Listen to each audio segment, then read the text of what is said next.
The Iron Heel *******. The Iron Heel by Jack London. Contents forward. I'm Eagle 2. Challenges 3. Jackson's Arm 4. Slaves of the Machine v. the Philomaths 6.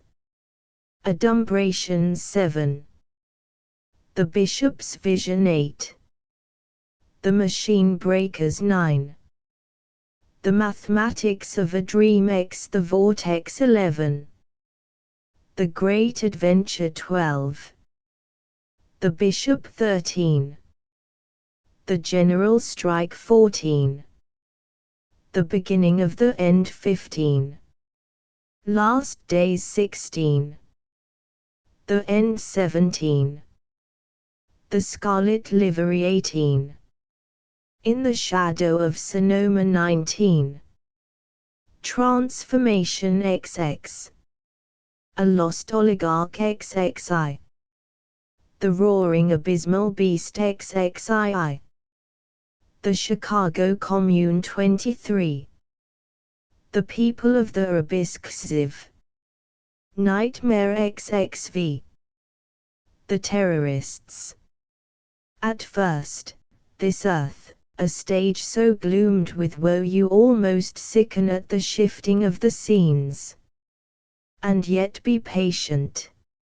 Our playwright may show in some fifth act what this wild drama means. The Iron Heel forward. It cannot be said that the Everhard manuscript is an important historical document.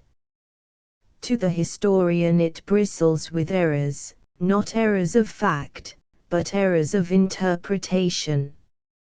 Looking back across the 7 centuries that have lapsed since Avis Everhard completed her manuscript, events, and the bearings of events, that were confused and veiled to her, are clear to us.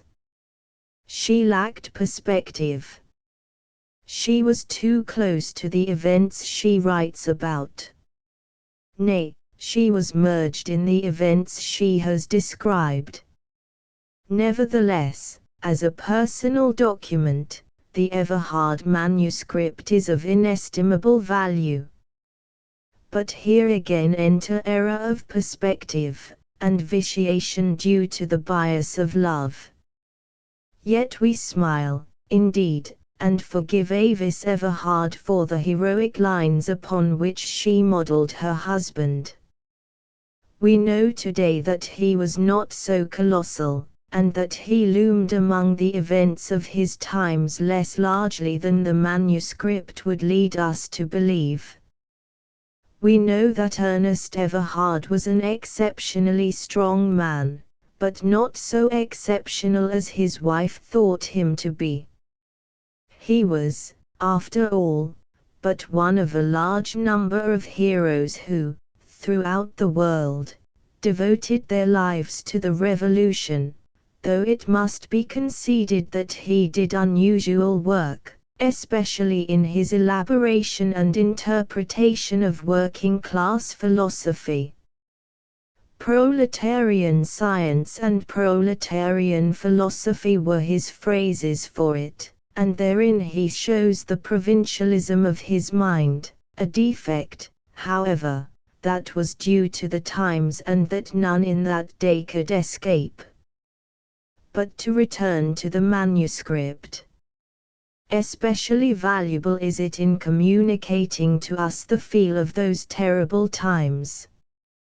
Nowhere do we find more vividly portrayed the psychology of the persons that lived in that turbulent period embraced between the years 1912 and 1932, their mistakes and ignorance, their doubts and fears and misapprehensions, their ethical delusions, their violent passions, their inconceivable sordidness and selfishness. These are the things that are so hard for us of this enlightened age to understand. History tells us that these things were, and biology and psychology tell us why they were, but history and biology and psychology do not make these things alive. We accept them as facts, but we are left without sympathetic comprehension of them. This sympathy comes to us, however, as we peruse the Everhard manuscript.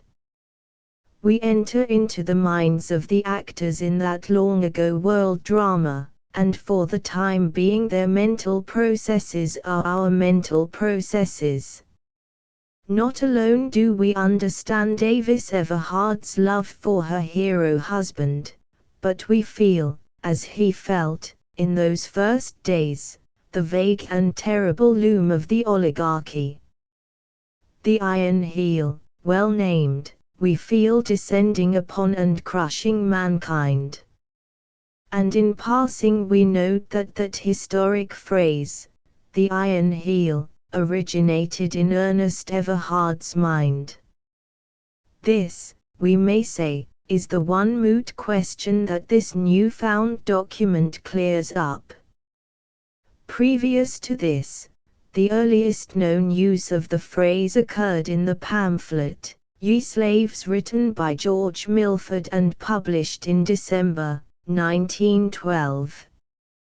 This George Milford was an obscure agitator about whom nothing is known, save the one additional bit of information gained from the manuscript, which mentions that he was shot in the Chicago Commune. Evidently he had heard Ernest Everhard make use of the phrase in some public speech, most probably when he was running for Congress in the fall of 1912. From the manuscript we learn that Everhard used the phrase at a private dinner in the spring of 1912. This is, without discussion, the earliest known occasion on which the oligarchy was so designated. The rise of the oligarchy will always remain a cause of secret wonder to the historian and the philosopher. Other great historical events have their place in social evolution. They were inevitable. Their coming could have been predicted with the same certitude that astronomers today predict the outcome of the movements of stars. Without these other great historical events, social evolution could not have proceeded. Primitive communism, chattel slavery, serf slavery, and wage slavery were necessary stepping stones in the evolution of society. But it were ridiculous to assert that the Iron Heel was a necessary stepping stone. Rather, today, is it adjudged a step aside, or a step backward, to the social tyrannies that made the early world a hell, but that were as necessary as the Iron Heel was unnecessary. Black as feudalism was, yet the coming of it was inevitable. What else than feudalism could have followed upon the breakdown of that great centralized governmental machine known as the Roman Empire? Not so, however, with the Iron Heel. In the orderly procedure of social evolution there was no place for it. It was not necessary, and it was not inevitable. It must always remain the great curiosity of history, a whim, a fantasy, an apparition, a thing unexpected and undreamed, and it should serve as a warning to those rash political theorists of today who speak with certitude of social processes. Capitalism was adjudged by the sociologists of the time to be the culmination of bourgeois rule, the ripened fruit of the bourgeois revolution. And we of today can but applaud that judgment. Following upon capitalism, it was held, even by such intellectual and antagonistic giants as Herbert Spencer, that socialism would come. Out of the decay of self-seeking capitalism, it was held, would arise that flower of the ages, the brotherhood of man. Instead of which, appalling alike to us who look back and to those that lived at the time, capitalism, rotten ripe, sent forth that monstrous offshoot, the oligarchy. Too late did the socialist movement of the early 20th century divine the coming of the oligarchy. Even as it was divined, the oligarchy was there, a fact established in blood, a stupendous and awful reality. Nor even then, as the Everhard manuscript well shows, was any permanence attributed to the Iron Heel. Its overthrow was a matter of a few short years, was the judgment of the revolutionists. It is true, they realized that the peasant revolt was unplanned, and that the first revolt was premature, but they little realized that the second revolt, planned and mature, was doomed to equal futility and more terrible punishment. It is apparent that Avis Everhard completed the manuscript during the last days of preparation for the second revolt, hence the fact that there is no mention of the disastrous outcome of the second revolt. It is quite clear that she intended the manuscript for immediate publication, as soon as the Iron Heel was overthrown, so that her husband, so recently dead, should receive full credit for all that he had ventured and accomplished.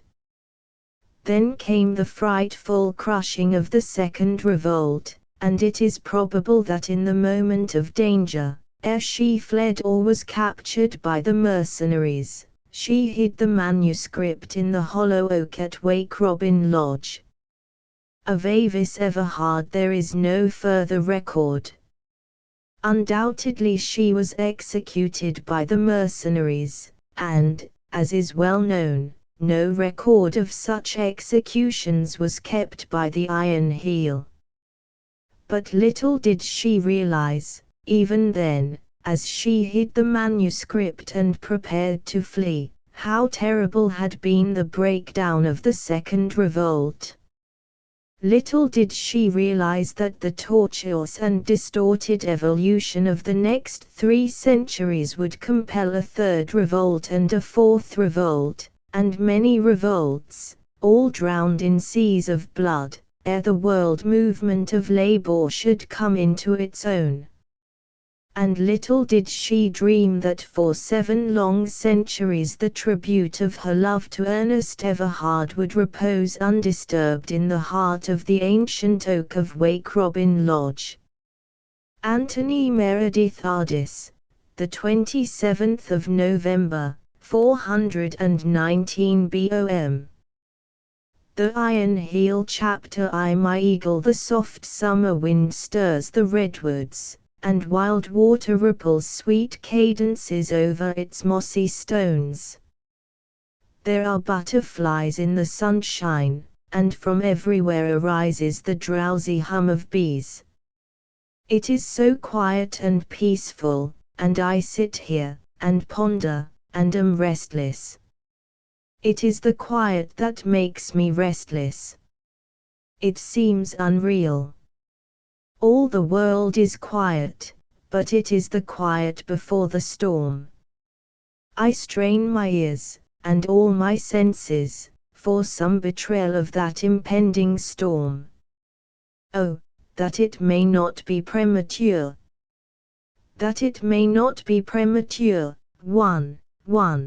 The second revolt was largely the work of Ernest Everhard, though he cooperated, of course, with the European leaders. The capture and secret execution of Everhard was the great event of the spring of 1932 AD. Yet so thoroughly had he prepared for the revolt, that his fellow conspirators were able, with little confusion or delay, to carry out his plans.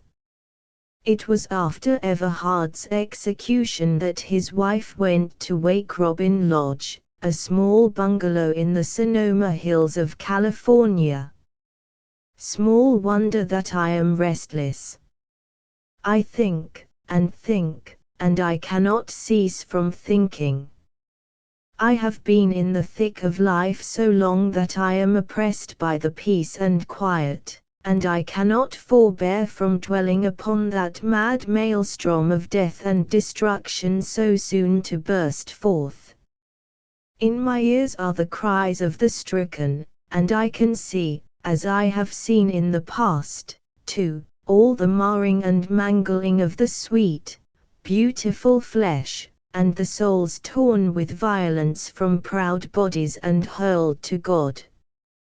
Thus do we poor humans attain our ends, striving through carnage and destruction to bring lasting peace and happiness upon the earth. 2. Without doubt she here refers to the Chicago Commune. And then I am lonely. When I do not think of what is to come, I think of what has been and is no more, my eagle, beating with tireless wings the void, soaring toward what was ever his sun, the flaming ideal of human freedom. I cannot sit idly by and wait the great event that is his making, though he is not here to see. He devoted all the years of his manhood to it, and for it he gave his life. It is his handiwork. He made it. 3. With all respect to Avis Everhard, it must be pointed out that Everhard was but one of many able leaders who planned the Second Revolt. And we today, looking back across the centuries, can safely say that even had he lived, the Second Revolt would not have been less calamitous in its outcome than it was. And so it is, in this anxious time of waiting, that I shall write of my husband. There is much light that I alone of all persons living can throw upon his character, and so noble a character cannot be blazoned forth too brightly. His was a great soul, and, when my love grows unselfish, my chiefest regret is that he is not here to witness tomorrow's dawn. We cannot fail. He has built too stoutly and too surely for that. Woe to the iron heel! Soon shall it be thrust back from off prostrate humanity. When the word goes forth, the labor hosts of all the world shall rise. There has been nothing like it in the history of the world. The solidarity of labor is assured, and for the first time will there be an international revolution wide as the world is wide. 4. The Second Revolt was truly international. It was a colossal plan, too colossal to be wrought by the genius of one man alone. Labor, in all the oligarchies of the world, was prepared to rise at the signal. Germany, Italy, France, and all Australasia were labor countries, socialist states. They were ready to lend aid to the revolution. Gallantly they did, and it was for this reason, when the Second Revolt was crushed, that they, too, were crushed by the united oligarchies of the world, their socialist governments being replaced by oligarchical governments. You see, I am full of what is impending. I have lived it day and night utterly and for so long that it is ever present in my mind. For that matter, I cannot think of my husband without thinking of it. He was the soul of it, and how can I possibly separate the two in thought? As I have said, there is much light that I alone can throw upon his character. It is well known that he toiled hard for liberty and suffered sore. How hard he toiled and how greatly he suffered, I well know, for I have been with him during these 20 anxious years and I know his patience, his untiring effort, his infinite devotion to the cause for which, only 2 months gone, he laid down his life. I shall try to write simply and to tell here how Ernest Everhard entered my life, how I first met him, how he grew until I became a part of him, and the tremendous changes he wrought in my life. In this way may you look at him through my eyes and learn him as I learned him, in all save the things too secret and sweet for me to tell. It was in February, 1912, that I first met him, when, as a guest of my father's, at dinner, he came to our house in Berkeley. I cannot say that my very first impression of him was favorable. He was one of many at dinner, and in the drawing room where we gathered and waited for all to arrive, he made a rather incongruous appearance. It was preacher's night as my father privately called it, and Ernest was certainly out of place in the midst of the churchmen. John Cunningham, Avis Everhard's father, was a professor at the State University at Berkeley, California. His chosen field was physics, and in addition he did much original research and was greatly distinguished as a scientist. His chief contribution to science was his studies of the electron and his monumental work on the identification of matter and energy, wherein he established, beyond cavil and for all time, that the ultimate unit of matter and the ultimate unit of force were identical.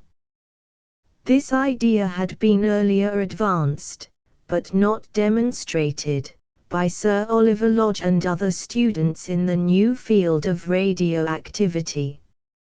In the first place, his clothes did not fit him.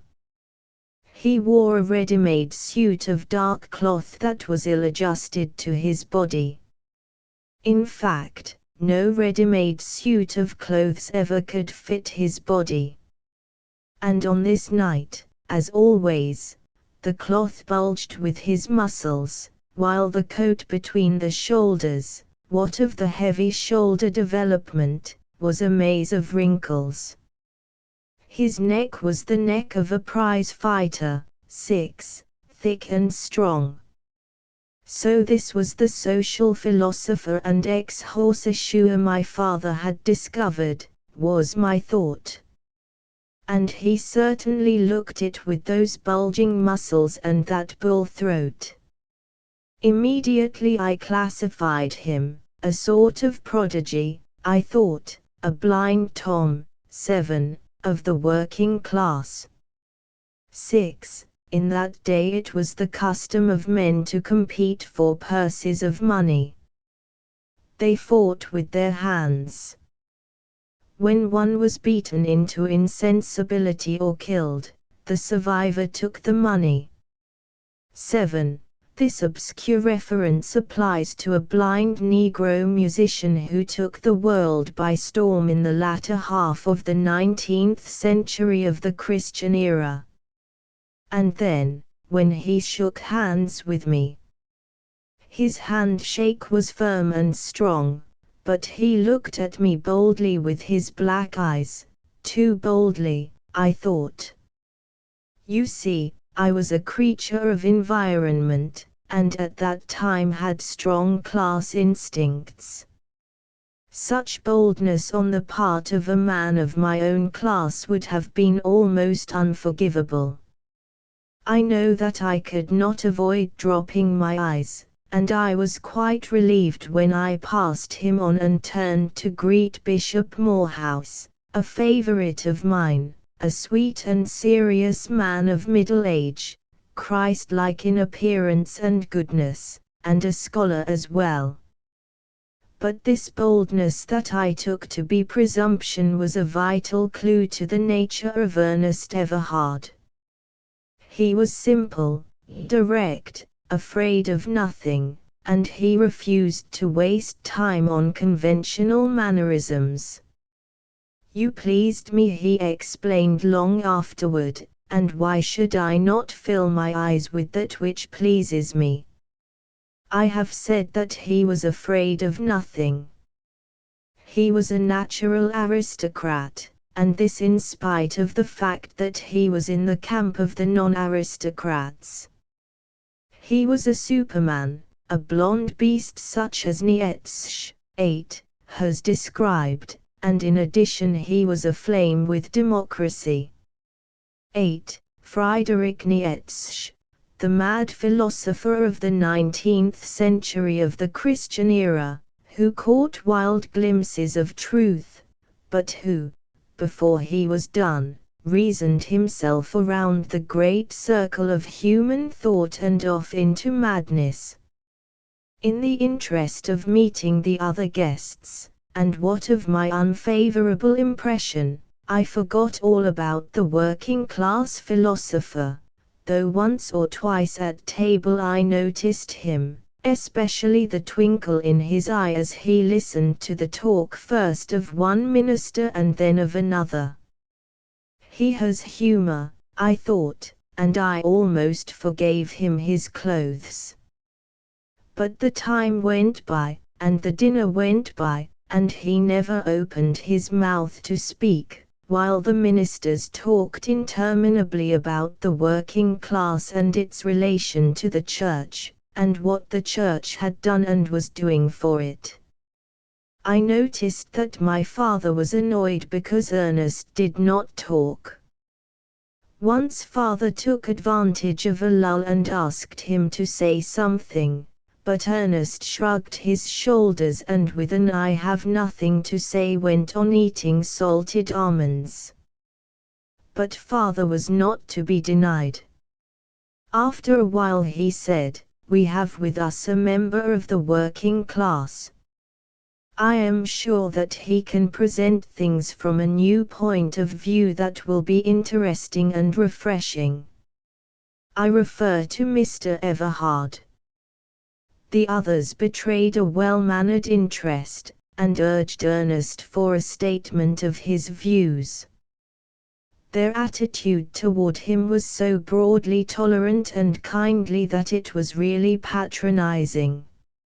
And I saw that Ernest noted it and was amused.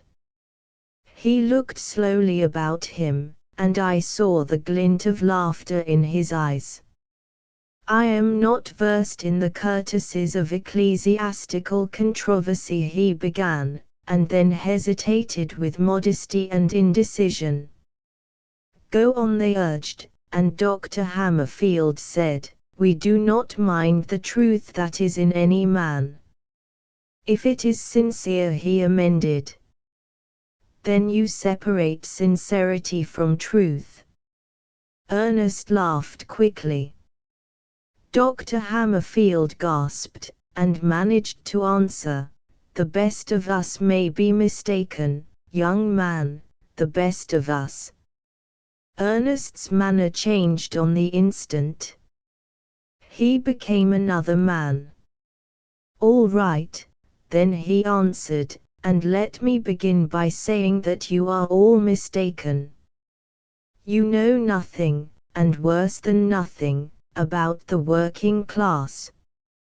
Your sociology is as vicious and worthless as is your method of thinking." It was not so much what he said as how he said it. I roused at the first sound of his voice. It was as bold as his eyes. It was a clarion call that thrilled me. And the whole table was aroused, shaken alive from monotony and drowsiness. What is so dreadfully vicious and worthless in our method of thinking, young man? Dr. Hammerfield demanded, and already there was something unpleasant in his voice and manner of utterance. You are metaphysicians. You can prove anything by metaphysics, and having done so, Every metaphysician can prove every other metaphysician wrong, to his own satisfaction. You are anarchists in the realm of thought. And you are mad cosmos makers. Each of you dwells in a cosmos of his own making, created out of his own fancies and desires. You do not know the real world in which you live, and your thinking has no place in the real world except in so far as it is phenomena of mental aberration. Do you know what I was reminded of as I sat at table and listened to you talk and talk? You reminded me for all the world of the scholastics of the Middle Ages who gravely and learnedly debated the absorbing question of how many angels could dance on the point of a needle. Why, my dear sirs, you are as remote from the intellectual life of the 20th century as an Indian medicine man making incantation in the primeval forest 10,000 years ago. As Ernest talked he seemed in a fine passion, his face glowed, his eyes snapped and flashed, and his chin and jaw were eloquent with aggressiveness. But it was only a way he had. It always aroused people.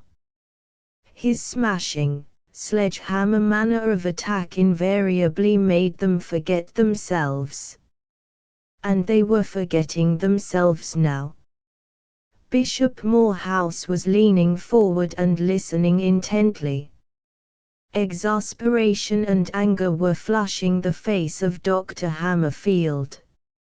And others were exasperated, too, and some were smiling in an amused and superior way. As for myself, I found it most enjoyable. I glanced at father, and I was afraid he was going to giggle at the effect of this human bombshell he had been guilty of launching amongst us. Your terms are rather vague, Dr. Hammerfield interrupted. Just precisely what do you mean when you call us metaphysicians? I call you metaphysicians because you reason metaphysically, Ernest went on. Your method of reasoning is the opposite to that of science. There is no validity to your conclusions. You can prove everything and nothing, and no two of you can agree upon anything. Each of you goes into his own consciousness to explain himself and the universe. As well may you lift yourselves by your own bootstraps as to explain consciousness by consciousness. I do not understand, Bishop Morehouse said. It seems to me that all things of the mind are metaphysical. That most exact and convincing of all sciences, mathematics, is sheerly metaphysical. Each and every thought process of the scientific reasoner is metaphysical. Surely you will agree with me. As you say, you do not understand, Ernest replied.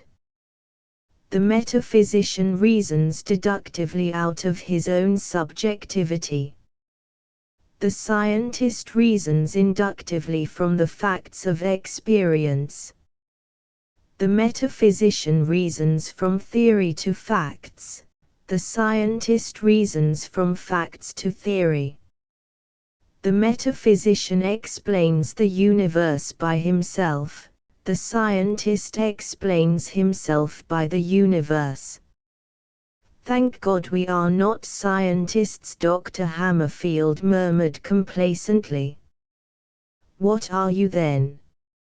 Ernest demanded. Philosophers. There you go, Ernest laughed. You have left the real and solid earth and are up in the air with a word for a flying machine. Pray come down to earth and tell me precisely what you do mean by philosophy. Philosophy is, Dr. Hammerfield paused and cleared his throat, something that cannot be defined comprehensively except to such minds and temperaments as are philosophical. The narrow scientist with his nose in a test tube cannot understand philosophy. Ernest ignored the thrust. It was always his way to turn the point back upon an opponent, and he did it now, with a beaming brotherliness of face and utterance. Then you will undoubtedly understand the definition I shall now make of philosophy.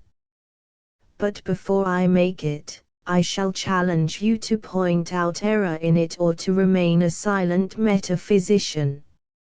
Philosophy is merely the widest science of all.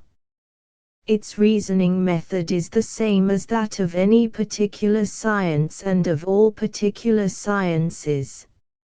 And by that same method of reasoning, the inductive method, philosophy fuses all particular sciences into one great science. As Spencer says, the data of any particular science are partially unified knowledge. Philosophy unifies the knowledge that is contributed by all the sciences. Philosophy is the science of science, the master science, if you please. How do you like my definition? Very creditable, Dr. Hammerfield muttered lamely. But Ernest was merciless. Remember, he warned, my definition is fatal to metaphysics. If you do not now point out a flaw in my definition, you are disqualified later on from advancing metaphysical arguments. You must go through life seeking that flaw and remaining metaphysically silent until you have found it. Ernest waited. The silence was painful. Dr. Hammerfield was pained. He was also puzzled. Ernest's sledgehammer attack disconcerted him. He was not used to the simple and direct method of controversy.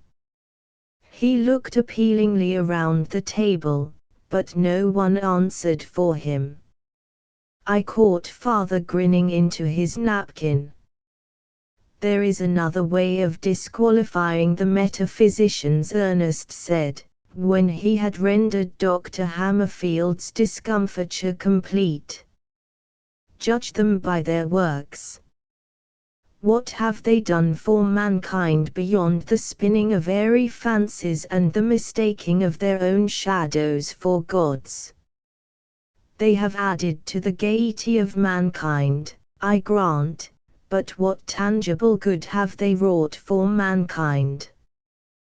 They philosophized, if you will pardon my misuse of the word, about the heart as the seat of the emotions, while the scientists were formulating the circulation of the blood.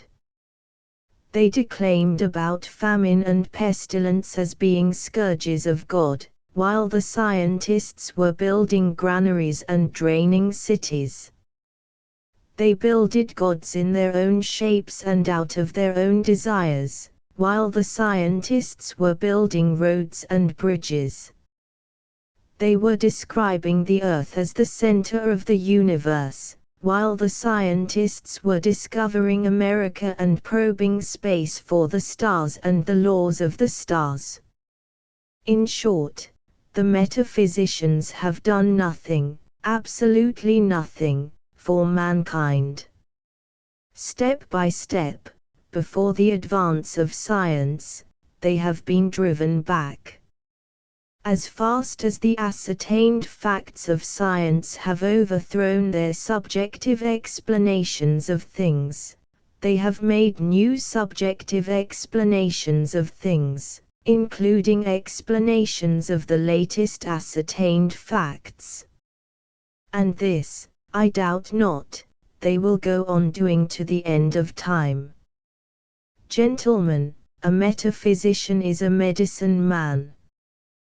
The difference between you and the Eskimo who makes a fur-clad blubber-eating god is merely a difference of several thousand years of ascertained facts. That is all. Yet the thought of Aristotle ruled Europe for 12 centuries, Dr. Ballingford announced pompously. And Aristotle was a metaphysician.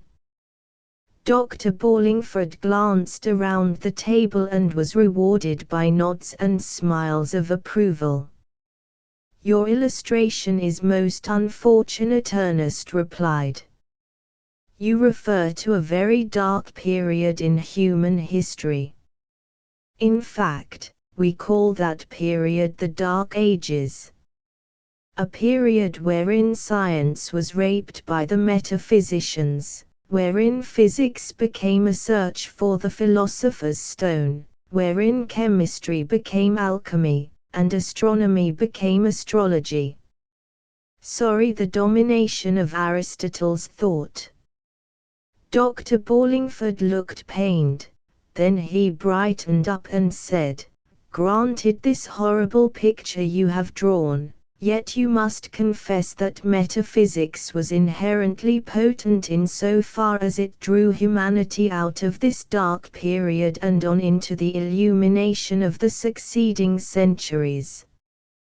Metaphysics had nothing to do with it, Ernest retorted. What? Dr. Hammerfield cried. It was not the thinking and the speculation that led to the voyages of discovery.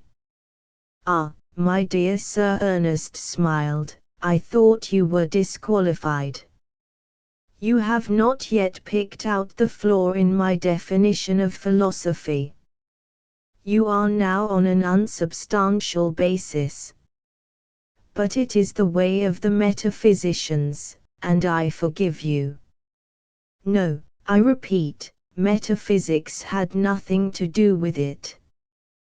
Bread and butter, silks and jewels, dollars and cents, and, incidentally, the closing up of the overland trade routes to India, were the things that caused the voyages of discovery.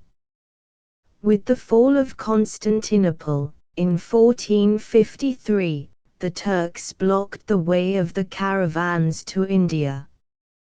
The traders of Europe had to find another route. Here was the original cause for the voyages of discovery. Columbus sailed to find a new route to the Indies. It is so stated in all the history books. Incidentally, new facts were learned about the nature, size, and form of the earth, and the Ptolemaic system went glimmering. Dr. Hammerfield snorted. You do not agree with me? Ernest queried. Then wherein am I wrong? I can only reaffirm my position, Dr. Hammerfield retorted tartly. It is too long a story to enter into now. No story is too long for the scientist, Ernest said sweetly. That is why the scientist gets to places. That is why he got to America. I shall not describe the whole evening, though it is a joy to me to recall every moment, every detail, of those first hours of my coming to know Ernest Everhard.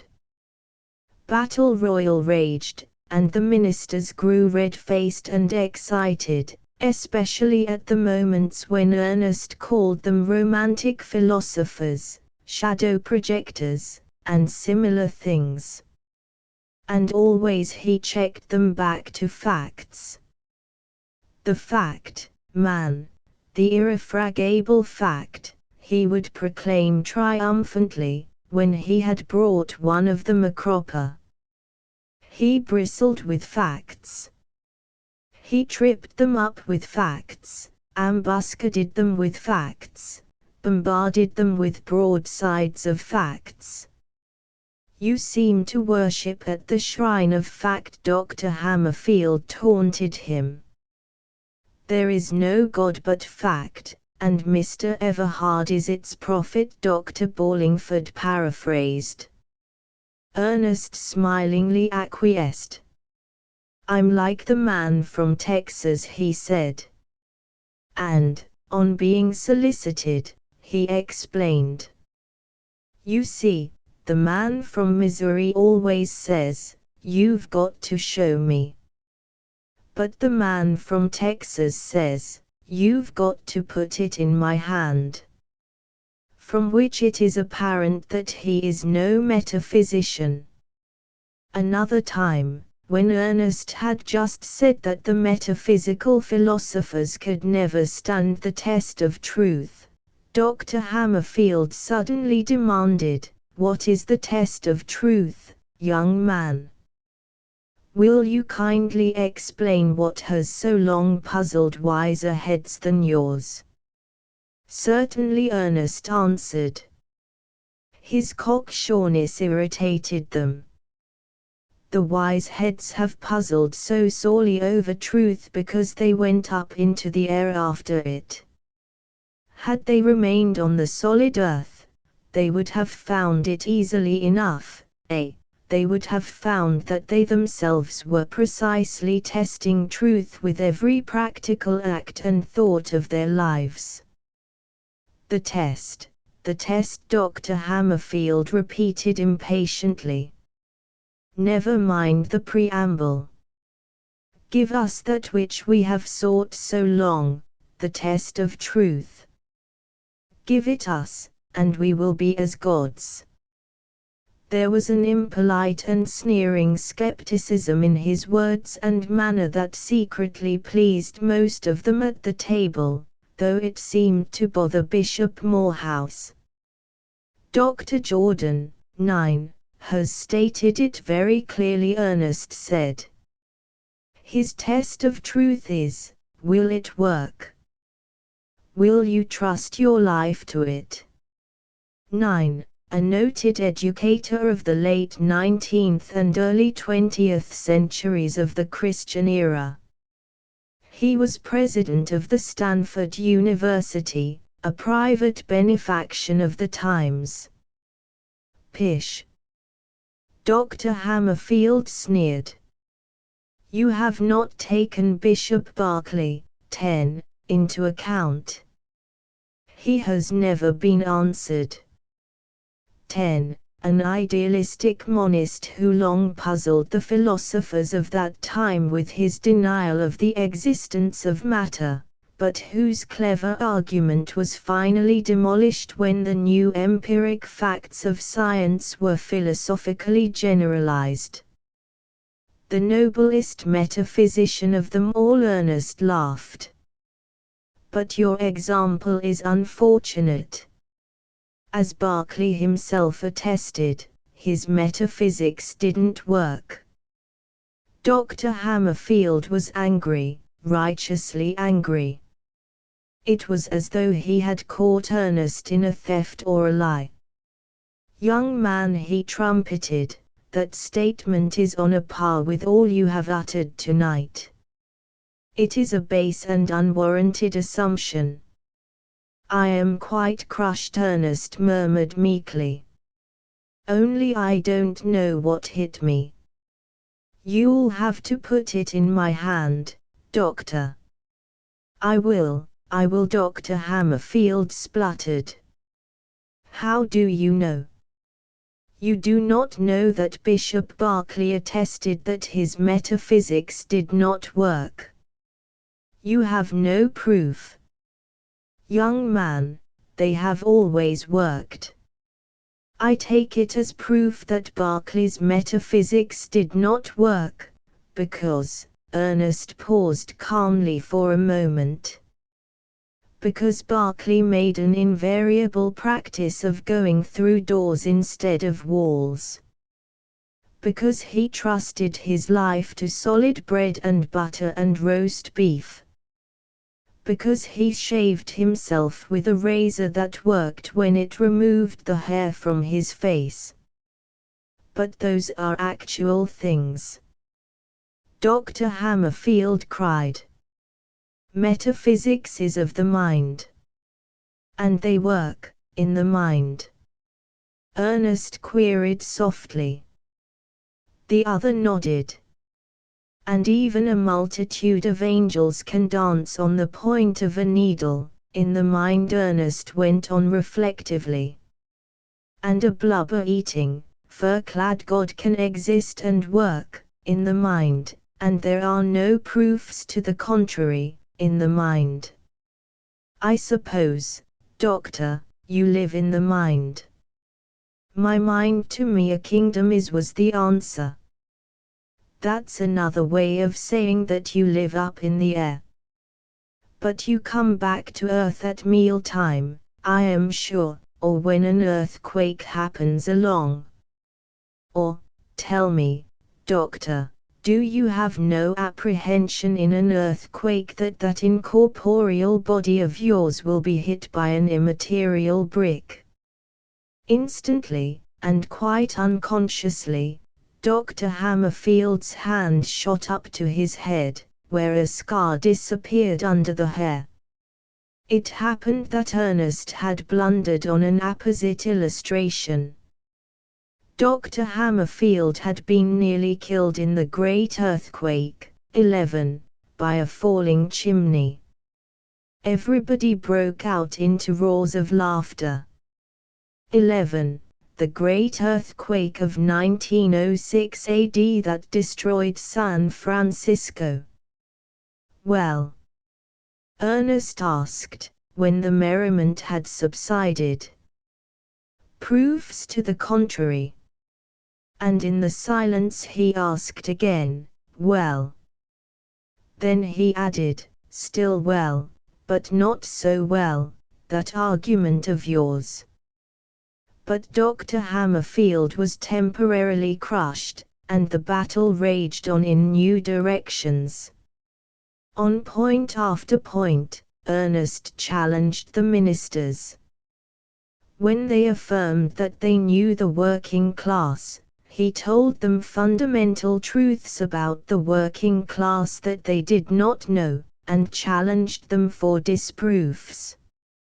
He gave them facts, always facts, checked their excursions into the air, and brought them back to the solid earth and its facts. How the scene comes back to me. I can hear him now, with that war note in his voice, flaying them with his facts, each fact a lash that stung and stung again. And he was merciless. He took no quarter, 12, and gave none. I can never forget the flaying he gave them at the end, 12. This figure arises from the customs of the times. When, among men fighting to the death in their wild animal way, a beaten man threw down his weapons, it was at the option of the victor to slay him or spare him.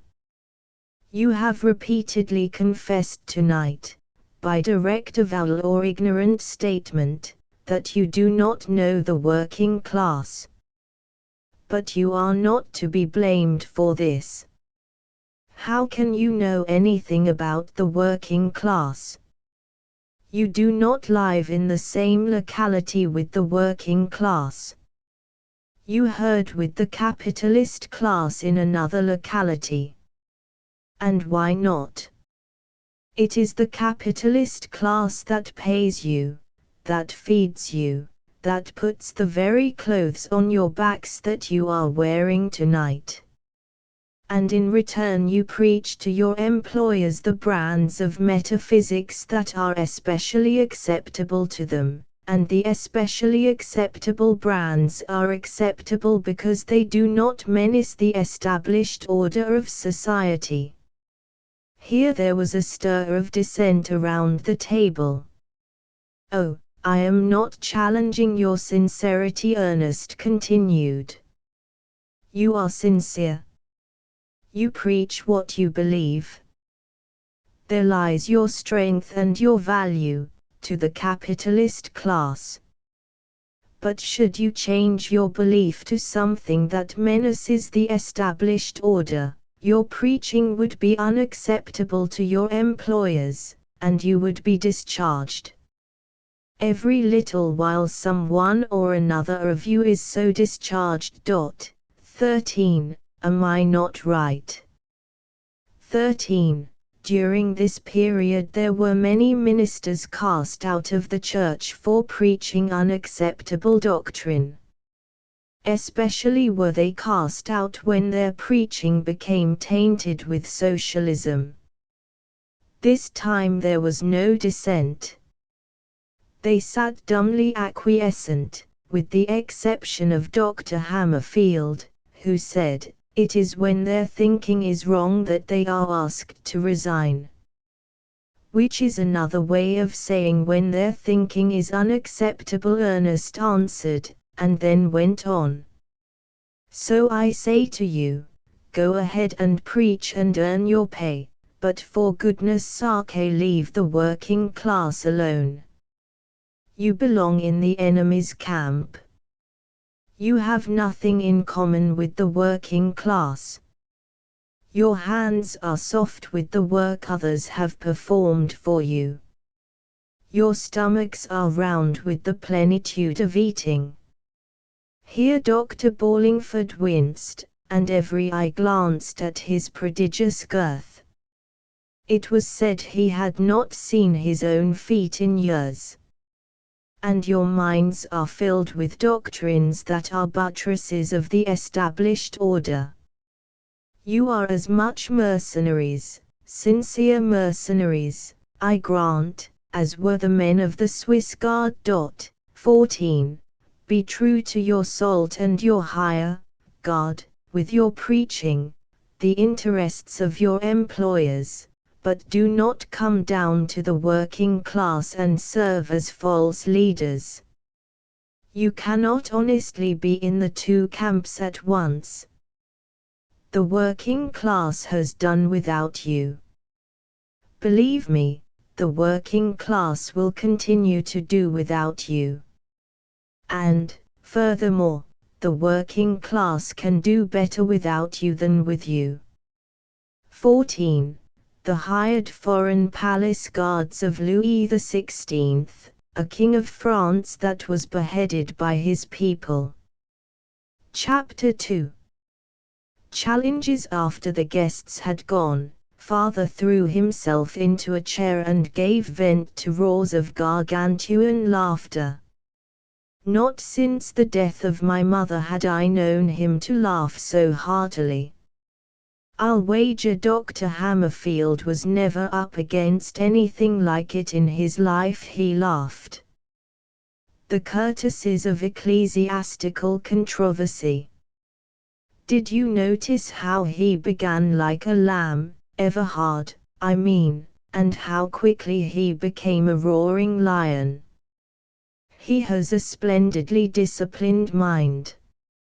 He would have made a good scientist if his energies had been directed that way. I need scarcely say that I was deeply interested in Ernest Everhard. It was not alone what he had said and how he had said it, but it was the man himself. I had never met a man like him. I suppose that was why, in spite of my 24 years, I had not married. I liked him, I had to confess it to myself. And my like for him was founded on things beyond intellect and argument. Regardless of his bulging muscles and prize-fighter's throat, he impressed me as an ingenuous boy. I felt that under the guise of an intellectual swashbuckler was a delicate and sensitive spirit. I sensed this, in ways I knew not, save that they were my woman's intuitions. There was something in that clarion call of his that went to my heart. It still rang in my ears, and I felt that I should like to hear it again, and to see again that glint of laughter in his eyes that belied the impassioned seriousness of his face. and there were further reaches of vague and indeterminate feelings that stirred in me. I almost loved him then, though I am confident, had I never seen him again, that the vague feelings would have passed away and that I should easily have forgotten him. But I was not destined never to see him again. My father's newborn interest in sociology and the dinner parties he gave would not permit. Father was not a sociologist. His marriage with my mother had been very happy, and in the researches of his own science, physics, he had been very happy. But when mother died, his own work could not fill the emptiness. At first, in a mild way, he had dabbled in philosophy, then, becoming interested, he had drifted on into economics and sociology. He had a strong sense of justice, and he soon became fired with a passion to redress wrong. It was with gratitude that I hailed these signs of a new interest in life, though I little dreamed what the outcome would be. With the enthusiasm of a boy he plunged excitedly into these new pursuits, regardless of whither they led him. He had been used always to the laboratory, and so it was that he turned the dining room into a sociological laboratory. Here came to dinner all sorts and conditions of men, scientists, politicians, bankers, merchants, professors, labor leaders, socialists, and anarchists.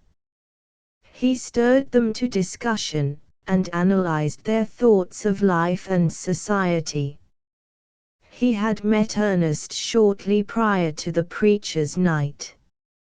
And after the guests were gone, I learned how he had met him, passing down a street at night and stopping to listen to a man on a soapbox who was addressing a crowd of workingmen.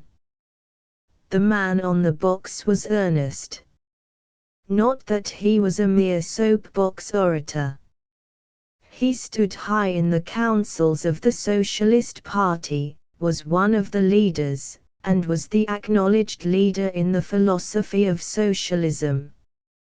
But he had a certain clear way of stating the abstruse in simple language, was a born expositor and teacher, and was not above the soapbox as a means of interpreting economics to the workingman. My father stopped to listen, became interested, effected a meeting, and, after quite an acquaintance, invited him to the minister's dinner. It was after the dinner that father told me what little he knew about him. He had been born in the working class, though he was a descendant of the old line of Everhards that for over 200 years had lived in America. 1. At 10 years of age he had gone to work in the mills, and later he served his apprenticeship and became a horseshoer. He was self-educated, had taught himself German and French, and at that time was earning a meager living by translating scientific and philosophical works for a struggling socialist publishing house in Chicago. Also, his earnings were added to by the royalties from the small sales of his own economic and philosophic works. 1. The distinction between being native-born and foreign-born was sharp and invidious in those days. This much I learned of him before I went to bed, and I lay long awake, listening in memory to the sound of his voice. I grew frightened at my thoughts.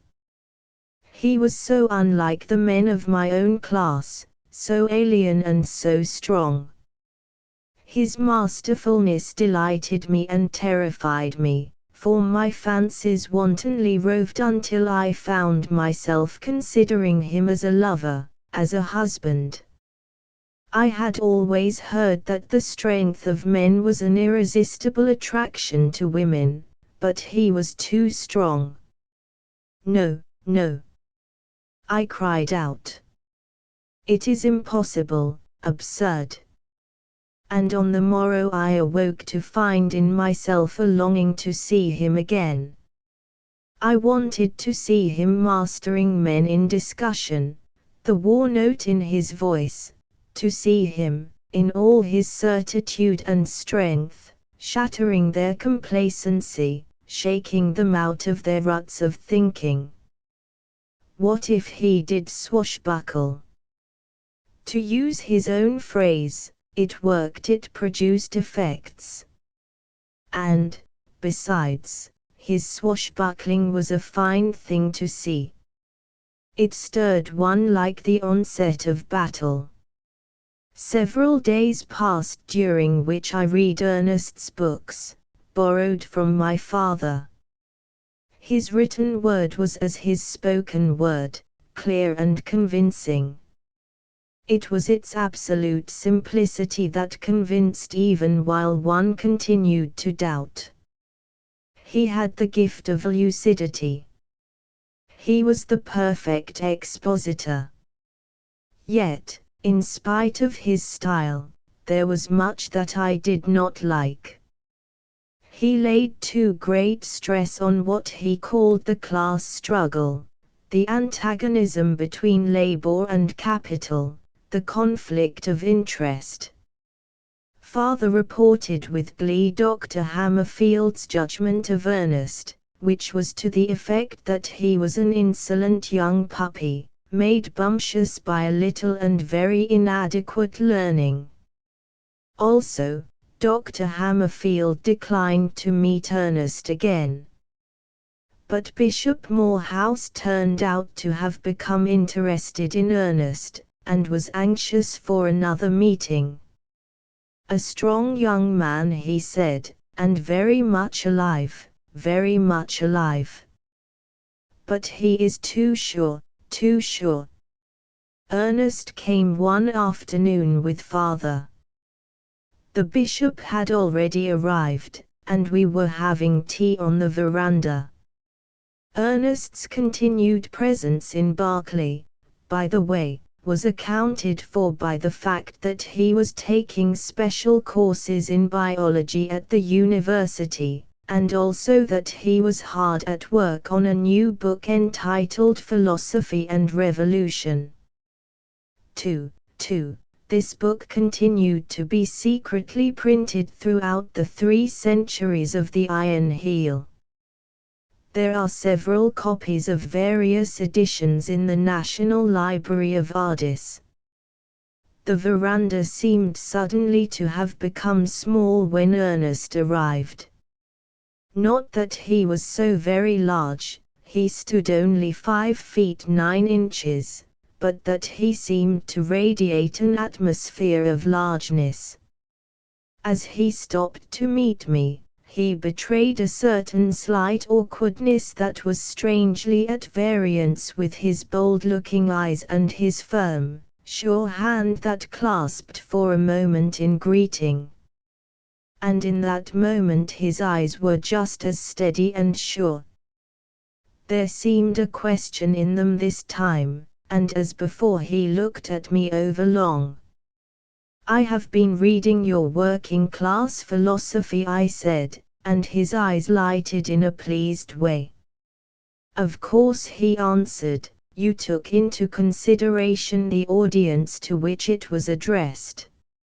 "I did, and it is because I did that I have a quarrel with you," I challenged. "I, too, have a quarrel with you, Mr. Everhard," Bishop Morehouse said. Ernest shrugged his shoulders whimsically and accepted a cup of tea. The bishop bowed and gave me precedence. "You foment class hatred," I said. "I consider it wrong and criminal to appeal to all that is narrow and brutal in the working class. Class hatred is antisocial, and, it seems to me, antisocialistic. Not guilty, he answered. Class hatred is neither in the text nor in the spirit of anything I have ever written. Oh! I cried reproachfully, and reached for his book and opened it. He sipped his tea and smiled at me while I ran over the pages. Page 132 I read aloud. The class struggle, therefore, presents itself in the present stage of social development between the wage-paying and the wage-paid classes. I looked at him triumphantly. No mention there of class hatred, he smiled back. But I answered, you say class struggle. A different thing from class hatred, he replied. And, believe me, we foment no hatred. We say that the class struggle is a law of social development. We are not responsible for it. We do not make the class struggle. We merely explain it, as Newton explained gravitation. We explain the nature of the conflict of interest that produces the class struggle. But there should be no conflict of interest. I cried. I agree with you heartily, he answered. That is what we socialists are trying to bring about, the abolition of the conflict of interest. Pardon me. Let me read an extract. He took his book and turned back several pages. Page 126. The cycle of class struggles which began with the dissolution of rude, tribal communism and the rise of private property will end with the passing of private property in the means of social existence. But I disagree with you, the bishop interposed, his pale, ascetic face betraying by a faint glow the intensity of his feelings. Your premise is wrong. There is no such thing as a conflict of interest between labor and capital, or, rather, there ought not to be. Thank you, Ernest said gravely. By that last statement you have given me back my premise. But why should there be a conflict? The bishop demanded warmly. Ernest shrugged his shoulders. Because we are so made, I guess. But we are not so made, cried the other. Are you discussing the ideal man? Ernest asked, unselfish and godlike, and so few in numbers as to be practically non-existent, or are you discussing the common and ordinary average man? The common and ordinary man was the answer. Who is weak and fallible, prone to error. Bishop Morehouse nodded. And petty and selfish. Again he nodded. Watch out. Ernest warned. I said selfish. The average man is selfish, the bishop affirmed valiantly. Wants all he can get. Wants all he can get, true but deplorable. Then I've got you. Ernest's jaw snapped like a trap. Let me show you. Here is a man who works on the street railways. He couldn't work if it weren't for capital, the bishop interrupted. True, and you will grant that capital would perish if there were no labor to earn the dividends. The bishop was silent. Won't you? Ernest insisted. The bishop nodded. Then our statements cancel each other, Ernest said in a matter-of-fact tone, and we are where we were. Now to begin again. The workingmen on the street railway furnish the labor. The stockholders furnish the capital. By the joint effort of the workingman and the capital, money is earned. 3. They divide between them this money that is earned. Capital's share is called dividends. Labor's share is called wages. 3. In those days, groups of predatory individuals controlled all the means of transportation, and for the use of same levied toll upon the public. Very good, the bishop interposed. And there is no reason that the division should not be amicable. You have already forgotten what we had agreed upon, Ernest replied. We agreed that the average man is selfish. He is the man that is. You have gone up in the air and are arranging a division between the kind of men that ought to be but are not.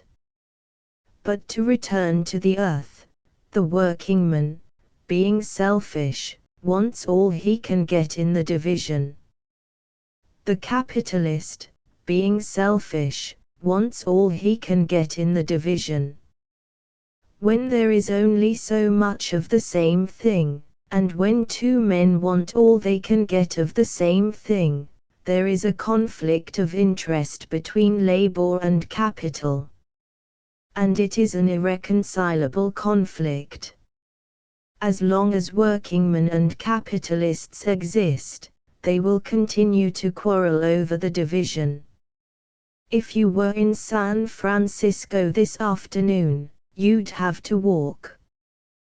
There isn't a streetcar running. Another strike. 4. The bishop queried with alarm. 4. These quarrels were very common in those irrational and anarchic times.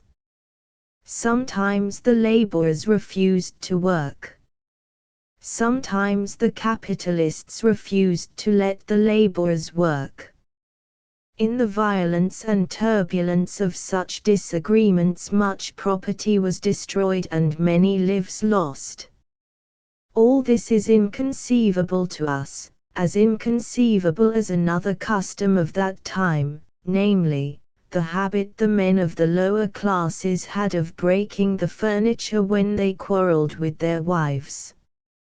Yes, they're quarreling over the division of the earnings of the street railways. Bishop Morehouse became excited. It is wrong, he cried. It is so short-sighted on the part of the workingmen. How can they hope to keep our sympathy, when we are compelled to walk? Ernest said slyly. But Bishop Morehouse ignored him and went on, their outlook is too narrow. Men should be men, not brutes. There will be violence and murder now, and sorrowing widows and orphans. Capital and labor should be friends. They should work hand in hand and to their mutual benefit. Ah, now you are up in the air again, Ernest remarked dryly. Come back to earth. Remember, we agreed that the average man is selfish. But he ought not to be, the bishop cried. And there I agree with you, was Ernest's rejoinder. He ought not to be selfish, but he will continue to be selfish as long as he lives in a social system that is based on pig ethics. The bishop was aghast, and my father chuckled. Yes, pig ethics, Ernest went on remorselessly. That is the meaning of the capitalist system. And that is what your church is standing for, what you are preaching for every time you get up in the pulpit. Pig ethics. There is no other name for it. Bishop Morehouse turned appealingly to my father, but he laughed and nodded his head. I'm afraid Mr. Everhard is right, he said. Laissez-faire, the let alone policy of each for himself and devil take the hindmost. As Mr. Everhard said the other night, the function you churchmen perform is to maintain the established order of society, and society is established on that foundation. But that is not the teaching of Christ, cried the bishop. The church is not teaching Christ these days, Ernest put in quickly. That is why the workingman will have nothing to do with the church. The church condones the frightful brutality and savagery with which the capitalist class treats the working class. The church does not condone it, the bishop objected. The church does not protest against it, Ernest replied. And in so far as the church does not protest, it condones, for remember the church is supported by the capitalist class. I had not looked at it in that light, the bishop said naively. You must be wrong. I know that there is much that is sad and wicked in this world. I know that the church has lost what you call the proletariat. 5. Proletariat, derived originally from the Latin proletariatu, the name given in the census of Servius Tullius to those who were of value to the state only as the rearers of offspring, proles, in other words, they were of no importance either for wealth, or position, or exceptional ability. You never had the proletariat, Ernest cried. The proletariat has grown up outside the church and without the church. I do not follow you, the bishop said faintly. Then let me explain. With the introduction of machinery and the factory system in the latter part of the 18th century, the great mass of the working people was separated from the land. The old system of labor was broken down. The working people were driven from their villages and herded in factory towns. The mothers and children were put to work at the new machines. Family life ceased. The conditions were frightful. It is a tale of blood. I know, Bishop Morehouse interrupted with an agonized expression on his face. It was terrible. But it occurred a century and a half ago. And there, a century and a half ago, originated the modern proletariat, Ernest continued. And the church ignored it. While a slaughterhouse was made of the nation by the capitalist, the church was dumb. It did not protest, as today it does not protest. As Austin Lewis, 6, says, speaking of that time, those to whom the command "feed my lambs" had been given, saw those lambs sold into slavery and worked to death without a protest. 7. The church was dumb, then, and before I go on I want you either flatly to agree with me or flatly to disagree with me. Was the church dumb then? 6.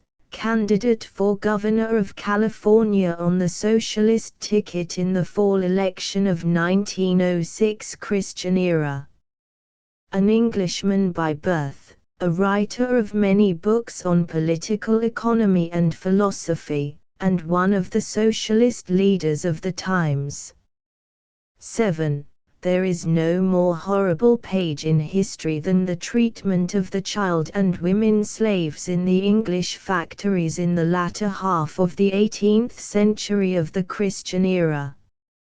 In such industrial hells arose some of the proudest fortunes of that day. Bishop Morehouse hesitated. Like Dr. Hammerfield, he was unused to this fierce infighting, as Ernest called it. The history of the 18th century is written Ernest prompted. If the church was not dumb, it will be found not dumb in the books. I am afraid the church was dumb, the bishop confessed. And the church is dumb today. There I disagree, said the bishop.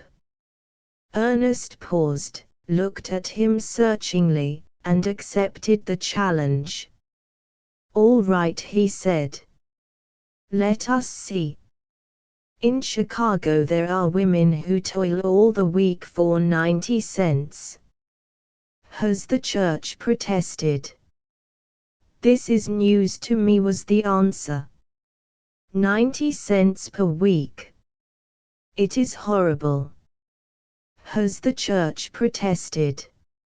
Ernest insisted. The church does not know. The bishop was struggling hard. Yet the command to the church was, "Feed my lambs," Ernest sneered. And then, the next moment, "Pardon my sneer, Bishop.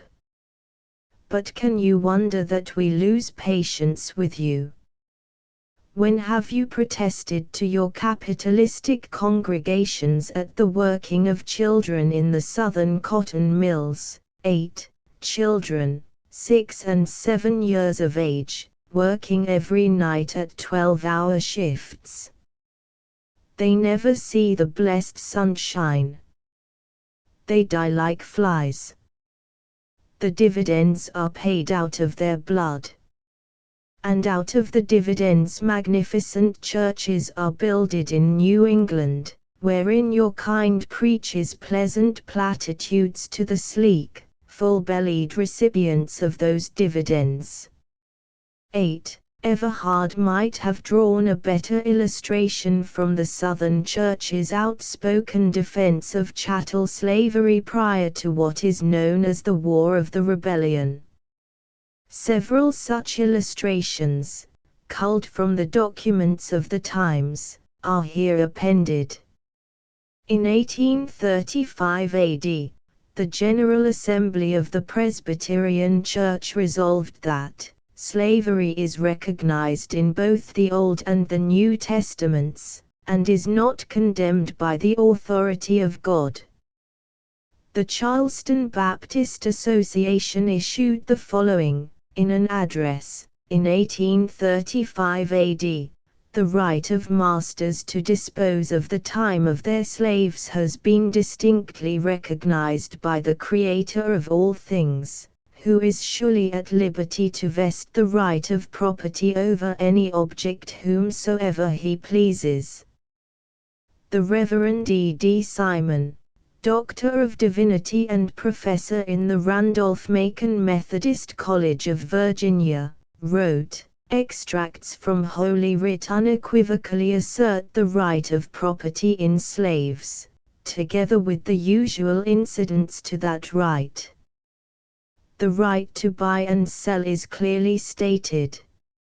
Upon the whole, then, whether we consult the Jewish policy instituted by God Himself, or the uniform opinion and practice of mankind in all ages, or the injunctions of the New Testament and the moral law, we are brought to the conclusion that slavery is not immoral.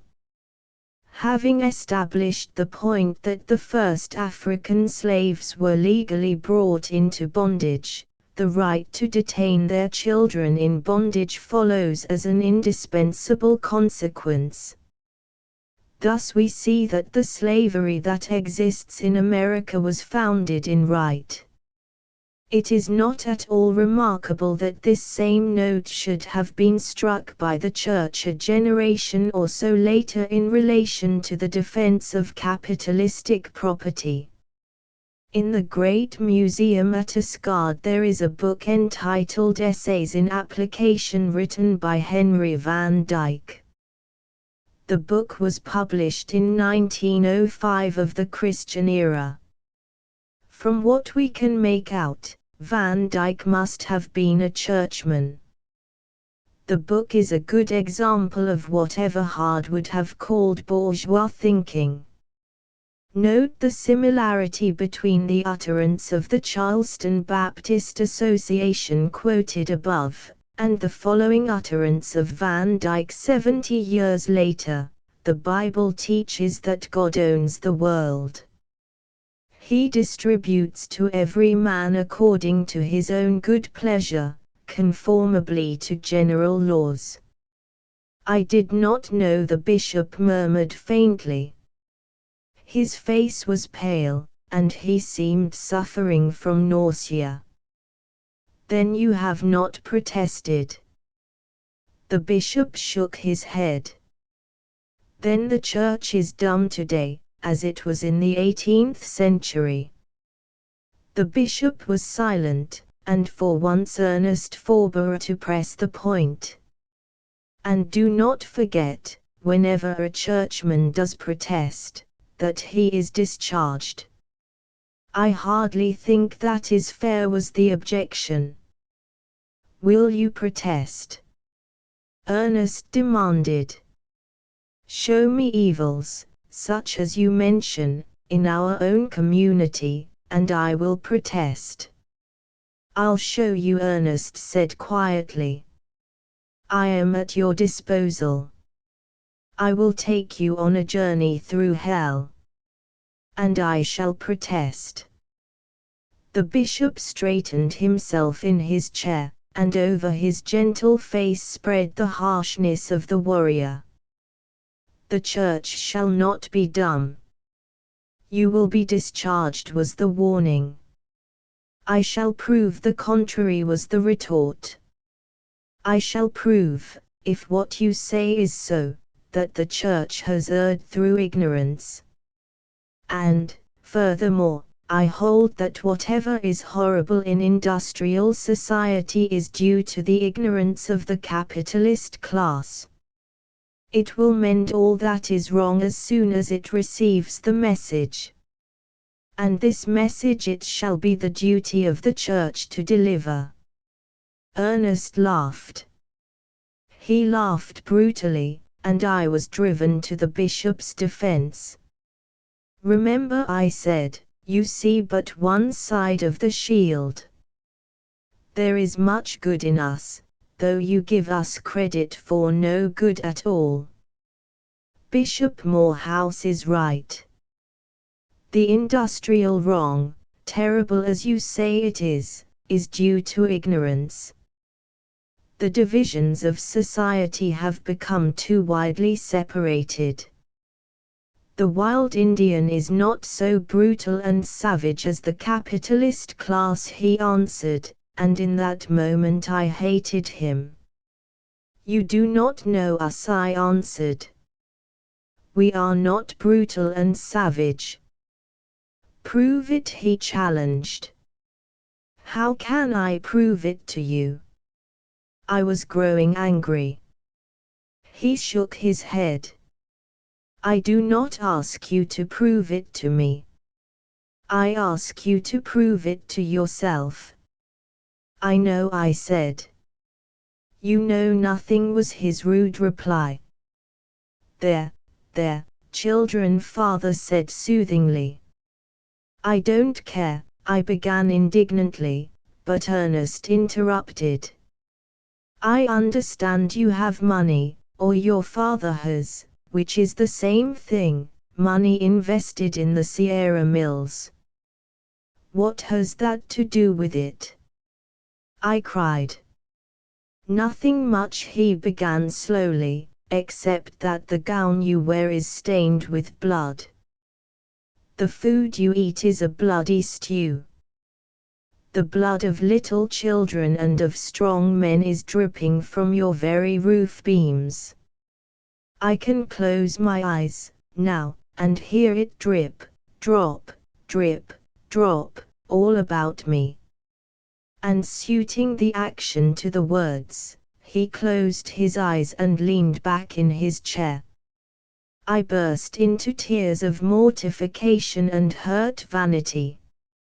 I had never been so brutally treated in my life.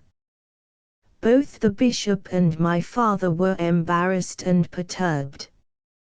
They tried to lead the conversation away into easier channels, but Ernest opened his eyes, looked at me, and waved them aside.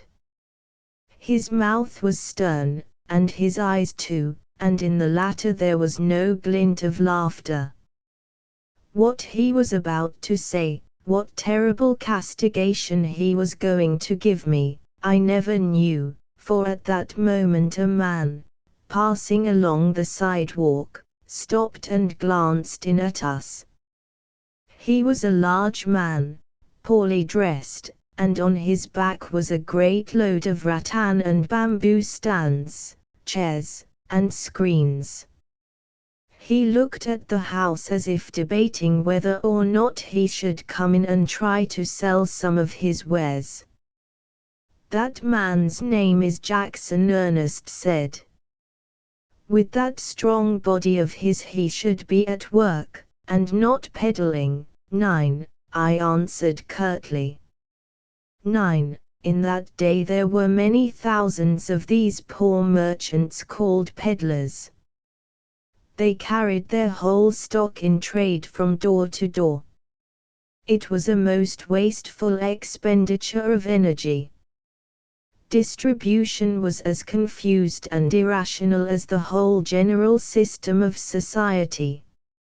"Notice the sleeve of his left arm," Ernest said gently. I looked, and saw that the sleeve was empty. "It was some of the blood from that arm that I heard dripping from your roof beams," Ernest said with continued gentleness. "He lost his arm in the Sierra Mills, and like a broken-down horse you turned him out on the highway to die. When I say you, I mean the superintendent and the officials that you and the other stockholders pay to manage the mills for you. It was an accident. It was caused by his trying to save the company a few dollars. The toothed drum of the picker caught his arm. He might have let the small flint that he saw in the teeth go through. It would have smashed out a double row of spikes. But he reached for the flint, and his arm was picked and clawed to shreds from the fingertips to the shoulder. It was at night. The mills were working overtime. They paid a fat dividend that quarter. Jackson had been working many hours, and his muscles had lost their resiliency and snap. They made his movements a bit slow. That was why the machine caught him. He had a wife and 3 children. And what did the company do for him? I asked. Nothing. Oh, yes, they did do something. They successfully fought the damage suit he brought when he came out of hospital. The company employs very efficient lawyers, you know. You have not told the whole story, I said with conviction. Or else you do not know the whole story. Maybe the man was insolent. Insolent. Ha. Ha. His laughter was Mephistophelian. Great God. Insolent. And with his arm chewed off. Nevertheless he was a meek and lowly servant, and there is no record of his having been insolent.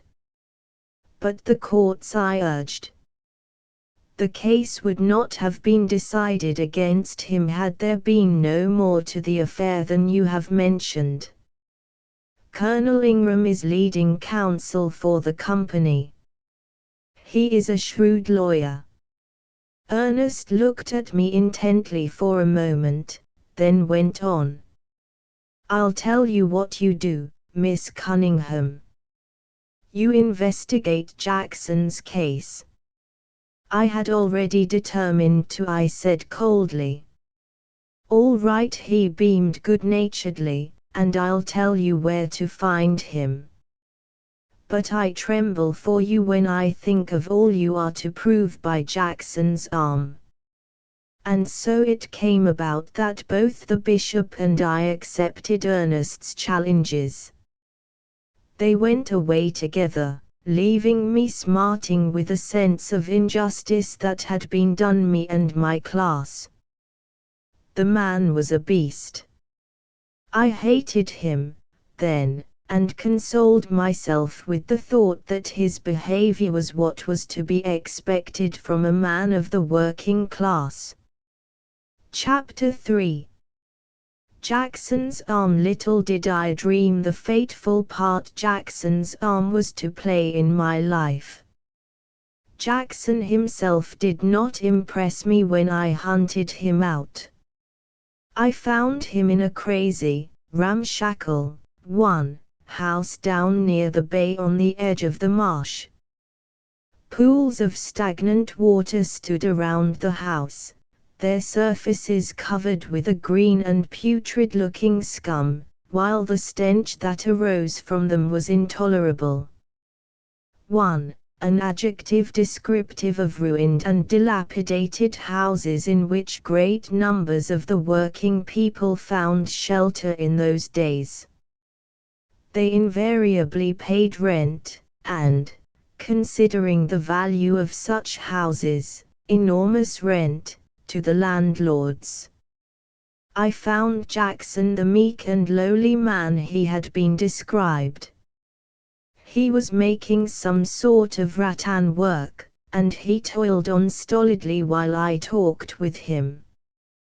But in spite of his meekness and lowliness, I fancied I caught the first note of a nascent bitterness in him when he said, "They might a given me a job as watchman, too, anyway." In those days thievery was incredibly prevalent. Everybody stole property from everybody else. The lords of society stole legally or else legalized their stealing, while the poorer classes stole illegally. Nothing was safe unless guarded. Enormous numbers of men were employed as watchmen to protect property. The houses of the well-to-do were a combination of safe deposit vault and fortress. The appropriation of the personal belongings of others by our own children of today is looked upon as a rudimentary survival of the theft characteristic that in those early times was universal. I got little out of him. He struck me as stupid, and yet the deftness with which he worked with his one hand seemed to belie his stupidity. This suggested an idea to me. "How did you happen to get your arm caught in the machine?" I asked. He looked at me in a slow and pondering way, and shook his head. "I don't know. It just happened." "Carelessness?" I prompted. "No," he answered, "I ain't for calling it that. I was working overtime, and I guess I was tired out some. I worked 17 years in the mills, and I've took notice that most of the accidents happens just before whistle blow. 3. I'm willing to bet that more accidents happens in the hour before whistle blow than in all the rest of the day. A man ain't so quick after working steady for hours. I've seen too many of them cut up and gouged and chawed not to know." 3. The laborers were called to work and dismissed by savage, screaming, nerve-wracking steam whistles. "Many of them?" I queried. "Hundreds and hundreds, and children, too." With the exception of the terrible details, Jackson's story of his accident was the same as that I had already heard. When I asked him if he had broken some rule of working the machinery, he shook his head. I chucked off the belt with my right hand, he said, and made a reach for the flint with my left. I didn't stop to see if the belt was off. I thought my right hand had done it, only it didn't. I reached quick, and the belt wasn't all the way off. And then my arm was chewed off. It must have been painful, I said sympathetically. The crunching of the bones wasn't nice, was his answer. His mind was rather hazy concerning the damaged suit. Only one thing was clear to him, and that was that he had not got any damages. He had a feeling that the testimony of the foreman and the superintendent had brought about the adverse decision of the court. Their testimony, as he put it, wasn't what it ought to have been. And to them I resolved to go. One thing was plain, Jackson's situation was wretched. His wife was in ill health, and he was unable to earn, by his rattan work and peddling, sufficient food for the family. He was back in his rent, and the oldest boy, a lad of 11, had started to work in the mills. They might a given me that watchman's job, were his last words as I went away. By the time I had seen the lawyer who had handled Jackson's case, and the two foremen and the superintendent at the mills who had testified, I began to feel that there was something after all in Ernest's contention. He was a weak and inefficient-looking man, the lawyer, and at sight of him I did not wonder that Jackson's case had been lost. My first thought was that it had served Jackson right for getting such a lawyer. But the next moment two of Ernest's statements came flashing into my consciousness. The company employs very efficient lawyers and Colonel Ingram is a shrewd lawyer. I did some rapid thinking. It dawned upon me that of course the company could afford finer legal talent than could a workingman like Jackson. But this was merely a minor detail. There was some very good reason, I was sure, why Jackson's case had gone against him. "Why did you lose the case?" I asked. The lawyer was perplexed and worried for a moment, and I found it in my heart to pity the wretched little creature. Then he began to whine. I do believe his whine was congenital. He was a man beaten at birth. He whined about the testimony. The witnesses had given only the evidence that helped the other side.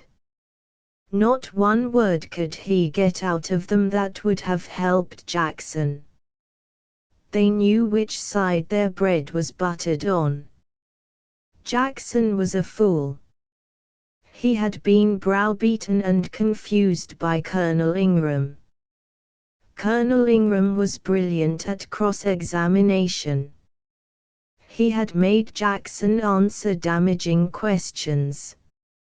How could his answers be damaging if he had the right on his side? I demanded. What's right got to do with it? He demanded back. You see all those books? He moved his hand over the array of volumes on the walls of his tiny office. All my reading and studying of them has taught me that law is one thing and right is another thing. Ask any lawyer. You go to Sunday school to learn what is right. But you go to those books to learn law. Do you mean to tell me that Jackson had the right on his side and yet was beaten? I queried tentatively. Do you mean to tell me that there is no justice in Judge Caldwell's court? The little lawyer glared at me a moment, and then the belligerence faded out of his face. I hadn't a fair chance, he began whining again. They made a fool out of Jackson and out of me, too. What chance had I? Colonel Ingram is a great lawyer. If he wasn't great, would he have charge of the law business of the Sierra Mills, of the Erston Land Syndicate, of the Barclay Consolidated, of the Oakland, San Leandro, and Pleasanton Electric? He's a corporation lawyer, and corporation lawyers are not paid for being fools. For what do you think the Sierra Mills alone give him $20,000 a year for? Because he's worth $20,000 a year to them, that's what for. I'm not worth that much. If I was, I wouldn't be on the outside, starving and taking cases like Jackson's. What do you think I'd have got if I'd won Jackson's case? 4. The function of the corporation lawyer was to serve, by corrupt methods, the money-grabbing propensities of the corporations. It is on record that Theodore Roosevelt, at that time President of the United States, said in 1905 AD, in his address at Harvard commencement, "We all know that, as things actually are, many of the most influential and most highly remunerated members of the bar in every center of wealth, make it their special task to work out bold and ingenious schemes by which their wealthy clients, individual or corporate, can evade the laws which were made to regulate, in the interests of the public, the uses of great wealth." "You'd have robbed him, most probably," I answered. "Of course I would," he cried angrily. "I've got to live, haven't I?" 5. A typical illustration of the internecine strife that permeated all society. Men preyed upon one another like ravening wolves. The big wolves ate the little wolves, and in the social pack Jackson was one of the least of the little wolves. "He has a wife and children," I chided. "So have I a wife and children," he retorted. "And there's not a soul in this world except myself that cares whether they starve or not." His face suddenly softened, and he opened his watch and showed me a small photograph of a woman and two little girls pasted inside the case. "There they are. Look at them. We've had a hard time, a hard time. I had hoped to send them away to the country if I'd won Jackson's case. They're not healthy here, but I can't afford to send them away." When I started to leave, he dropped back into his whine. I hadn't the ghost of a chance. Colonel Ingram and Judge Caldwell are pretty friendly. I'm not saying that if I'd got the right kind of testimony out of their witnesses on cross-examination, that friendship would have decided the case. And yet I must say that Judge Caldwell did a whole lot to prevent my getting that very testimony. Why, Judge Caldwell and Colonel Ingram belong to the same lodge and the same club. They live in the same neighborhood, one I can't afford. And their wives are always in and out of each other's houses. They're always having whist parties and such things back and forth. And yet you think Jackson had the right of it?" I asked, pausing for the moment on the threshold. "I don't think," I know it was his answer. And at first I thought he had some show, too. But I didn't tell my wife. I didn't want to disappoint her. She had her heart set on a trip to the country hard enough as it was. Why did you not call attention to the fact that Jackson was trying to save the machinery from being injured? I asked Peter Donnelly, one of the foremen who had testified at the trial. He pondered a long time before replying. Then he cast an anxious look about him and said, "Because I've a good wife and 3 of the sweetest children ye ever laid eyes on, that's why." "I do not understand," I said. "In other words, because it wouldn't a been healthy," he answered. "You mean," I began. But he interrupted passionately. "I mean what I said. It's long years I've worked in the mills. I began as a little lad on the spindles. I worked up ever since. It's by hard work I got to my present exalted position. I'm a foreman, if you please. And I doubt me if there's a man in the mills that'd put out a hand to drag me from drownin'. I used to belong to the union. But I've stayed by the company through 2 strikes. They called me scab. There's not a man among 'em today to take a drink with me if I asked him. Do ye see the scars on me head where I was struck with flying bricks? There ain't a child at the spindles but what would curse me name. Me only friend is the company. It's not me duty, but me bread and butter and the life of me children to stand by the mills. That's why." "Was Jackson to blame?" I asked. "He should a got the damages. He was a good worker and never made trouble." "Then you were not at liberty to tell the whole truth, as you had sworn to do." He shook his head. "The truth, the whole truth, and nothing but the truth," I said solemnly. Again his face became impassioned, and he lifted it, not to me, but to heaven. "I'd let me soul and body burn in everlasting hell for them children of mine," was his answer. Henry Dallas, the superintendent, was a vulpine-faced creature who regarded me insolently and refused to talk. Not a word could I get from him concerning the trial and his testimony. But with the other foreman I had better luck. James Smith was a hard-faced man, and my heart sank as I encountered him. He, too, gave me the impression that he was not a free agent, and as we talked I began to see that he was mentally superior to the average of his kind.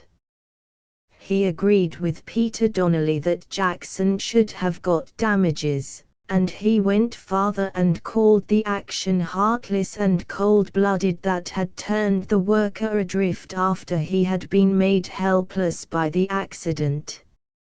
Also, he explained that there were many accidents in the mills, and that the company's policy was to fight to the bitter end all consequent damage suits. "It means hundreds of thousands a year to the stockholders," he said, and as he spoke I remembered the last dividend that had been paid my father, and the pretty gown for me and the books for him that had been bought out of that dividend.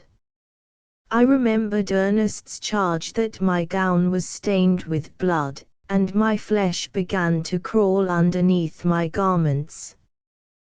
"When you testified at the trial, you didn't point out that Jackson received his accident through trying to save the machinery from damage," I said. No, I did not was the answer, and his mouth set bitterly. I testified to the effect that Jackson injured himself by neglect and carelessness, and that the company was not in any way to blame or liable. Was it carelessness? I asked. Call it that, or anything you want to call it. The fact is, a man gets tired after he's been working for hours. I was becoming interested in the man. He certainly was of a superior kind. You are better educated than most workingmen, I said. I went through high school, he replied. I worked my way through doing janitor work. I wanted to go through the university. But my father died, and I came to work in the mills. I wanted to become a naturalist, he explained shyly, as though confessing a weakness. I love animals. But I came to work in the mills. When I was promoted to foreman, I got married, then the family came, and well, I wasn't my own boss anymore. What do you mean by that? I asked. I was explaining why I testified at the trial the way I did, why I followed instructions.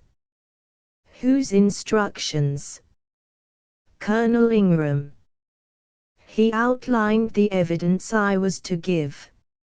And it lost Jackson's case for him. He nodded, and the blood began to rise darkly in his face. And Jackson had a wife and 2 children dependent on him. I know, he said quietly, though his face was growing darker. Tell me, I went on, was it easy to make yourself over from what you were, say in high school, to the man you must have become to do such a thing at the trial? The suddenness of his outburst startled and frightened me. He ripped out a savage oath, and clenched his fist as though about to strike me. It is interesting to note the virilities of language that were common speech in that day, as indicative of the life, red of claw and fang, that was then lived. Reference is here made, of course, not to the oath of Smith, but to the verb ripped used by Avis Everhard. I beg your pardon, he said the next moment. No, it was not easy. And now I guess you can go away. You've got all you wanted out of me. But let me tell you this before you go. It won't do you any good to repeat anything I've said. I'll deny it, and there are no witnesses. I'll deny every word of it, and if I have to, I'll do it under oath on the witness stand. After my interview with Smith, I went to my father's office in the chemistry building and there encountered Ernest. It was quite unexpected, but he met me with his bold eyes and firm hand clasp, and with that curious blend of his awkwardness and ease. It was as though our last stormy meeting was forgotten, but I was not in the mood to have it forgotten. I have been looking up Jackson's case, I said abruptly. He was all interested attention, and waited for me to go on, though I could see in his eyes the certitude that my convictions had been shaken. He seems to have been badly treated, I confessed. I think some of his blood is dripping from our roof beams. Of course, he answered. If Jackson and all his fellows were treated mercifully, the dividends would not be so large. I shall never be able to take pleasure in pretty gowns again, I added. I felt humble and contrite, and was aware of a sweet feeling that Ernest was a sort of father-confessor. Then, as ever after, his strength appealed to me. It seemed to radiate a promise of peace and protection. "Nor will you be able to take pleasure in sackcloth," he said gravely. "There are the jute mills, you know, and the same thing goes on there. It goes on everywhere. Our boasted civilization is based upon blood, soaked in blood, and neither you nor I nor any of us can escape the scarlet stain." "The men you talked with, who were they?" I told him all that had taken place. "And not one of them was a free agent," he said. "They were all tied to the merciless industrial machine. And the pathos of it and the tragedy is that they are tied by their heartstrings. Their children, always the young life that it is their instinct to protect. This instinct is stronger than any ethic they possess. My father. He lied, he stole, he did all sorts of dishonorable things to put bread into my mouth and into the mouths of my brothers and sisters. He was a slave to the industrial machine, and it stamped his life out, worked him to death." "But you," I interjected. "You are surely a free agent." "Not wholly," he replied. "I am not tied by my heartstrings. I am often thankful that I have no children, and I dearly love children. Yet if I married I should not dare to have any." "That surely is bad doctrine," I cried. "I know it is," he said sadly. "But it is expedient doctrine. I am a revolutionist, and it is a perilous vocation." I laughed incredulously. "If I tried to enter your father's house at night to steal his dividends from the Sierra Mills, what would he do?" "He sleeps with a revolver on the stand by the bed," I answered. "He would most probably shoot you. And if I and a few others should lead 1.5 million of men, 7, into the houses of all the well-to-do, there would be a great deal of shooting, wouldn't there?" 7. This reference is to the socialist vote cast in the United States in 1910. The rise of this vote clearly indicates the swift growth of the Party of Revolution. Its voting strength in the United States in 1888 was 2,068, in 1902, 127,713, in 1904, 435,040, in 1908, 1,108,427, and in 1910, 1,688,211. "Yes, but you are not doing that," I objected. "It is precisely what I am doing.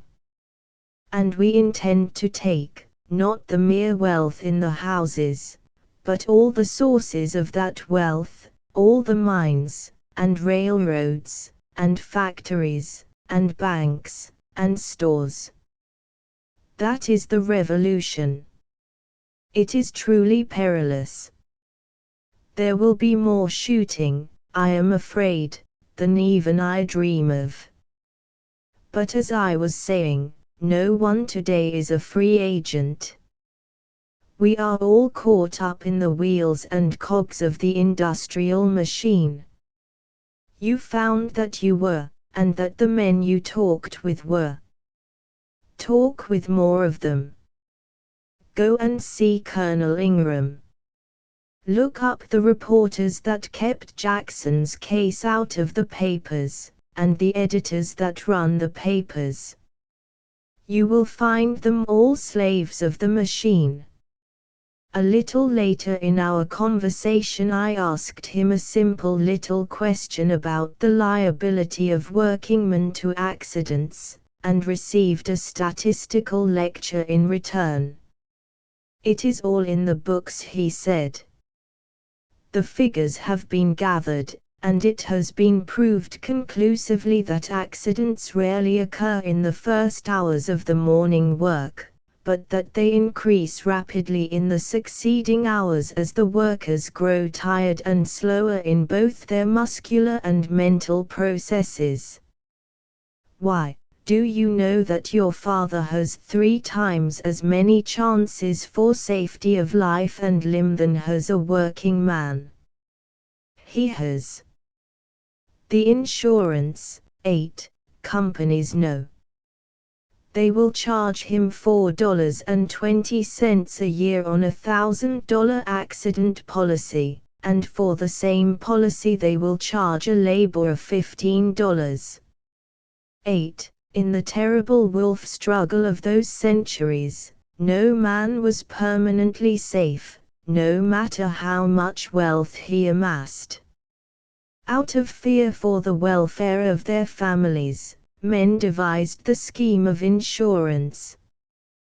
To us, in this intelligent age, such a device is laughably absurd and primitive.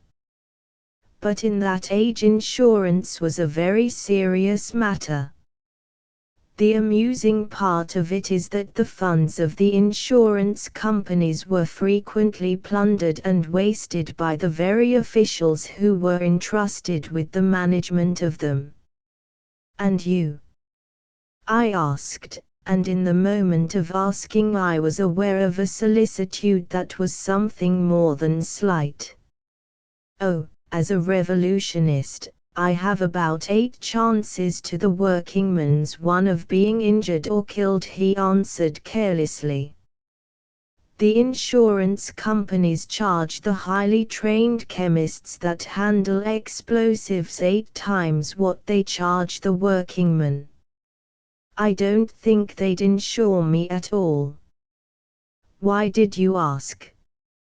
My eyes fluttered, and I could feel the blood warm in my face. It was not that he had caught me in my solicitude, but that I had caught myself, and in his presence. Just then my father came in and began making preparations to depart with me.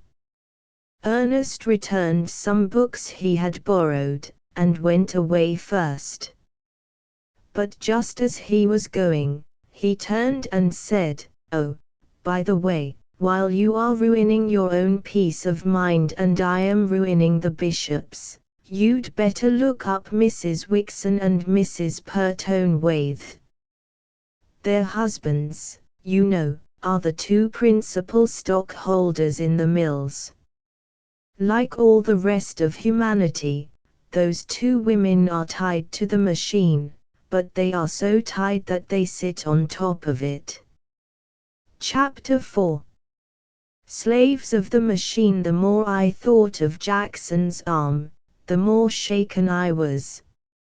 I was confronted by the concrete. For the first time I was seeing life. My university life, and study and culture, had not been real.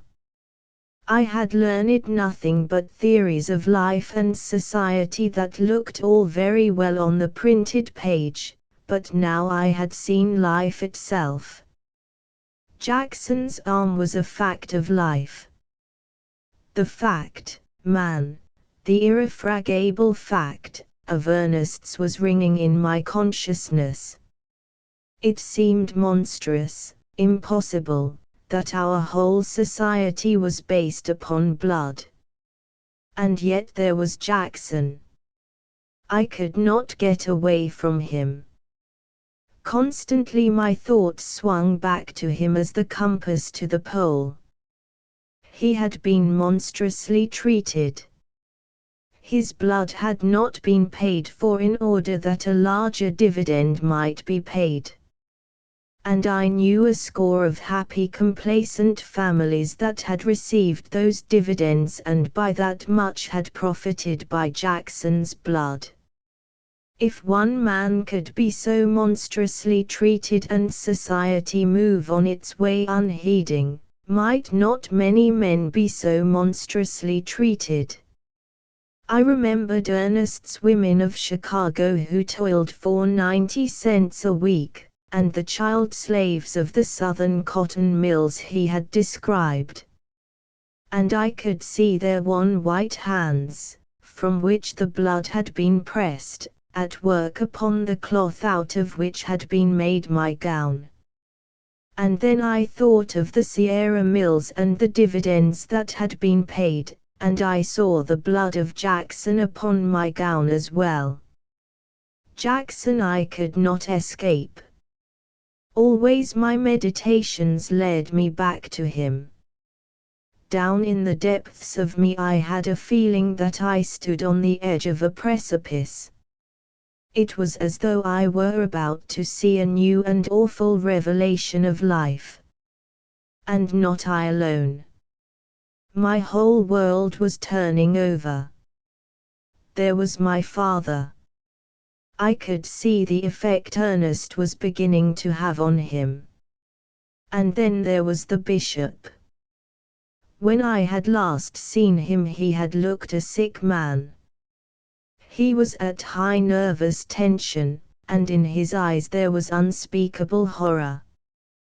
From the little I learned I knew that Ernest had been keeping his promise of taking him through hell. But what scenes of hell the bishop's eyes had seen, I knew not, for he seemed too stunned to speak about them. Once, the feeling strong upon me that my little world and all the world was turning over, I thought of Ernest as the cause of it, and also I thought, we were so happy and peaceful before he came. And the next moment I was aware that the thought was a treason against truth, and Ernest rose before me transfigured, the apostle of truth, with shining brows and the fearlessness of one of God's own angels, battling for the truth and the right, and battling for the succor of the poor and lonely and oppressed. And then there arose before me another figure, the Christ. He, too, had taken the part of the lowly and oppressed, and against all the established power of priest and Pharisee. And I remembered his end upon the cross, and my heart contracted with a pang as I thought of Ernest. Was he, too, destined for a cross, he, with his clarion call and war-noted voice, and all the fine man's vigor of him? And in that moment I knew that I loved him, and that I was melting with desire to comfort him. I thought of his life. A sordid, harsh, and meager life it must have been. And I thought of his father, who had lied and stolen for him and been worked to death. And he himself had gone into the mills when he was 10. All my heart seemed bursting with desire to fold my arms around him, and to rest his head on my breast, his head that must be weary with so many thoughts, and to give him rest, just rest, and easement and forgetfulness for a tender space. I met Colonel Ingram at a church reception. Him I knew well and had known well for many years. I trapped him behind large palms and rubber plants, though he did not know he was trapped. He met me with the conventional gaiety and gallantry. He was ever a graceful man, diplomatic, tactful, and considerate. And as for appearance, he was the most distinguished-looking man in our society. Beside him even the venerable head of the university looked tawdry and small. And yet I found Colonel Ingram situated the same as the unlettered mechanics. He was not a free agent. He, too, was bound upon the wheel. I shall never forget the change in him when I mentioned Jackson's case. His smiling good nature vanished like a ghost. A sudden, frightful expression distorted his well-bred face. I felt the same alarm that I had felt when James Smith broke out. But Colonel Ingram did not curse. That was the slight difference that was left between the workingman and him.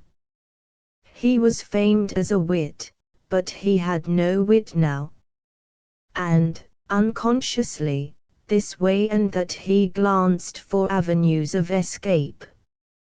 But he was trapped amid the palms and rubber trees. Oh, he was sick of the sound of Jackson's name. Why had I brought the matter up? He did not relish my joke. It was poor taste on my part, and very inconsiderate. Did I not know that in his profession personal feelings did not count? He left his personal feelings at home when he went down to the office. At the office he had only professional feelings. Should Jackson have received damages? I asked. Certainly, he answered. That is, personally, I have a feeling that he should.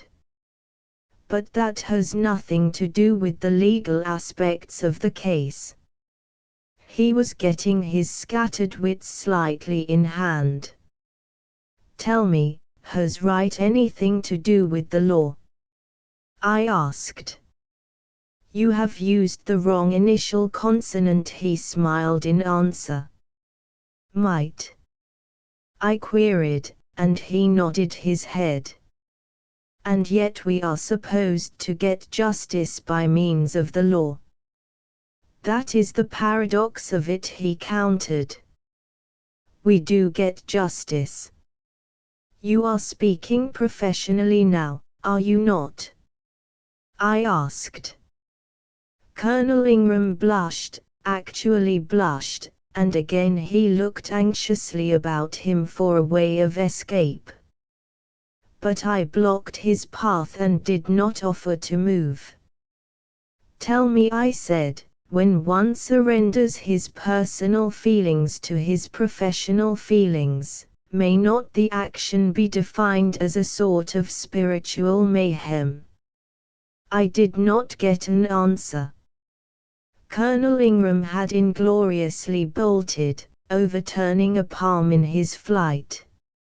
Next I tried the newspapers. I wrote a quiet, restrained, dispassionate account of Jackson's case. I made no charges against the men with whom I had talked, nor, for that matter, did I even mention them.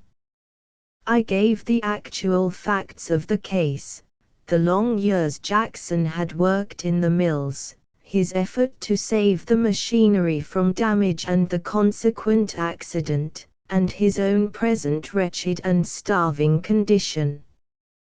The 3 local newspapers rejected my communication, likewise did the 2 weeklies. I got hold of Percy Layton.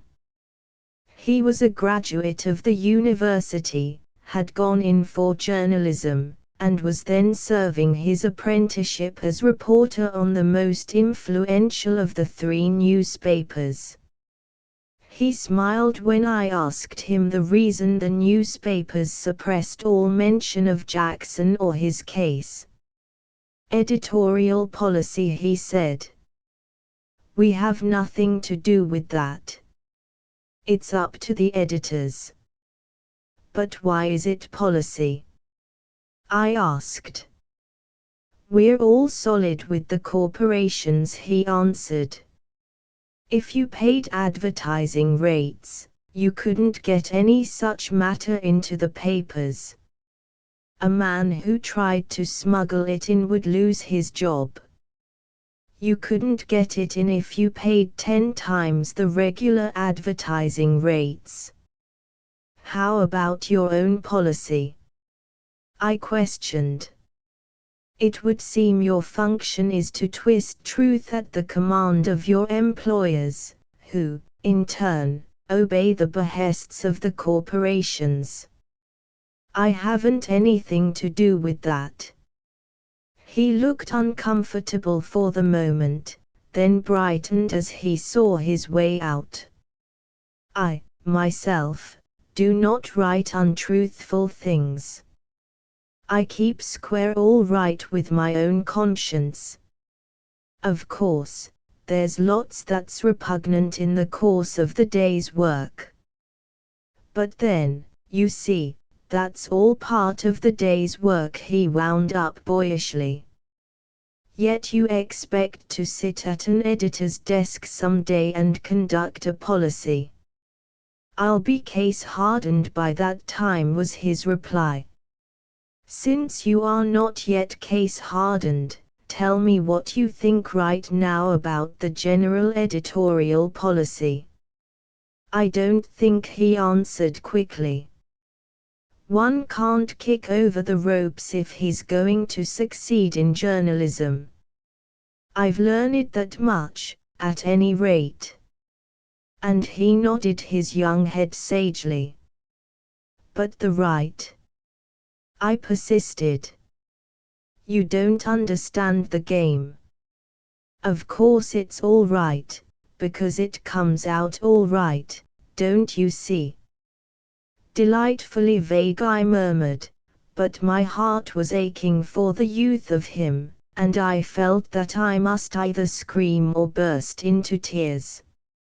I was beginning to see through the appearances of the society in which I had always lived, and to find the frightful realities that were beneath.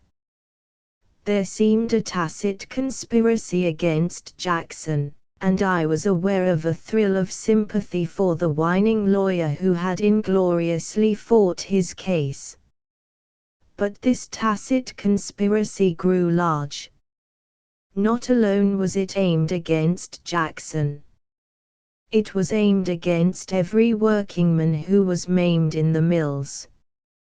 And if against every man in the mills, why not against every man in all the other mills and factories?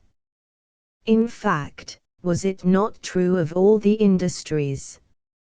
And if this was so, then society was a lie. I shrank back from my own conclusions. It was too terrible and awful to be true. But there was Jackson, and Jackson's arm, and the blood that stained my gown and dripped from my own roof beams. And there were many Jacksons, hundreds of them in the mills alone, as Jackson himself had said. Jackson I could not escape. I saw Mr. Wixon and Mr. Purtone Waithe, the two men who held most of the stock in the Sierra Mills. But I could not shake them as I had shaken the mechanics in their employ. I discovered that they had an ethic superior to that of the rest of society. It was what I may call the aristocratic ethic or the master ethic. 1. They talked in large ways of policy, and they identified policy and right. And to me they talked in fatherly ways, patronizing my youth and inexperience. They were the most hopeless of all I had encountered in my quest. They believed absolutely that their conduct was right. There was no question about it, no discussion. They were convinced that they were the saviors of society, and that it was they who made happiness for the many. and they drew pathetic pictures of what would be the sufferings of the working class were it not for the employment that they, and they alone, by their wisdom, provided for it. 1. Before Avis Everhard was born, John Stuart Mill, in his essay, On Liberty, wrote, "Wherever there is an ascendant class, a large portion of the morality emanates from its class interests and its class feelings of superiority." Fresh from these two masters, I met Ernest and related my experience. He looked at me with a pleased expression, and said, "Really, this is fine. You are beginning to dig truth for yourself. It is your own empirical generalization, and it is correct. No man in the industrial machine is a free will agent, except the large capitalist, and he isn't, if you'll pardon the Irishism. 2. You see, the masters are quite sure that they are right in what they are doing. That is the crowning absurdity of the whole situation. They are so tied by their human nature that they can't do a thing unless they think it is right. They must have a sanction for their acts. 2. Verbal contradictions, called bulls, were long an amiable weakness of the ancient Irish. When they want to do a thing, in business of course, they must wait till there arises in their brains, somehow, a religious, or ethical, or scientific, or philosophic, concept that the thing is right. And then they go ahead and do it, unwitting that one of the weaknesses of the human mind is that the wish is parent to the thought. No matter what they want to do, the sanction always comes. They are superficial casuists. They are Jesuitical. They even see their way to doing wrong that right may come of it. One of the pleasant and axiomatic fictions they have created is that they are superior to the rest of mankind in wisdom and efficiency. Therefrom comes their sanction to manage the bread and butter of the rest of mankind. They have even resurrected the theory of the divine right of kings, commercial kings in their case. 3.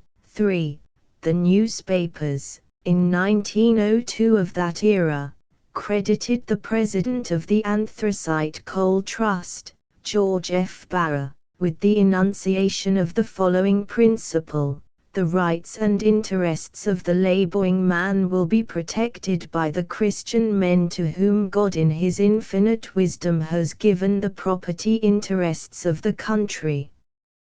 The weakness in their position lies in that they are merely businessmen. They are not philosophers. They are not biologists nor sociologists. If they were, of course all would be well.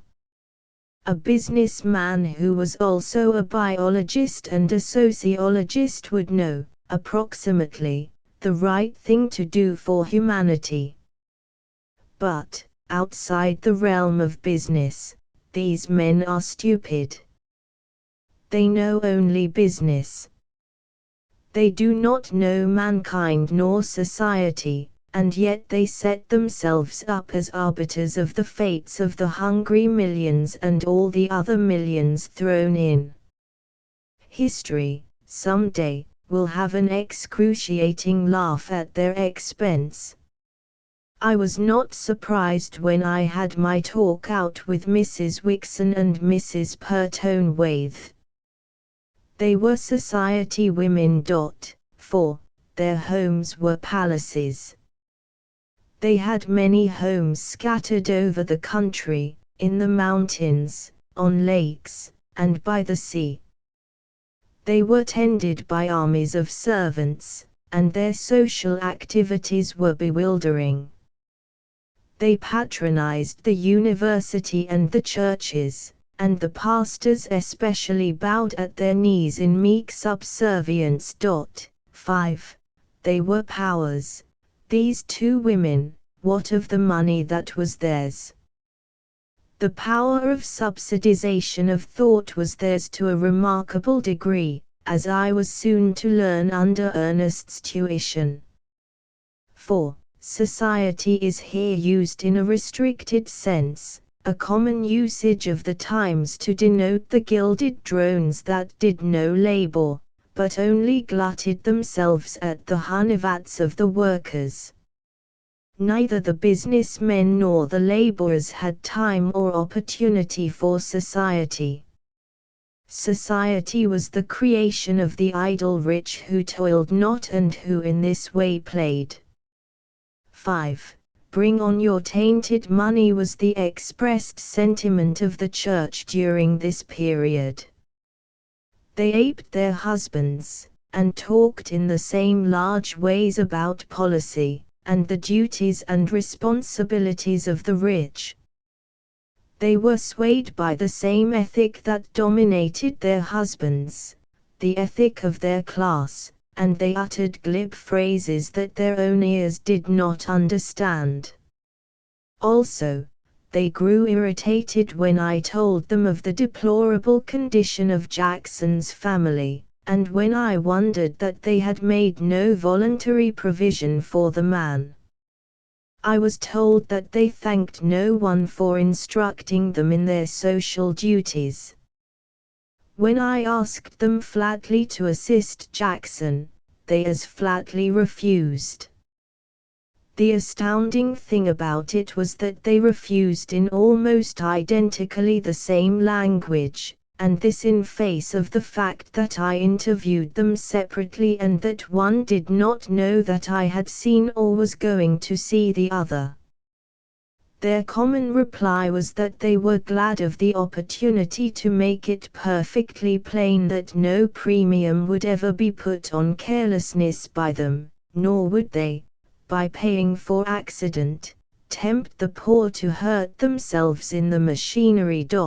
6. In the files of the Outlook, a critical weekly of the period, in the number dated the 18th of August, 1906, is related the circumstance of a workingman losing his arm, the details of which are quite similar to those of Jackson's case as related by Avis Everhard. And they were sincere, these two women. They were drunk with conviction of the superiority of their class and of themselves. They had a sanction, in their own class ethic, for every act they performed. As I drove away from Mrs. Pertone-Waith's great house, I looked back at it, and I remembered Ernest's expression that they were bound to the machine, but that they were so bound that they sat on top of it. Chapter V. The Philomath's Ernest was often at the house. Nor was it my father, merely, nor the controversial dinners, that drew him there. Even at that time I flattered myself that I played some part in causing his visits, and it was not long before I learned the correctness of my surmise. For never was there such a lover as Ernest Everhard. His gaze and his hand clasp grew firmer and steadier, if that were possible, and the question that had grown from the first in his eyes, grew only the more imperative. My impression of him, the first time I saw him, had been unfavorable. Then I had found myself attracted toward him. Next came my repulsion, when he so savagely attacked my class and me. After that, as I saw that he had not maligned my class, and that the harsh and bitter things he said about it were justified, I had drawn closer to him again. He became my oracle. for me he tore the sham from the face of society and gave me glimpses of reality that were as unpleasant as they were undeniably true. As I have said, there was never such a lover as he. No girl could live in a university town till she was 24 and not have love experiences. I had been made love to by beardless sophomores and grey professors, and by the athletes and the football giants. But not one of them made love to me as Ernest did. His arms were around me before I knew. His lips were on mine before I could protest or resist. Before his earnestness, conventional maiden dignity was ridiculous. He swept me off my feet by the splendid invincible rush of him. He did not propose. He put his arms around me and kissed me and took it for granted that we should be married. There was no discussion about it.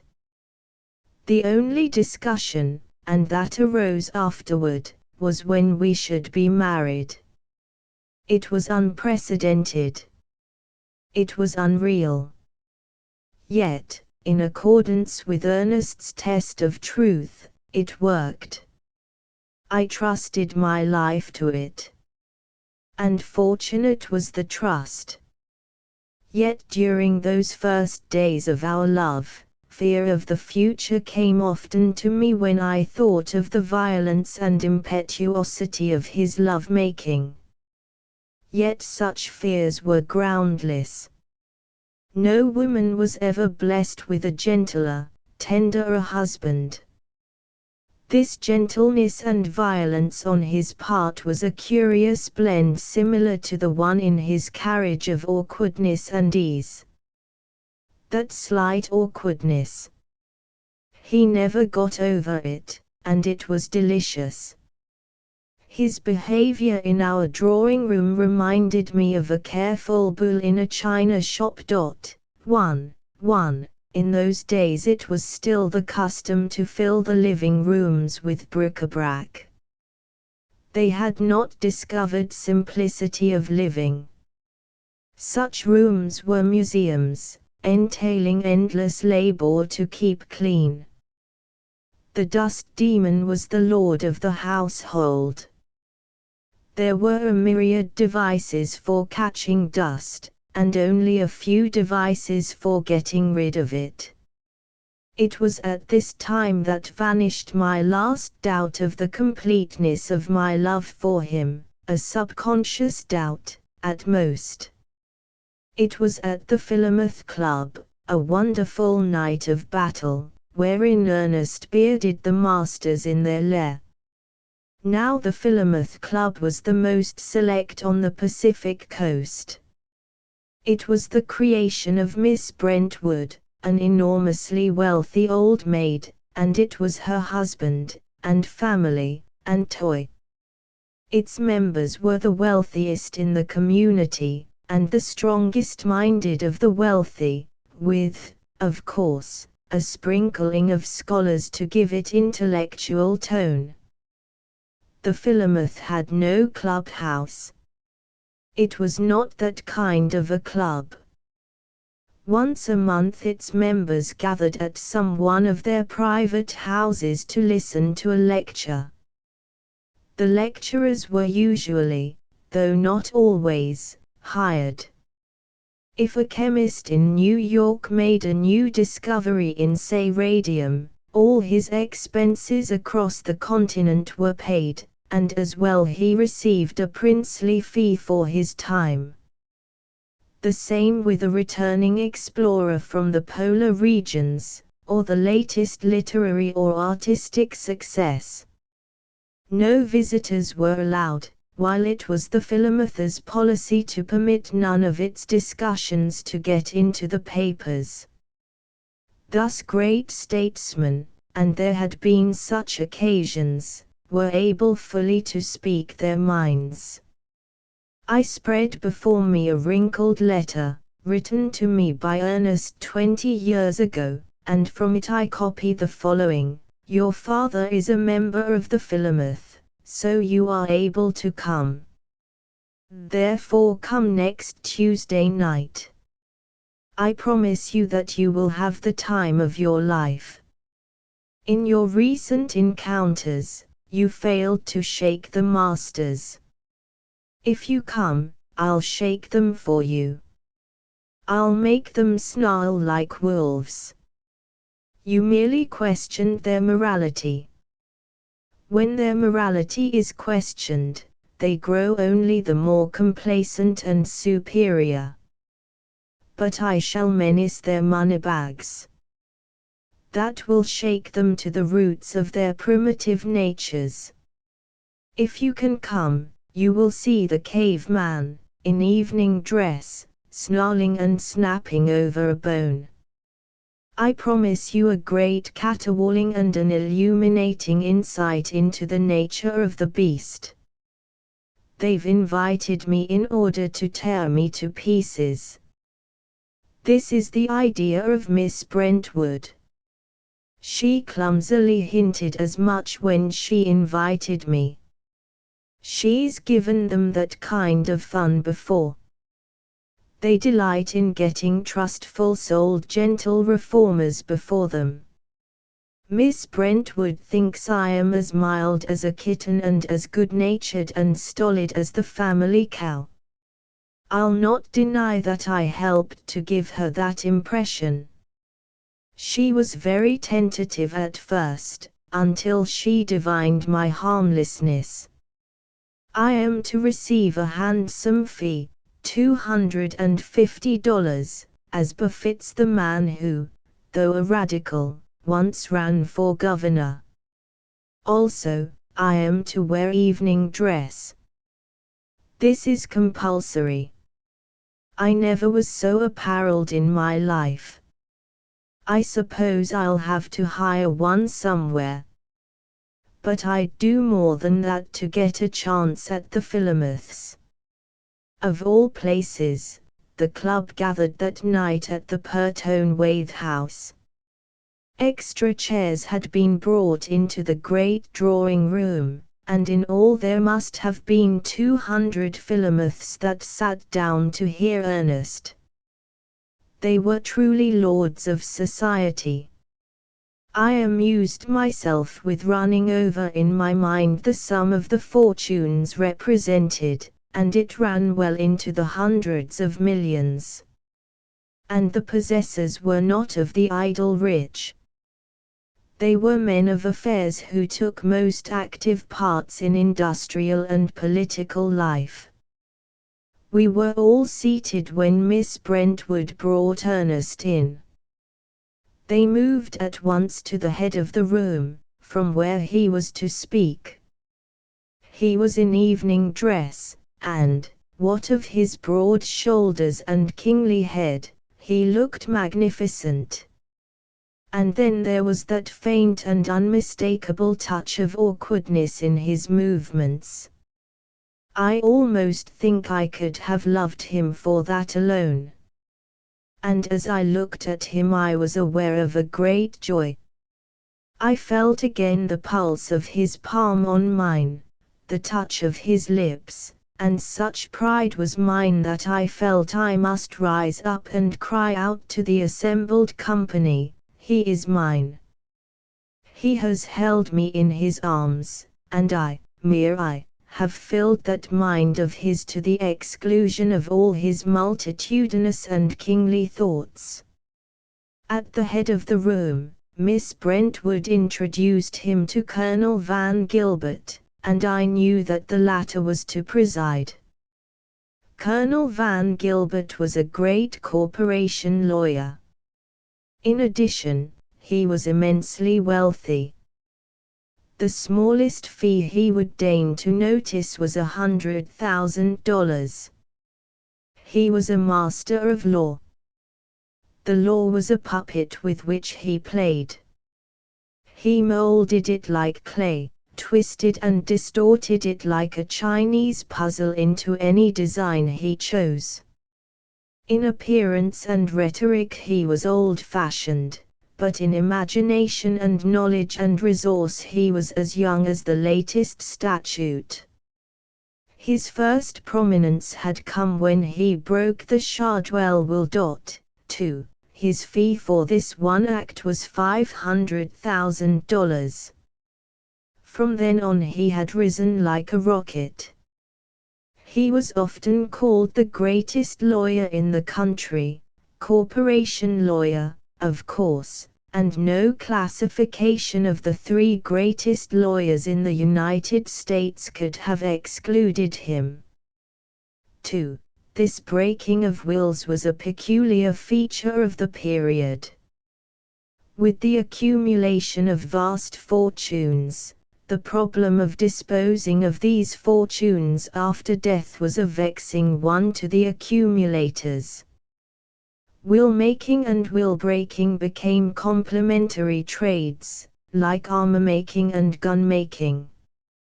The shrewdest will-making lawyers were called in to make wills that could not be broken. But these wills were always broken, and very often by the very lawyers that had drawn them up. Nevertheless, the delusion persisted in the wealthy class that an absolutely unbreakable will could be cast, and so, through the generations, clients and lawyers pursued the illusion. It was a pursuit like unto that of the universal solvent of the medieval alchemists. He arose and began, in a few well-chosen phrases that carried an undertone of faint irony, to introduce Ernest.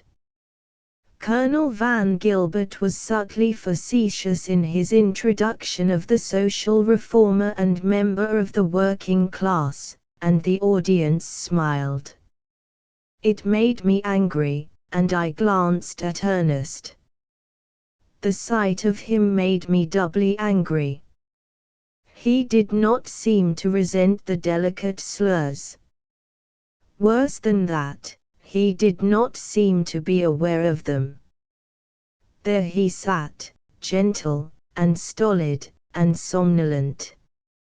He really looked stupid. And for a moment the thought rose in my mind, what if he were overawed by this imposing array of power and brains? Then I smiled. He couldn't fool me. But he fooled the others, just as he had fooled Miss Brentwood. She occupied a chair right up to the front, and several times she turned her head toward one or another of her confreres and smiled her appreciation of the remarks. Colonel Van Gilbert done, Ernest arose and began to speak. He began in a low voice, haltingly and modestly, and with an air of evident embarrassment. He spoke of his birth in the working class, and of the sordidness and wretchedness of his environment, where flesh and spirit were alike starved and tormented. He described his ambitions and ideals, and his conception of the paradise wherein lived the people of the upper classes. As he said, up above me, I knew, were unselfishnesses of the spirit, clean and noble thinking, keen intellectual living. I knew all this because I read Seaside Library, 3 novels, in which, with the exception of the villains and adventuresses, all men and women thought beautiful thoughts, spoke a beautiful tongue, and performed glorious deeds. In short, as I accepted the rising of the sun, I accepted that up above me was all that was fine and noble and gracious, all that gave decency and dignity to life, all that made life worth living and that remunerated one for his travail and misery. 3. A curious and amazing literature that served to make the working class utterly misapprehend the nature of the leisure class. He went on and traced his life in the mills, the learning of the horseshoeing trade, and his meeting with the socialists. Among them, he said, he had found keen intellects and brilliant wits, ministers of the gospel who had been broken because their Christianity was too wide for any congregation of mammon worshippers, and professors who had been broken on the wheel of university subservience to the ruling class. The socialists were revolutionists, he said, struggling to overthrow the irrational society of the present and out of the material to build the rational society of the future. Much more he said that would take too long to write, but I shall never forget how he described the life among the revolutionists. All halting utterance vanished. His voice grew strong and confident, and it glowed as he glowed, and as the thoughts glowed that poured out from him. He said, amongst the revolutionists I found, also, warm faith in the human, ardent idealism, sweetnesses of unselfishness, renunciation, and martyrdom, all the splendid, stinging things of the spirit. Here life was clean, noble, and alive. I was in touch with great souls who exalted flesh and spirit over dollars and cents, and to whom the thin wail of the starved slum child meant more than all the pomp and circumstance of commercial expansion and world empire. All about me were nobleness of purpose and heroism of effort, and my days and nights were sunshine and starshine, all fire and dew, with before my eyes, ever burning and blazing, the Holy Grail, Christ's own Grail, the warm human, long-suffering and maltreated but to be rescued and saved at the last. As before I had seen him transfigured, so now he stood transfigured before me. His brows were bright with the divine that was in him, and brighter yet shone his eyes from the midst of the radiance that seemed to envelop him as a mantle. But the others did not see this radiance, and I assumed that it was due to the tears of joy and love that dimmed my vision. At any rate, Mr. Wixon, who sat behind me, was unaffected, for I heard him sneer aloud, "Utopian." For the people of that age were phrase slaves. The abjectness of their servitude is incomprehensible to us. There was a magic in words greater than the conjurer's art. So befuddled and chaotic were their minds that the utterance of a single word could negative the generalizations of a lifetime of serious research and thought. Such a word was the adjective utopian.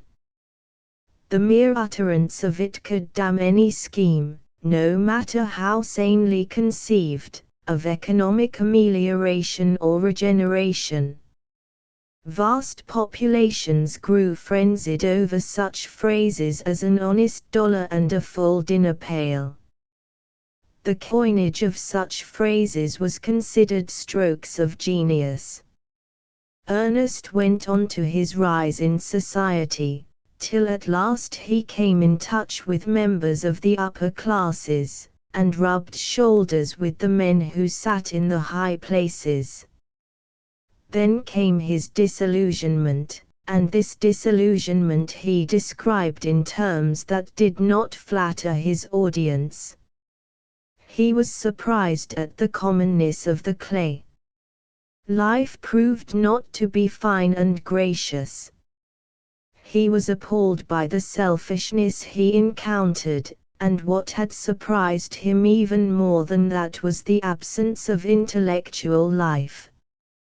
Fresh from his revolutionists, he was shocked by the intellectual stupidity of the master class.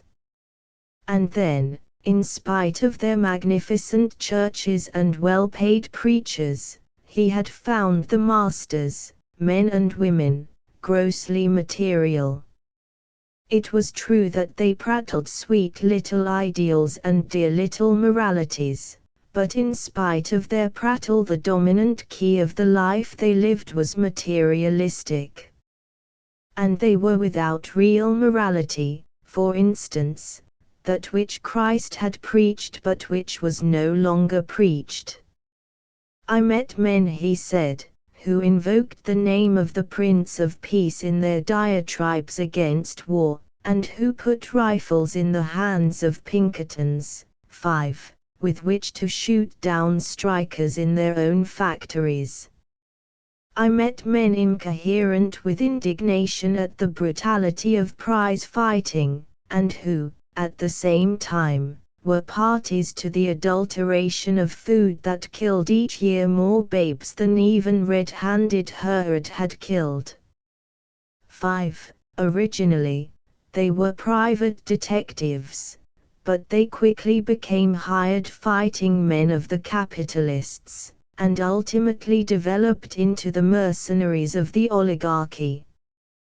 This delicate, aristocratic-featured gentleman was a dummy director and a tool of corporations that secretly robbed widows and orphans.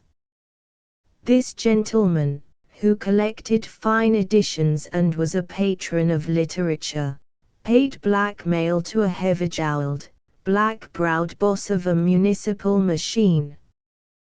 This editor, who published patent medicine advertisements, called me a scoundrelly demagogue because I dared him to print in his paper the truth about patent medicines. 6.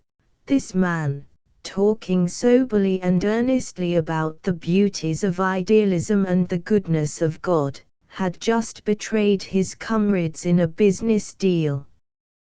This man, a pillar of the church and heavy contributor to foreign missions, worked his shop girls 10 hours a day on a starvation wage and thereby directly encouraged prostitution. This man, who endowed chairs in universities and erected magnificent chapels, perjured himself in courts of law over dollars and cents. This railroad magnate broke his word as a citizen, as a gentleman, and as a Christian, when he granted a secret rebate, and he granted many secret rebates. This senator was the tool and the slave, the little puppet, of a brutal uneducated machine boss winking sad smiley 7, so was this governor and this Supreme Court judge, and all three rode on railroad passes, and, also, this sleek capitalist owned the machine boss, and the railroads that issued the passes. 6. Patent medicines were patent lies, but, like the charms and indulgences of the Middle Ages, they deceived the people. The only difference lay in that the patent medicines were more harmful and more costly. 7. Even as late as 1912 AD, the great mass of the people still persisted in the belief that they ruled the country by virtue of their ballots. In reality, the country was ruled by what were called political machines. At first the machine bosses charged the master capitalists extortionate tolls for legislation, but in a short time the master capitalists found it cheaper to own the political machines themselves and to hire the machine bosses. And so it was, instead of in paradise, that I found myself in the arid desert of commercialism. I found nothing but stupidity, except for business. I found none clean, noble, and alive, though I found many who were alive, with rottenness. What I did find was monstrous selfishness and heartlessness, and a gross, gluttonous, practiced, and practical materialism. much more Ernest told them of themselves and of his disillusionment. Intellectually they had bored him, morally and spiritually they had sickened him, so that he was glad to go back to his revolutionists, who were clean, noble, and alive, and all that the capitalists were not. And now he said, "Let me tell you about that revolution." But first I must say that his terrible diatribe had not touched them. I looked about me at their faces and saw that they remained complacently superior to what he had charged. And I remembered what he had told me, that no indictment of their morality could shake them. However, I could see that the boldness of his language had affected Miss Brentwood. She was looking worried and apprehensive. Ernest began by describing the army of revolution, and as he gave the figures of its strength, the votes cast in the various countries, the assemblage began to grow restless. Concern showed in their faces, and I noticed a tightening of lips. At last the gauge of battle had been thrown down. He described the international organization of the socialists that united the 1.5 million in the United States with the 23.5 million in the rest of the world. Such an army of revolution, he said, 25 million strong, is a thing to make rulers and ruling classes pause and consider. The cry of this army is, "No quarter." We want all that you possess. We will be content with nothing less than all that you possess. We want in our hands the reins of power and the destiny of mankind. Here are our hands. They are strong hands.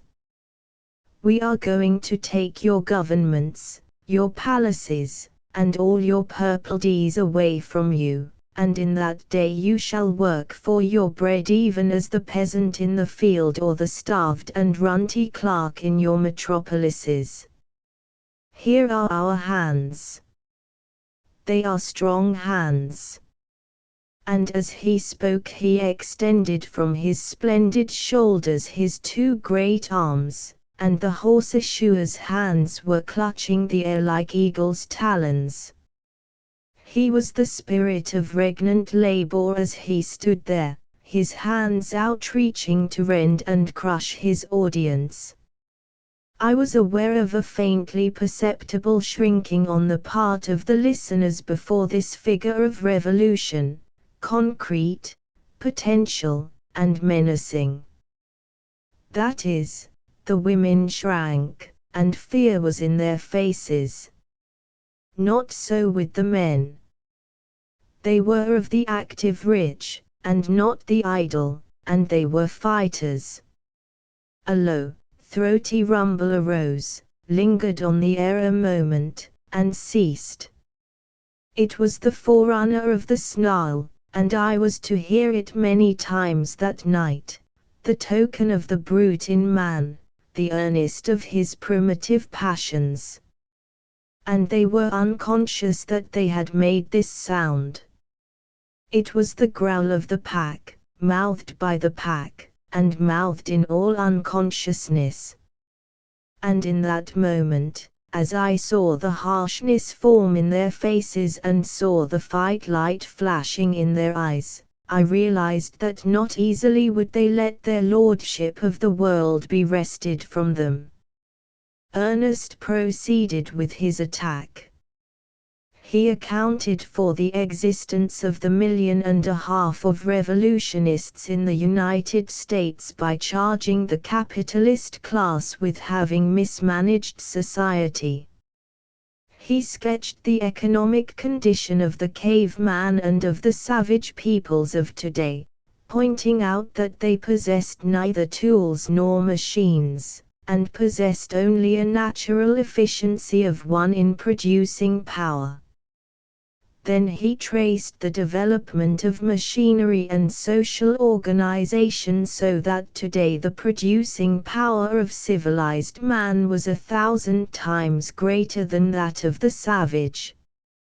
5 men, he said, can produce bread for 1,000. 1 man can produce cotton cloth for 250 people, woolens for 300, and boots and shoes for 1,000.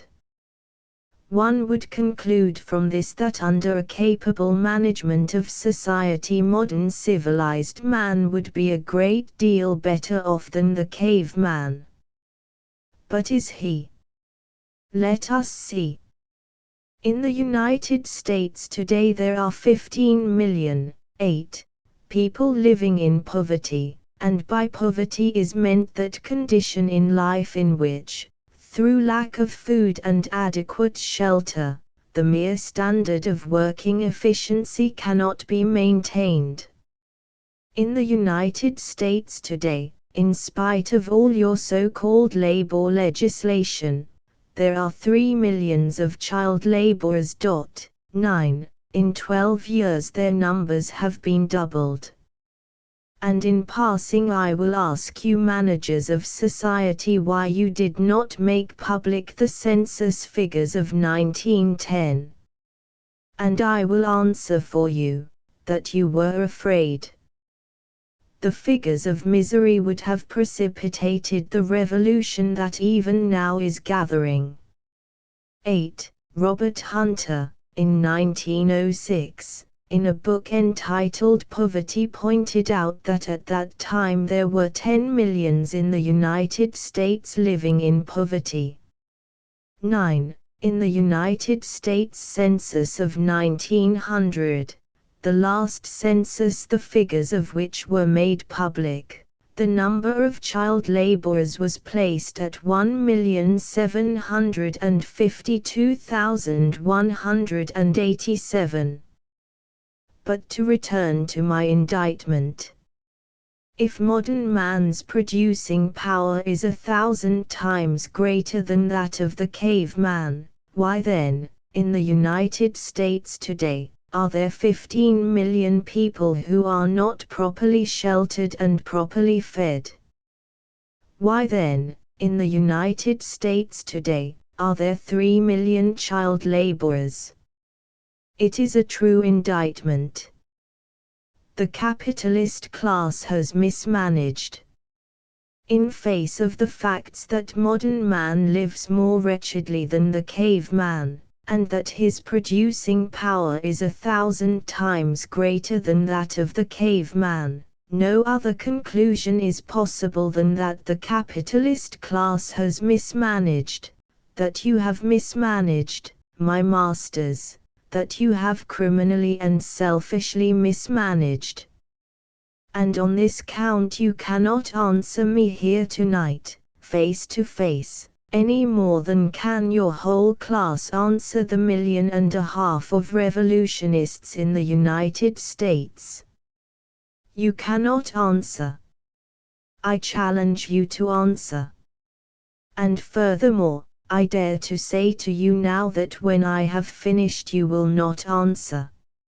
On that point you will be tongue-tied, though you will talk wordily enough about other things. You have failed in your management. You have made a shambles of civilization. You have been blind and greedy.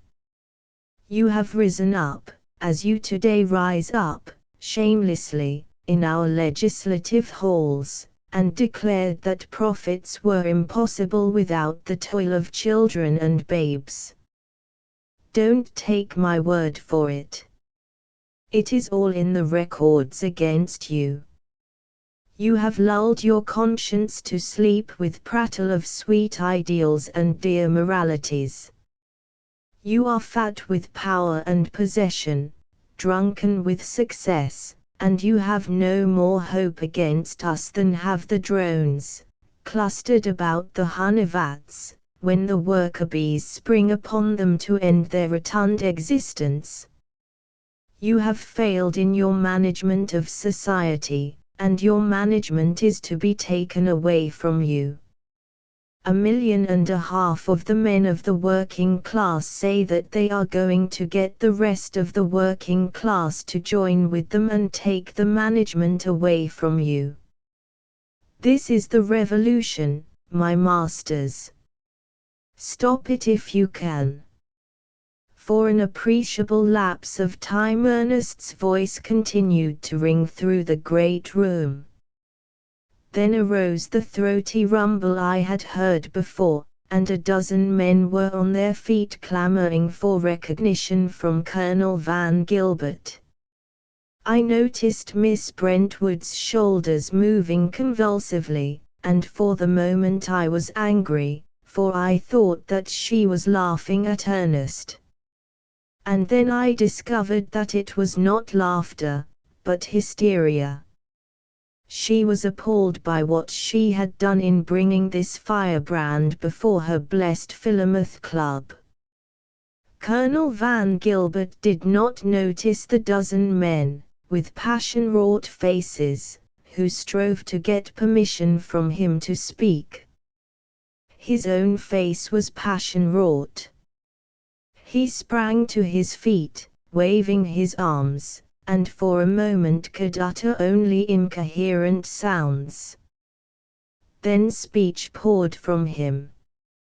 But it was not the speech of a $100,000 lawyer, nor was the rhetoric old-fashioned.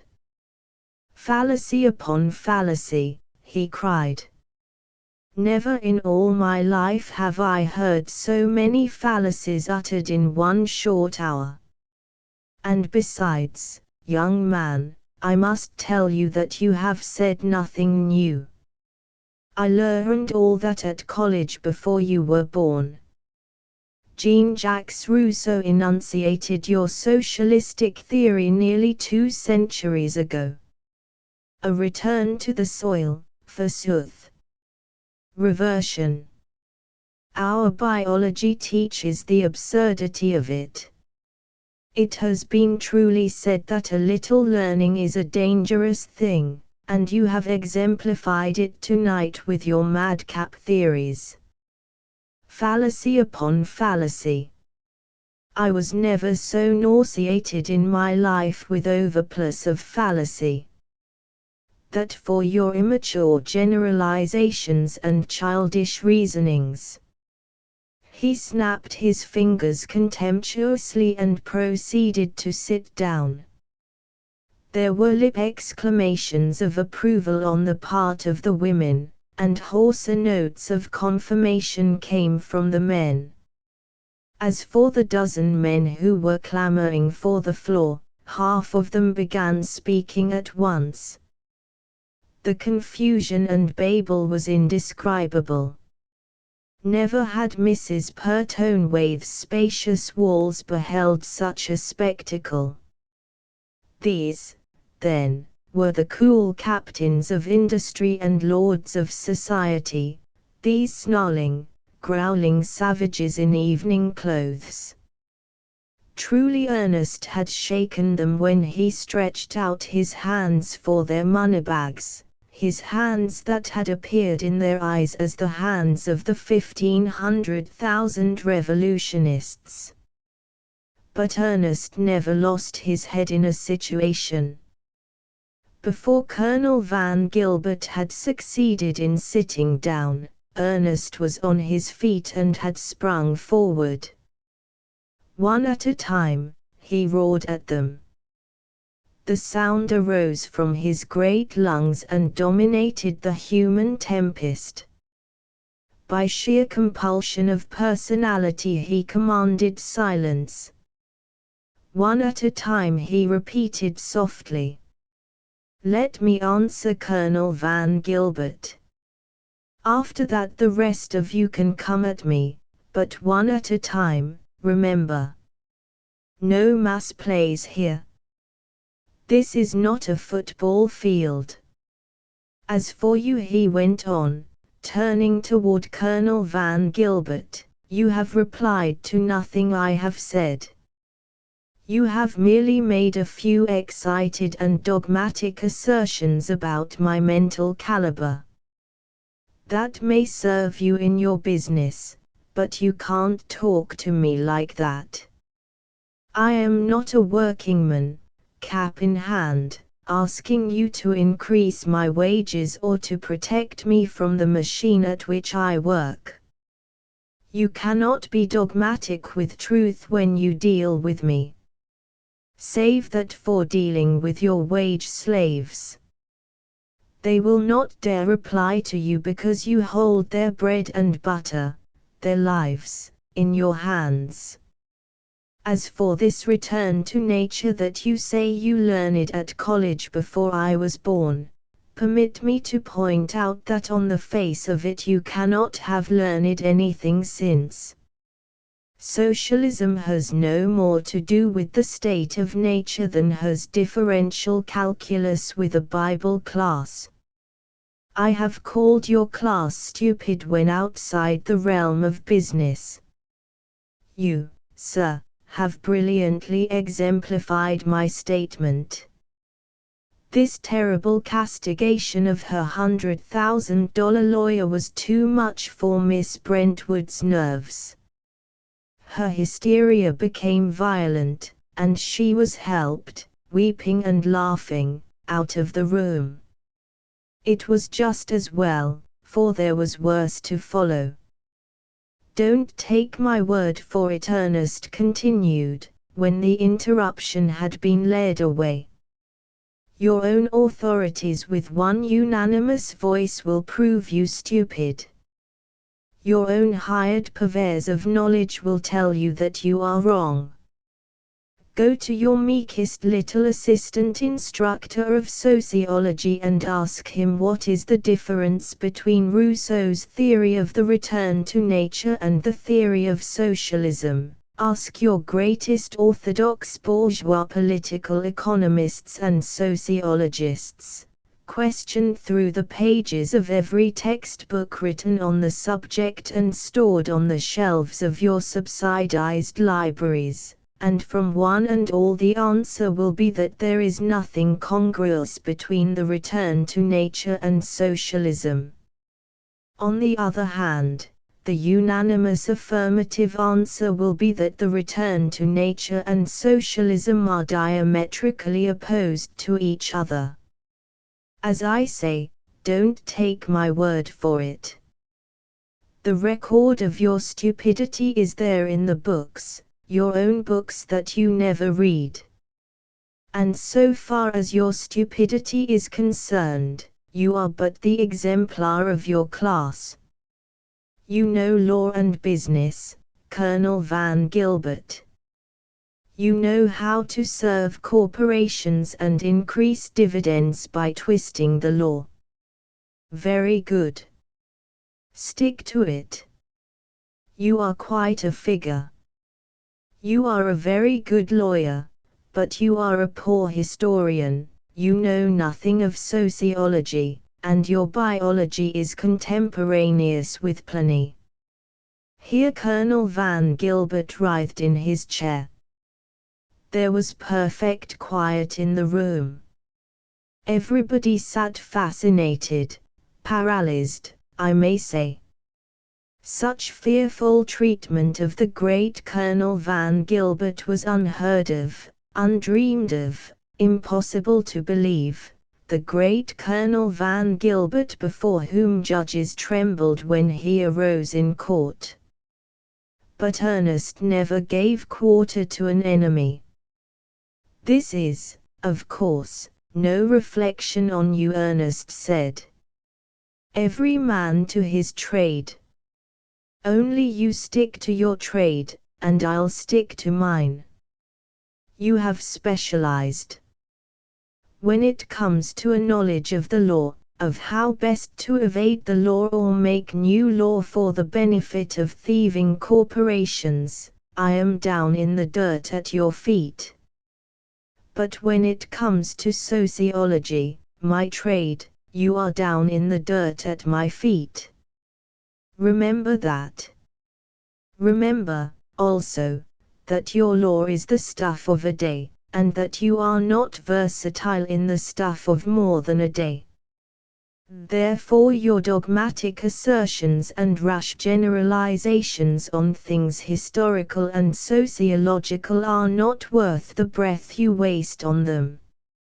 Ernest paused for a moment and regarded him thoughtfully, noting his face dark and twisted with anger, his panting chest, his writhing body, and his slim white hands nervously clenching and unclenching.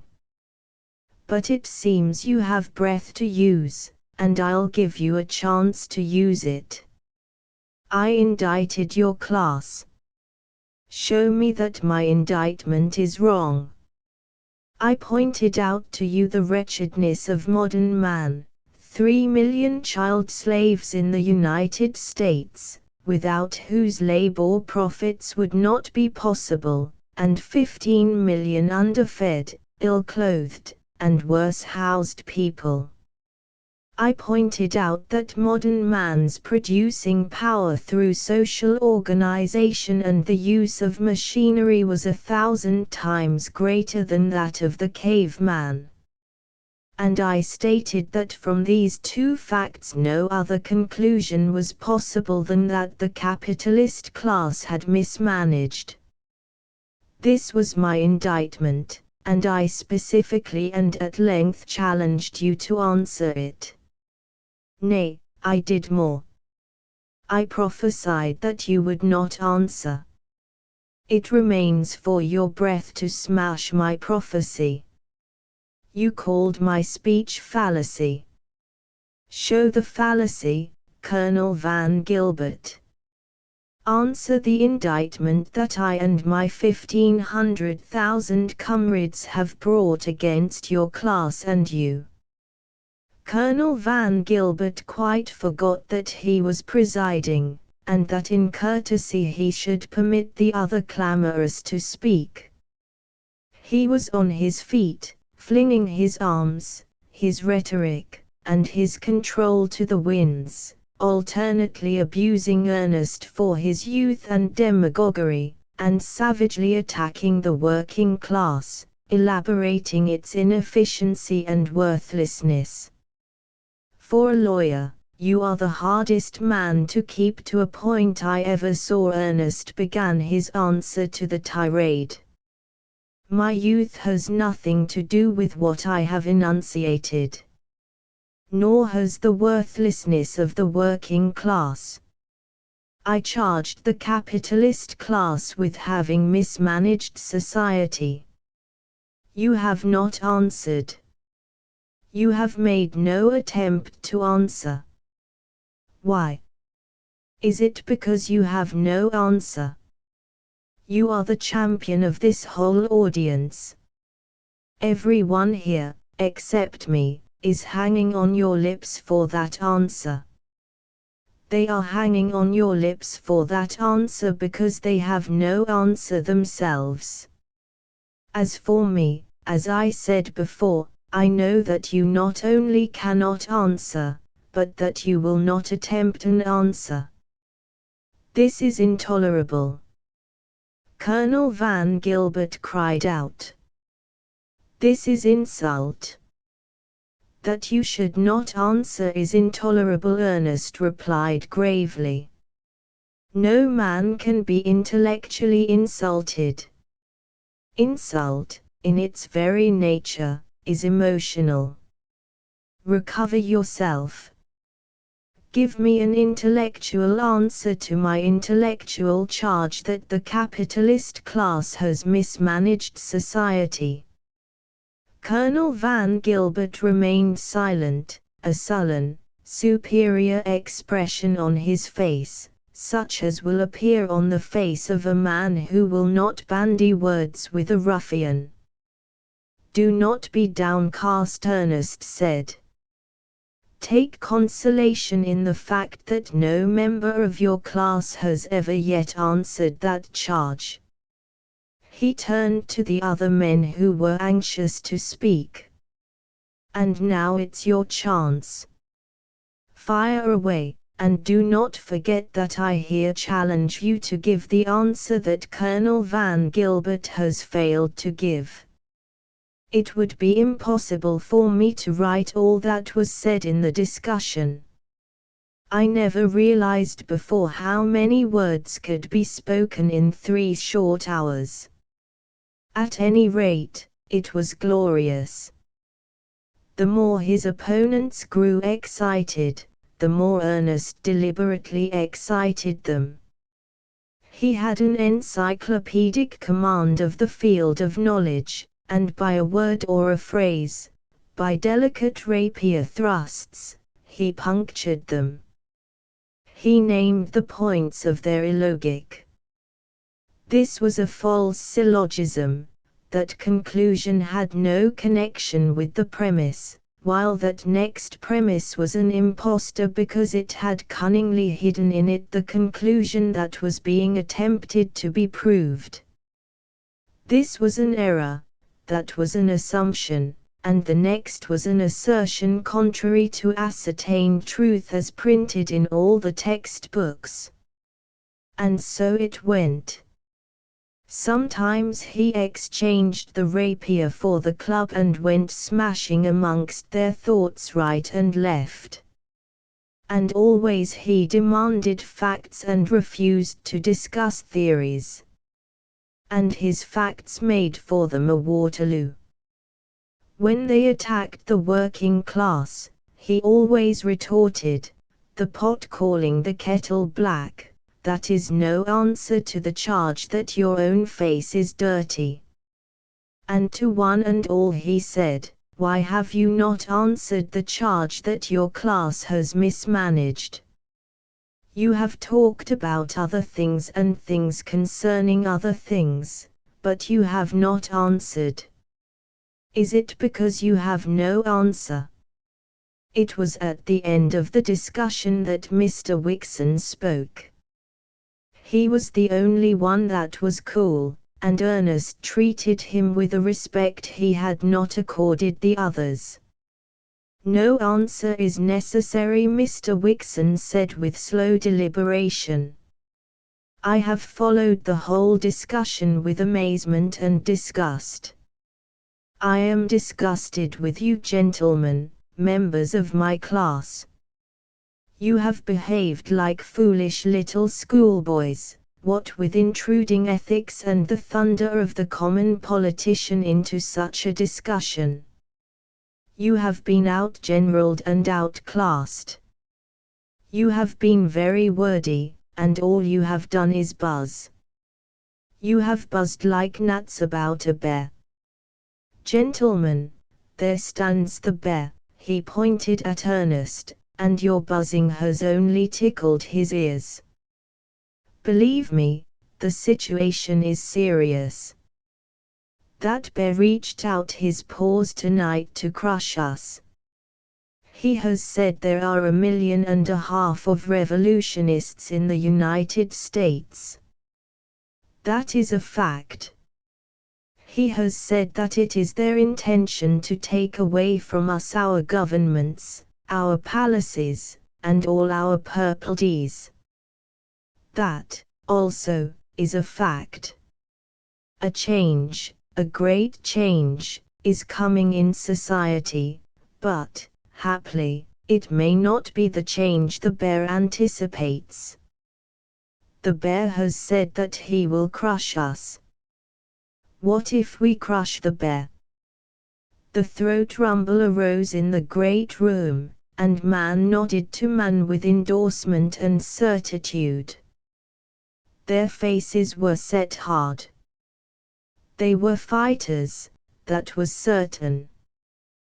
"But not by buzzing will we crush the bear," Mr. Wixon went on coldly and dispassionately.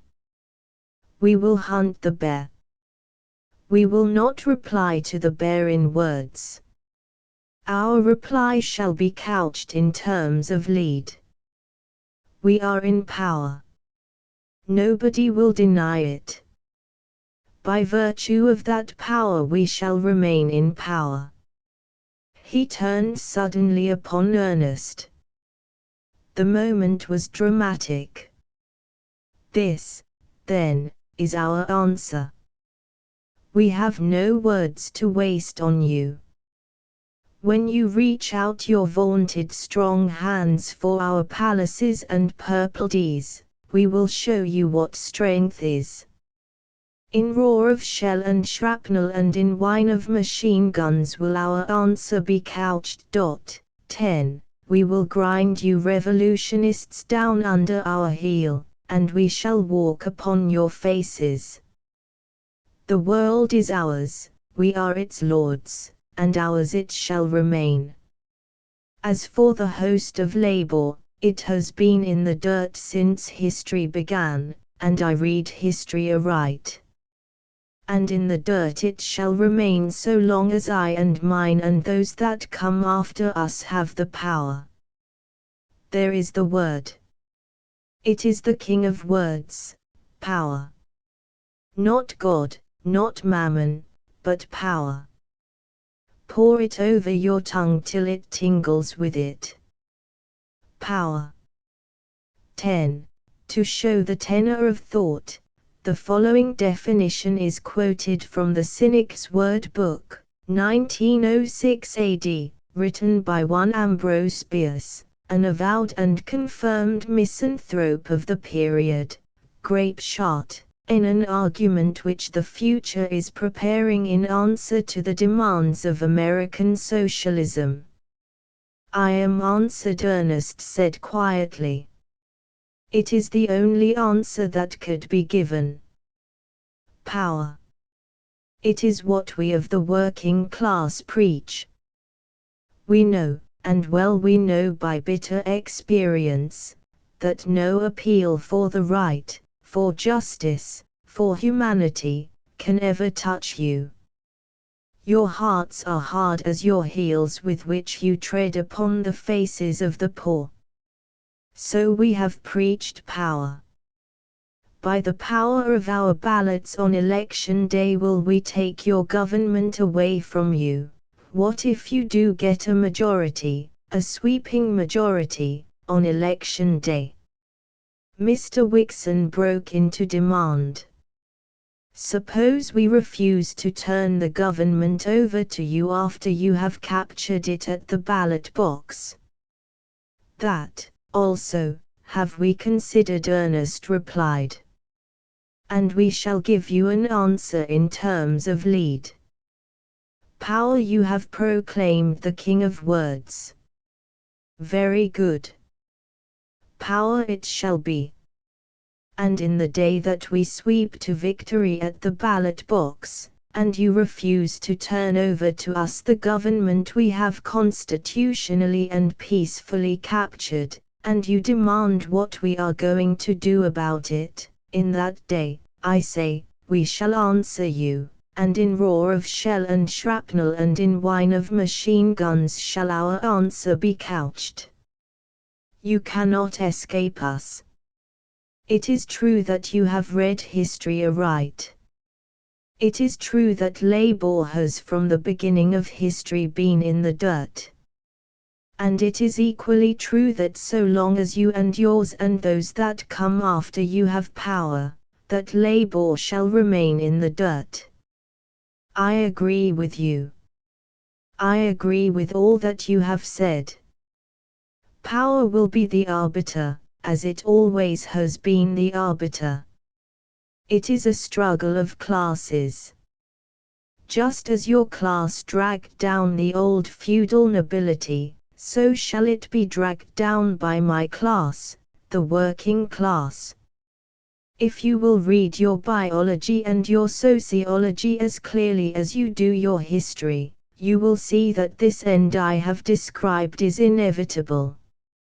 It does not matter whether it is in 1 year, 10, or 1,000, your class shall be dragged down. And it shall be done by power. We of the labor hosts have conned that word over till our minds are all a-tingle with it. Power. It is a kingly word. And so ended the night with the Philomaths.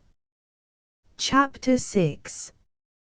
Adumbrations. It was about this time that the warnings of coming events began to fall about us thick and fast. Ernest had already questioned Father's policy of having socialists and labor leaders at his house, and of openly attending socialist meetings, and Father had only laughed at him for his pains. As for myself, I was learning much from this contact with the working class leaders and thinkers. I was seeing the other side of the shield. I was delighted with the unselfishness and high idealism I encountered, though I was appalled by the vast philosophic and scientific literature of socialism that was opened up to me. I was learning fast, but I learned not fast enough to realize then the peril of our position.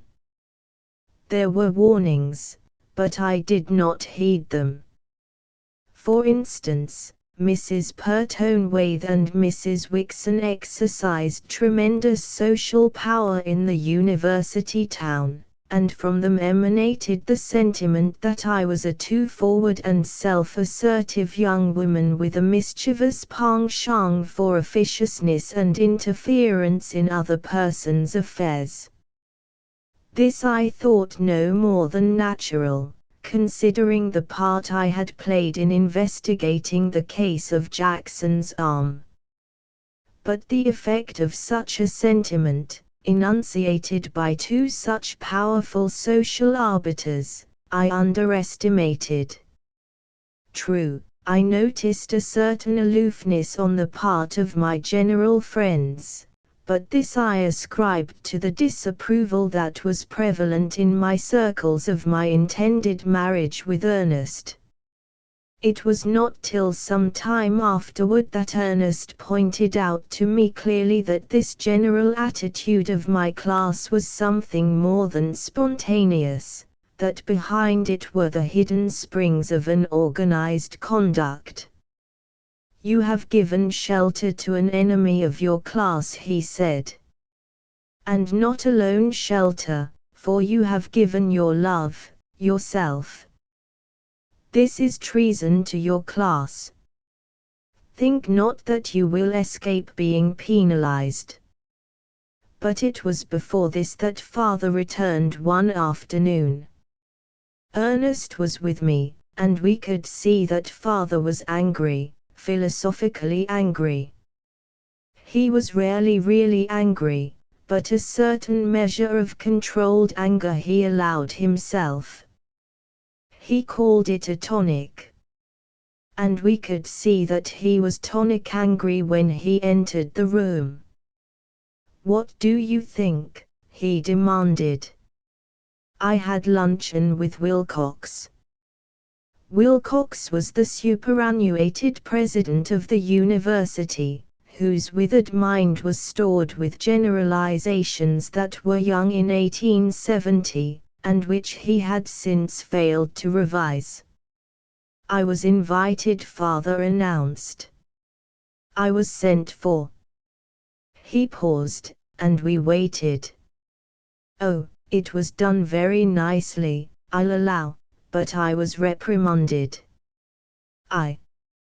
"And by that old fossil." "I'll wager I know what you were reprimanded for," Ernest said. "Not in 3 guesses," Father laughed. "1 guess will do," Ernest retorted. "And it won't be a guess. It will be a deduction. You were reprimanded for your private life." "The very thing," Father cried. "How did you guess?" "I knew it was coming. I warned you before about it." "Yes, you did," Father meditated. "But I couldn't believe it.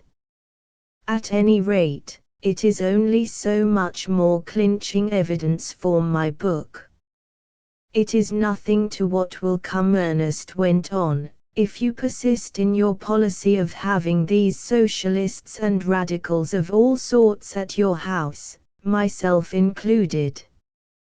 Just what old Wilcox said. And of all unwarranted things.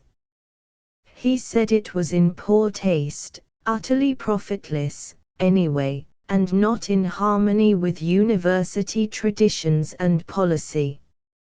He said much more of the same vague sort, and I couldn't pin him down to anything specific. I made it pretty awkward for him, and he could only go on repeating himself and telling me how much he honored me, and all the world honored me, as a scientist. It wasn't an agreeable task for him. I could see he didn't like it. He was not a free agent, Ernest said. The leg bar, 1, is not always worn graciously. 1. Leg bar. The African slaves were so manacled, also criminals. It was not until the coming of the Brotherhood of Man that the leg bar passed out of use. Yes. I got that much out of him. He said the university needed ever so much more money this year than the state was willing to furnish, and that it must come from wealthy personages who could not but be offended by the swerving of the university from its high ideal of the passionless pursuit of passionless intelligence.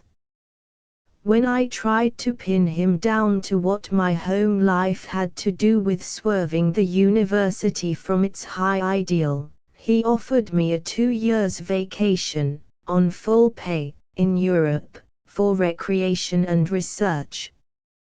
Of course I couldn't accept it under the circumstances. It would have been far better if you had, Ernest said gravely. It was a bribe, father protested, and Ernest nodded. Also, the beggar said that there was talk, tea-table gossip and so forth, about my daughter being seen in public with so notorious a character as you, and that it was not in keeping with university tone and dignity. Not that he personally objected, oh, no, but that there was talk and that I would understand. Ernest considered this announcement for a moment, and then said, and his face was very grave, withal there was a somber wrath in it, there is more behind this than a mere university ideal. Somebody has put pressure on President Wilcox. Do you think so? Father asked, and his face showed that he was interested rather than frightened. I wish I could convey to you the conception that is dimly forming in my own mind, Ernest said. Never in the history of the world was society in so terrific flux as it is right now. The swift changes in our industrial system are causing equally swift changes in our religious, political, and social structures. An unseen and fearful revolution is taking place in the fiber and structure of society. One can only dimly feel these things. But they are in the air, now, today. One can feel the loom of them, things vast, vague, and terrible. My mind recoils from contemplation of what they may crystallize into. You heard Wixon talk the other night. Behind what he said were the same nameless, formless things that I feel. He spoke out of a superconscious apprehension of them. You mean, Father began, then paused. I mean that there is a shadow of something colossal and menacing that even now is beginning to fall across the land. Call it the shadow of an oligarchy, if you will, it is the nearest I dare approximate it. What its nature may be I refuse to imagine. But what I wanted to say was this: you are in a perilous position, a peril that my own fear enhances because I am not able even to measure it. Take my advice and accept the vacation. 2. Though, like Everhard, they did not dream of the nature of it, there were men, even before his time, who caught glimpses of the shadow. John C. Calhoun said, "A power has risen up in the government greater than the people themselves, consisting of many and various and powerful interests, combined into one mass, and held together by the cohesive power of the vast surplus in the banks." And that great humanist, Abraham Lincoln, said, just before his assassination, "I see in the near future a crisis approaching that unnerves me and causes me to tremble for the safety of my country." Corporations have been enthroned, an era of corruption in high places will follow, and the money power of the country will endeavor to prolong its reign by working upon the prejudices of the people until the wealth is aggregated in a few hands and the republic is destroyed. But it would be cowardly, was the protest. Not at all. You are an old man. You have done your work in the world, and a great work. Leave the present battle to youth and strength. We young fellows have our work yet to do. Avis will stand by my side in what is to come. She will be your representative in the battlefront. But they can't hurt me, father objected. Thank God I am independent.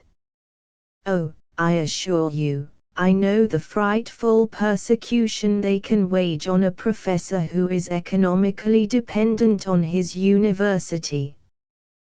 But I am independent. I have not been a professor for the sake of my salary.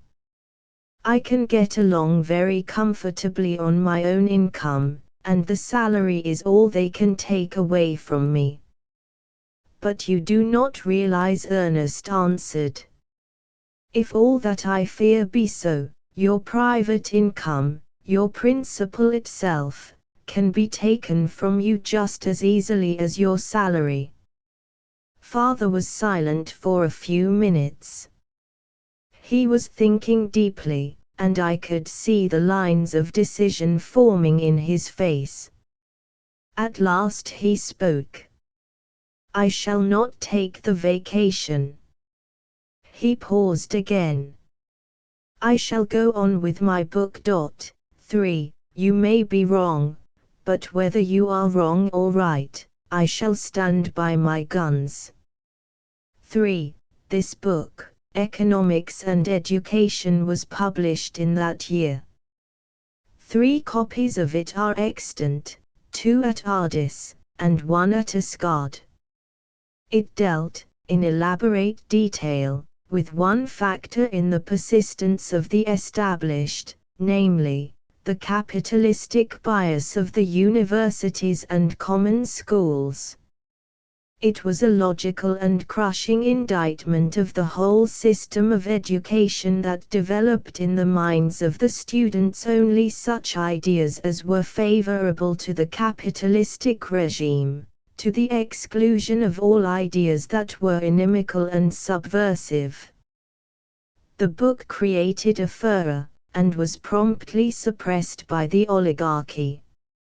All right, Ernest said. You are traveling the same path that Bishop Morehouse is, and toward a similar smash-up. You'll both be proletarians before you're done with it. The conversation turned upon the bishop, and we got Ernest to explain what he had been doing with him. He is soul-sick from the journey through hell I have given him. I took him through the homes of a few of our factory workers. I showed him the human wrecks cast aside by the industrial machine, and he listened to their life stories. I took him through the slums of San Francisco, and in drunkenness, prostitution, and criminality he learned a deeper cause than innate depravity. He is very sick, and, worse than that, he has got out of hand. He is too ethical. He has been too severely touched. And, as usual, he is unpractical. He is up in the air with all kinds of ethical delusions and plans for mission work among the cultured. He feels it is his bounden duty to resurrect the ancient spirit of the Church and to deliver its message to the masters. He is overwrought. Sooner or later he is going to break out, and then there's going to be a smash-up. What form it will take I can't even guess. He is a pure, exalted soul, but he is so unpractical. He's beyond me. I can't keep his feet on the earth. And through the air he is rushing on to his Gethsemane. And after this his crucifixion. Such high souls are made for crucifixion. And you? I asked, and beneath my smile was the seriousness of the anxiety of love. Not I, he laughed back. I may be executed, or assassinated, but I shall never be crucified. I am planted too solidly and stolidly upon the earth. But why should you bring about the crucifixion of the bishop? I asked. You will not deny that you are the cause of it. Why should I leave one comfortable soul in comfort when there are millions in travail and misery? He demanded back. Then why did you advise Father to accept the vacation? Because I am not a pure, exalted soul, was the answer. Because I am solid and stolid and selfish. Because I love you and, like Ruth of old, thy people are my people. As for the bishop, he has no daughter. Besides, no matter how small the good, nevertheless his little inadequate wail will be productive of some good in the revolution, and every little bit counts. I could not agree with Ernest. I knew well the noble nature of Bishop Morehouse, and I could not conceive that his voice raised for righteousness would be no more than a little inadequate wail. But I did not yet have the harsh facts of life at my fingers' ends as Ernest had. He saw clearly the futility of the bishop's great soul, as coming events were soon to show as clearly to me. It was shortly after this day that Ernest told me, as a good story, the offer he had received from the government, namely, an appointment as United States Commissioner of Labor. I was overjoyed. The salary was comparatively large, and would make safe our marriage. And then it surely was congenial work for Ernest, and, furthermore, my jealous pride in him made me hail the proffered appointment as a recognition of his abilities. Then I noticed the twinkle in his eyes. He was laughing at me. You are not going to decline. I quavered. It is a bribe, he said. Behind it is the fine hand of Wixon, and behind him the hands of greater men than he. It is an old trick, old as the class struggle is old, stealing the captains from the army of labor. Poor betrayed labor. If you but knew how many of its leaders have been bought out in similar ways in the past. It is cheaper, so much cheaper, to buy a general than to fight him and his whole army. There was, but I'll not call any names. I'm bitter enough over it as it is. Dear heart, I am a captain of labor. I could not sell out. If for no other reason, the memory of my poor old father and the way he was worked to death would prevent. The tears were in his eyes, this great, strong hero of mine. He never could forgive the way his father had been malformed, the sordid lies and the petty thefts he had been compelled to, in order to put food in his children's mouths. My father was a good man, Ernest once said to me. The soul of him was good, and yet it was twisted, and maimed, and blunted by the savagery of his life.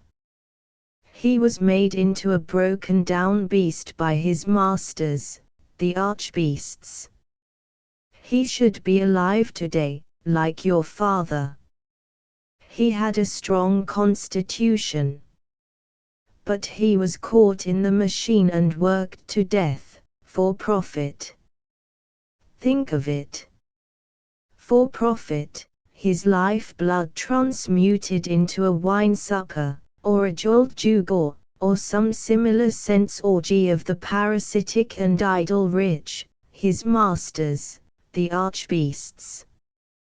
Chapter 7. The bishop's vision. The bishop is out of hand, Ernest wrote me. He is clear up in the air. Tonight he is going to begin putting to rights this very miserable world of ours.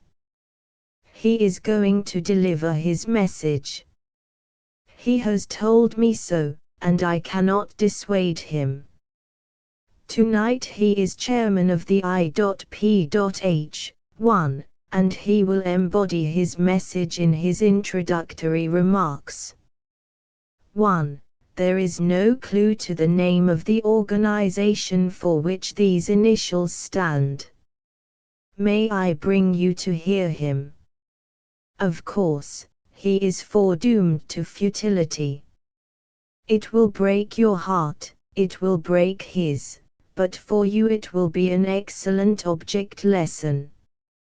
You know, dear heart, how proud I am because you love me. And because of that I want you to know my fullest value. I want to redeem, in your eyes, some small measure of my unworthiness.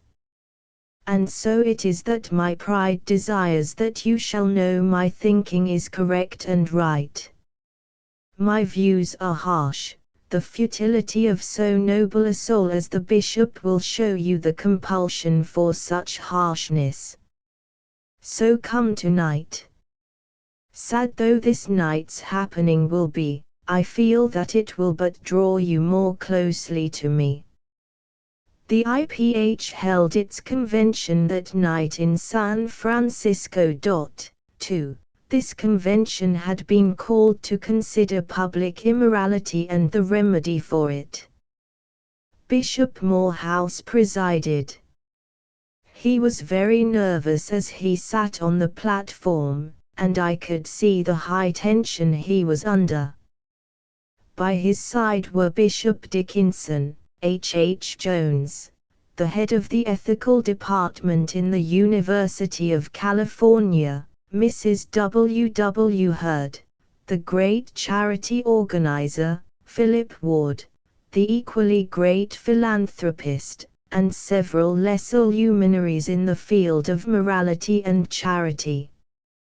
Bishop Morehouse arose and abruptly began, It took but a few minutes to cross by ferry from Berkeley to San Francisco.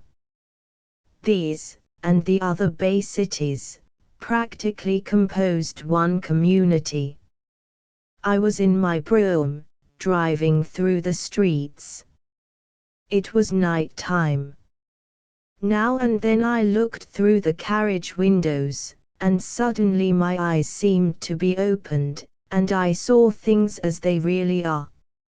At first I covered my eyes with my hands to shut out the awful sight, and then, in the darkness, the question came to me, what is to be done? What is to be done? A little later the question came to me in another way, what would the Master do? And with the question a great light seemed to fill the place, and I saw my duty sun clear, as Saul saw his on the way to Damascus. I stopped the carriage, got out, and, after a few minutes' conversation, persuaded 2 of the public women to get into the brougham with me.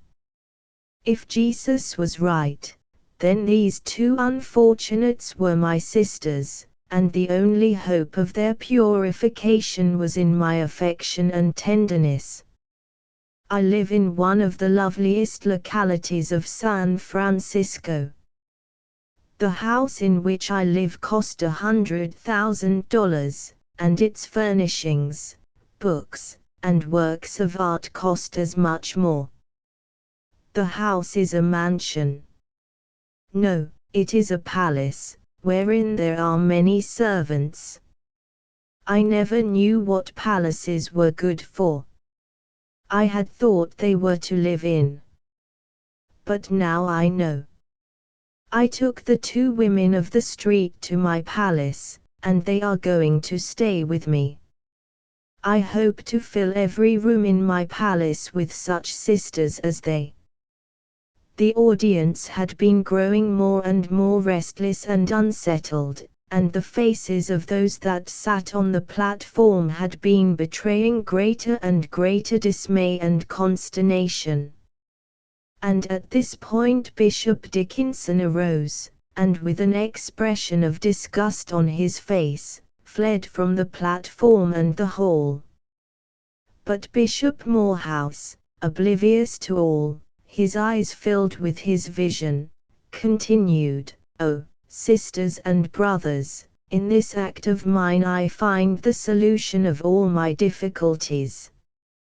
I didn't know what broughams were made for, but now I know. They are made to carry the weak, the sick, and the aged. They are made to show honor to those who have lost the sense even of shame. I did not know what palaces were made for, but now I have found a use for them. The palaces of the church should be hospitals and nurseries for those who have fallen by the wayside and are perishing."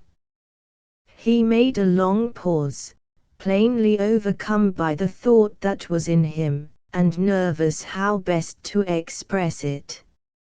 "I am not fit, dear brethren, to tell you anything about morality. I have lived in shame and hypocrisies too long to be able to help others, but my action with those women, sisters of mine, shows me that the better way is easy to find. To those who believe in Jesus and His gospel there can be no other relation between man and man than the relation of affection. Love alone is stronger than sin, stronger than death. I therefore say to the rich among you that it is their duty to do what I have done and am doing. Let each one of you who is prosperous take into his house some thief and treat him as his brother, some unfortunate and treat her as his sister, and San Francisco will need no police force and no magistrates.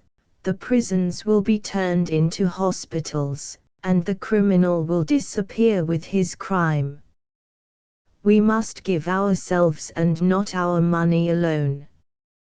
We must do as Christ did. That is the message of the church today. We have wandered far from the Master's teaching.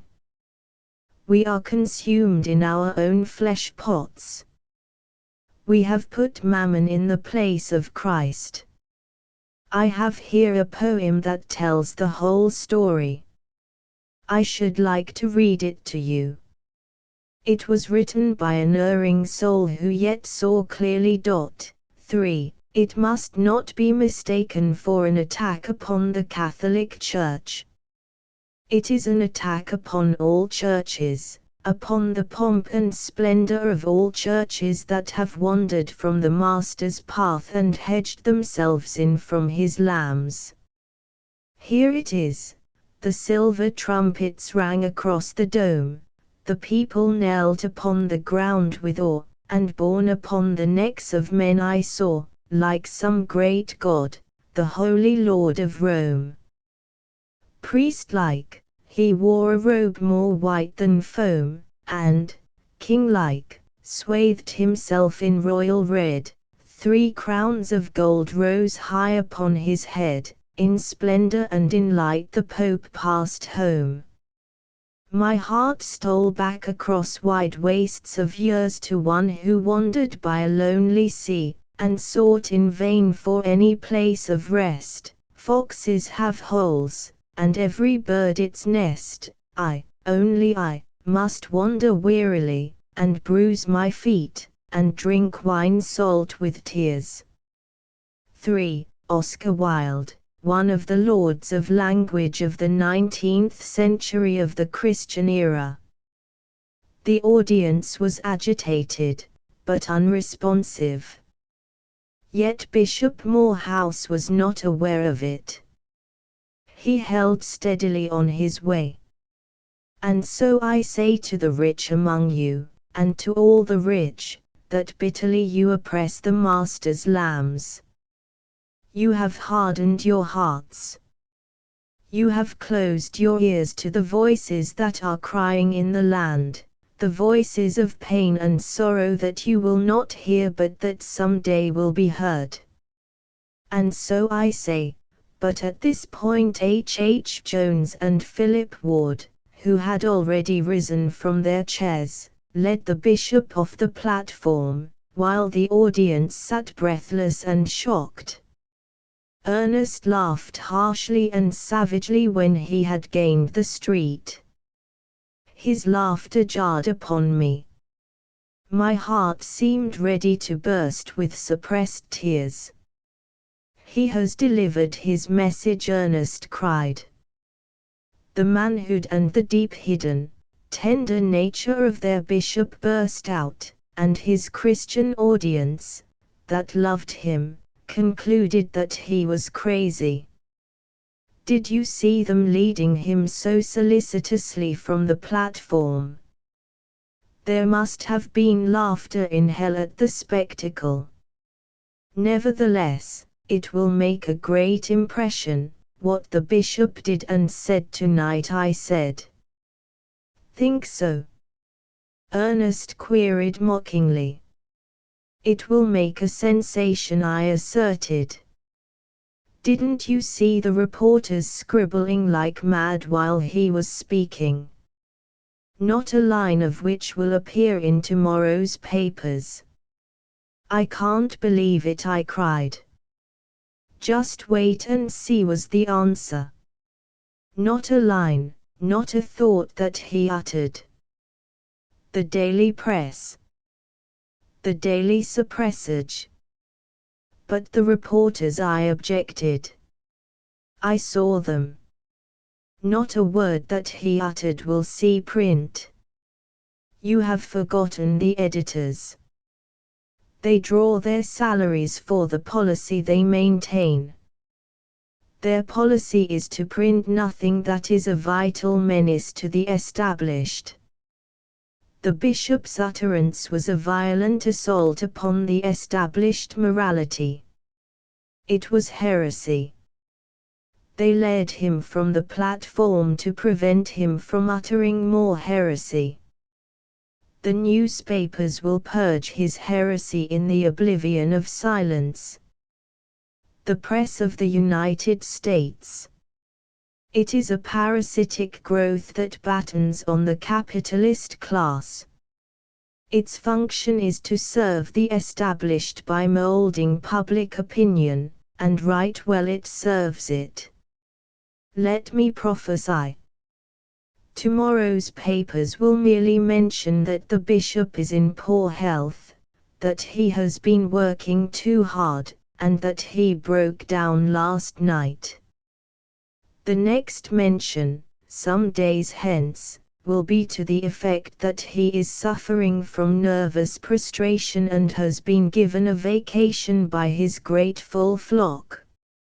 After that, one of two things will happen. Either the bishop will see the error of his way and return from his vacation a well man in whose eyes there are no more visions, or else he will persist in his madness, and then you may expect to see in the papers, couched pathetically and tenderly, the announcement of his insanity. After that he will be left to gibber his visions to padded walls.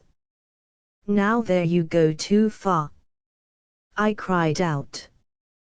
In the eyes of society it will truly be insanity, he replied. What honest man, who is not insane, would take lost women and thieves into his house to dwell with him sisterly and brotherly? True, Christ died between two thieves, but that is another story. Insanity. The mental processes of the man with whom one disagrees are always wrong. Therefore the mind of the man is wrong. Where is the line between wrong mind and insane mind? It is inconceivable that any sane man can radically disagree with one's most sane conclusions. There is a good example of it in this evening's paper. Mary McKenna lives south of Market Street. She is a poor but honest woman. She is also patriotic. But she has erroneous ideas concerning the American flag and the protection it is supposed to symbolize. And here's what happened to her. Her husband had an accident and was laid up in hospital 3 months. In spite of taking in washing, she got behind in her rent. Yesterday they evicted her. But first, she hoisted an American flag, and from under its folds she announced that by virtue of its protection they could not turn her out onto the cold street. What was done? She was arrested and arraigned for insanity. Today she was examined by the regular insanity experts. She was found insane. She was consigned to the Napa Asylum. But that is far-fetched, I objected. Suppose I should disagree with everybody about the literary style of a book. They wouldn't send me to an asylum for that. Very true, he replied. But such divergence of opinion would constitute no menace to society. Therein lies the difference. The divergence of opinion on the parts of Mary McKenna and the bishop do menace society. What if all the poor people should refuse to pay rent and shelter themselves under the American flag? Landlordism would go crumbling. The bishop's views are just as perilous to society. Ergo, to the asylum with him. But still I refused to believe. Wait and see, Ernest said, and I waited. Next morning I sent out for all the papers. So far Ernest was right. Not a word that Bishop Morehouse had uttered was in print. Mention was made in 1 or 2 of the papers that he had been overcome by his feelings. Yet the platitudes of the speakers that followed him were reported at length. Several days later the brief announcement was made that he had gone away on a vacation to recover from the effects of overwork. So far so good, but there had been no hint of insanity, nor even of nervous collapse. Little did I dream the terrible road the bishop was destined to travel, the Gethsemane and crucifixion that Ernest had pondered about. Chapter 8. The Machine Breakers. It was just before Ernest ran for Congress, on the socialist ticket, that father gave what he privately called his profit and loss dinner. Ernest called it the dinner of the machine breakers. In point of fact, it was merely a dinner for businessmen, small businessmen, of course. I doubt if one of them was interested in any business the total capitalization of which exceeded a couple of $100,000. They were truly representative middle-class businessmen. There was Owen, of Silverberg, Owen and Company, a large grocery firm with several branch stores. We bought our groceries from them. There were both partners of the big drug firm of Cowalt and Washburn, and Mr. Asmundsen, the owner of a large granite quarry in Contra Costa County. And there were many similar men, owners or part owners in small factories, small businesses and small industries, small capitalists, in short. They were shrewd-faced, interesting men, and they talked with simplicity and clearness. Their unanimous complaint was against the corporations and trusts. Their creed was, "Bust the trusts." All oppression originated in the trusts, and one and all told the same tale of woe. They advocated government ownership of such trusts as the railroads and telegraphs, and excessive income taxes, graduated with ferocity, to destroy large accumulations. Likewise they advocated, as a cure for local ills, municipal ownership of such public utilities as water, gas, telephones, and street railways. Especially interesting was Mr. Asmundsen's narrative of his tribulations as a quarry owner.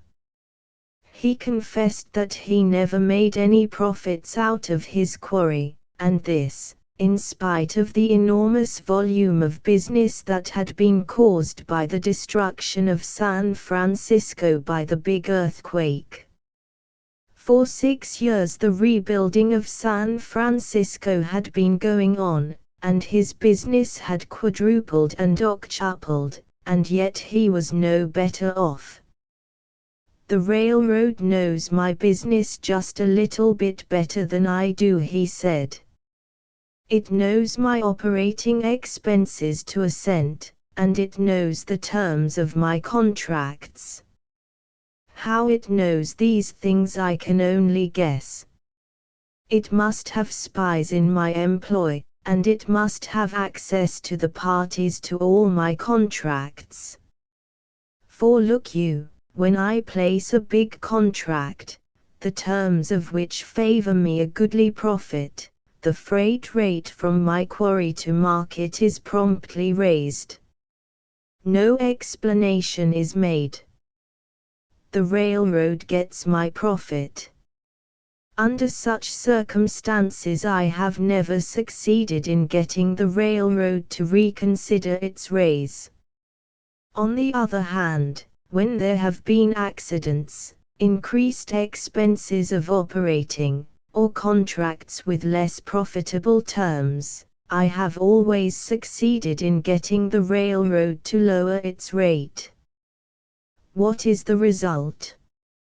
Large or small, the railroad always gets my profits.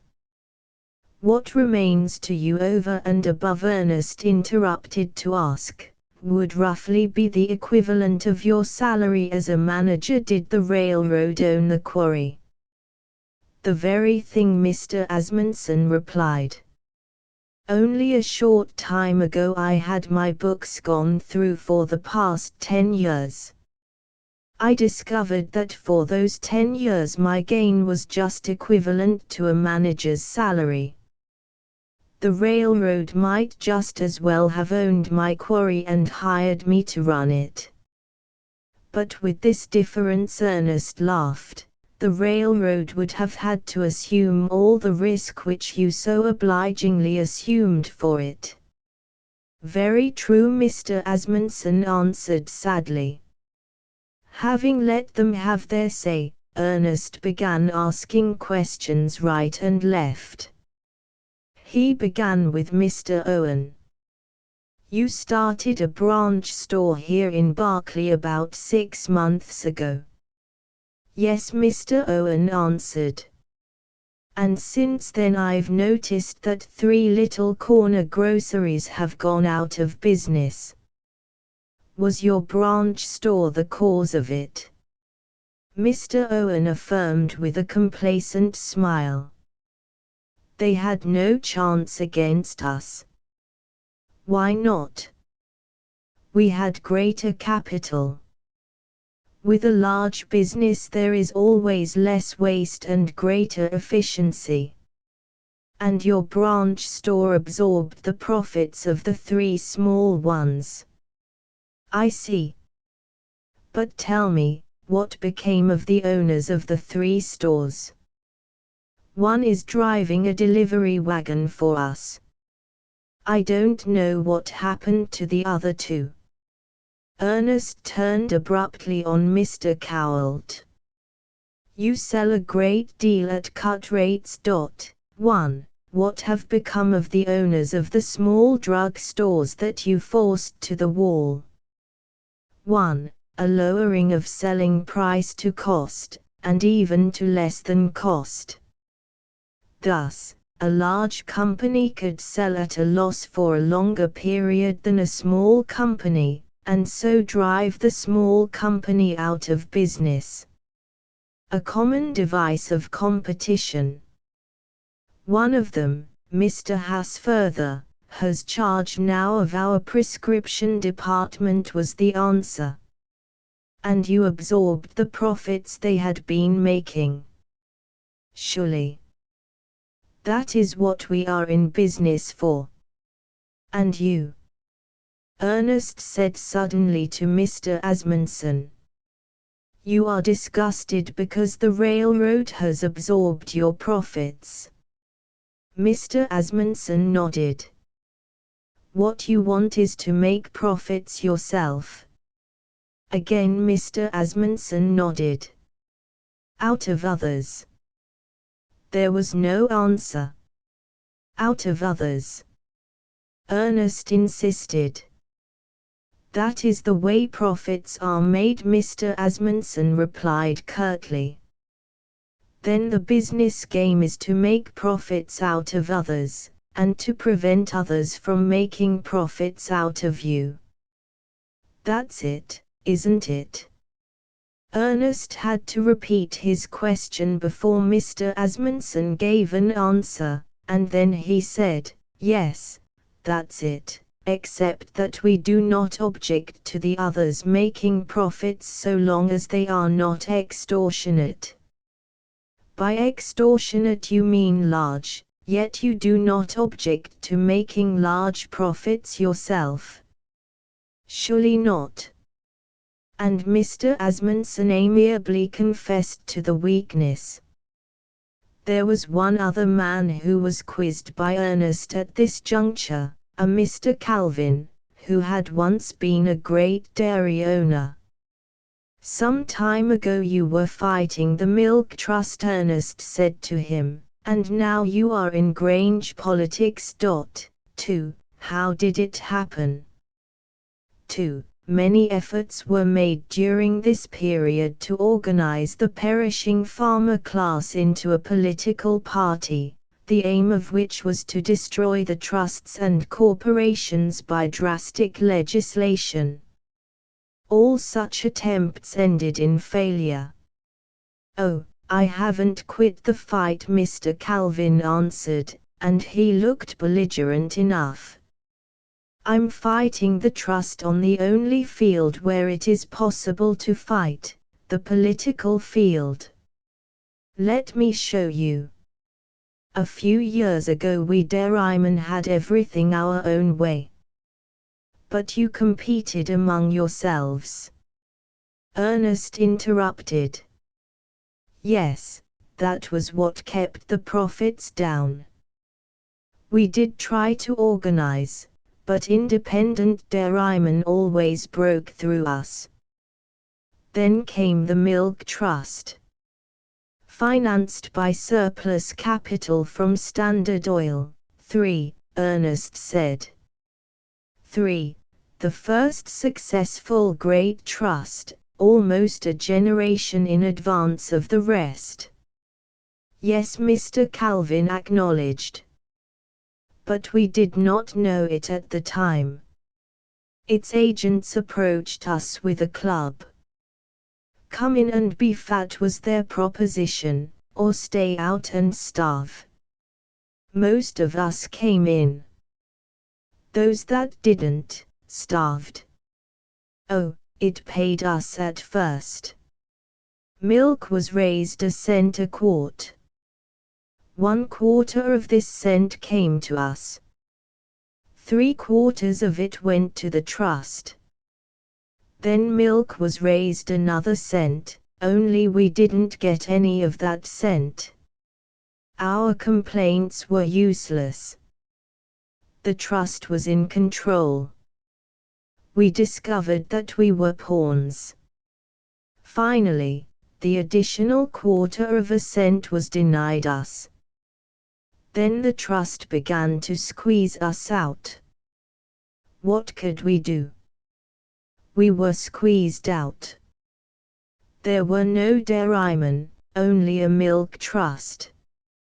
But with milk 2 cents higher, I should think you could have competed, Ernest suggested slyly.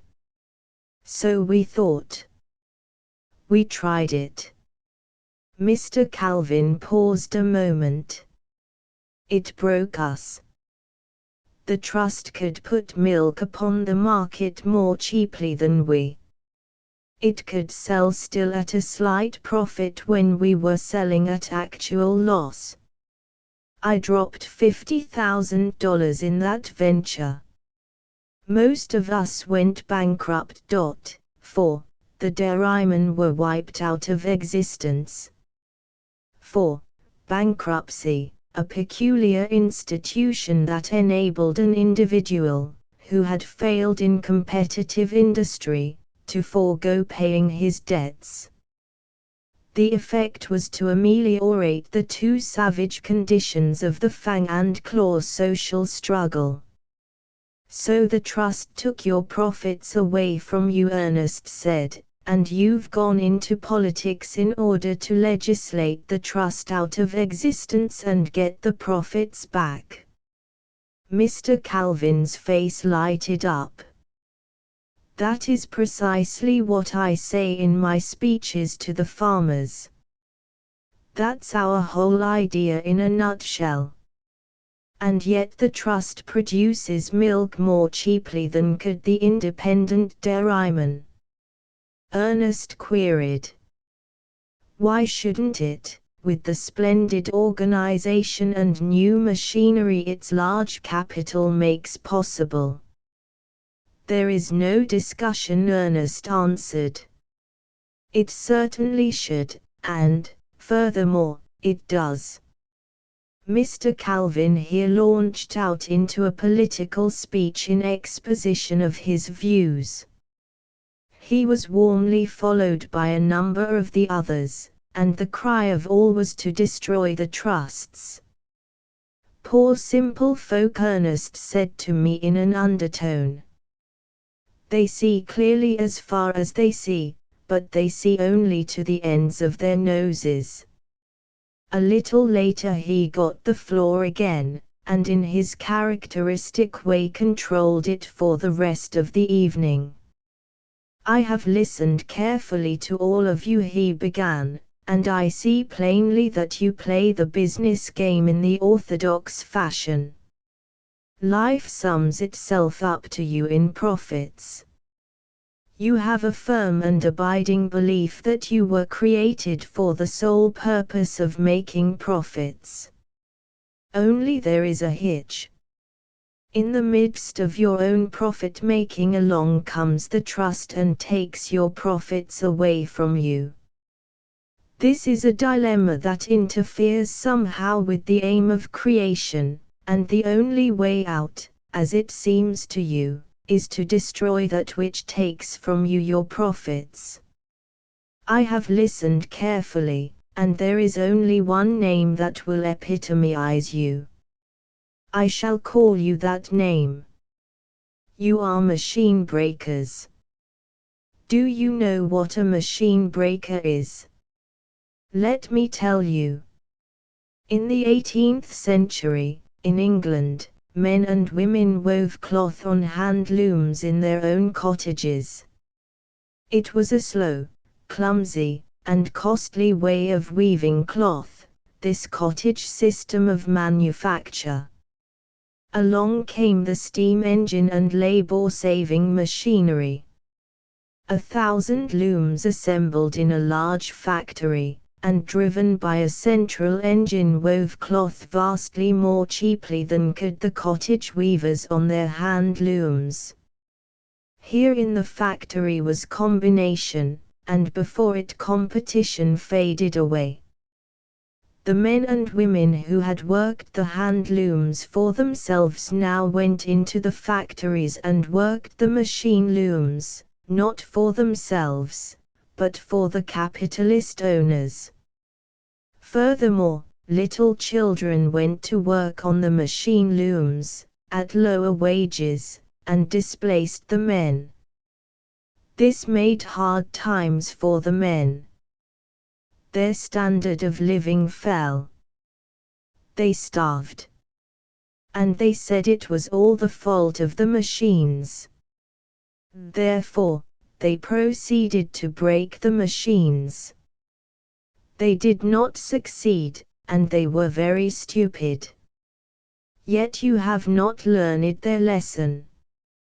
Here are you, a century and a half later, trying to break machines.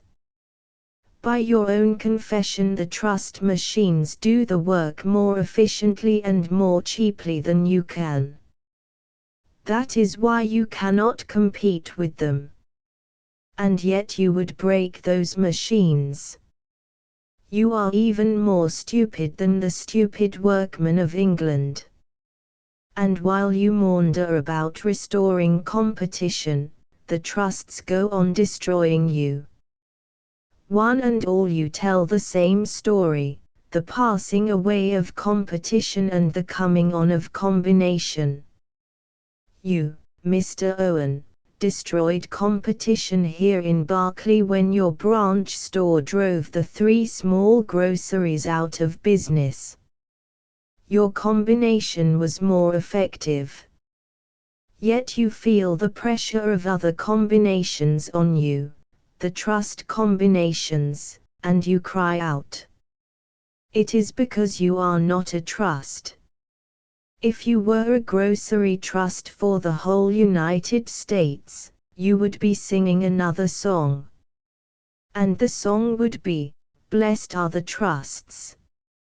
And yet again, not only is your small combination not a trust, but you are aware yourself of its lack of strength. You are beginning to divine your own end. You feel yourself and your branch stores a pawn in the game.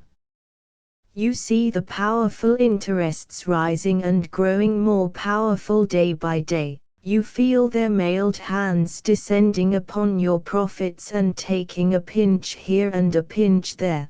The railroad trust, the oil trust, the steel trust, the coal trust, and you know that in the end they will destroy you. Take away from you the last % of your little profits. You, sir, are a poor gamester. When you squeezed out the 3 small groceries here in Berkeley by virtue of your superior combination, you swelled out your chest, talked about efficiency and enterprise, and sent your wife to Europe on the profits you had gained by eating up the 3 small groceries. It is dog eat dog, and you ate them up. But, on the other hand, you are being eaten up in turn by the bigger dogs, wherefore you squeal. And what I say to you is true of all of you at this table. You are all squealing. You are all playing the losing game, and you are all squealing about it. But when you squeal, you don't state the situation flatly, as I have stated it. You don't say that you like to squeeze profits out of others, and that you are making all the row because others are squeezing your profits out of you. No, you are too cunning for that. You say something else. You make small capitalist political speeches such as Mr. Calvin made. What did he say?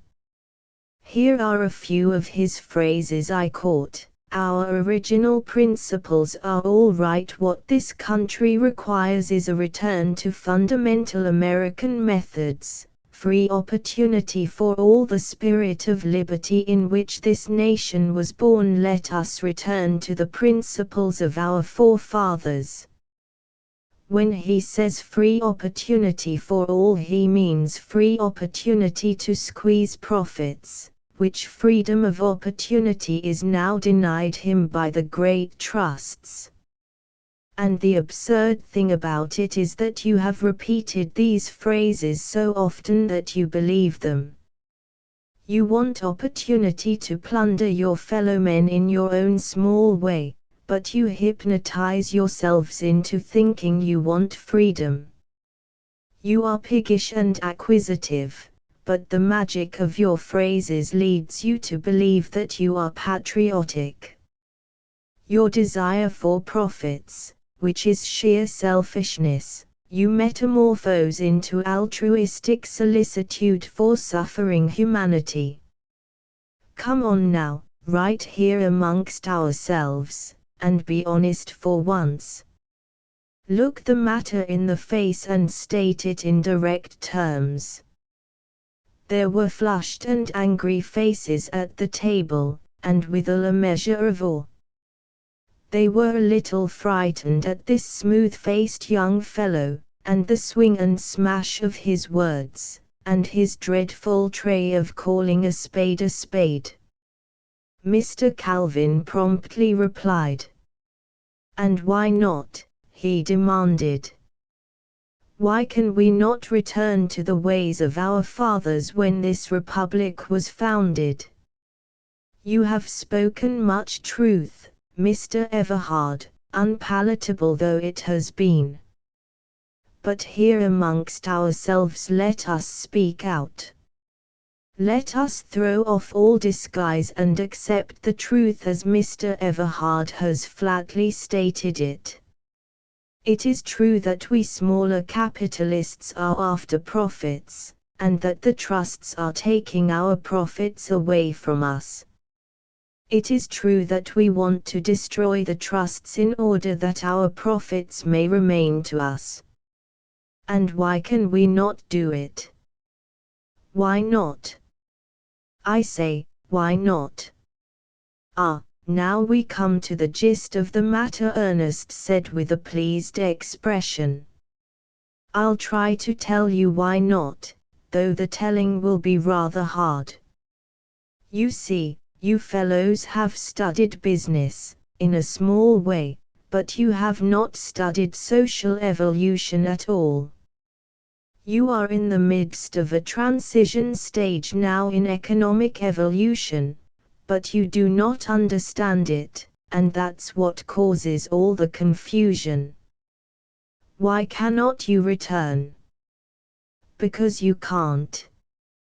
You can no more make water run uphill than can you cause the tide of economic evolution to flow back in its channel along the way it came. Joshua made the sun stand still upon Gibeon, but you would outdo Joshua. You would make the sun go backward in the sky.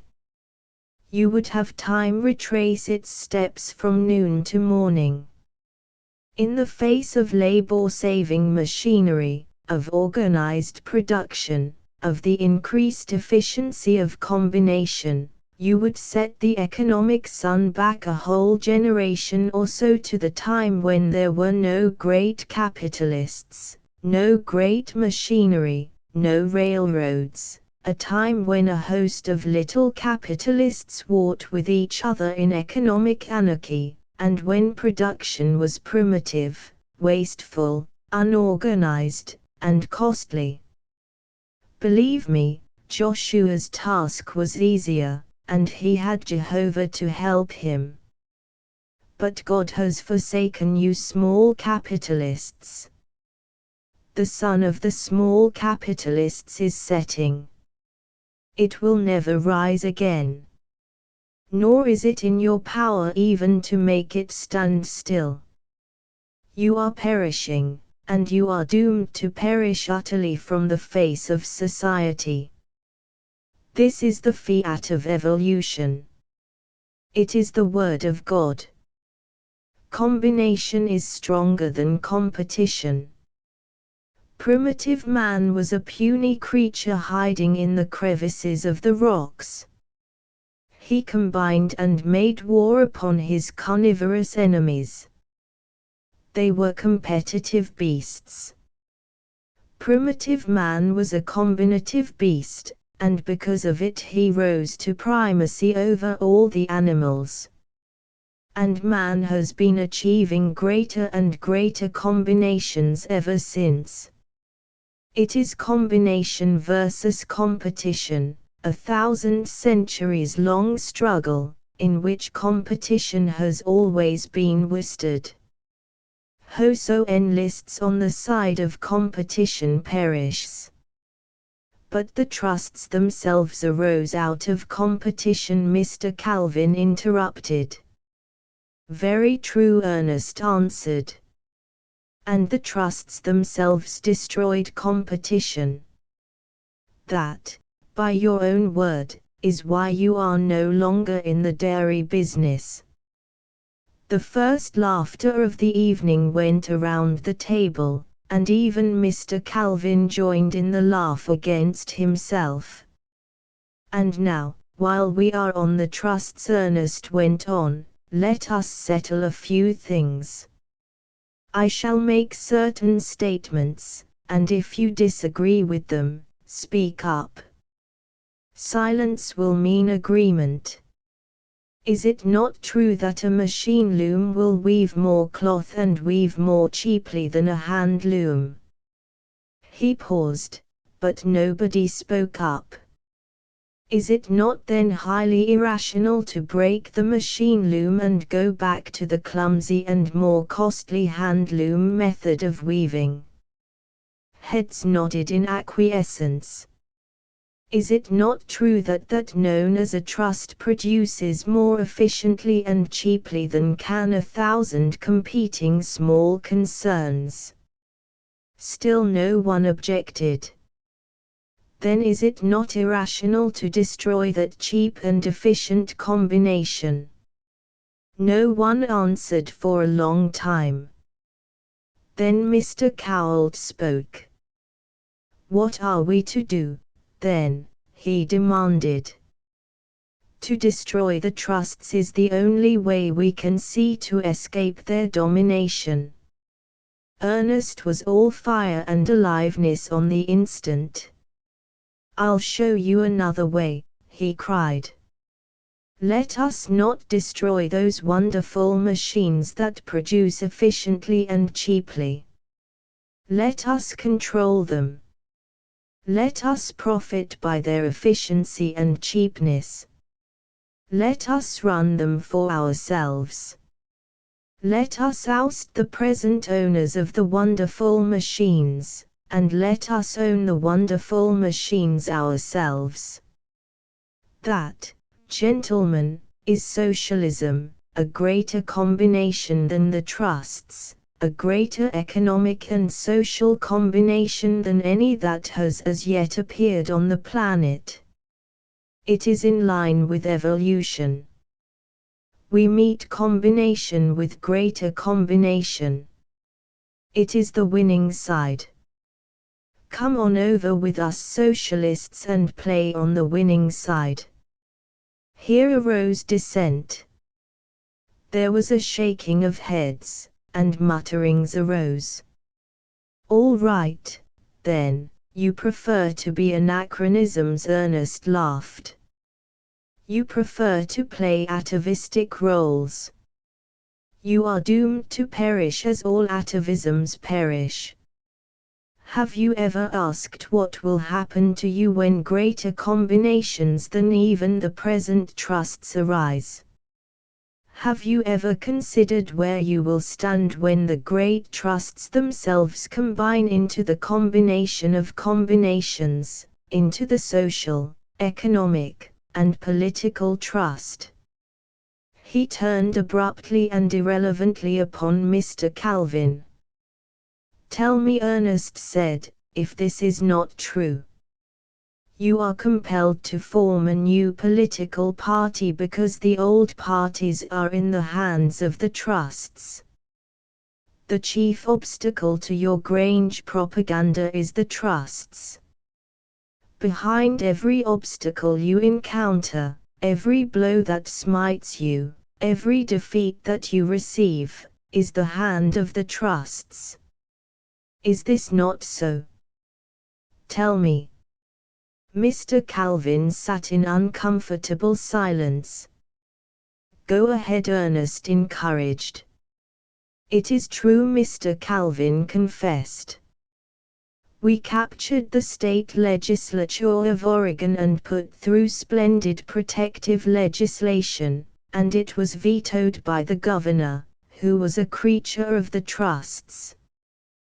We elected a governor of Colorado, and the legislature refused to permit him to take office.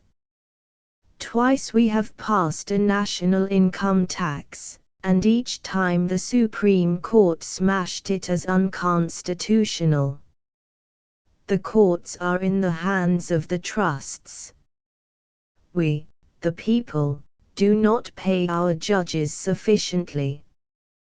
But there will come a time, when the combination of the trusts will control all legislation, when the combination of the trusts will itself be the government. Ernest interrupted. Never, never, were the cries that arose. Everybody was excited and belligerent. Tell me, Ernest demanded, what will you do when such a time comes? We will rise in our strength. Mr. Asmundsen cried, and many voices backed his decision. That will be civil war, Ernest warned them. So be it, civil war was Mr. Asmundsen's answer, with the cries of all the men at the table behind him. We have not forgotten the deeds of our forefathers. For our liberties we are ready to fight and die. Ernest smiled. Do not forget, he said, that we had tacitly agreed that liberty in your case, gentlemen, means liberty to squeeze profits out of others. The table was angry, now, fighting angry, but Ernest controlled the tumult and made himself heard. One more question. When you rise in your strength, remember, the reason for your rising will be that the government is in the hands of the trusts. Therefore, against your strength the government will turn the regular army, the navy, the militia, the police, in short, the whole organized war machinery of the United States. Where will your strength be then? Dismay sat on their faces, and before they could recover, Ernest struck again. Do you remember, not so long ago, when our regular army was only 50,000? Year by year it has been increased until today it is 300,000. Again he struck. Nor is that all. While you diligently pursued that favorite phantom of yours, called profits, and moralized about that favorite fetish of yours, called competition, even greater and more direful things have been accomplished by combination. There is the militia. It is our strength, cried Mr. Cowalt. With it we would repel the invasion of the regular army. You would go into the militia yourself, was Ernest's retort, and be sent to Maine, or Florida, or the Philippines, or anywhere else, to drown in blood your own comrades civil warring for their liberties. While from Kansas, or Wisconsin, or any other state, your own comrades would go into the militia and come here to California to drown in blood your own civil warring.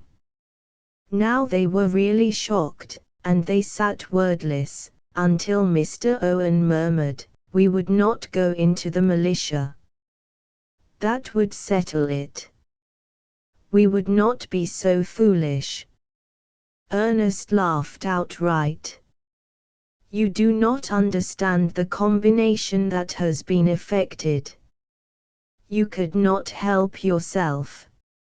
You would be drafted into the militia. There is such a thing as civil law," Mr. Owen insisted. "Not when the government suspends civil law. In that day when you speak of rising in your strength would be turned against yourself. Into the militia you would go, willy-nilly." "Habeas corpus," I heard someone mutter just now. "Instead of habeas corpus you would get post-mortems. If you refused to go into the militia, or to obey after you were in, you would be tried by drumhead court-martial and shot down like dogs. It is the law." "It is not the law," Mr. Calvin asserted positively. "There is no such law." "Young man, you have dreamed all this. Why, you spoke of sending the militia to the Philippines. That is unconstitutional. The Constitution especially states that the militia cannot be sent out of the country. What's the Constitution got to do with it?" Ernest demanded. "The courts interpret the Constitution, and the courts, as Mr. Asmundsen agreed, are the creatures of the trusts. Besides, it is as I have said, the law. It has been the law for years, for 9 years, gentlemen, that we can be drafted into the militia." Mr. Calvin asked incredulously. "That they can shoot us by drumhead court-martial if we refuse?" "Yes," Ernest answered, "precisely that." "How is it that we have never heard of this law?" my father asked, and I could see that it was likewise new to him. "For 2 reasons," Ernest said. "First, there has been no need to enforce it. If there had, you'd have heard of it soon enough. And secondly, the law was rushed through Congress and the Senate secretly, with practically no discussion. Of course, the newspapers made no mention of it. But we socialists knew about it. We published it in our papers." "But you never read our papers." "I still insist you are dreaming," Mr. Calvin said stubbornly. "The country would never have permitted it." "But the country did permit it," Ernest replied. "And as for my dreaming," he put his hand in his pocket and drew out a small pamphlet, tell me if this looks like dream stuff." He opened it and began to read, Section 1, "Be it enacted, and so forth, that the militia shall consist of every able-bodied male citizen of the respective states, territories, and District of Columbia, who is more than 18 and less than 45 years of age." Section 7, that any officer or enlisted man, remember Section 1, "Gentlemen, you are all enlisted men," that any enlisted man of the militia who shall refuse or neglect to present himself to such mustering officer upon being called forth as herein prescribed, shall be subject to trial by court-martial, and shall be punished as such court-martial shall direct. Section 8, that courts-martial, for the trial of officers or men of the militia, shall be composed of militia officers only.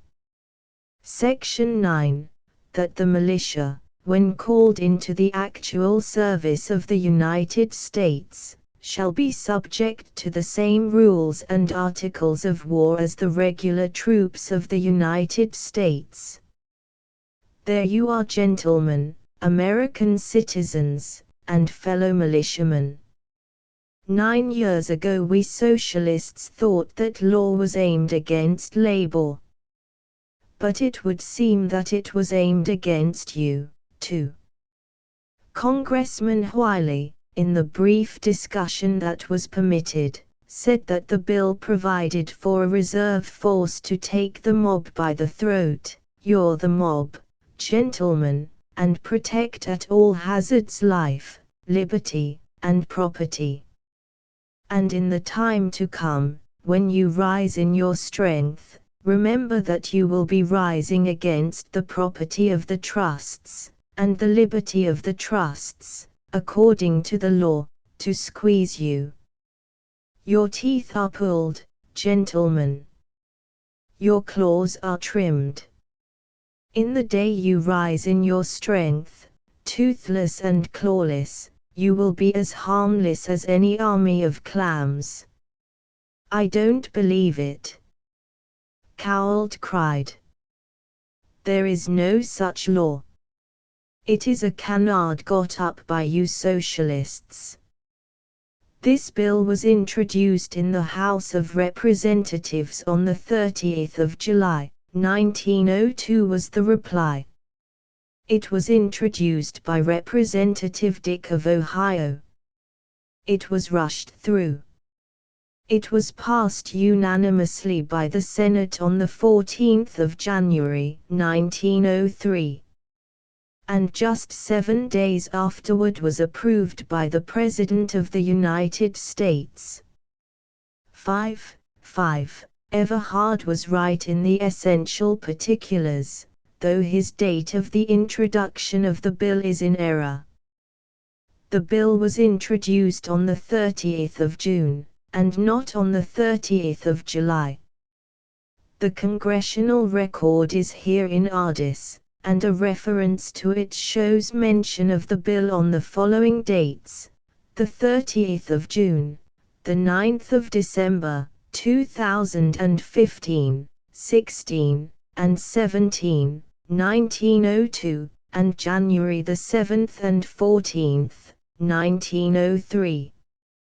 The ignorance evidenced by the businessmen at the dinner was nothing unusual.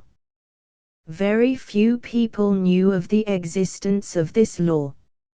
E. Unterman, a revolutionist, in July 1903, published a pamphlet at Girard, Kansas, on the militia bill.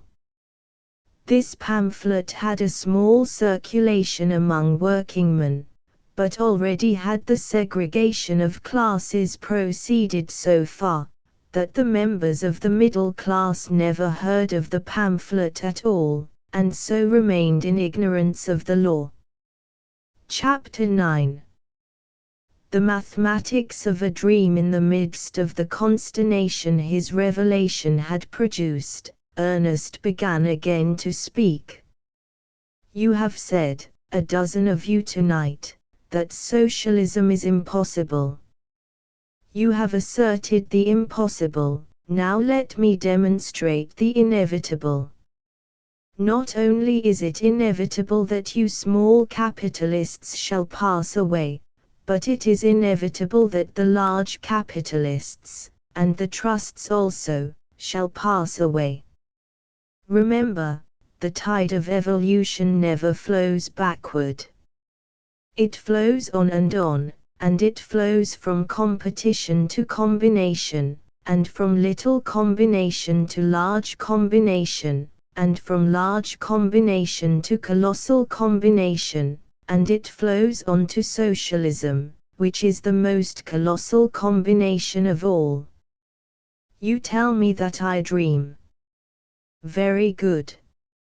I'll give you the mathematics of my dream, and here, in advance, I challenge you to show that my mathematics are wrong.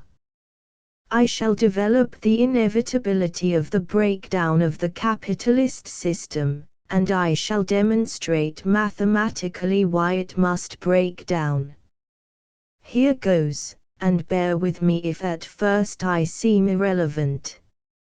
Let us, first of all, investigate a particular industrial process, and whenever I state something with which you disagree, please interrupt me. Here is a shoe factory. This factory takes leather and makes it into shoes. Here is $100 worth of leather. It goes through the factory and comes out in the form of shoes, worth, let us say, $200. What has happened? $100 has been added to the value of the leather. How was it added? Let us see. Capital and labor added this value of $100. Capital furnished the factory, the machines, and paid all the expenses. Labor furnished labor. By the joint effort of capital and labor $100 of value was added. Are you all agreed so far? Heads nodded around the table in affirmation. Labor and capital having produced this $100, now proceed to divide it. The statistics of this division are fractional, so let us, for the sake of convenience, make them roughly approximate.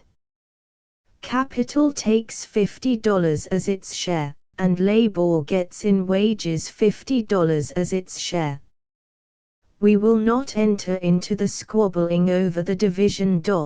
1. No matter how much squabbling takes place, in one percentage or another the division is arranged. And take notice here, that what is true of this particular industrial process is true of all industrial processes. Am I right?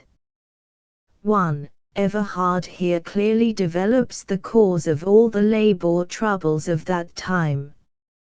In the division of the joint product, capital wanted all it could get, and labor wanted all it could get. This quarrel over the division was irreconcilable. So long as the system of capitalistic production existed, labor and capital continued to quarrel over the division of the joint product. It is a ludicrous spectacle to us, but we must not forget that we have 7 centuries advantage over those that lived in that time. Again the whole table agreed with Ernest. Now, suppose labor, having received its $50, wanted to buy back shoes. It could only buy back $50 worth. That's clear, isn't it? And now we shift from this particular process to the sum total of all industrial processes in the United States, which includes the leather itself, raw material, transportation, selling, everything. We will say, for the sake of round figures, that the total production of wealth in the United States in 1 year is $4 billion. Then labor has received in wages, during the same period, $2 billion. $4 billion has been produced. How much of this can labor buy back? 2 billions. There is no discussion of this, I am sure. For that matter, my percentages are mild. Because of 1,000 capitalistic devices, labor cannot buy back even half of the total product.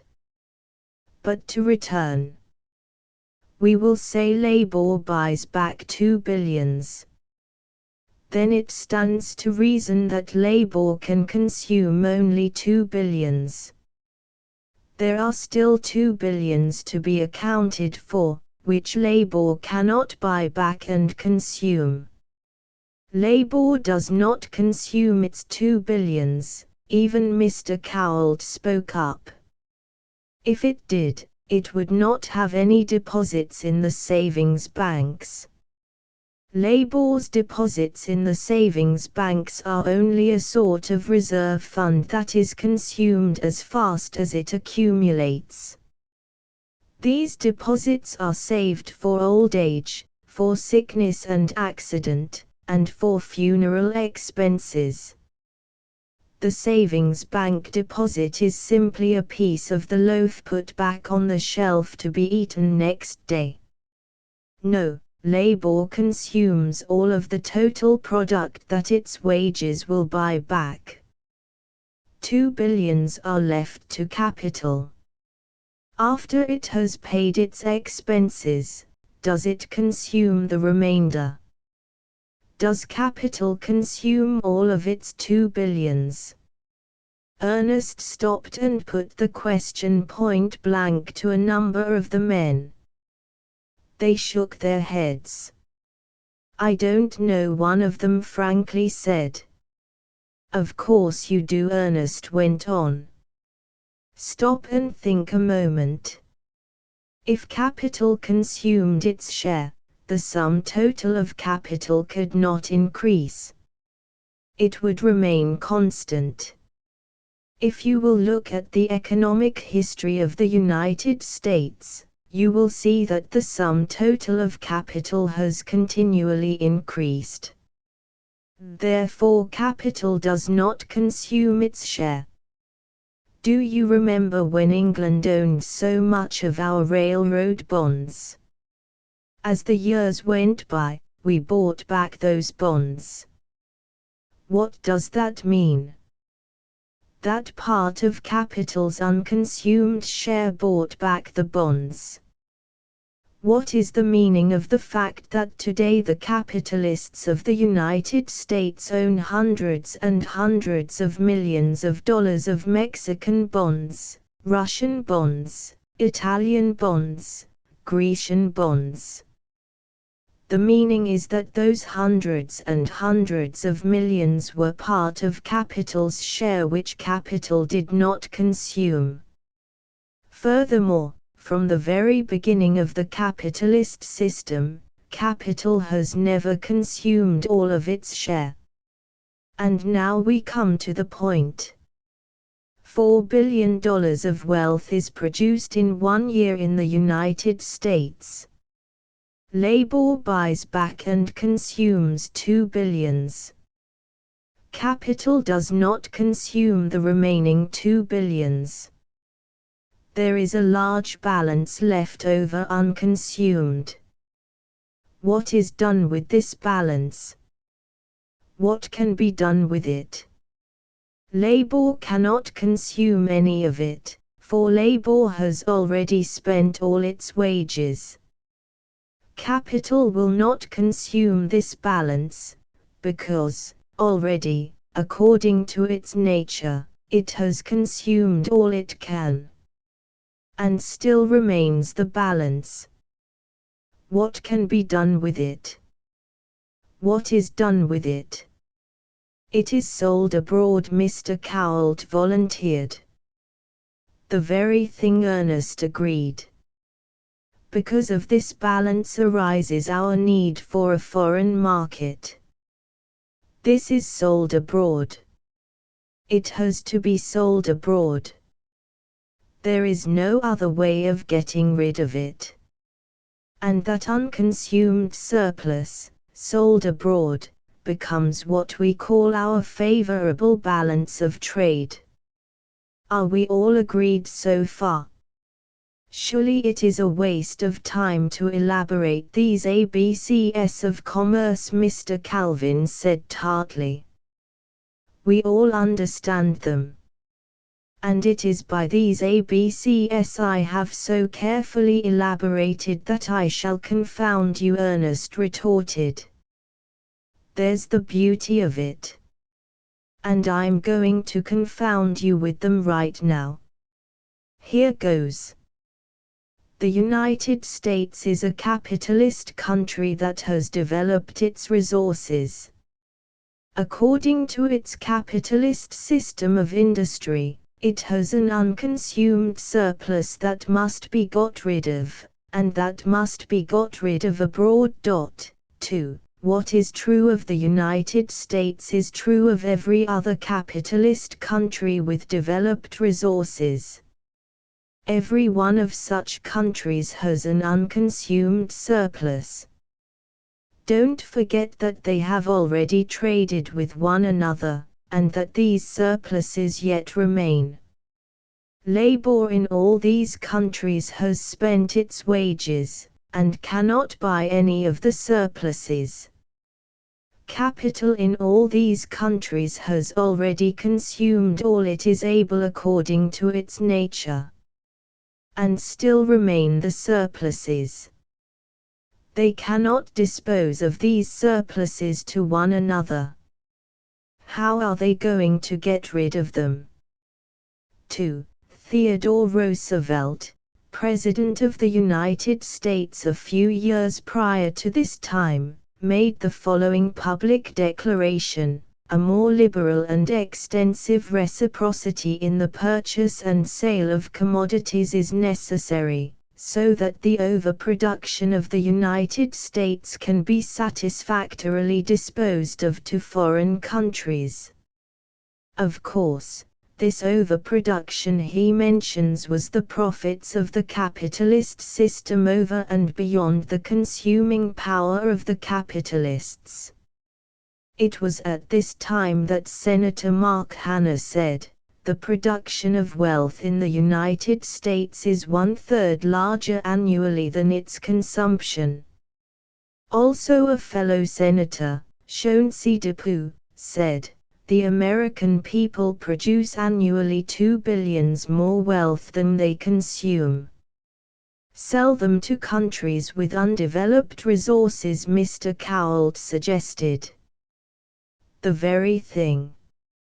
You see, my argument is so clear and simple that in your own minds you carry it on for me. And now for the next step. Suppose the United States disposes of its surplus to a country with undeveloped resources like, say, Brazil.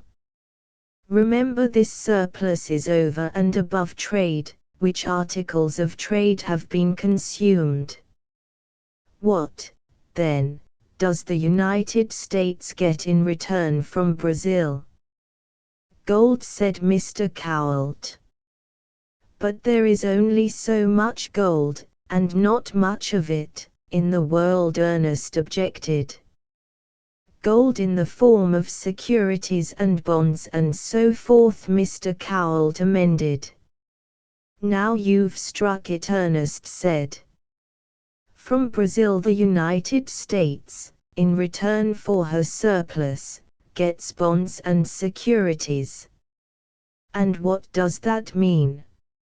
It means that the United States is coming to own railroads in Brazil, factories, mines, and lands in Brazil. And what is the meaning of that in turn? Mr. Cowled pondered and shook his head. I'll tell you, Ernest continued. It means that the resources of Brazil are being developed. And now, the next point.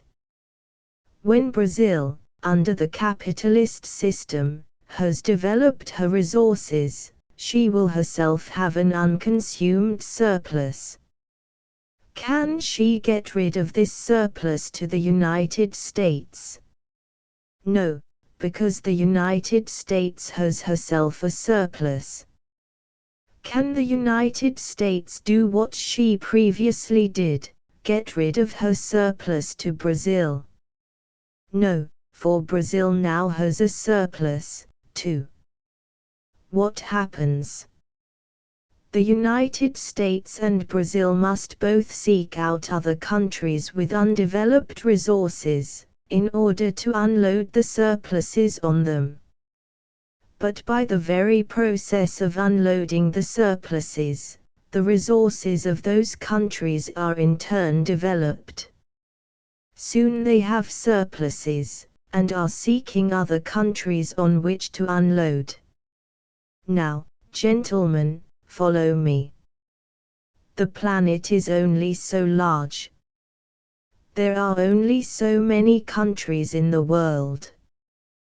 What will happen when every country in the world, down to the smallest and last, with a surplus in its hands, stands confronting every other country with surpluses in their hands? He paused and regarded his listeners. The bepuzzlement in their faces was delicious. Also, there was awe in their faces. Out of abstractions Ernest had conjured a vision and made them see it. They were seeing it then, as they sat there, and they were frightened by it. We started with ABC, Mr. Calvin, Ernest said slyly. I have now given you the rest of the alphabet. It is very simple. That is the beauty of it. You surely have the answer forthcoming. What, then, when every country in the world has an unconsumed surplus? Where will your capitalist system be then? But Mr. Calvin shook a troubled head.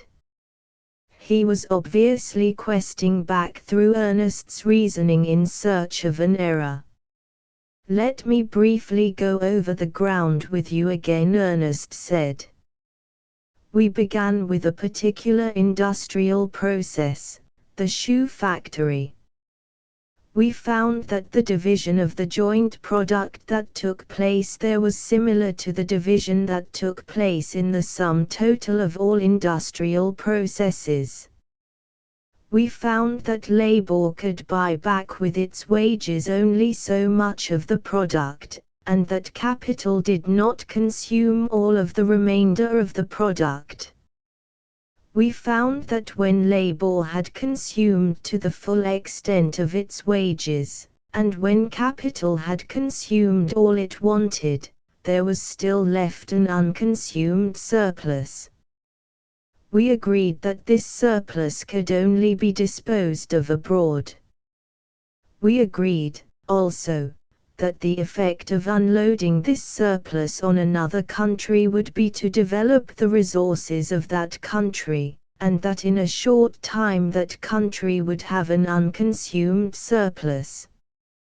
We extended this process to all the countries on the planet, till every country was producing every year, and every day, an unconsumed surplus, which it could dispose of to no other country. And now I ask you again, what are we going to do with those surpluses? Still no one answered. Mr. Calvin? Ernest queried. It beats me, Mr. Calvin confessed. I never dreamed of such a thing, Mr. Asmundsen said. And yet it does seem clear as print. It was the first time I had ever heard Karl Marx's 3. Doctrine of surplus value elaborated, and Ernest had done it so simply that I, too, sat puzzled and dumbfounded. 3. Karl Marx, the great intellectual hero of socialism. A German Jew of the 19th century. A contemporary of John Stuart Mill. It seems incredible to us that whole generations should have elapsed after the enunciation of Marx's economic discoveries, in which time he was sneered at by the world's accepted thinkers and scholars. Because of his discoveries he was banished from his native country, and he died an exile in England. "I'll tell you a way to get rid of the surplus," Ernest said. "Throw it into the sea. Throw every year hundreds of millions of dollars worth of shoes and wheat and clothing and all the commodities of commerce into the sea. Won't that fix it?" "It will certainly fix it," Mr. Calvin answered. "But it is absurd for you to talk that way." Ernest was upon him like a flash. "Is it a bit more absurd than what you advocate, you machine breaker, returning to the antediluvian ways of your forefathers? What do you propose in order to get rid of the surplus?" "You would escape the problem of the surplus by not producing any surplus." "And how do you propose to avoid producing a surplus?" "By returning to a primitive method of production, so confused and disorderly and irrational, so wasteful and costly, that it will be impossible to produce a surplus." Mr. Calvin swallowed. The point had been driven home. He swallowed again and cleared his throat. "You are right," he said. "I stand convicted. It is absurd. But we've got to do something. It is a case of life and death for us of the middle class. We refuse to perish. We elect to be absurd and to return to the truly crude and wasteful methods of our forefathers. We will put back industry to its pre-trust stage. We will break the machines." "And what are you going to do about it?" "But you can't break the machines," Ernest replied. "You cannot make the tide of evolution flow backward. Opposed to you are two great forces, each of which is more powerful than you of the middle class.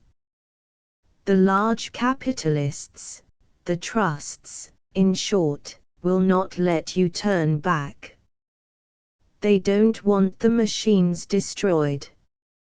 And greater than the trusts, and more powerful, is labor. It will not let you destroy the machines. The ownership of the world, along with the machines, lies between the trusts and labor. That is the battle alignment. Neither side wants the destruction of the machines. But each side wants to possess the machines. In this battle the middle class has no place. The middle class is a pygmy between two giants. Don't you see, you poor perishing middle class, you are caught between the upper and nether millstones, and even now has the grinding begun. I have demonstrated to you mathematically the inevitable breakdown of the capitalist system. When every country stands with an unconsumed and unsalable surplus on its hands, the capitalist system will break down under the terrific structure of profits that it itself has reared. And in that day there won't be any destruction of the machines. The struggle then will be for the ownership of the machines. If labor wins, your way will be easy. The United States, and the whole world for that matter, will enter upon a new and tremendous era. Instead of being crushed by the machines, life will be made fairer, and happier, and nobler by them. You of the destroyed middle class, along with labor, there will be nothing but labor then, so you, and all the rest of labor, will participate in the equitable distribution of the products of the wonderful machines. And we, all of us, will make new and more wonderful machines. And there won't be any unconsumed surplus, because there won't be any profits. But suppose the trusts win in this battle over the ownership of the machines and the world? Mr. Cowell asked. Then Ernest answered, you, and labor, and all of us, will be crushed under the iron heel of a despotism as relentless and terrible as any despotism that has blackened the pages of the history of man. That will be a good name for that despotism, the Iron Heel. For the earliest known use of that name to designate the oligarchy. There was a long pause, and every man at the table meditated in ways unwonted and profound. But this socialism of yours is a dream, Mr. Calvin said, and repeated, a dream. I'll show you something that isn't a dream, then Ernest answered. And that something I shall call the oligarchy. You call it the plutocracy. We both mean the same thing, the large capitalists or the trusts. Let us see where the power lies today. And in order to do so, let us apportion society into its class divisions. There are three big classes in society. First comes the plutocracy, which is composed of wealthy bankers, railway magnates, corporation directors, and trust magnates. Second is the middle class, your class, gentlemen, which is composed of farmers, merchants, small manufacturers, and professional men. And third and last comes my class, the proletariat, which is composed of the wage workers. 5. This division of society made by Everhard is in accordance with that made by Lucien Saniel, one of the statistical authorities of that time. His calculation of the membership of these divisions by occupation, from the United States Census of 1900, is as follows: plutocratic class, 250,251, middle class, 8,429,845, and proletariat class, 20,393,137. You cannot but grant that the ownership of wealth constitutes essential power in the United States today. How is this wealth owned by these three classes? Here are the figures. The plutocracy owns 6 to 7 billions of wealth. Of the total number of persons engaged in occupations in the United States, only 0.9% are from the plutocracy, yet the plutocracy owns 70% of the total wealth. The middle class owns 24 billions. 29% of those in occupations are from the middle class, and they own 25% of the total wealth. Remains the proletariat. It owns 4 billions. Of all persons in occupations, 70% come from the proletariat, and the proletariat owns 4% of the total wealth. Where does the power lie, gentlemen? From your own figures, we of the middle class are more powerful than Labour, Mr. Asmundsen remarked.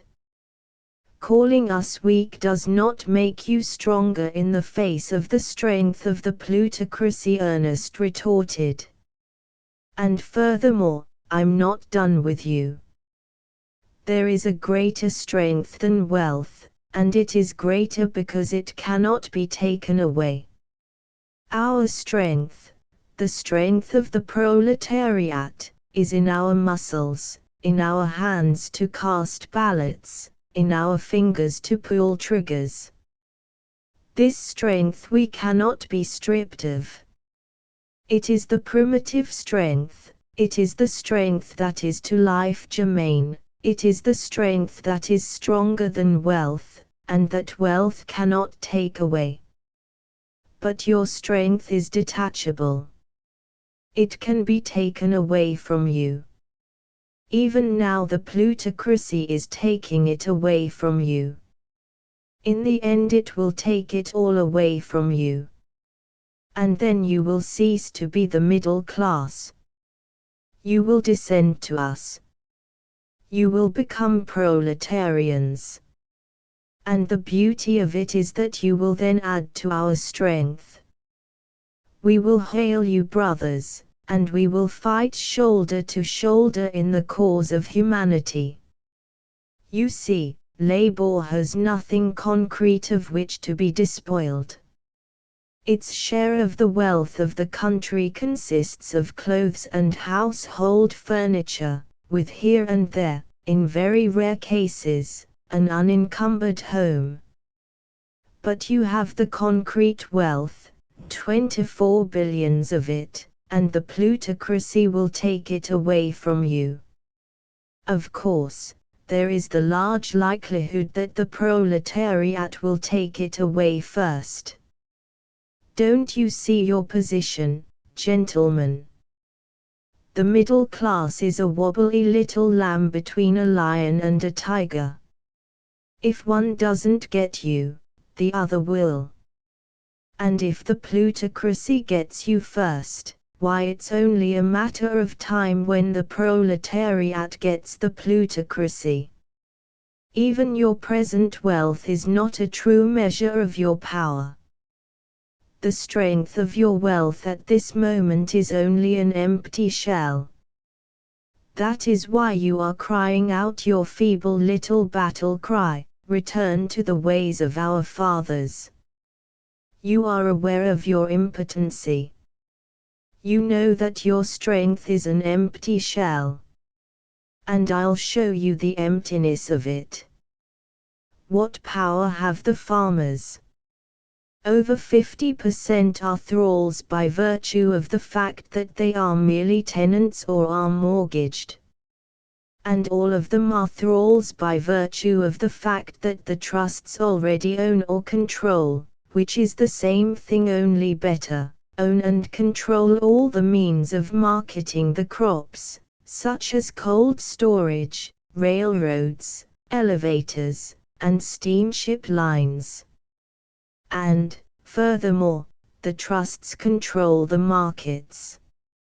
In all this the farmers are without power.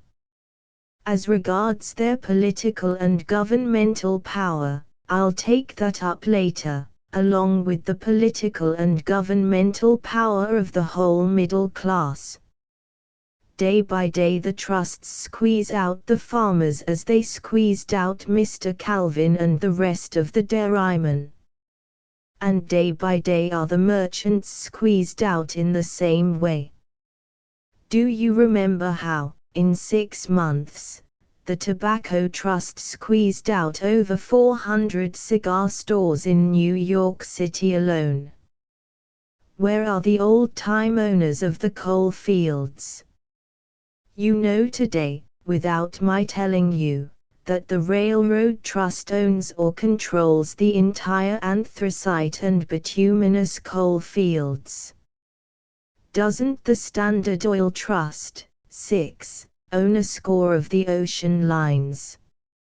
And does it not also control copper, to say nothing of running a smelter trust as a little side enterprise? There are 10,000 cities in the United States tonight lighted by the companies owned or controlled by Standard Oil, and in as many cities all the electric transportation, urban, suburban, and interurban, is in the hands of Standard Oil. The small capitalists who were in these thousands of enterprises are gone. You know that. It's the same way that you are going. 6. Standard Oil and Rockefeller, see footnote 10. The small manufacturer is like the farmer, and small manufacturers and farmers today are reduced, to all intents and purposes, to feudal tenure. For that matter, the professional men and the artists are at this present moment villains in everything but name, while the politicians are henchmen. Why do you, Mr. Calvin, work all your nights and days to organize the farmers, along with the rest of the middle class, into a new political party? Because the politicians of the old parties will have nothing to do with your atavistic ideas, and with your atavistic ideas, they will have nothing to do because they are what I said they are, henchmen, retainers of the plutocracy. I spoke of the professional men and the artists as villains. What else are they? One and all, the professors, the preachers, and the editors, hold their jobs by serving the plutocracy, and their service consists of propagating only such ideas as are either harmless to or commendatory of the plutocracy. Whenever they propagate ideas that menace the plutocracy, they lose their jobs, in which case, if they have not provided for the rainy day, they descend into the proletariat and either perish or become working-class agitators. And don't forget that it is the press, the pulpit, and the university that mold public opinion, set the thought pace of the nation. As for the artists, they merely pander to the little less than ignoble tastes of the plutocracy. But after all, wealth in itself is not the real power, it is the means to power, and power is governmental. Who controls the government today? The proletariat with its 20 millions engaged in occupations. Even you laugh at the idea. Does the middle class, with its 8 million occupied members, no more than the proletariat? Who, then, controls the government? The plutocracy, with its paltry 250,000 of occupied members. But this 250,000 does not control the government, though it renders yeoman service. It is the brain of the plutocracy that controls the government, and this brain consists of seven small and powerful groups of men. And do not forget that these groups are working today practically in unison. 7. Even as late as 1907, it was considered that 11 groups dominated the country, but this number was reduced by the amalgamation of the 5 railroad groups into a supreme combination of all the railroads. These 5 groups so amalgamated, along with their financial and political allies, were 1. James J. Hill with his control of the Northwest, 2. The Pennsylvania Railway Group, Schiff financial manager, with big banking firms of Philadelphia and New York. 3. Harriman, with Frick for counsel and Odell as political lieutenant, controlling the central continental, southwestern and southern Pacific coastlines of transportation. 4. The Gould family railway interests, and 5. More, Reed, and Leeds, known as the Rock Island crowd.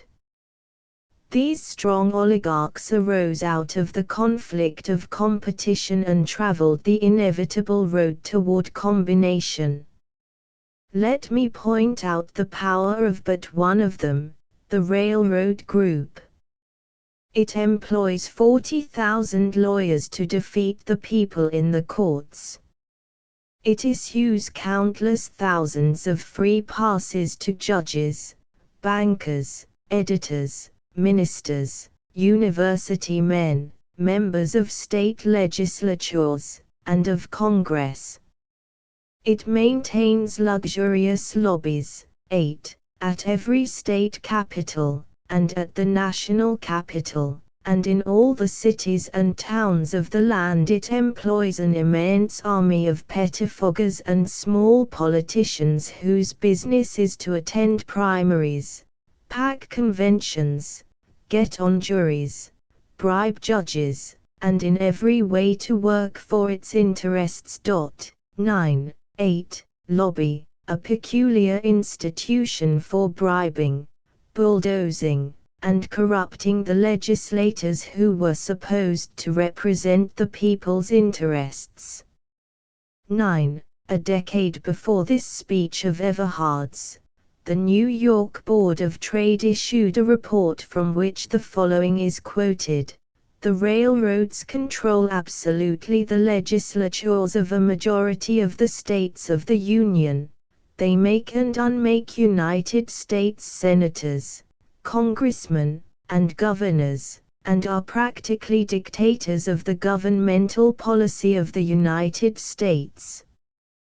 Gentlemen, I have merely sketched the power of one of the 7 groups that constitute the brain of the plutocracy. 10. Your 24 billions of wealth does not give you 25 cents worth of governmental power. It is an empty shell, and soon even the empty shell will be taken away from you. The plutocracy has all power in its hands today. It today makes the laws, for it owns the Senate, Congress, the courts, and the state legislatures. And not only that. Behind law must be force to execute the law. Today the plutocracy makes the law, and to enforce the law it has at its beck and call the police, the army, the navy, and, lastly, the militia, which is you, and me, and all of us. 10. Rockefeller began as a member of the proletariat, and through thrift and cunning succeeded in developing the first perfect trust, namely that known as Standard Oil. We cannot forbear giving the following remarkable page from the History of the Times, to show how the need for reinvestment of the Standard Oil surplus crushed out small capitalists and hastened the breakdown of the capitalist system.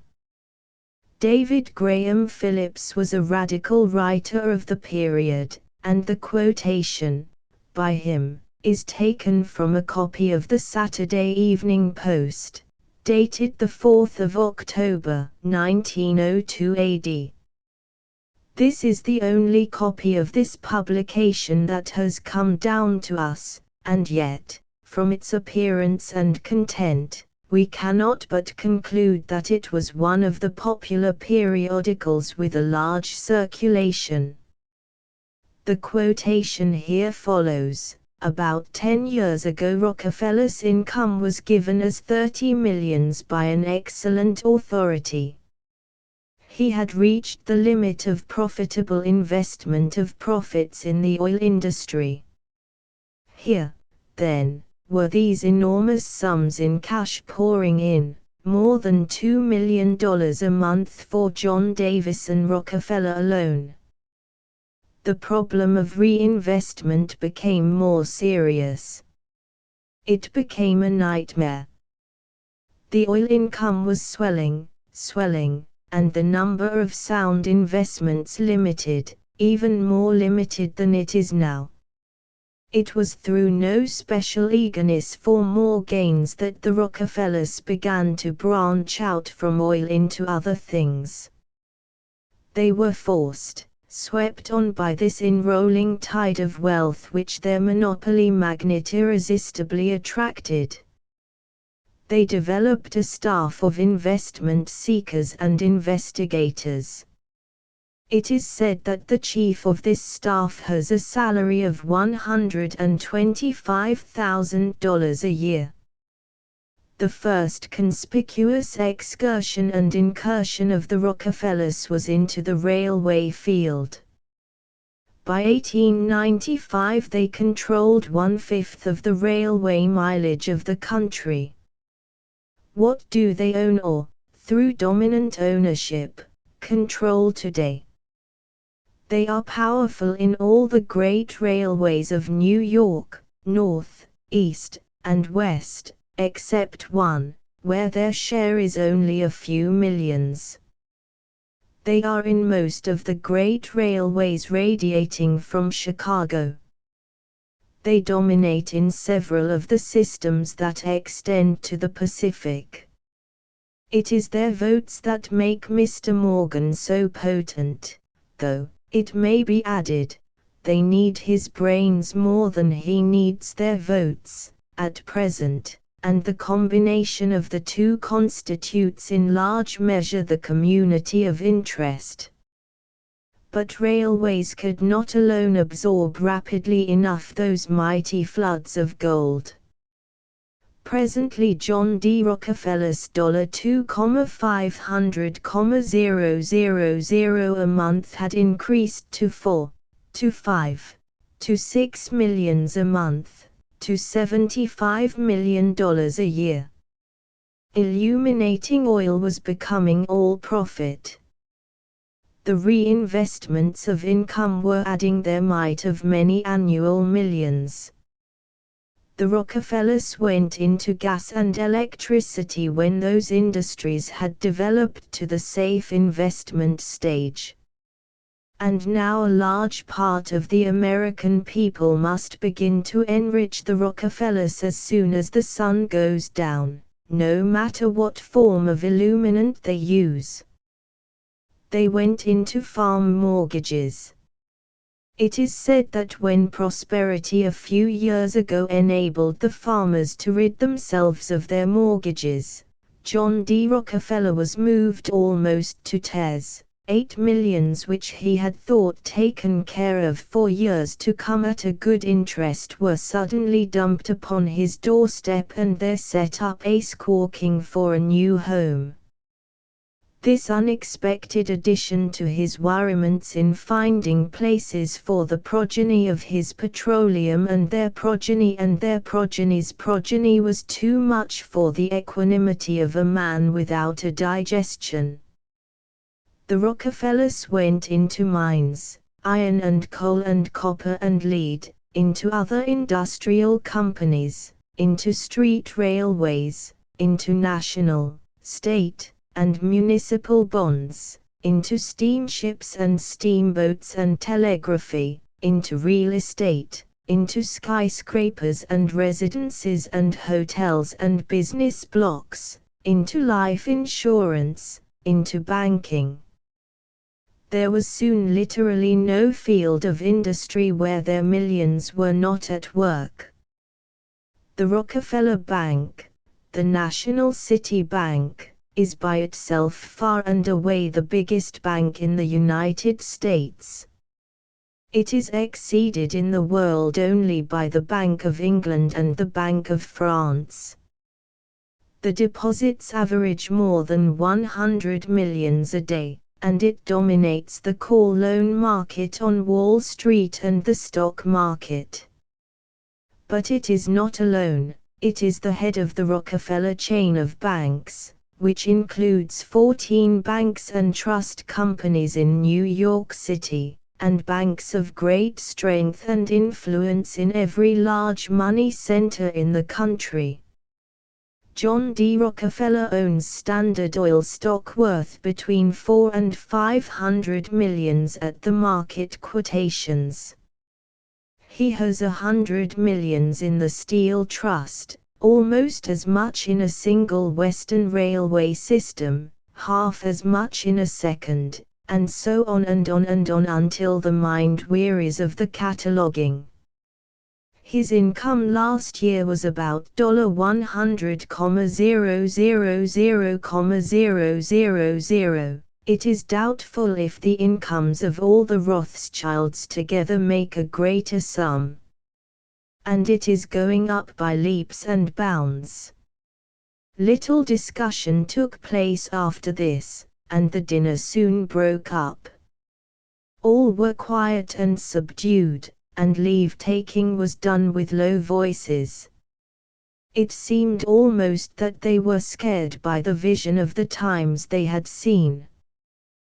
"The situation is, indeed, serious," Mr. Calvin said to Ernest. "I have little quarrel with the way you have depicted it.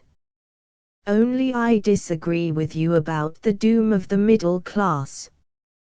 We shall survive, and we shall overthrow the trusts, and return to the ways of your fathers." Ernest finished for him. "Even so," Mr. Calvin answered gravely. "I know it's a sort of machine breaking, and that it is absurd. But then life seems absurd today. What of the machinations of the plutocracy?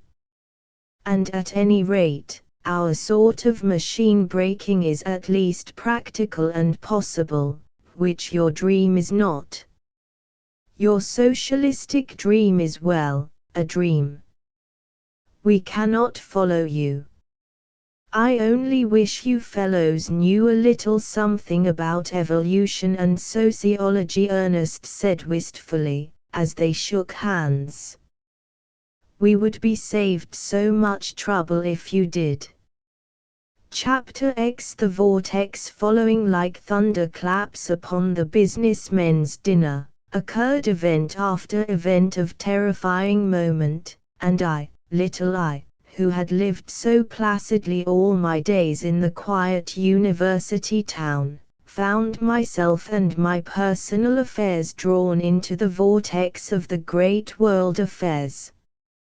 Whether it was my love for Ernest, or the clear sight he had given me of the society in which I lived, that made me a revolutionist, I know not, but a revolutionist I became, and I was plunged into a whirl of happenings that would have been inconceivable 3 short months before. The crisis in my own fortunes came simultaneously with great crises in society. First of all, father was discharged from the university. Oh, he was not technically discharged. His resignation was demanded, that was all. This, in itself, did not amount to much. Father, in fact, was delighted. He was especially delighted because his discharge had been precipitated by the publication of his book, Economics and Education. It clinched his argument, he contended. What better evidence could be advanced to prove that education was dominated by the capitalist class? But this proof never got anywhere. Nobody knew he had been forced to resign from the university. He was so eminent a scientist that such an announcement, coupled with the reason for his enforced resignation, would have created somewhat of a furor all over the world. The newspapers showered him with praise and honor, and commended him for having given up the drudgery of the lecture room in order to devote his whole time to scientific research. At first father laughed. Then he became angry, tonic angry. Then came the suppression of his book. This suppression was performed secretly, so secretly that at first we could not comprehend. The publication of the book had immediately caused a bit of excitement in the country. Father had been politely abused in the capitalist press, the tone of the abuse being to the effect that it was a pity so great a scientist should leave his field and invade the realm of sociology, about which he knew nothing and wherein he had promptly become lost. This lasted for a week, while father chuckled and said the book had touched a sore spot on capitalism. And then, abruptly, the newspapers and the critical magazines ceased saying anything about the book at all. Also, and with equal suddenness, the book disappeared from the market. Not a copy was obtainable from any bookseller. Father wrote to the publishers and was informed that the plates had been accidentally injured. An unsatisfactory correspondence followed. Driven finally to an unequivocal stand, the publishers stated that they could not see their way to putting the book into type again, but that they were willing to relinquish their rights in it. And you won't find another publishing house in the country to touch it, Ernest said. And if I were you, I'd hunt cover right now. You've merely got a foretaste of the iron heel. But father was nothing if not a scientist. He never believed in jumping to conclusions. A laboratory experiment was no experiment if it were not carried through in all its details. So he patiently went the round of the publishing houses. They gave a multitude of excuses, but not one house would consider the book. When father became convinced that the book had actually been suppressed, he tried to get the fact into the newspapers, but his communications were ignored. At a political meeting of the Socialists, where many reporters were present, father saw his chance. He arose and related the history of the suppression of the book. He laughed next day when he read the newspapers, and then he grew angry to a degree that eliminated all tonic qualities. The papers made no mention of the book, but they misreported him beautifully. They twisted his words and phrases away from the context, and turned his subdued and controlled remarks into a howling anarchistic speech. It was done artfully. One instance, in particular, I remember. He had used the phrase social revolution. The reporter merely dropped out social. This was sent out all over the country in an Associated Press dispatch, and from all over the country arose a cry of alarm. Father was branded as a nihilist and an anarchist, and in one cartoon that was copied widely he was portrayed waving a red flag at the head of a mob of long-haired, wild-eyed men who bore in their hands torches, knives, and dynamite bombs. He was assailed terribly in the press, in long and abusive editorials, for his anarchy, and hints were made of mental breakdown on his part. This behavior, on the part of the capitalist press, was nothing new, Ernest told us. It was the custom, he said.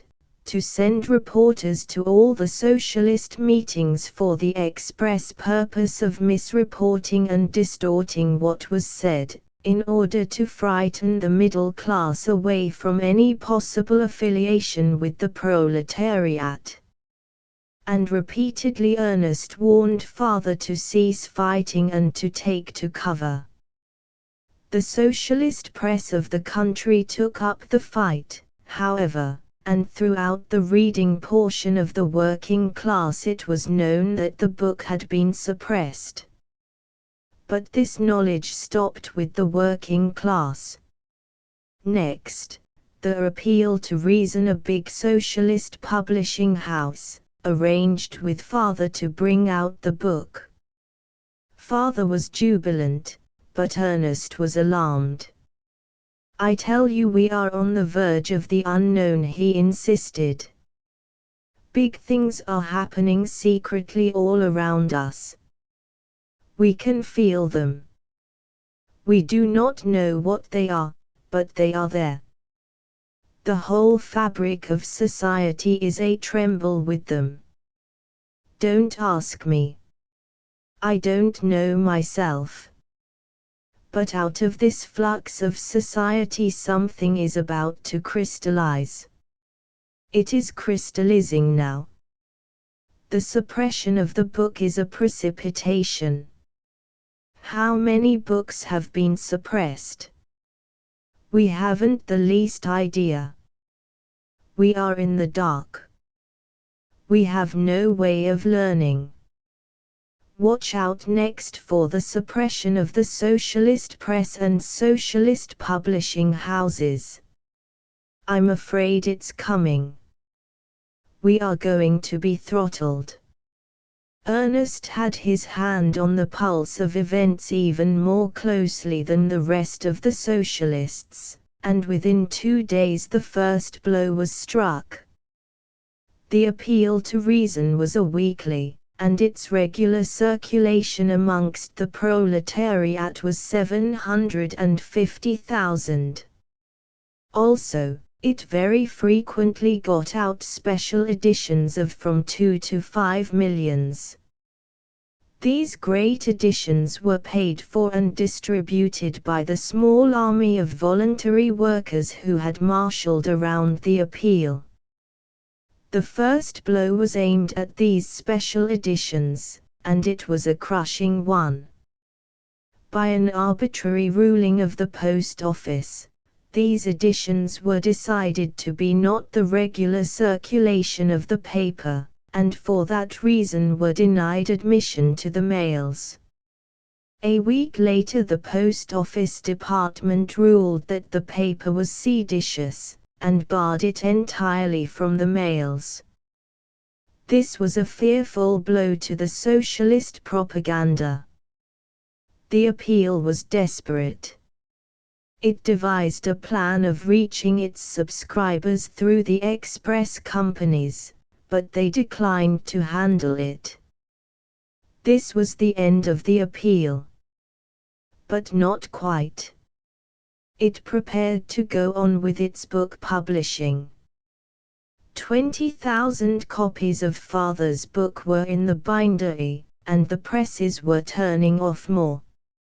And then, without warning, a mob arose one night, and, under a waving American flag, singing patriotic songs, set fire to the great plant of the appeal and totally destroyed it. Now Girard, Kansas, was a quiet, peaceable town. There had never been any labor troubles there. The appeal paid union wages, and, in fact, was the backbone of the town, giving employment to hundreds of men and women. It was not the citizens of Girard that composed the mob. This mob had risen up out of the earth apparently, and to all intents and purposes, its work done, it had gone back into the earth. Ernest saw in the affair the most sinister import.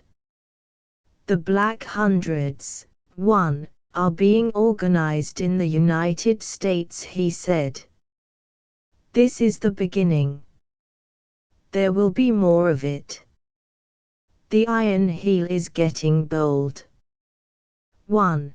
The Black Hundreds were reactionary mobs organized by the perishing autocracy in the Russian Revolution. These reactionary groups attacked the revolutionary groups, and also, at needed moments, rioted and destroyed property so as to afford the autocracy the pretext of calling out the Cossacks. And so perished Father's book. We were to see much of the Black Hundreds as the days went by.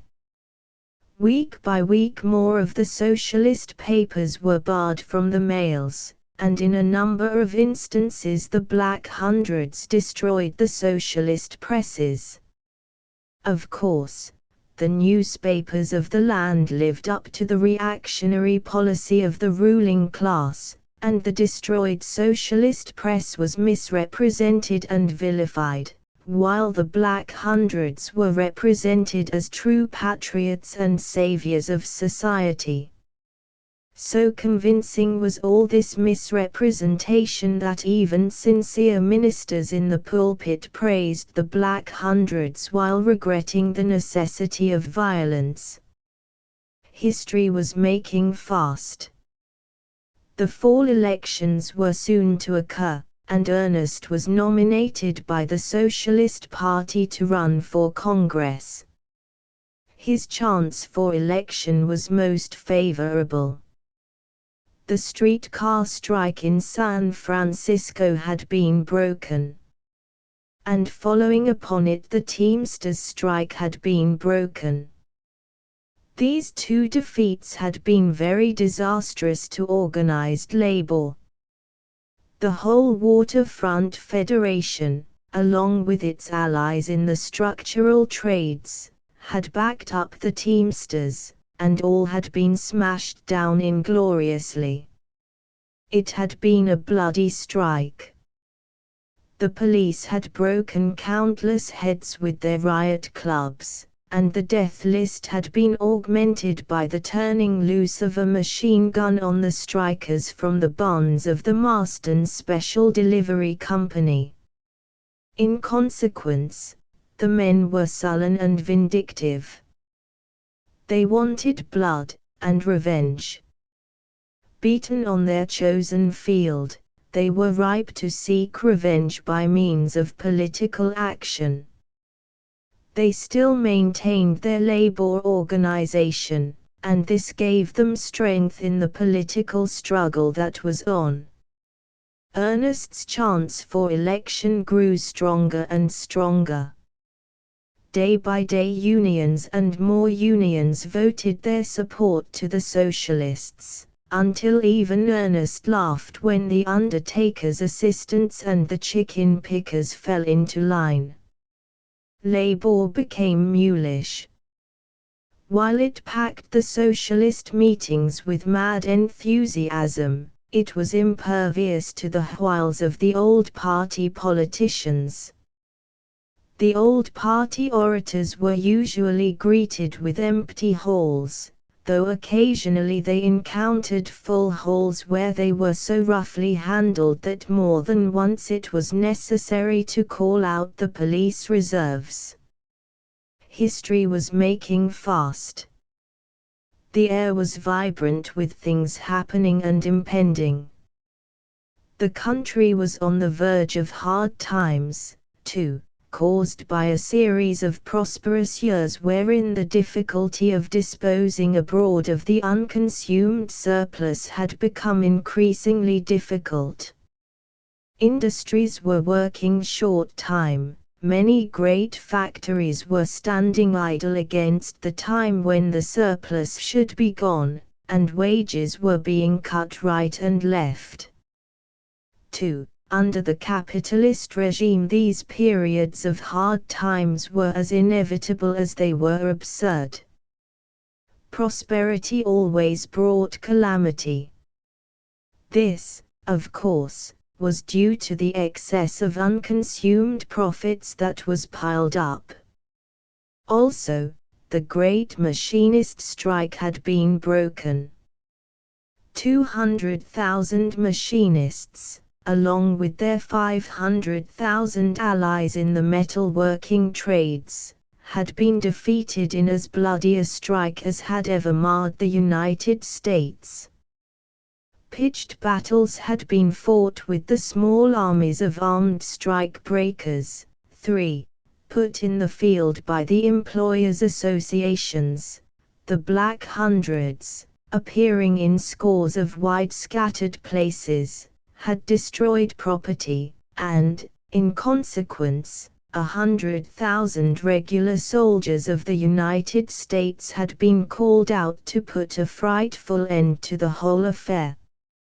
A number of the labor leaders had been executed, many others had been sentenced to prison, while thousands of the rank and file of the strikers had been herded into bullpens, and abominably treated by the soldiers. 3. Strike breakers. These were, in purpose and practice and everything except name, the private soldiers of the capitalists. They were thoroughly organized and well armed, and they were held in readiness to be hurled in special trains to any part of the country where labor went on strike or was locked out by the employers.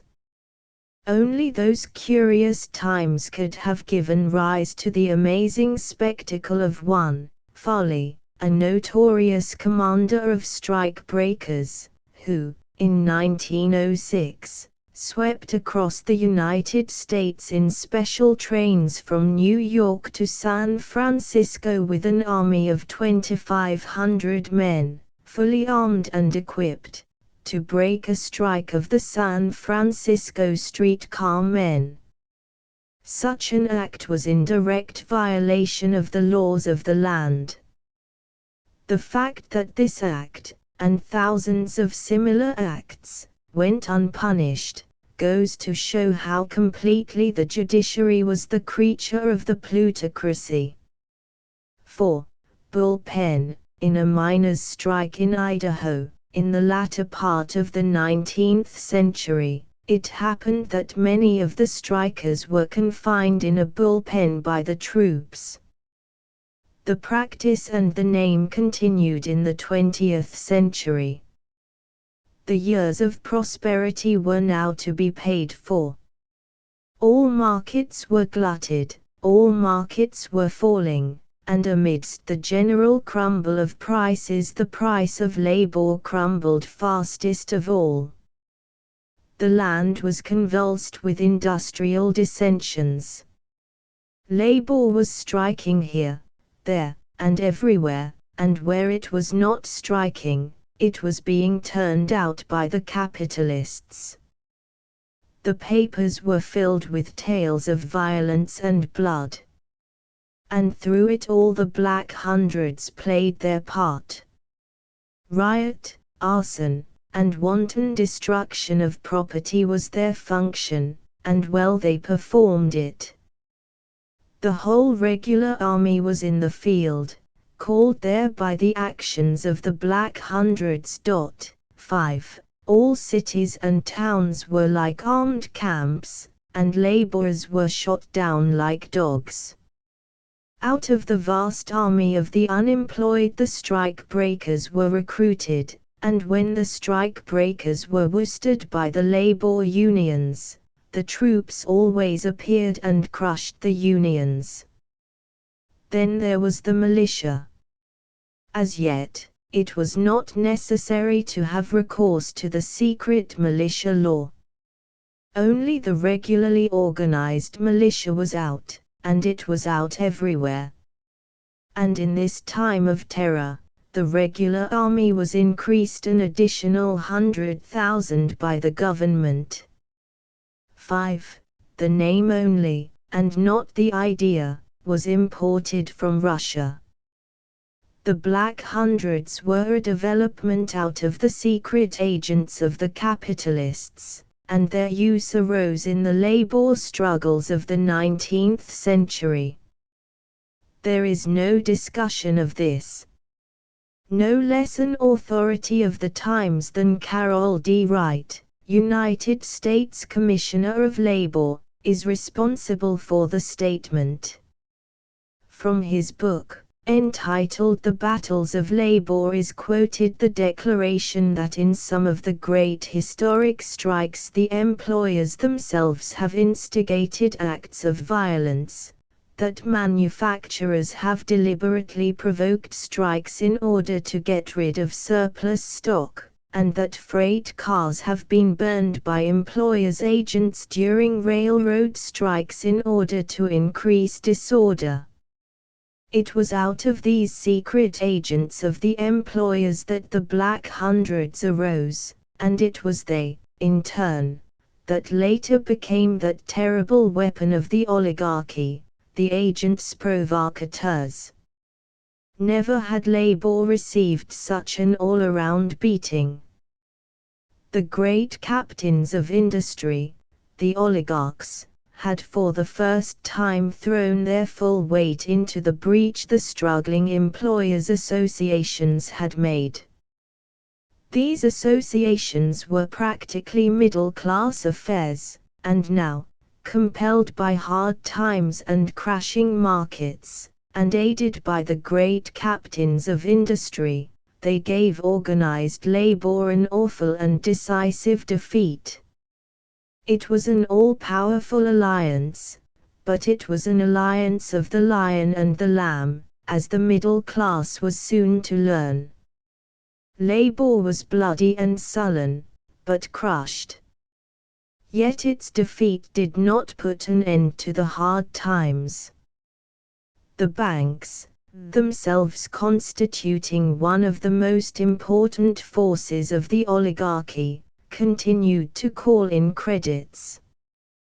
The Wall Street Group turned the stock market into a maelstrom where the values of all the land crumbled away almost to nothingness. And out of all the rack and ruin rose the form of the nascent oligarchy, imperturbable, indifferent, and sure. Its serenity and certitude was terrifying. Not only did it use its own vast power, but it used all the power of the United States Treasury to carry out its plans. 6. Wall Street, so named from a street in ancient New York, where was situated the stock exchange, and where the irrational organization of society permitted underhand manipulation of all the industries of the country. The captains of industry had turned upon the middle class. The employers' associations, that had helped the captains of industry to tear and rend labor, were now torn and rent by their quondam allies. Amidst the crashing of the middlemen, the small businessmen and manufacturers, the trusts stood firm. Nay, the trusts did more than stand firm. They were active. They sowed wind, and ever more wind, for they alone knew how to reap the whirlwind and make a profit out of it. And such profits! Colossal profits! Strong enough themselves to weather the storm that was largely their own brewing, they turned loose and plundered the wrecks that floated about them. Values were pitifully and inconceivably shrunken, and the trusts added hugely to their holdings, even extending their enterprises into many new fields, and always at the expense of the middle class. Thus the summer of 1912 witnessed the virtual death thrust to the middle class. Even Ernest was astounded at the quickness with which it had been done. He shook his head ominously and looked forward without hope to the fall elections. "It's no use," he said. "We are beaten." The Iron Heel is here. I had hoped for a peaceable victory at the ballot box. I was wrong. Wixon was right. We shall be robbed of our few remaining liberties. The Iron Heel will walk upon our faces. Nothing remains but a bloody revolution of the working class.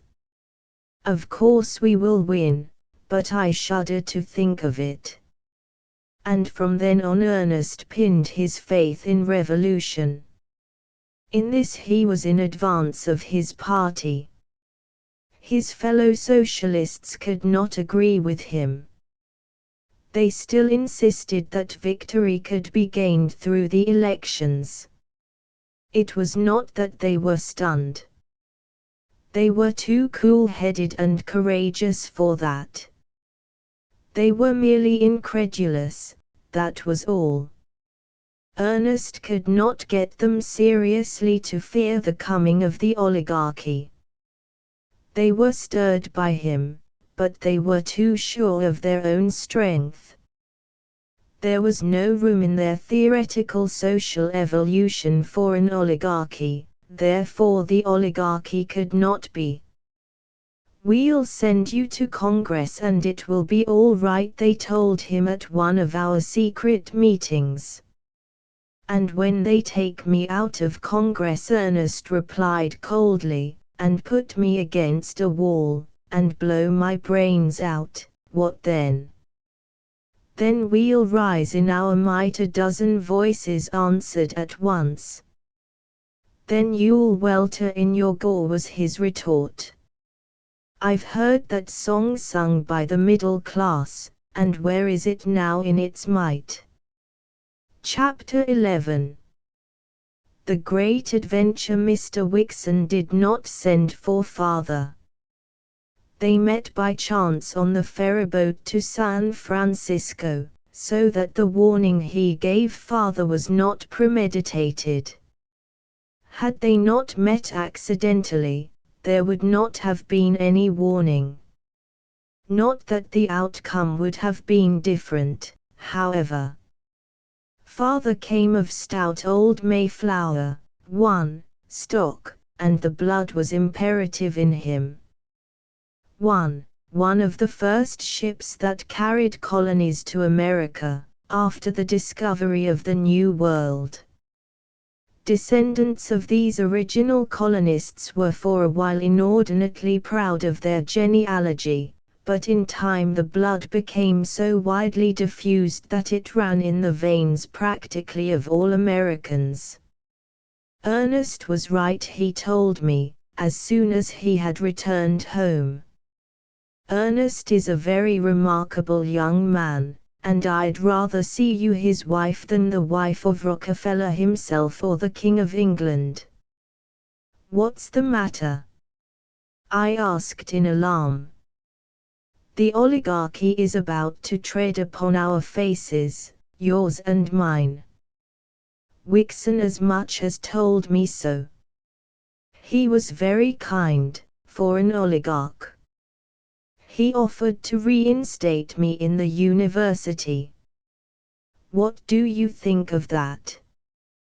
He, Wixon, a sordid money grabber, has the power to determine whether I shall or shall not teach in the university of the state. But he offered me even better than that, offered to make me president of some great college of physical sciences that is being planned. The oligarchy must get rid of its surplus somehow, you see. Do you remember what I told that socialist lover of your daughter's? He said. I told him that we would walk upon the faces of the working class. And so we shall. As for you, I have for you a deep respect as a scientist, but if you throw your fortunes in with the working class, well, watch out for your face, that is all.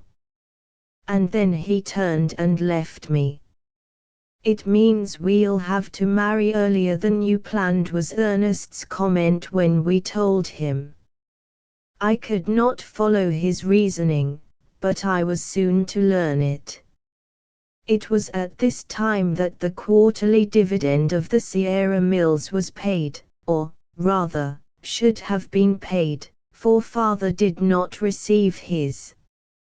After waiting several days, father wrote to the secretary. Promptly came the reply that there was no record on the books of father's owning any stock, and a polite request for more explicit information. "I'll make it explicit enough, confound him," father declared, and departed for the bank to get the stock in question from his safe deposit box. "Ernest is a very remarkable man," he said when he got back and while I was helping him off with his overcoat. "I repeat, my daughter, that young man of yours is a very remarkable young man." I had learned, whenever he praised Ernest in such fashion, to expect disaster. "They have already walked upon my face," father explained. There was no stock. The box was empty. "You and Ernest will have to get married pretty quickly." Father insisted on laboratory methods. He brought the Sierra Mills into court, but he could not bring the books of the Sierra Mills into court. He did not control the courts, and the Sierra Mills did. That explained it all. He was thoroughly beaten by the law, and the barefaced robbery held good. It is almost laughable now, when I look back on it, the way father was beaten. He met Wixon accidentally on the street in San Francisco, and he told Wixon that he was a damned scoundrel. And then father was arrested for attempted assault, fined in the police court, and bound over to keep the peace. It was all so ridiculous that when he got home he had to laugh himself. But what a furor was raised in the local papers. There was grave talk about the bacillus of violence that infected all men who embraced socialism, and father, with his long and peaceful life, was instanced as a shining example of how the bacillus of violence worked. Also, it was asserted by more than one paper that father's mind had weakened under the strain of scientific study, and confinement in a state asylum for the insane was suggested. Nor was this merely talk. It was an imminent peril. But father was wise enough to see it. He had the bishop's experience to lesson from, and he lessoned well. He kept quiet no matter what injustice was perpetrated on him, and really, I think, surprised his enemies. There was the matter of the house, our home. A mortgage was foreclosed on it, and we had to give up possession. Of course there wasn't any mortgage, and never had been any mortgage. The ground had been bought outright, and the house had been paid for when it was built. And house and lot had always been free and unencumbered. Nevertheless there was the mortgage, properly and legally drawn up and signed, with a record of the payments of interest through a number of years. Father made no outcry. As he had been robbed of his money, so was he now robbed of his home. And he had no recourse. The machinery of society was in the hands of those who were bent on breaking him. He was a philosopher at heart, and he was no longer even angry. "I am doomed to be broken," he said to me, "but that is no reason that I should not try to be shattered as little as possible. These old bones of mine are fragile, and I've learned my lesson. God knows I don't want to spend my last days in an insane asylum. Which reminds me of Bishop Morehouse, whom I have neglected for many pages. But first let me tell of my marriage. In the play of events, my marriage sinks into insignificance, I know, so I shall barely mention it. Now we shall become real proletarians, father said, when we were driven from our home. I have often envied that young man of yours for his actual knowledge of the proletariat. Now I shall see and learn for myself. Father must have had strong in him the blood of adventure. He looked upon our catastrophe in the light of an adventure. No anger nor bitterness possessed him. He was too philosophic and simple to be vindictive, and he lived too much in the world of mind to miss the creature comforts we were giving up. So it was, when we moved to San Francisco into 4 wretched rooms in the slum south of Market Street, that he embarked upon the adventure with the joy and enthusiasm of a child, combined with the clear sight and mental grasp of an extraordinary intellect. He really never crystallized mentally. He had no false sense of values. Conventional or habitual values meant nothing to him. The only values he recognized were mathematical and scientific facts. My father was a great man. He had the mind and the soul that only great men have. In ways he was even greater than Ernest, than whom I have known none greater. Even I found some relief in our change of living. If nothing else, I was escaping from the organized ostracism that had been our increasing portion in the university town ever since the enmity of the nascent oligarchy had been incurred. And the change was to me likewise adventure, and the greatest of all, for it was love adventure. The change in our fortunes had hastened my marriage, and it was as a wife that I came to live in the 4 rooms on Pell Street, in the San Francisco slum. And this out of all remains, I made Ernest happy. I came into his stormy life, not as a new perturbing force, but as one that made toward peace and repose. I gave him rest. It was the guerdon of my love for him. It was the one infallible token that I had not failed to bring forgetfulness, or the light of gladness, into those poor tired eyes of his. What greater joy could have blessed me than that? Those dear tired eyes. He toiled as few men ever toiled, and all his lifetime he toiled for others. That was the measure of his manhood. He was a humanist and a lover. And he, with his incarnate spirit of battle, his gladiator body and his eagle spirit, he was as gentle and tender to me as a poet. He was a poet. A singer in deeds. And all his life he sang the song of man.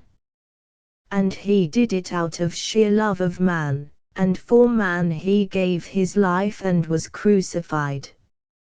And all this he did with no hope of future reward. In his conception of things there was no future life.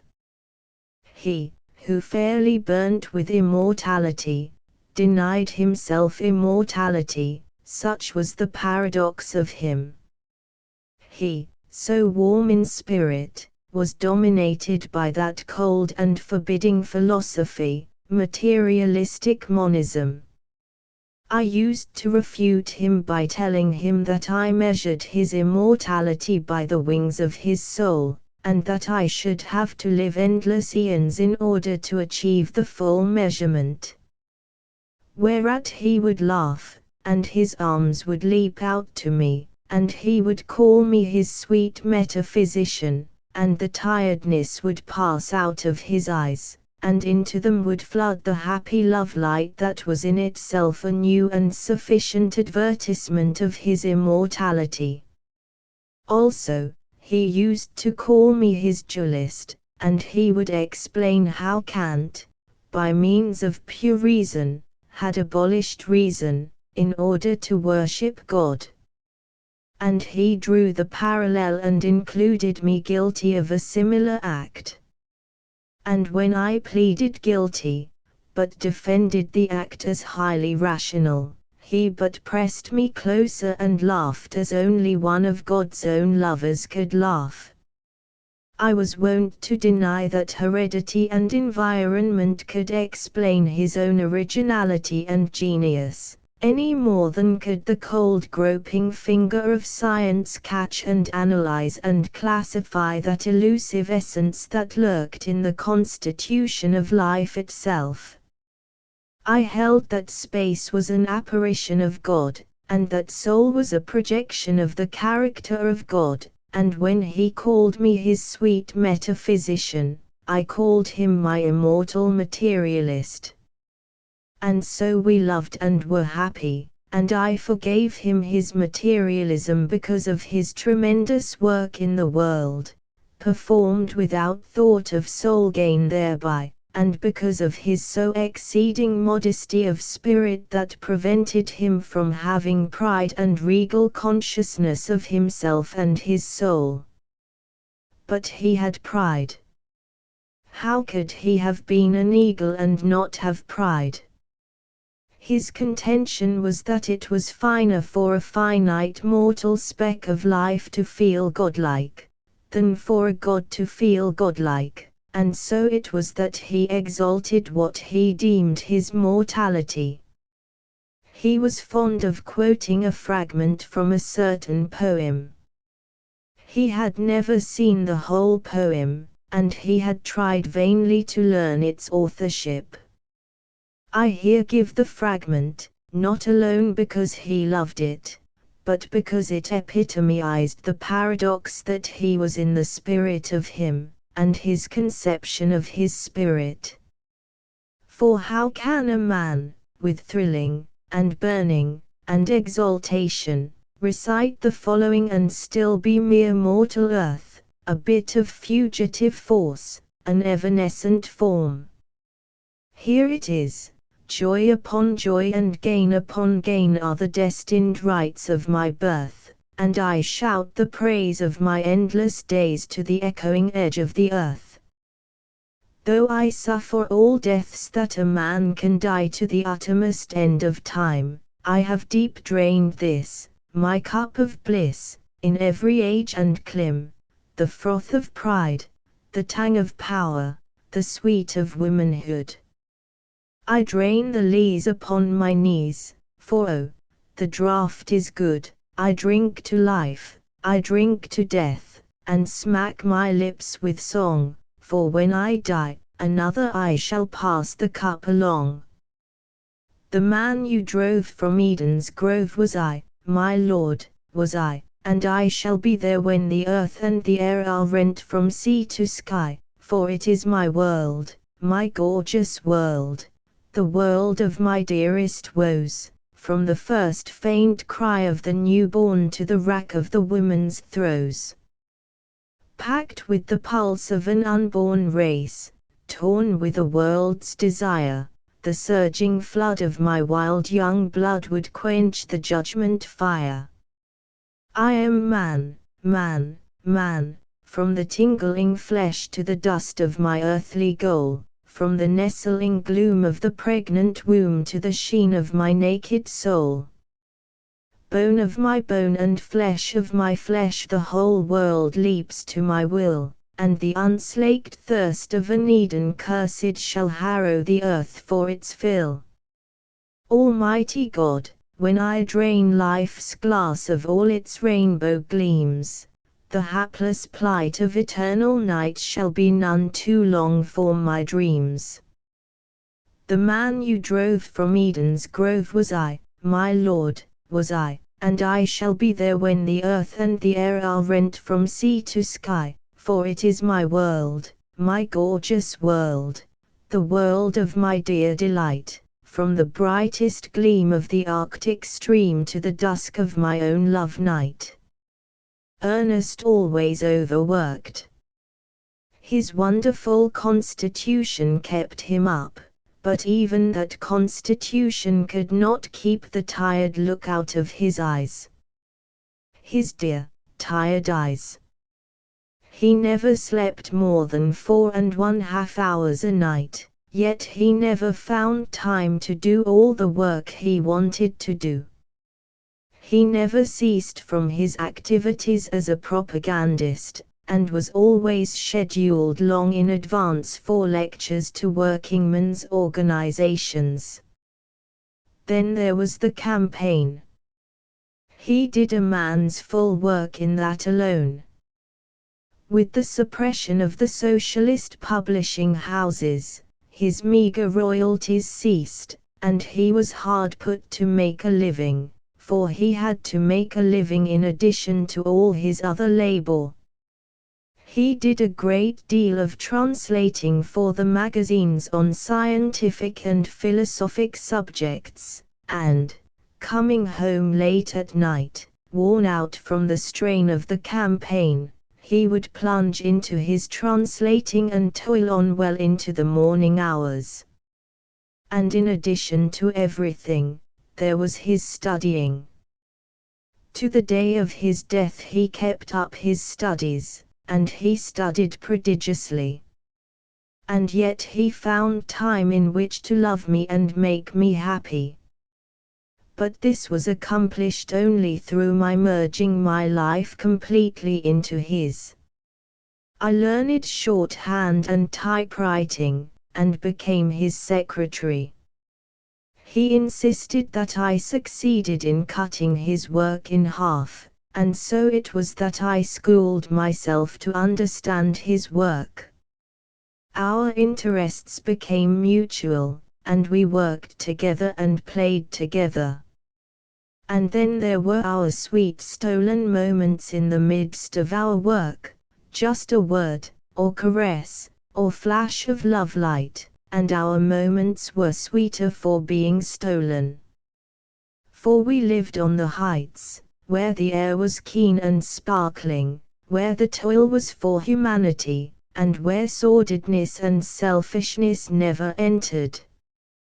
We loved love, and our love was never smirched by anything less than the best. And this out of all remains, I did not fail. I gave him rest, he who worked so hard for others, my dear, tired-eyed mortalist. Chapter 12. The Bishop. It was after my marriage that I chanced upon Bishop Morehouse. But I must give the events in their proper sequence. After his outbreak at the IPH convention, the bishop, being a gentle soul, had yielded to the friendly pressure brought to bear upon him, and had gone away on a vacation. But he returned more fixed than ever in his determination to preach the message of the Church. To the consternation of his congregation, his first sermon was quite similar to the address he had given before the convention. Again he said, and at length and with distressing detail, that the Church had wandered away from the Master's teaching, and that Mammon had been instated in the place of Christ. And the result was, willy-nilly, that he was led away to a private sanitarium for mental disease, while in the newspapers appeared pathetic accounts of his mental breakdown and of the saintliness of his character. He was held a prisoner in the sanitarium. I called repeatedly, but was denied access to him, and I was terribly impressed by the tragedy of a sane, normal, saintly man being crushed by the brutal will of society. For the bishop was sane, and pure, and noble. As Ernest said, all that was the matter with him was that he had incorrect notions of biology and sociology, and because of his incorrect notions he had not gone about it in the right way to rectify matters. What terrified me was the bishop's helplessness. If he persisted in the truth as he saw it, he was doomed to an insane ward. And he could do nothing. His money, his position, his culture, could not save him. His views were perilous to society, and society could not conceive that such perilous views could be the product of a sane mind. Or, at least, it seems to me that such was society's attitude. But the bishop, in spite of the gentleness and purity of his spirit, was possessed of guile. He apprehended clearly his danger. He saw himself caught in the web, and he tried to escape from it. Denied help from his friends, such as Father and Ernest and I could have given, he was left to battle for himself alone. And in the enforced solitude of the sanitarium he recovered. He became again sane. His eyes ceased to see visions. His brain was purged of the fancy that it was the duty of society to feed the master's lambs. As I say, he became well, quite well, and the newspapers and the church people hailed his return with joy. I went once to his church. The sermon was of the same order as the ones he had preached long before his eyes had seen visions. I was disappointed, shocked. Had society then beaten him into submission? Was he a coward? Had he been bulldozed into recanting? Or had the strain been too great for him, and had he meekly surrendered to the juggernaut of the established? I called upon him in his beautiful home. He was woefully changed. He was thinner, and there were lines on his face which I had never seen before. He was manifestly distressed by my coming. He plucked nervously at his sleeve as we talked, and his eyes were restless, fluttering here, there, and everywhere, and refusing to meet mine. His mind seemed preoccupied, and there were strange pauses in his conversation, abrupt changes of topic, and an inconsecutiveness that was bewildering. Could this, then, be the firm-poised, Christ-like man I had known, with pure, limpid eyes and a gaze steady and unfaltering as his soul? He had been manhandled, he had been cowed into subjection. His spirit was too gentle. It had not been mighty enough to face the organized wolf pack of society. I felt sad, unutterably sad. He talked ambiguously, and was so apprehensive of what I might say that I had not the heart to catechize him. He spoke in a faraway manner of his illness, and we talked disjointedly about the church, the alterations in the organ, and about petty charities, and he saw me depart with such evident relief that I should have laughed had not my heart been so full of tears. The poor little hero! If I had only known! He was battling like a giant, and I did not guess it. Alone, all alone, in the midst of millions of his fellow men, he was fighting his fight. Torn by his horror of the asylum and his fidelity to truth and the right, he clung steadfastly to truth and the right, but so alone was he that he did not dare to trust even me. He had learned his lesson well, too well. But I was soon to know.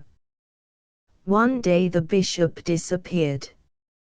He had told nobody that he was going away, and as the days went by and he did not reappear, there was much gossip to the effect that he had committed suicide while temporarily deranged.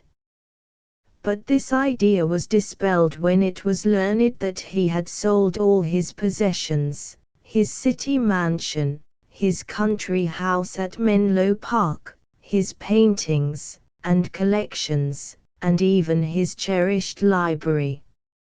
It was patent that he had made a clean and secret sweep of everything before he disappeared.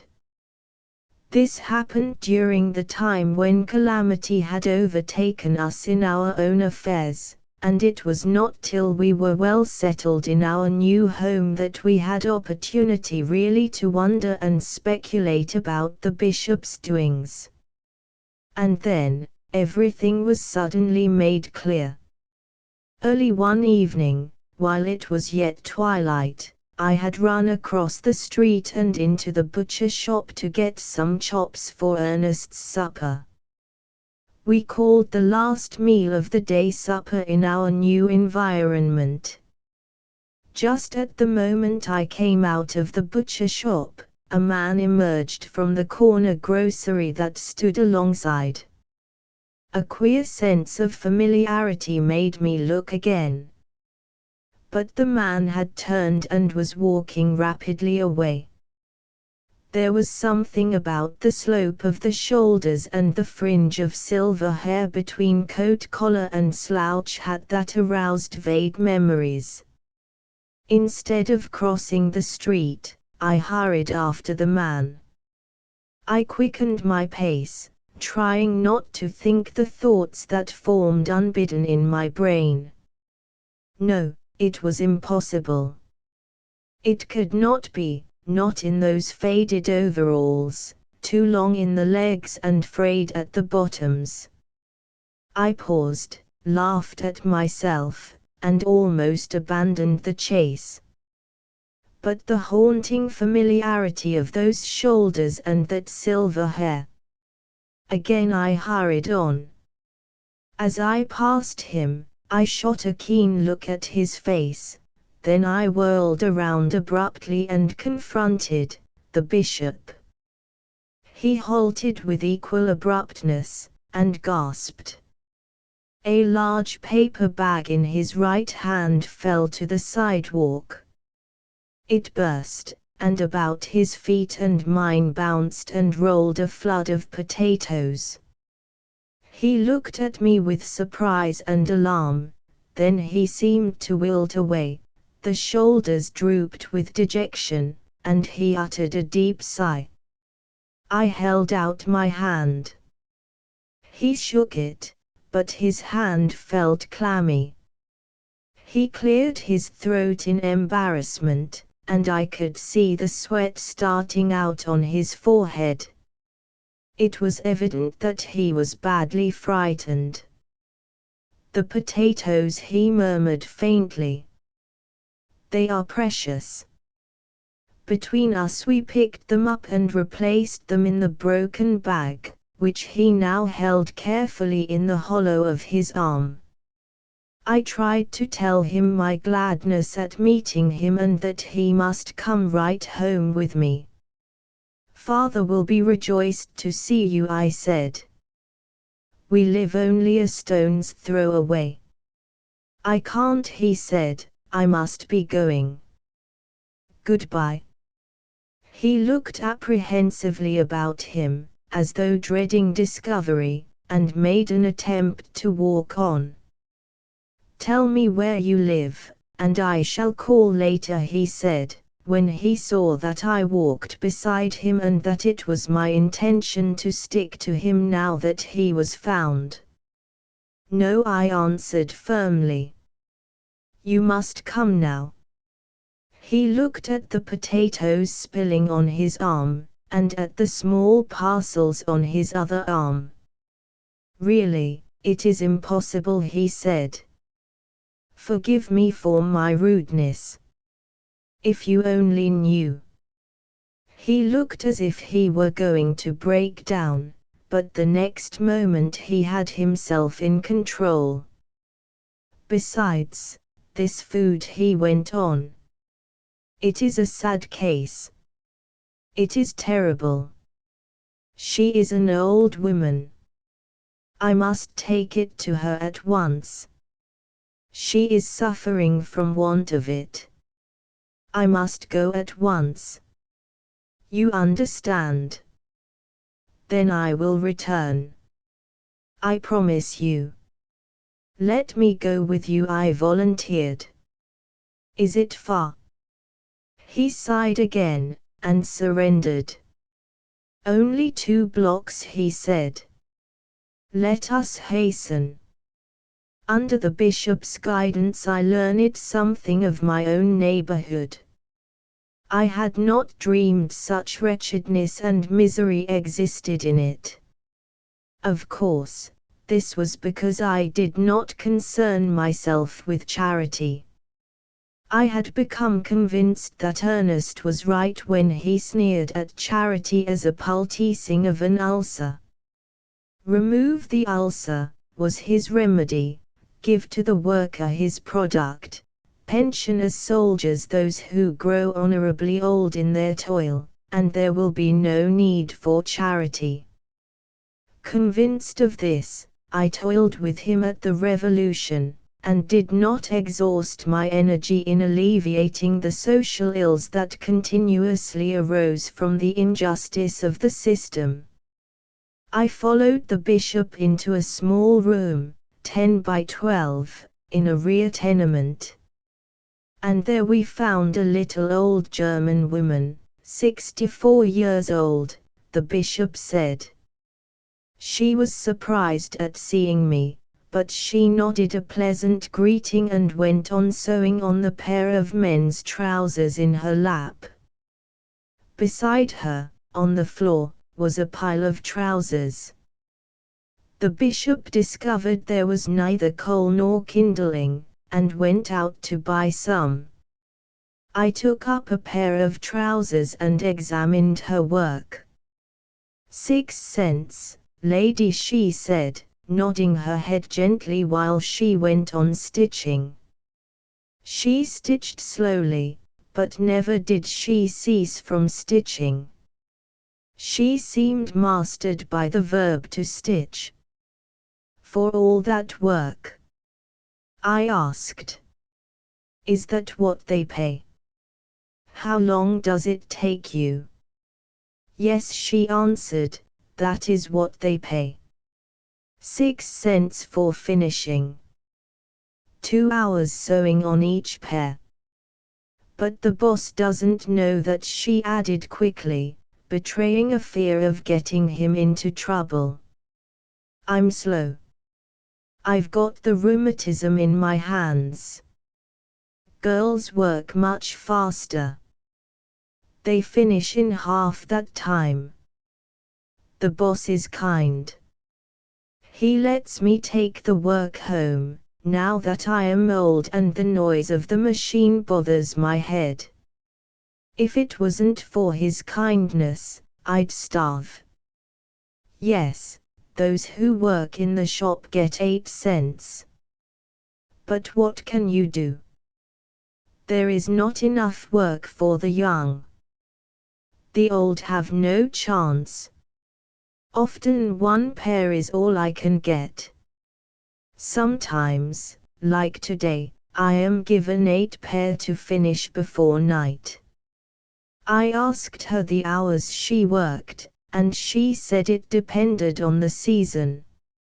In the summer, when there is a rush order, I work from 5 in the morning to 9 at night. But in the winter it is too cold. The hands do not early get over the stiffness. Then you must work later, till after midnight sometimes. Yes, it has been a bad summer. The hard times. God must be angry. This is the first work the boss has given me in a week. It is true, one cannot eat much when there is no work. I am used to it. I have sewed all my life, in the old country and here in San Francisco, 33 years.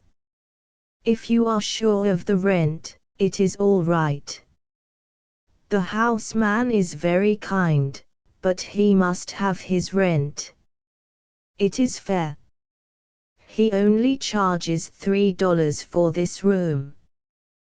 That is cheap. But it is not easy for you to find all of $3 every month. She ceased talking, and, nodding her head, went on stitching.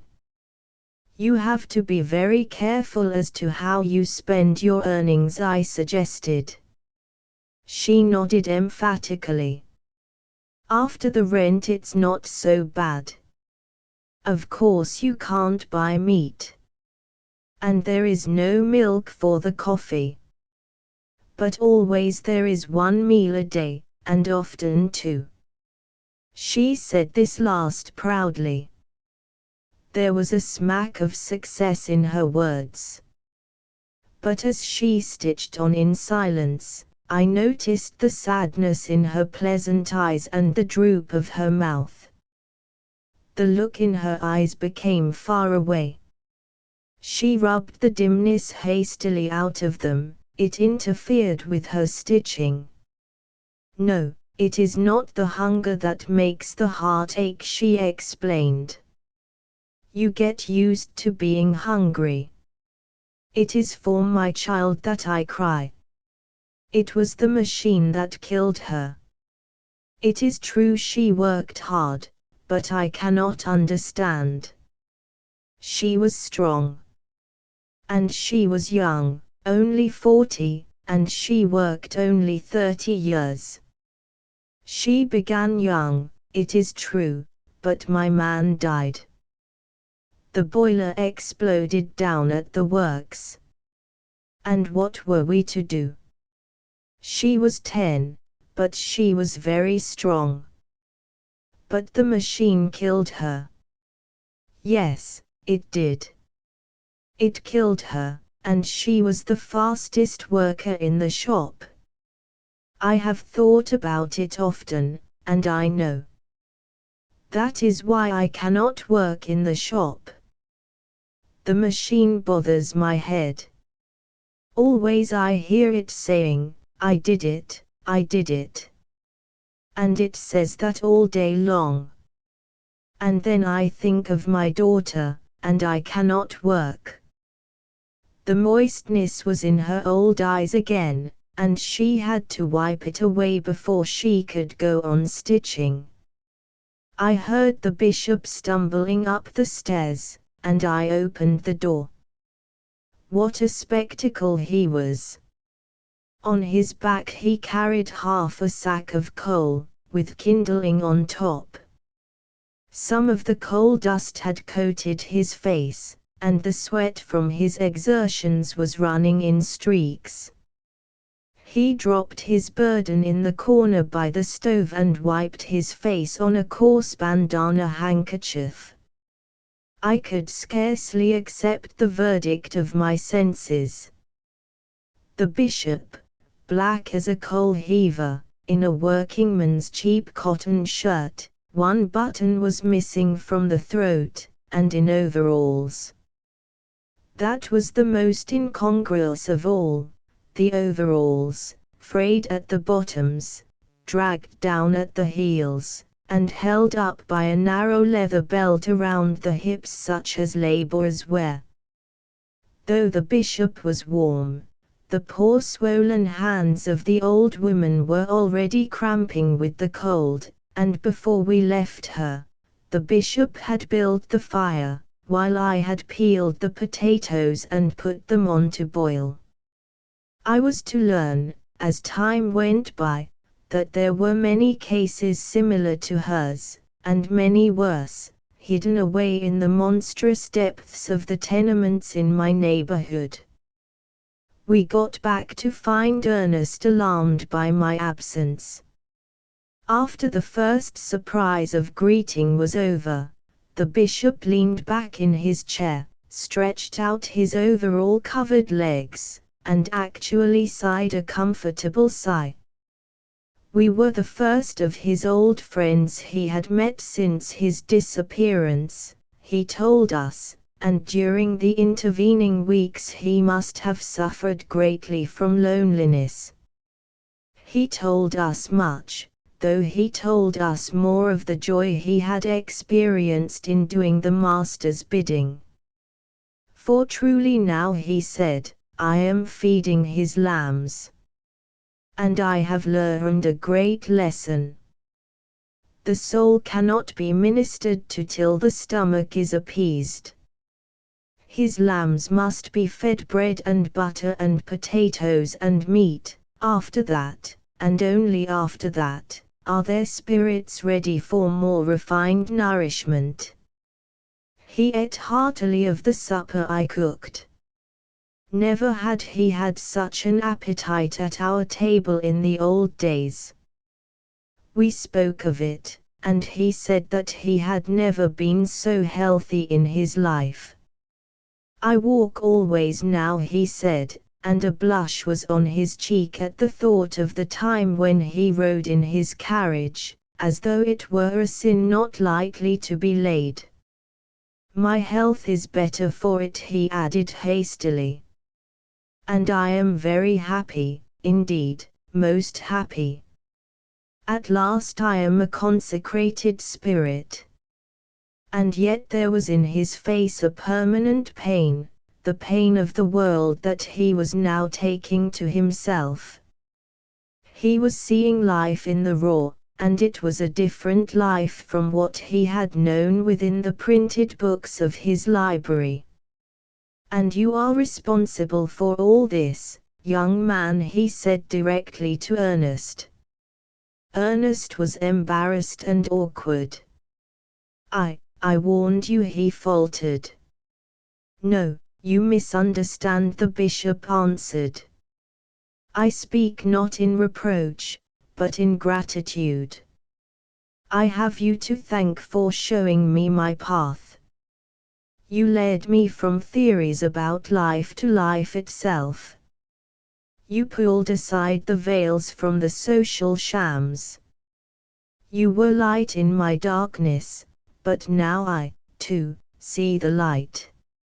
And I am very happy. Only he hesitated painfully, and in his eyes fear leaped large. Only the persecution. I harm no one. Why will they not let me alone? But it is not that. It is the nature of the persecution. I shouldn't mind if they cut my flesh with stripes, or burned me at the stake, or crucified me head downward. But it is the asylum that frightens me. Think of it. Of me, in an asylum for the insane. It is revolting. I saw some of the cases at the sanitarium. They were violent. My blood chills when I think of it. And to be imprisoned for the rest of my life amid scenes of screaming madness. No. No. Not that. Not that. It was pitiful. His hands shook, his whole body quivered and shrank away from the picture he had conjured. But the next moment he was calm. Forgive me, he said simply. It is my wretched nerves. And if the Master's work leads there, so be it. Who am I to complain? I felt like crying aloud as I looked at him, great bishop. O hero! God's hero!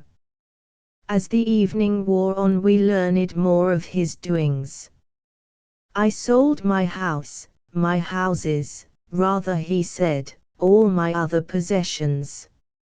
I knew I must do it secretly, else they would have taken everything away from me. That would have been terrible. I often marvel these days at the immense quantity of potatoes $200,000 or $300,000 will buy, or bread, or meat, or coal and kindling. He turned to Ernest. You are right, young man. Labor is dreadfully underpaid.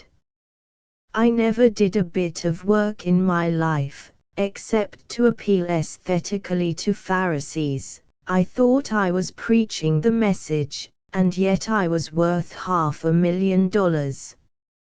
I never knew what $500,000 meant until I realized how much potatoes and bread and butter and meat it could buy. And then I realized something more. I realized that all those potatoes and that bread and butter and meat were mine, and that I had not worked to make them. Then it was clear to me, someone else had worked and made them and been robbed of them. And when I came down amongst the poor, I found those who had been robbed and who were hungry and wretched because they had been robbed.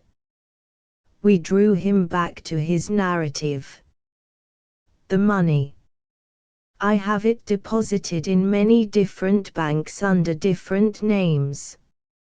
It can never be taken away from me, because it can never be found. And it is so good, that money. It buys so much food. I never knew before what money was good for. I wish we could get some of it for the propaganda, Ernest said wistfully. It would do immense good. Do you think so? The bishop said. I do not have much faith in politics. In fact, I am afraid I do not understand politics. Ernest was delicate in such matters. He did not repeat his suggestion, though he knew only too well the sore straits the Socialist Party was in through lack of money. I sleep in cheap lodging houses, the bishop went on. But I am afraid, and never stay long in one place. Also, I rent 2 rooms in workingmen's houses in different quarters of the city. It is a great extravagance, I know, but it is necessary. I make up for it in part by doing my own cooking, though sometimes I get something to eat in cheap coffee houses. And I have made a discovery. Tamales, 1, are very good when the air grows chilly late at night. Only they are so expensive. But I have discovered a place where I can get 3 for 10 cents. They are not so good as the others, but they are very warming. 1. A Mexican dish, referred to occasionally in the literature of the times. It is supposed that it was warmly seasoned. No recipe of it has come down to us. And so I have at last found my work in the world, thanks to you, young man. It is the Master's work. He looked at me, and his eyes twinkled. You caught me feeding his lambs, you know. And of course you will all keep my secret. He spoke carelessly enough, but there was real fear behind the speech. He promised to call upon us again. But a week later we read in the newspaper of the sad case of Bishop Morehouse, who had been committed to the Napa Asylum and for whom there were still hopes held out. In vain we tried to see him, to have his case reconsidered or investigated. Nor could we learn anything about him except the reiterated statements that slight hopes were still held for his recovery. Christ told the rich young man to sell all he had. Ernest said bitterly. The bishop obeyed Christ's injunction and got locked up in a madhouse. Times have changed since Christ's day. A rich man today who gives all he has to the poor is crazy. There is no discussion. Society has spoken. Chapter 13. The general strike. Of course, Ernest was elected to Congress in the great socialist landslide that took place in the fall of 1912. One great factor that helped to swell the socialist vote was the destruction of Hearst. 1. This the plutocracy found an easy task. It cost Hearst $18 million a year to run his various papers, and this sum, and more, he got back from the middle class in payment for advertising. The source of his financial strength lay wholly in the middle class. The trusts did not advertise. 2. To destroy Hearst, all that was necessary was to take away from him his advertising. 1. William Randolph Hearst, a young California millionaire who became the most powerful newspaper owner in the country. His newspapers were published in all the large cities, and they appealed to the perishing middle class and to the proletariat. So large was his following that he managed to take possession of the empty shell of the old Democratic Party. He occupied an anomalous position, preaching an emasculated socialism combined with a nondescript sort of petty bourgeois capitalism. It was oil and water, and there was no hope for him, though for a short period he was a source of serious apprehension to the plutocrats. 2. The cost of advertising was amazing in those helter-skelter times. Only the small capitalists competed, and therefore they did the advertising. There being no competition where there was a trust, there was no need for the trusts to advertise. The whole middle class had not yet been exterminated. The sturdy skeleton of it remained, but it was without power. The small manufacturers and small businessmen who still survived were at the complete mercy of the plutocracy.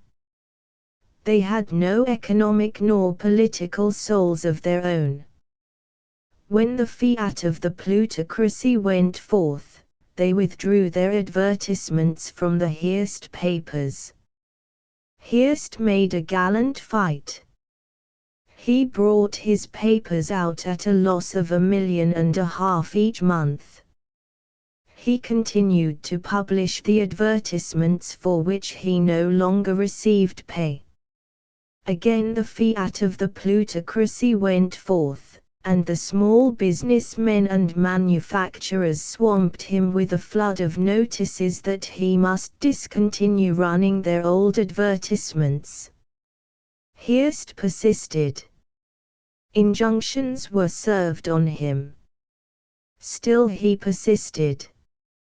He received 6 months' imprisonment for contempt of court in disobeying the injunctions, while he was bankrupted by countless damage suits.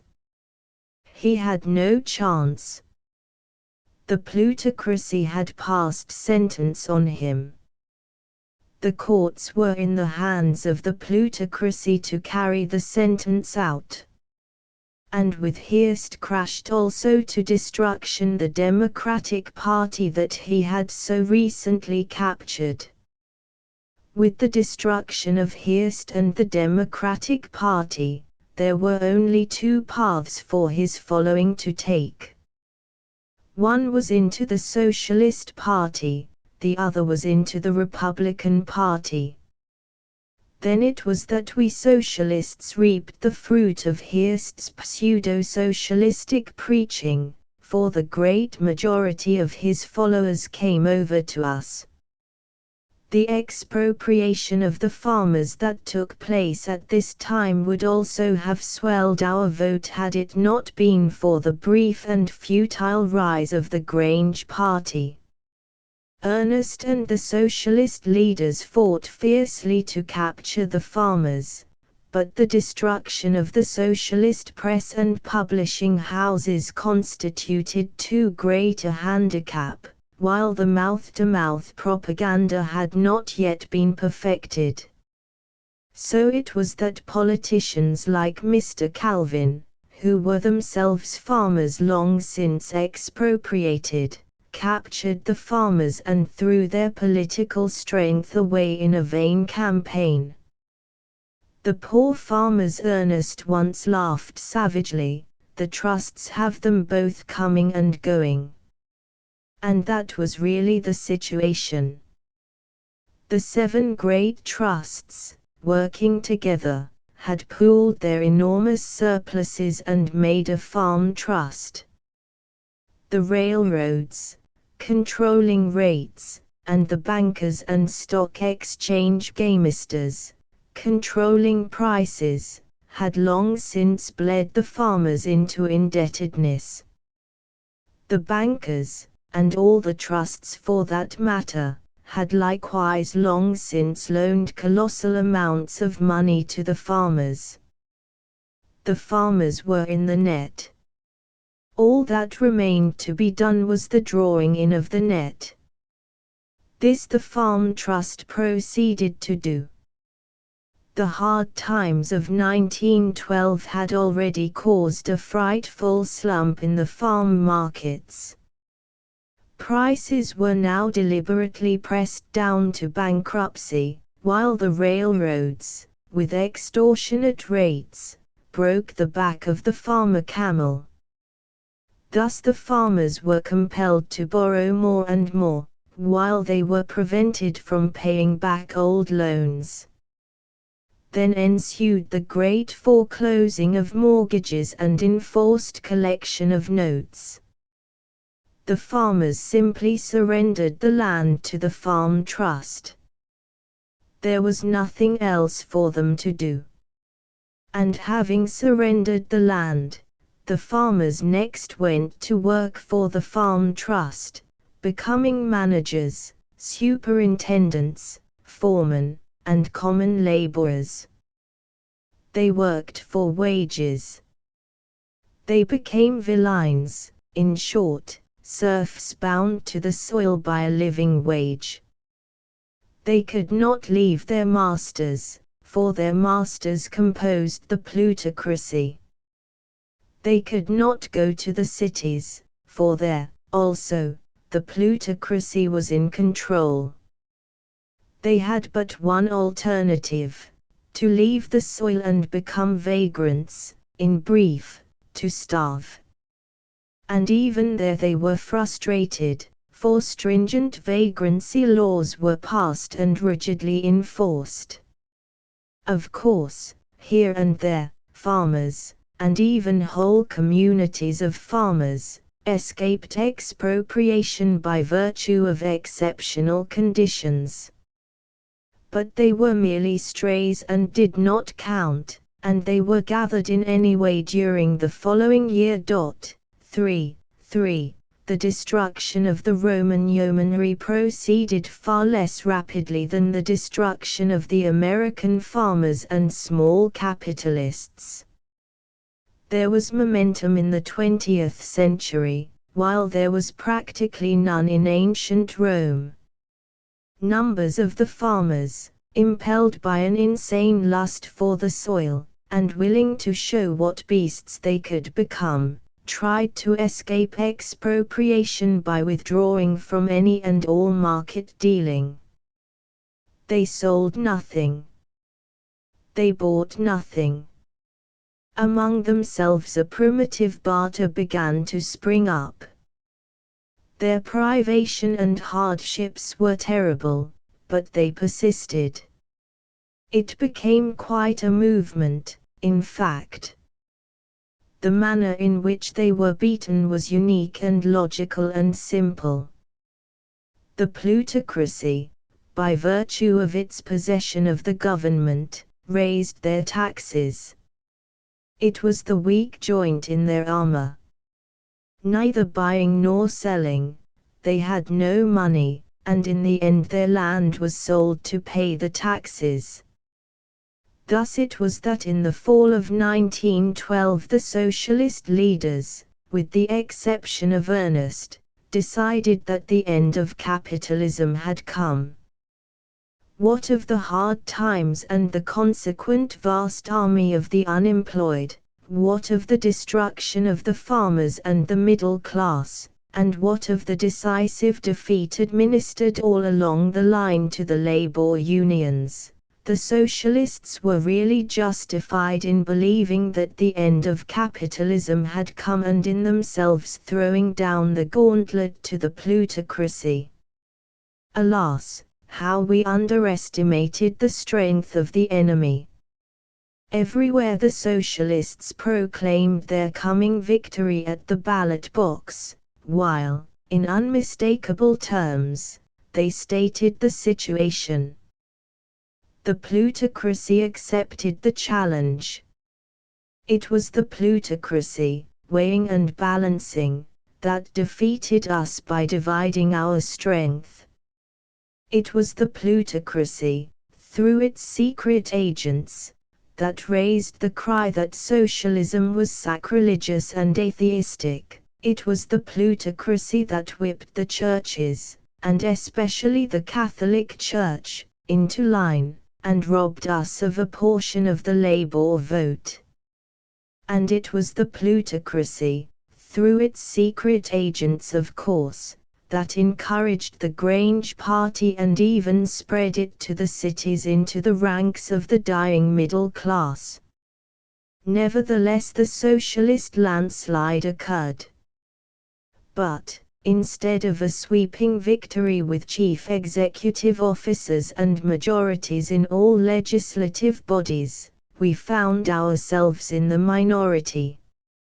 It is true, we elected 50 congressmen, but when they took their seats in the spring of 1913, they found themselves without power of any sort.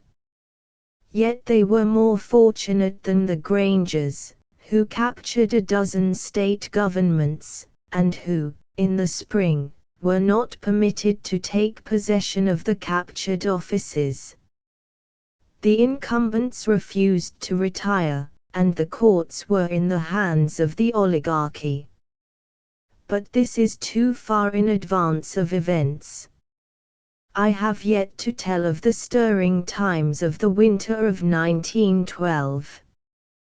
The hard times at home had caused an immense decrease in consumption. Labor, out of work, had no wages with which to buy.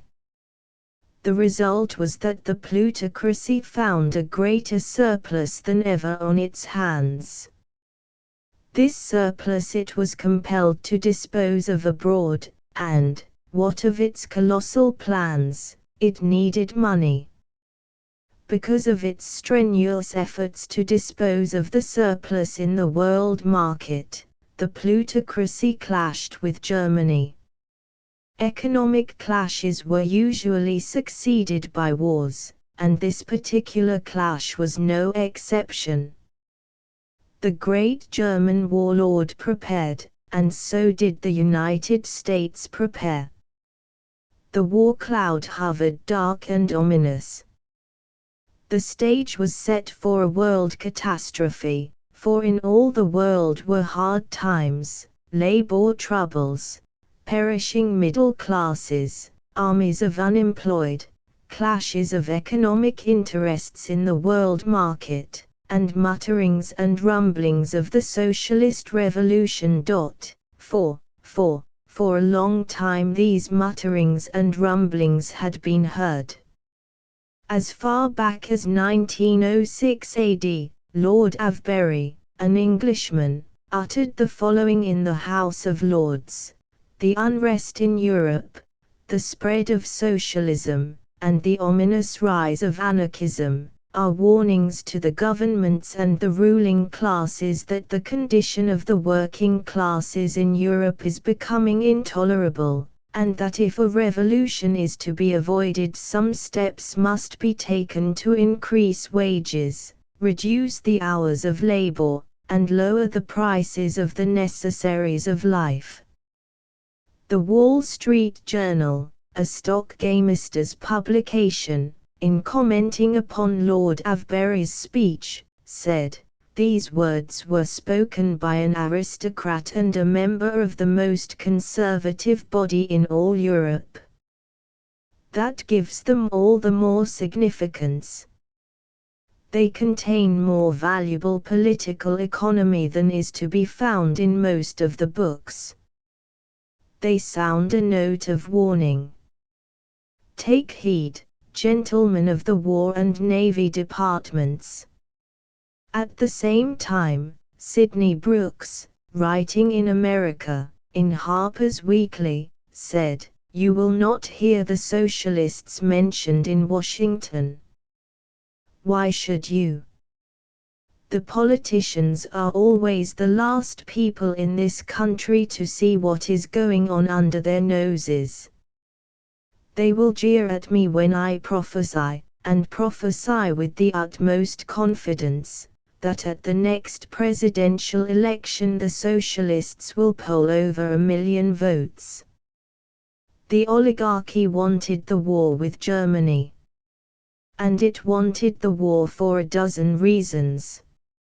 In the juggling of events such a war would cause, in the reshuffling of the international cards and the making of new treaties and alliances, the oligarchy had much to gain. And, furthermore, the war would consume many national surpluses, reduce the armies of unemployed that menaced all countries, and give the oligarchy a breathing space in which to perfect its plans and carry them out. Such a war would virtually put the oligarchy in possession of the world market. Also, such a war would create a large standing army that need never be disbanded, while in the minds of the people would be substituted the issue, America versus Germany in place of socialism versus oligarchy.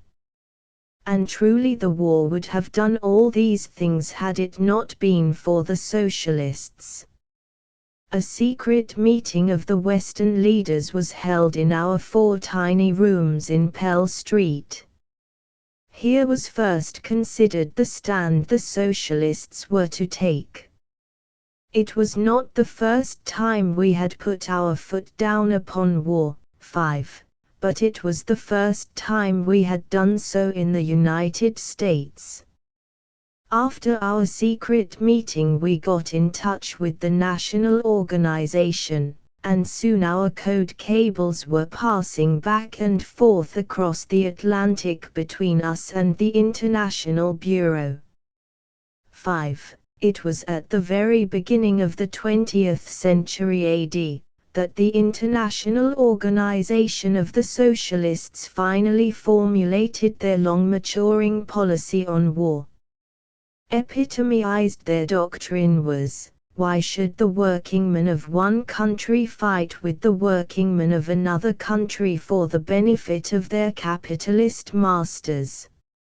On the 21st of May 1905 AD, when war threatened between Austria and Italy, the socialists of Italy, Austria, and Hungary held a conference at Trieste, and threatened a general strike of the workingmen of both countries in case war was declared.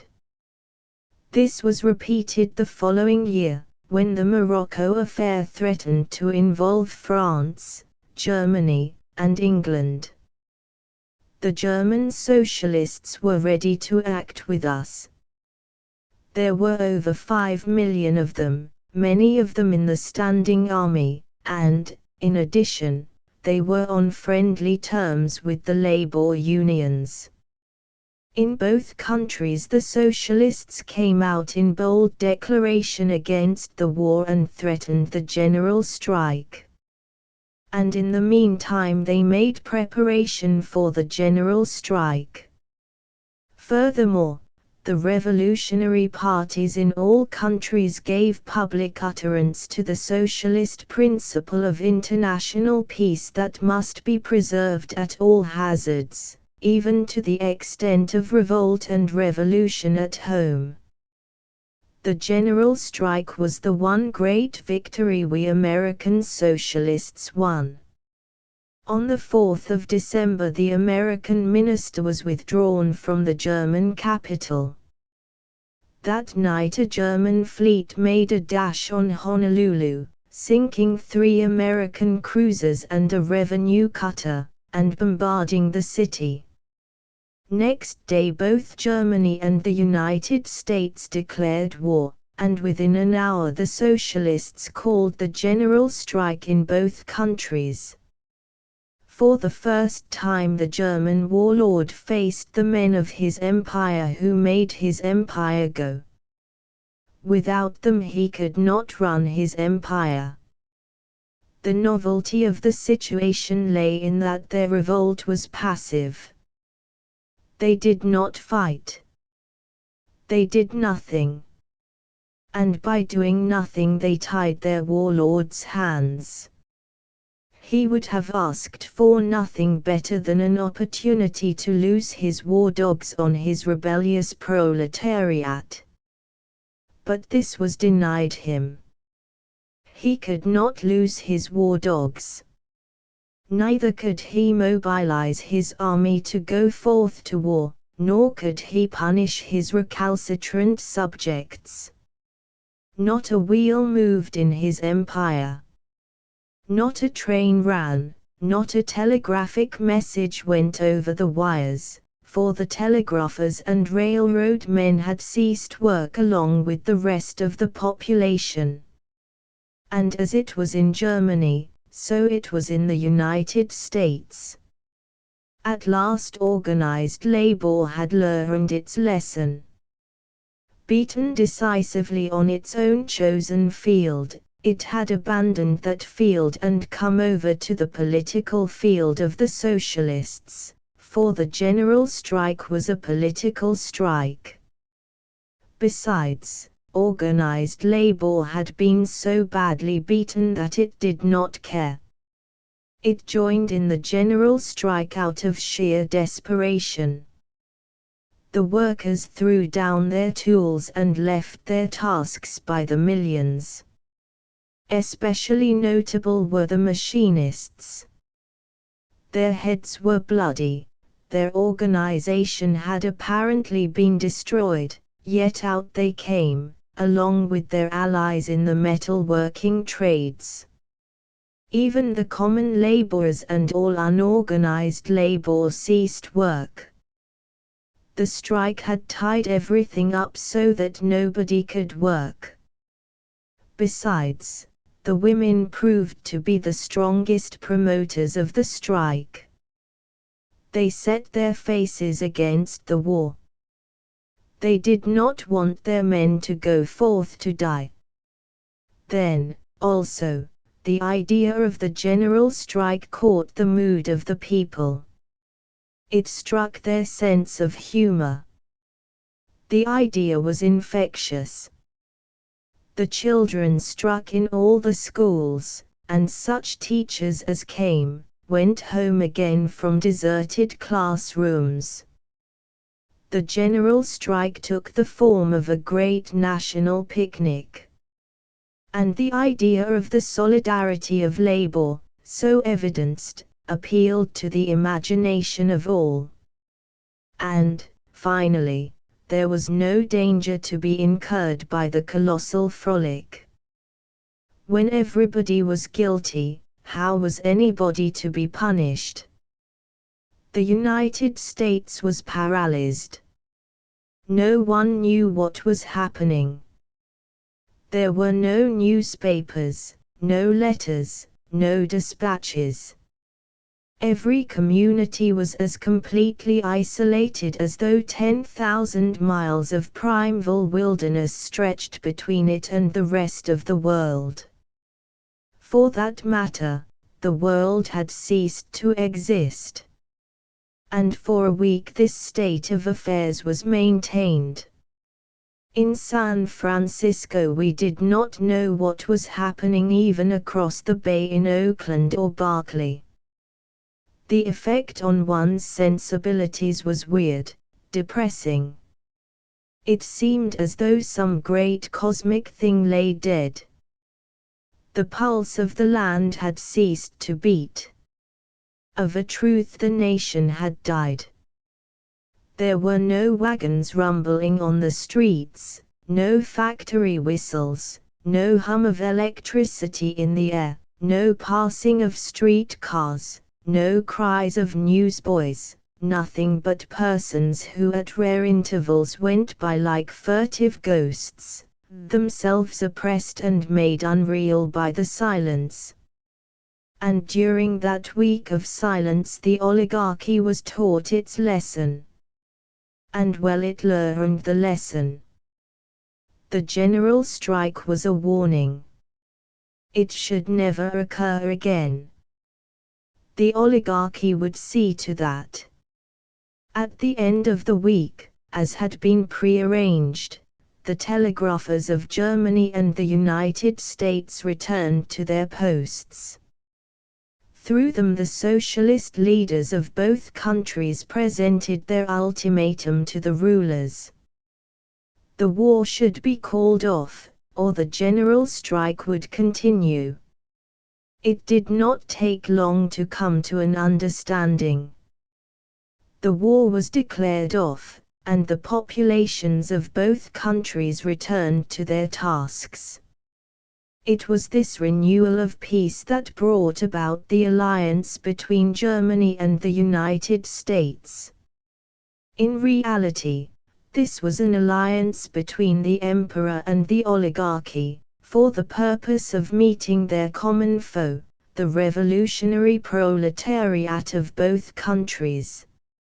And it was this alliance that the oligarchy afterward so treacherously broke when the German socialists rose and drove the warlord from his throne. It was the very thing the oligarchy had played for, the destruction of its great rival in the world market. With the German emperor out of the way, Germany would have no surplus to sell abroad. By the very nature of the socialist state, the German population would consume all that it produced. Of course, it would trade abroad certain things it produced for things it did not produce, but this would be quite different from an unconsumable surplus. I'll wager the oligarchy finds justification, Ernest said, when its treachery to the German emperor became known. As usual, the oligarchy will believe it has done right. And sure enough, the oligarchy's public defense for the act was that it had done it for the sake of the American people whose interests it was looking out for. It had flung its hated rival out of the world market and enabled us to dispose of our surplus in that market. And the howling folly of it is that we are so helpless that such idiots really are managing our interests, was Ernest's comment. They have enabled us to sell more abroad, which means that we'll be compelled to consume less at home. Chapter 14. The beginning of the end. As early as January 1913, Ernest saw the true trend of affairs, but he could not get his brother leaders to see the vision of the iron heel that had arisen in his brain. They were too confident. Events were rushing too rapidly to culmination. A crisis had come in world affairs. The American oligarchy was practically in possession of the world market, and scores of countries were flung out of that market with unconsumable and unsellable surpluses on their hands. For such countries nothing remained but reorganization. They could not continue their method of producing surpluses. The capitalistic system, so far as they were concerned, had hopelessly broken down. The reorganization of these countries took the form of revolution. It was a time of confusion and violence. Everywhere institutions and governments were crashing. Everywhere, with the exception of 2 or 3 countries, the erstwhile capitalist masters fought bitterly for their possessions. But the governments were taken away from them by the militant proletariat. At last was being realized Karl Marx's classic, "The knell of private capitalist property sounds. The expropriators are expropriated."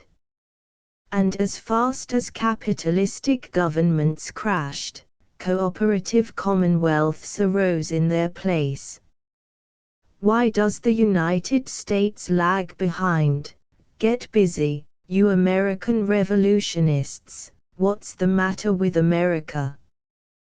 Were the messages sent to us by our successful comrades in other lands? But we could not keep up. The oligarchy stood in the way. Its bulk, like that of some huge monster, blocked our path. "Wait till we take office in the spring," we answered. "Then you'll see." Behind this lay our secret. We had won over the Grangers, and in the spring a dozen states would pass into their hands by virtue of the elections of the preceding fall. At once would be instituted a dozen cooperative Commonwealth states. After that, the rest would be easy. But what if the Grangers fail to get possession? Ernest demanded. And his comrades called him a calamity howler. But this failure to get possession was not the chief danger that Ernest had in mind. What he foresaw was the defection of the great labor unions and the rise of the castes. "Ghent has taught the oligarchs how to do it," Ernest said. "I'll wager they've made a textbook out of his benevolent feudalism." 1. Our Benevolent Feudalism, a book published in 1902 AD, by W. J. Ghent. It has always been insisted that Ghent put the idea of the oligarchy into the minds of the great capitalists. This belief persists throughout the literature of the 3 centuries of the Iron Heel, and even in the literature of the 1st century of the Brotherhood of Man. Today we know better, but our knowledge does not overcome the fact that Ghent remains the most abused innocent man in all history. Never shall I forget the night when, after a hot discussion with half a dozen labor leaders, Ernest turned to me and said quietly, "That settles it. The Iron Heel has won. The end is in sight." This little conference in our home was unofficial, but Ernest, like the rest of his comrades, was working for assurances from the labor leaders that they would call out their men in the next general strike. O'Connor, the president of the Association of Machinists, had been foremost of the 6 leaders present in refusing to give such assurance. "You have seen that you were beaten soundly at your old tactics of strike and boycott," Ernest urged. O'Connor and the others nodded their heads. And you saw what a general strike would do, Ernest went on. We stopped the war with Germany. Never was there so fine a display of the solidarity and the power of labor. Labor can and will rule the world. If you continue to stand with us, we'll put an end to the reign of capitalism. It is your only hope. And what is more, you know it. There is no other way out. No matter what you do under your old tactics, you are doomed to defeat, if for no other reason because the masters control the courts. 2. As a sample of the decisions of the courts adverse to labor, the following instances are given. In the coal mining regions, the employment of children was notorious. In 1905 AD, Labor succeeded in getting a law passed in Pennsylvania providing that proof of the age of the child and of certain educational qualifications must accompany the oath of the parent. This was promptly declared unconstitutional by the Luzerne County Court, on the ground that it violated the 14th Amendment in that it discriminated between individuals of the same class, namely, children above 14 years of age and children below. The state court sustained the decision. The New York Court of Special Sessions, in 1905 AD, declared unconstitutional the law prohibiting minors and women from working in factories after 9 o'clock at night, the ground taken being that such a law was class legislation. Again, the bakers of that time were terribly overworked. The New York legislature passed a law restricting work in bakeries to 10 hours a day. In 1906 AD, the Supreme Court of the United States declared this law to be unconstitutional. In part the decision read, "There is no reasonable ground for interfering with the liberty of persons or the right of free contract by determining the hours of labor in the occupation of a baker." "You run ahead too fast," O'Connor answered. "You don't know all the ways out." "There is another way out. We know what we're about. We're sick of strikes. They've got us beaten that way to a frazzle. But I don't think we'll ever need to call our men out again." "What is your way out?" Ernest demanded bluntly. O'Connor laughed and shook his head. "I can tell you this much, we've not been asleep. And we're not dreaming now.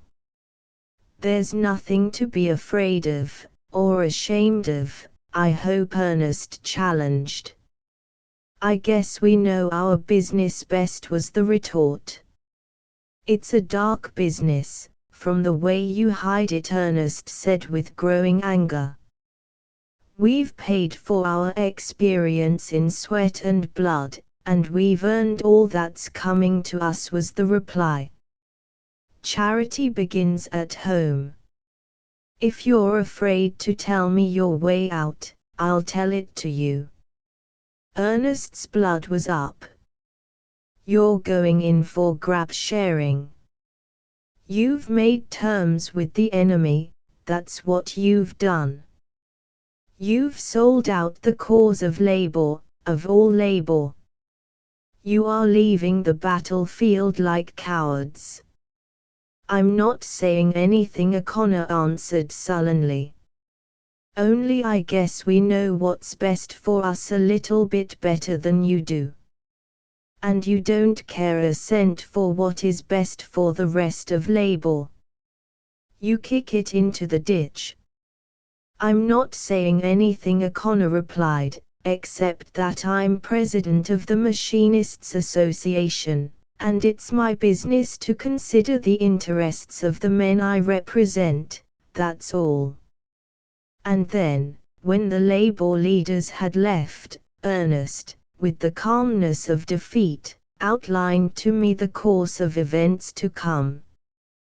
The socialists used to foretell with joy, he said, the coming of the day when organized labor, defeated on the industrial field, would come over onto the political field. Well, the Iron Heel has defeated the labor unions on the industrial field and driven them over to the political field, and instead of this being joyful for us, it will be a source of grief. The Iron Heel learned its lesson. We showed it our power in the general strike. It has taken steps to prevent another general strike. But how? I asked.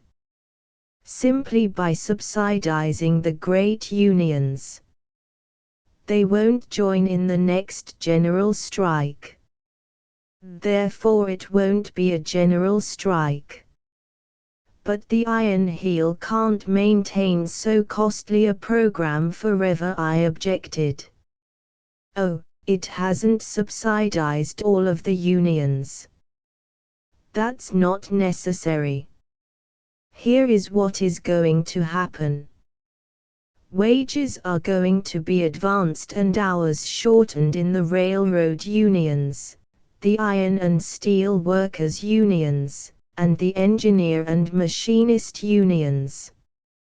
In these unions more favorable conditions will continue to prevail.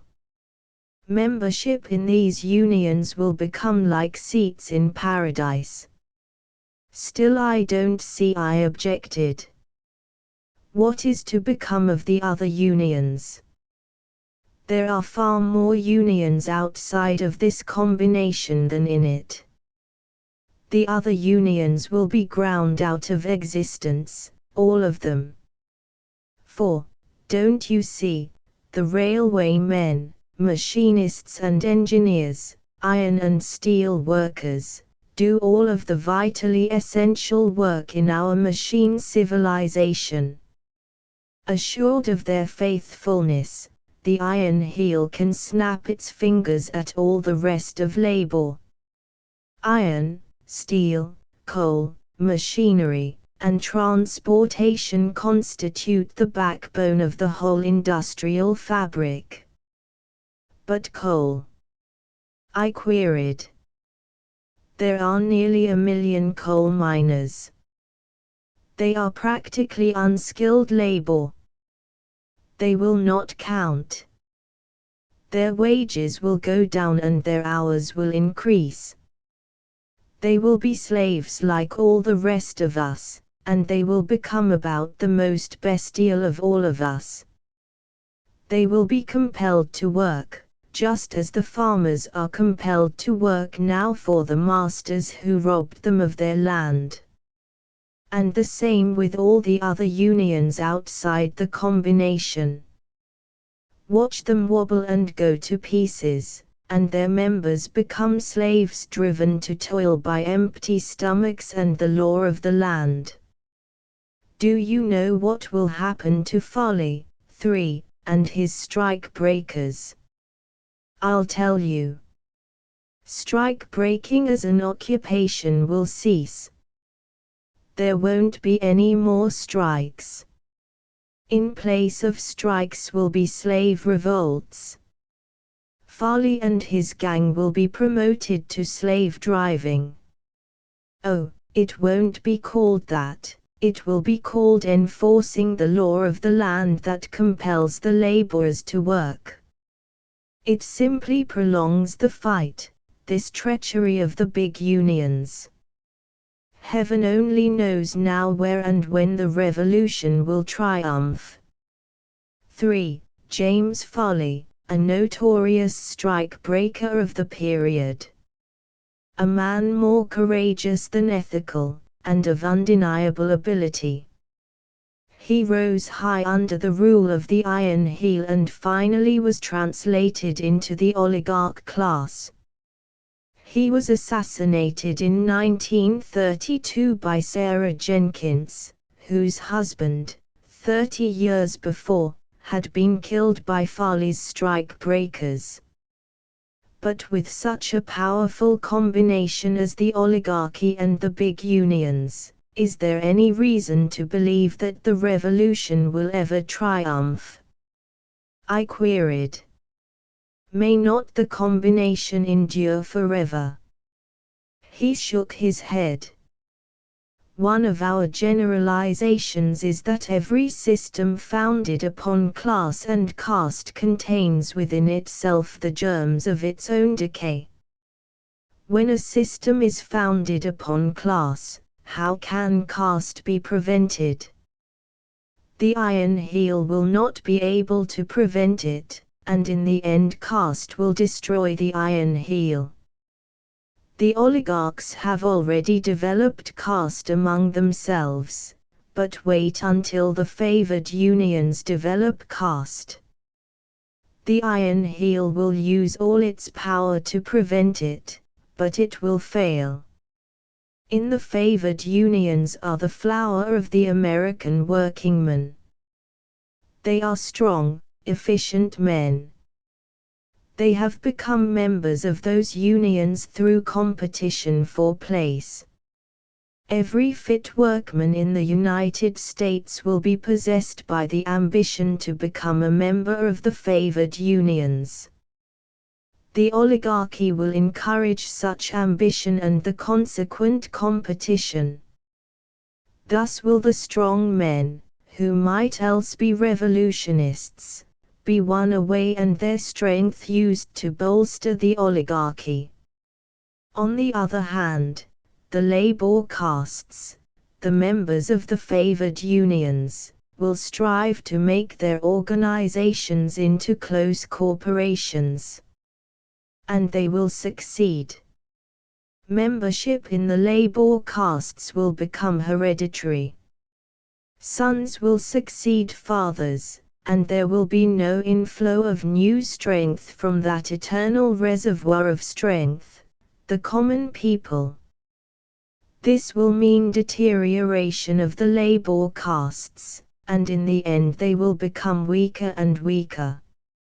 At the same time, as an institution, they will become temporarily all-powerful.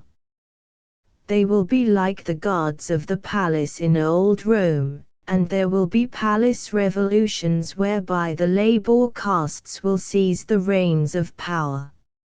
And there will be counter-palace revolutions of the oligarchs, and sometimes the one, and sometimes the other, will be in power. And through it all the inevitable caste weakening will go on, so that in the end the common people will come into their own. This foreshadowing of a slow social evolution was made when Ernest was first depressed by the defection of the great unions. I never agreed with him in it, and I disagree now, as I write these lines, more heartily than ever, for even now, though Ernest is gone, we are on the verge of the revolt that will sweep all oligarchies away. Yet I have here given Ernest's prophecy because it was his prophecy.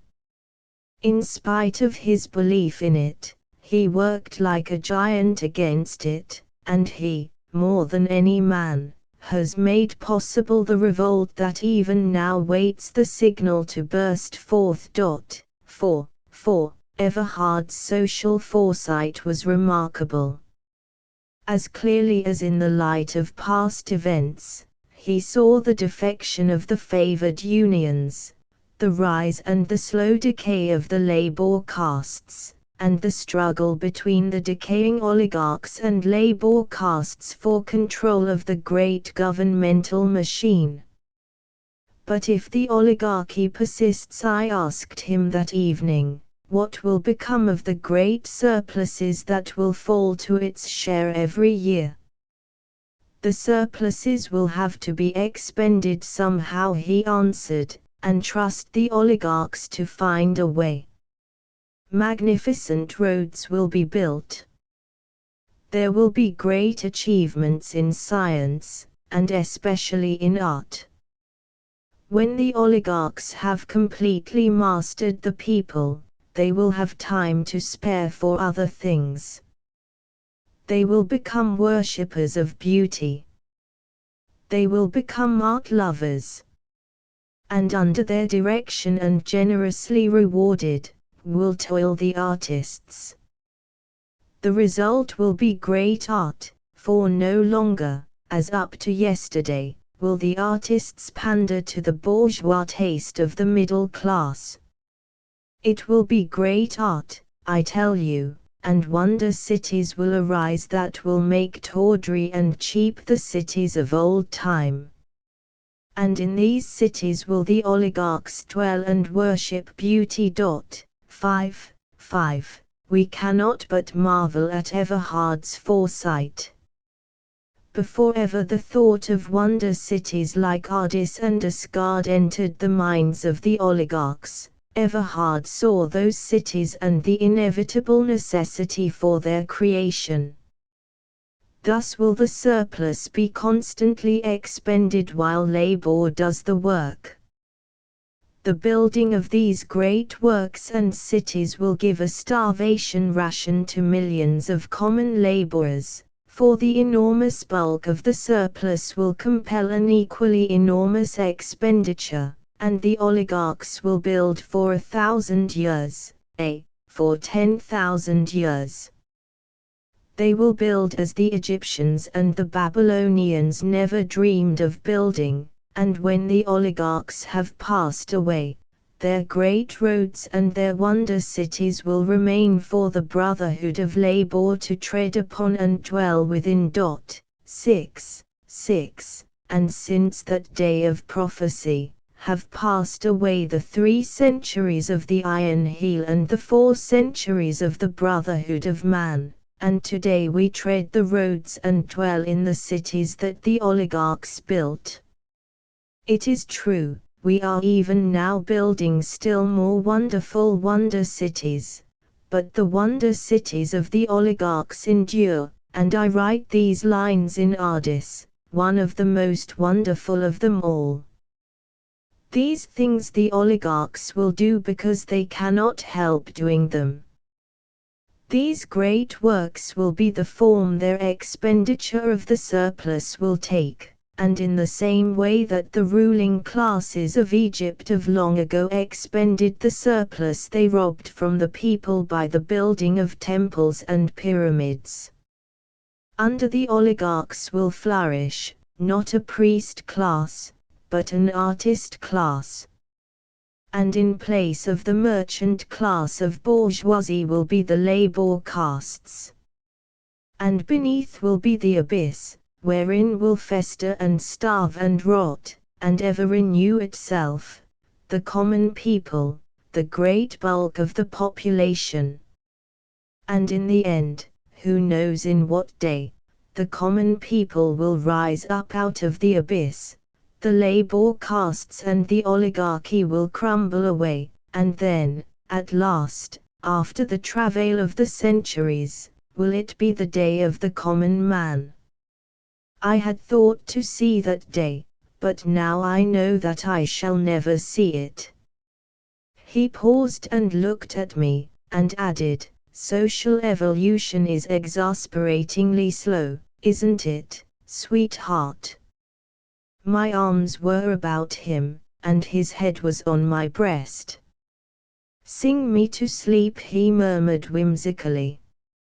I have had a visioning, and I wish to forget. Chapter 15. Last days it was near the end of January, 1913, that the changed attitude of the oligarchy toward the favored unions was made public.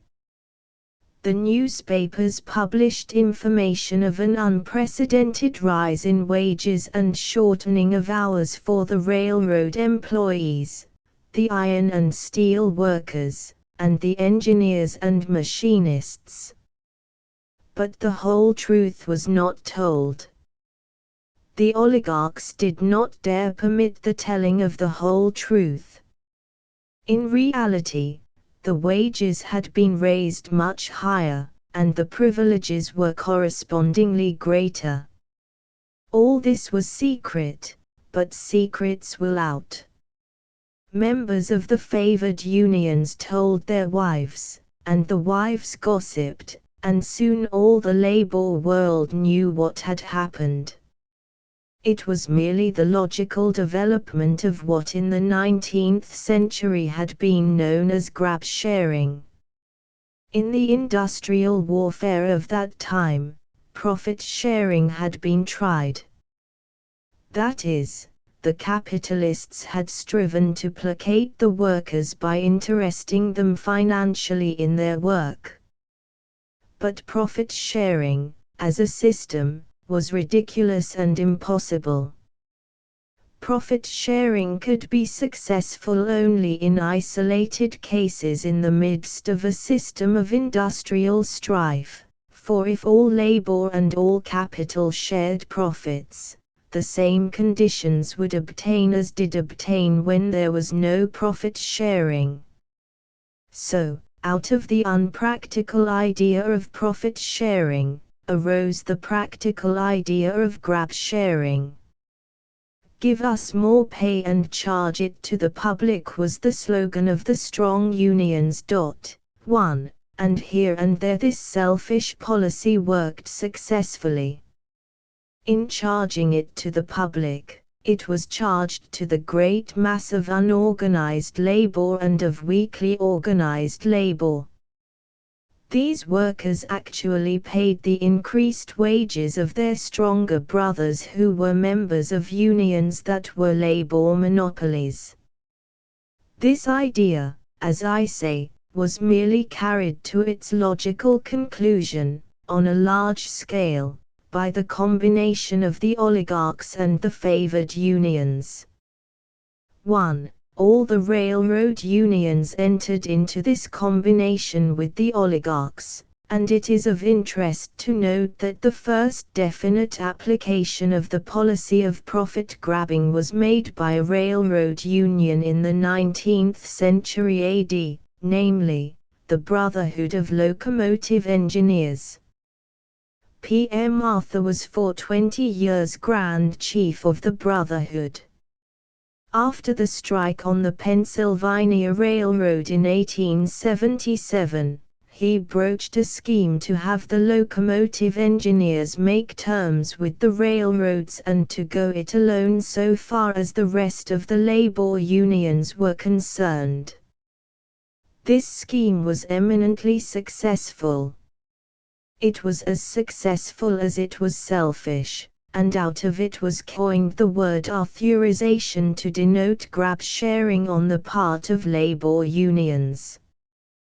This word authorization has long puzzled the etymologists, but its derivation, I hope, is now made clear. As soon as the secret of the defection of the favored unions leaked out, there were rumblings and mutterings in the labor world. Next, the favored unions withdrew from the international organizations and broke off all affiliations. Then came trouble and violence. The members of the favored unions were branded as traitors, and in saloons and brothels, on the streets and at work, and, in fact, everywhere, they were assaulted by the comrades they had so treacherously deserted. Countless heads were broken, and there were many killed. No member of the favored unions was safe. They gathered together in bands in order to go to work or to return from work. They walked always in the middle of the street. On the sidewalk they were liable to have their skulls crushed by bricks and cobblestones thrown from windows and house tops. They were permitted to carry weapons, and the authorities aided them in every way.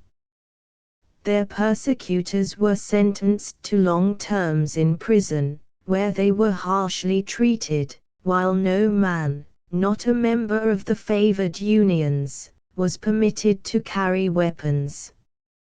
Violation of this law was made a high misdemeanor and punished accordingly. Outraged labor continued to wreak vengeance on the traitors. Caste lines formed automatically. The children of the traitors were persecuted by the children of the workers who had been betrayed, until it was impossible for the former to play on the streets or to attend the public schools. Also, the wives and families of the traitors were ostracized, while the corner groceryman who sold provisions to them was boycotted. As a result, driven back upon themselves from every side, the traitors and their families became clannish. Finding it impossible to dwell in safety in the midst of the betrayed proletariat, they moved into new localities inhabited by themselves alone. In this they were favored by the oligarchs. Good dwellings, modern and sanitary, were built for them, surrounded by spacious yards, and separated here and there by parks and playgrounds. Their children attended schools especially built for them, and in these schools manual training and applied science were specialized upon. Thus, and unavoidably, at the very beginning, out of this segregation arose caste. The members of the favored unions became the aristocracy of labor. They were set apart from the rest of labor. They were better housed, better clothed, better fed, better treated. They were grab-sharing with a vengeance. In the meantime, the rest of the working class was more harshly treated. Many little privileges were taken away from it, while its wages and its standard of living steadily sank down. Incidentally, its public schools deteriorated, and education slowly ceased to be compulsory. The increase in the younger generation of children who could not read nor write was perilous. The capture of the world market by the United States had disrupted the rest of the world. Institutions and governments were everywhere crashing or transforming. Germany, Italy, France, Australia, and New Zealand were busy forming cooperative commonwealths. The British Empire was falling apart. England's hands were full. In India revolt was in full swing. The cry in all Asia was, Asia for the Asiatics. And behind this cry was Japan, ever urging and aiding the yellow and brown races against the white. And while Japan dreamed of continental empire and strove to realize the dream, she suppressed her own proletarian revolution. It was a simple war of the castes, coolie versus samurai, and the coolie socialists were executed by tens of thousands. 40,000 were killed in the street fighting of Tokyo and in the futile assault on the Mikado's palace. Kobe was a shambles. The slaughter of the cotton operatives by machine guns became classic as the most terrific execution ever achieved by modern war machines. Most savage of all was the Japanese oligarchy that arose. Japan dominated the East, and took to herself the whole Asiatic portion of the world market, with the exception of India. England managed to crush her own proletarian revolution and to hold on to India, though she was brought to the verge of exhaustion. Also, she was compelled to let her great colonies slip away from her. So it was that the socialists succeeded in making Australia and New Zealand into cooperative commonwealths. And it was for the same reason that Canada was lost to the mother country. But Canada crushed her own socialist revolution, being aided in this by the Iron Heel. At the same time, the Iron Heel helped Mexico and Cuba to put down revolt. The result was that the Iron Heel was firmly established in the New World. It had welded into one compact political mass the whole of North America from the Panama Canal to the Arctic Ocean. And England, at the sacrifice of her great colonies, had succeeded only in retaining India. But this was no more than temporary. The struggle with Japan and the rest of Asia for India was merely delayed. England was destined shortly to lose India, while behind that event loomed the struggle between a united Asia and the world. And while all the world was torn with conflict, we of the United States were not placid and peaceful. The defection of the great unions had prevented our proletarian revolt, but violence was everywhere. In addition to the labor troubles, and the discontent of the farmers and of the remnant of the middle class, a religious revival had blazed up. An offshoot of the Seventh-day Adventists sprang into sudden prominence, proclaiming the end of the world. Confusion thrice confounded. Ernest cried, "How can we hope for solidarity with all these cross-purposes and conflicts?" And truly the religious revival assumed formidable proportions.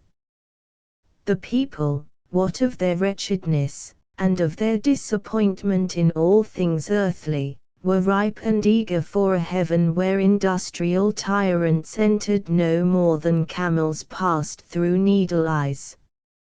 Wild-eyed itinerant preachers swarmed over the land, and despite the prohibition of the civil authorities, and the persecution for disobedience, the flames of religious frenzy were fanned by countless camp meetings. It was the last days, they claimed, the beginning of the end of the world. The four winds had been loosed. God had stirred the nations to strife.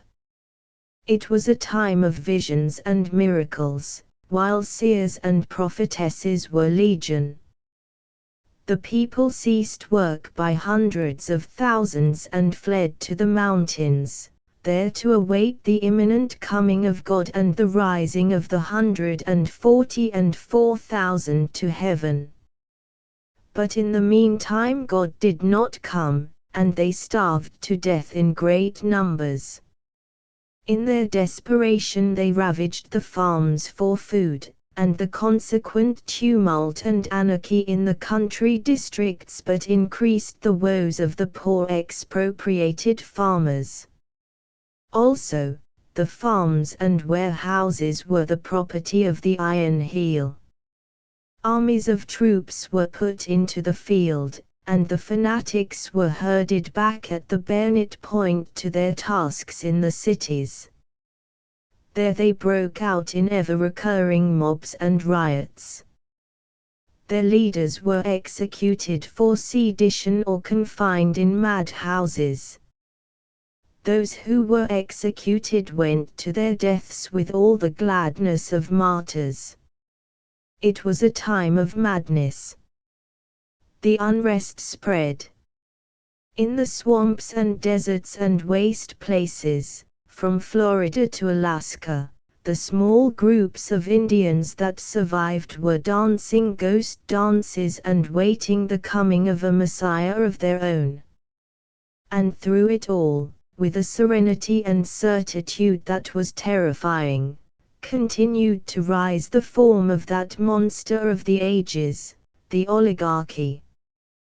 With iron hand and iron heel it mastered the surging millions, out of confusion brought order, out of the very chaos wrought its own foundation and structure. "Just wait till we get in," the Grangers said. Calvin said it to us in our Pell Street quarters. "Look at the states we've captured. With you socialists to back us, we'll make them sing another song when we take office."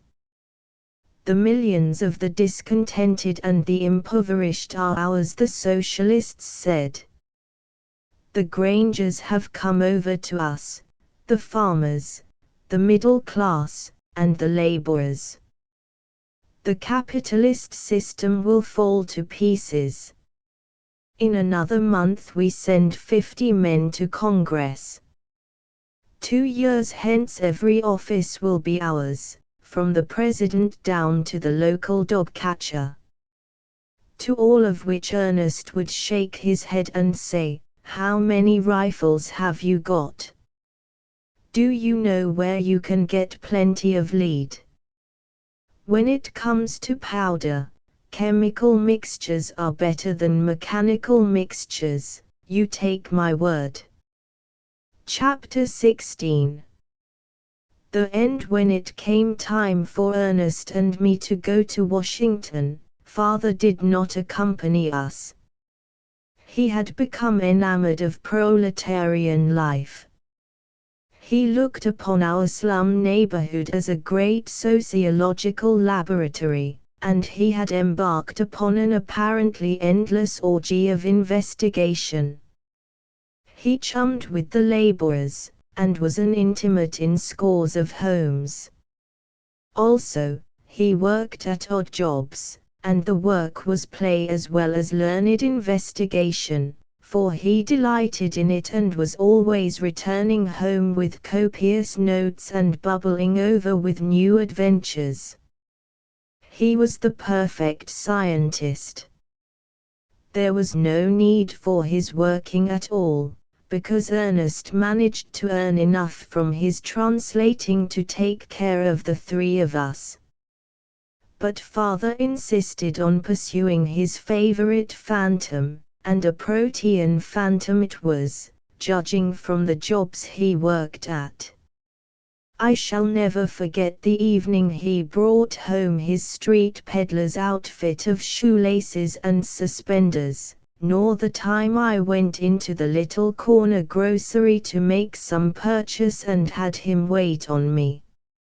After that I was not surprised when he tended bar for a week in the saloon across the street.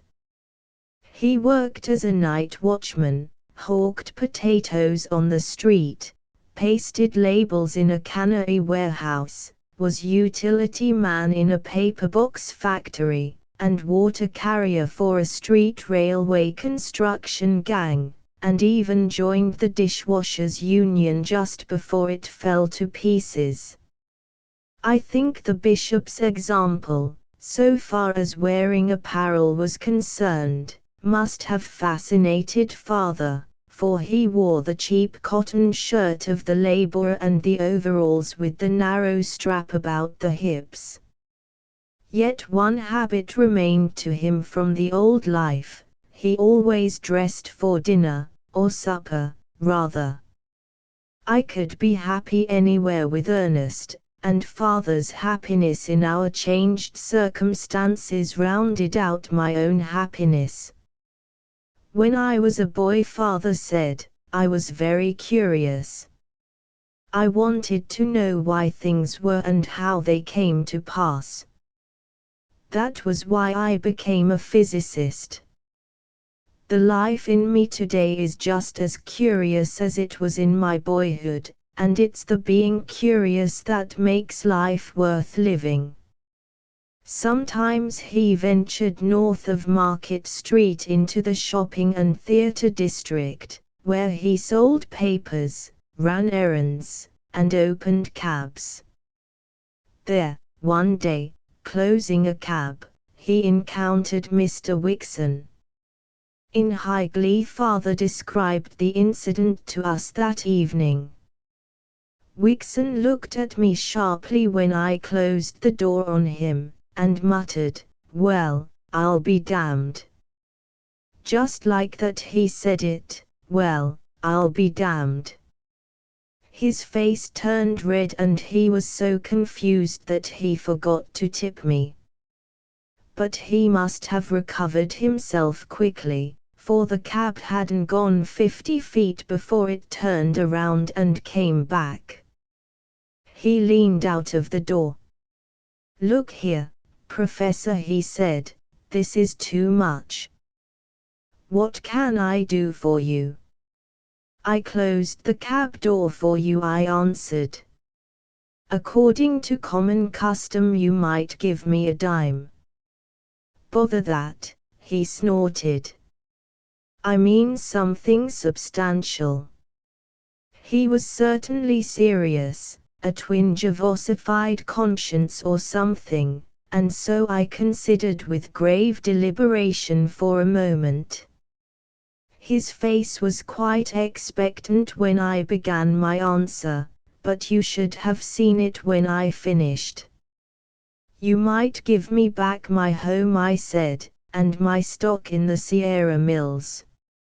Father paused. "What did he say?" I questioned eagerly. "What could he say?" "He said nothing." But I said, "I hope you are happy." He looked at me curiously. "Tell me, are you happy?" I asked. He ordered the cabman to drive on, and went away swearing horribly. And he didn't give me the dime, much less the home and stock, so you see, my dear, your father's street Arab career is beset with disappointments. And so it was that father kept on at our Pell Street quarters, while Ernest and I went to Washington. Except for the final consummation, the old order had passed away, and the final consummation was nearer than I dreamed. Contrary to our expectation, no obstacles were raised to prevent the socialist congressmen from taking their seats. Everything went smoothly, and I laughed at Ernest when he looked upon the very smoothness as something ominous. We found our socialist comrades confident, optimistic of their strength and of the things they would accomplish. A few Grangers who had been elected to Congress increased our strength, and an elaborate program of what was to be done was prepared by the united forces. In all of which Ernest joined loyally and energetically, though he could not forbear, now and again, from saying, apropos of nothing in particular, "When it comes to powder, chemical mixtures are better than mechanical mixtures, you take my word." The trouble arose first with the Grangers in the various states they had captured at the last election. There were a dozen of these states, but the Grangers who had been elected were not permitted to take office. The incumbents refused to get out.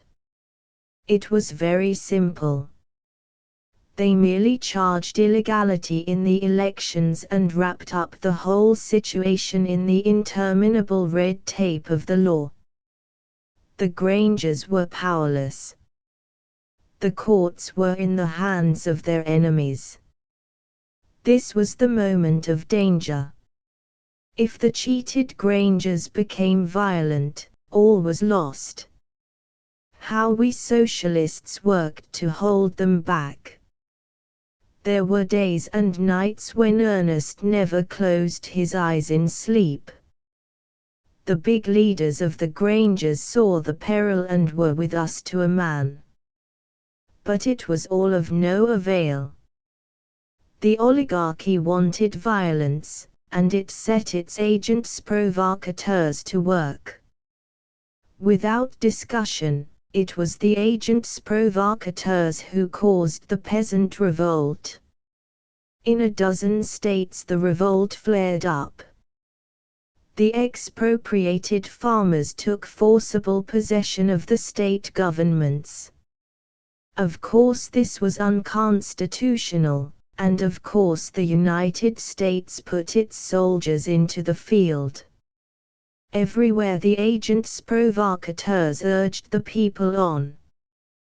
These emissaries of the Iron Heel disguised themselves as artisans, farmers, and farm laborers. In Sacramento, the capital of California, the Grangers had succeeded in maintaining order. Thousands of secret agents were rushed to the devoted city. In mobs composed wholly of themselves, they fired and looted buildings and factories. They worked the people up until they joined them in the pillage. Liquor in large quantities was distributed among the slum classes further to inflame their minds. And then, when all was ready, appeared upon the scene the soldiers of the United States, who were, in reality, the soldiers of the Iron Heel.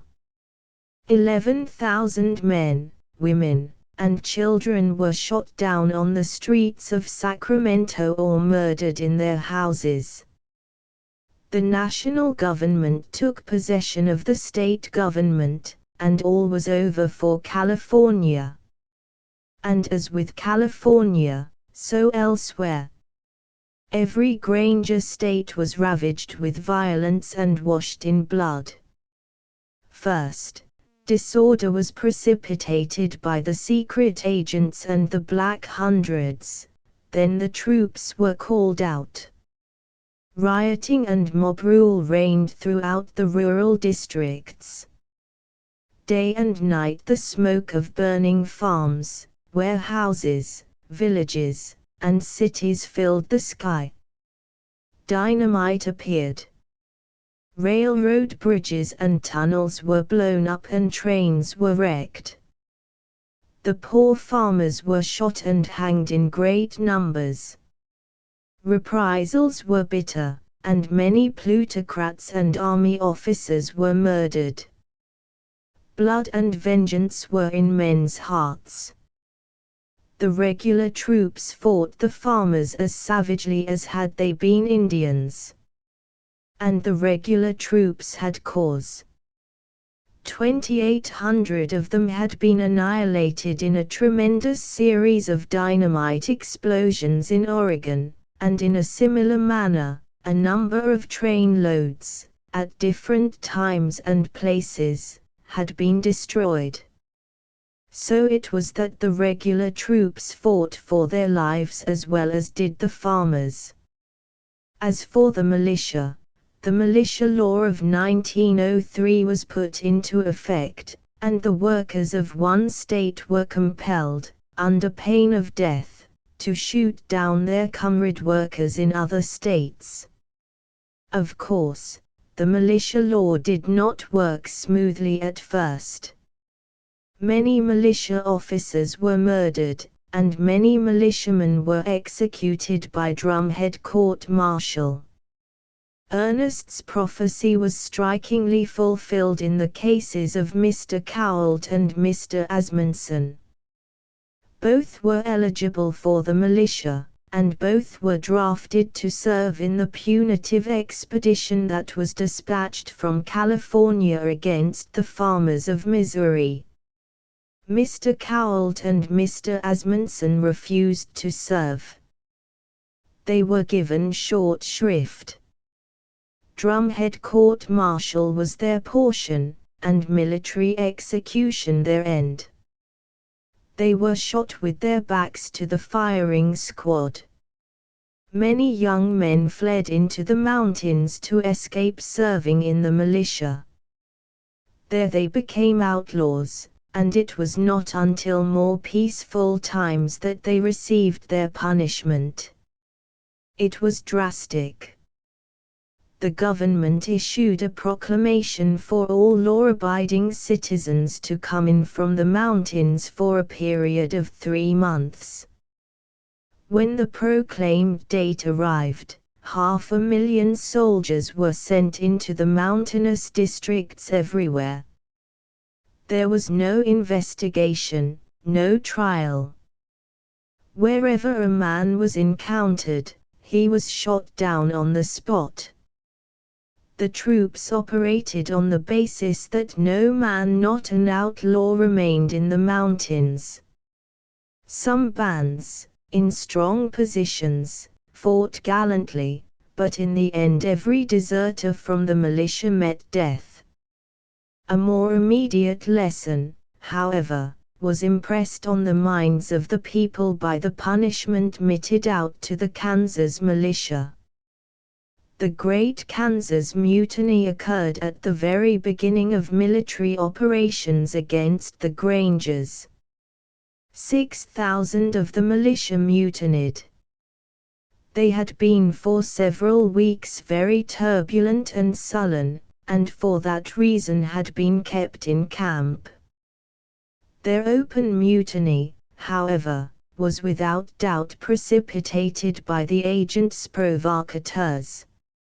On the night of the 22d of April they arose and murdered their officers, only a small remnant of the latter escaping. This was beyond the scheme of the Iron Heel, for the agents provocateurs had done their work too well.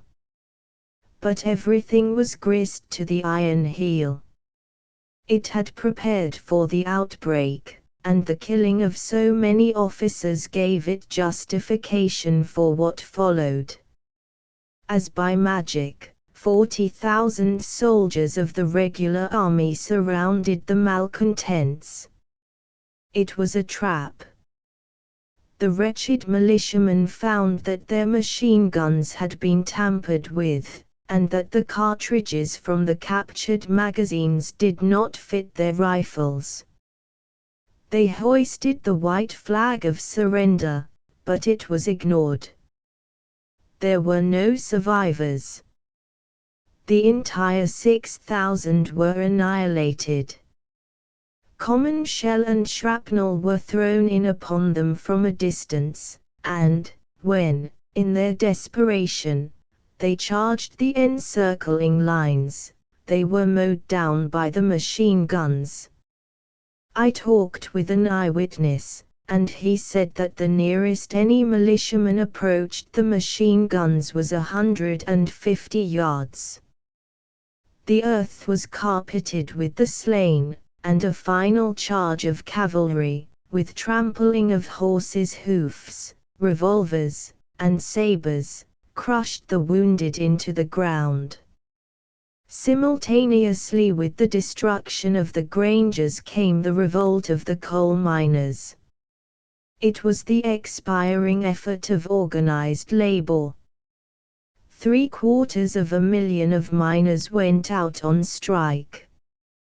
But they were too widely scattered over the country to advantage from their own strength. They were segregated in their own districts and beaten into submission. This was the first great slave drive. Pocock, won his spurs as a slave driver and earned the undying hatred of the proletariat. Countless attempts were made upon his life, but he seemed to bear a charmed existence. It was he who was responsible for the introduction of the Russian passport system among the miners, and the denial of their right of removal from one part of the country to another. 1. Albert Pocock, another of the notorious strike-breakers of earlier years, who, to the day of his death, successfully held all the coal miners of the country to their task. He was succeeded by his son, Louis Pocock, and for 5 generations this remarkable line of slave drivers handled the coal mines. The elder Pocock, known as Pocock I, has been described as follows: a long, lean head, semicircled by a fringe of brown and grey hair, with big cheekbones and a heavy chin, a pale face, lusterless grey eyes, a metallic voice, and a languid manner. He was born of humble parents, and began his career as a bartender. He next became a private detective for a street railway corporation, and by successive steps developed into a professional strikebreaker. Pocock v. The last of the line, was blown up in a pump house by a bomb during a petty revolt of the miners in the Indian Territory. This occurred in 2073 AD. In the meantime, the Socialists held firm. While the Grangers expired in flame and blood, and organized labor was disrupted, the Socialists held their peace and perfected their secret organization. In vain the Grangers pleaded with us. We rightly contended that any revolt on our part was virtually suicide for the whole revolution. The Iron Heel, at first dubious about dealing with the entire proletariat at one time, had found the work easier than it had expected, and would have asked nothing better than an uprising on our part. But we avoided the issue, in spite of the fact that agents provocateurs swarmed in our midst. In those early days, the agents of the Iron Heel were clumsy in their methods. They had much to learn, and in the meantime our fighting groups weeded them out. It was bitter, bloody work, but we were fighting for life and for the revolution, and we had to fight the enemy with its own weapons. Yet we were fair. No agent of the Iron Heel was executed without a trial. We may have made mistakes, but if so, very rarely. The bravest, and the most combative and self-sacrificing of our comrades went into the fighting groups. Once, after 10 years had passed, Ernest made a calculation from figures furnished by the chiefs of the fighting groups, and his conclusion was that the average life of a man or woman after becoming a member was 5 years. The comrades of the fighting groups were heroes all, and the peculiar thing about it was that they were opposed to the taking of life. They violated their own natures, yet they loved liberty and knew of no sacrifice too great to make for the cause. 2.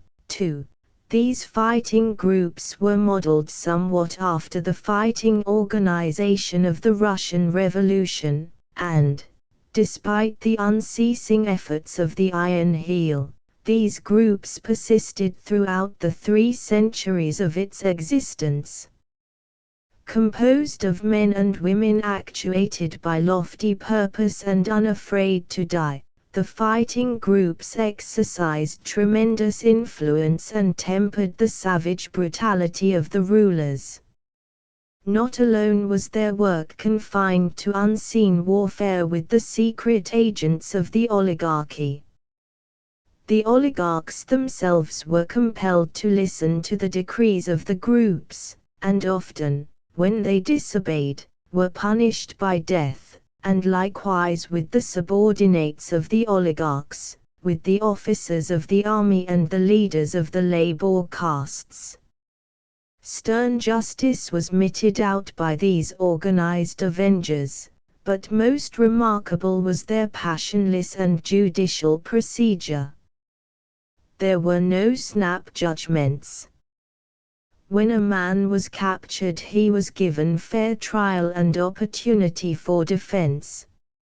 Of necessity, many men were tried and condemned by proxy, as in the case of General Lambton.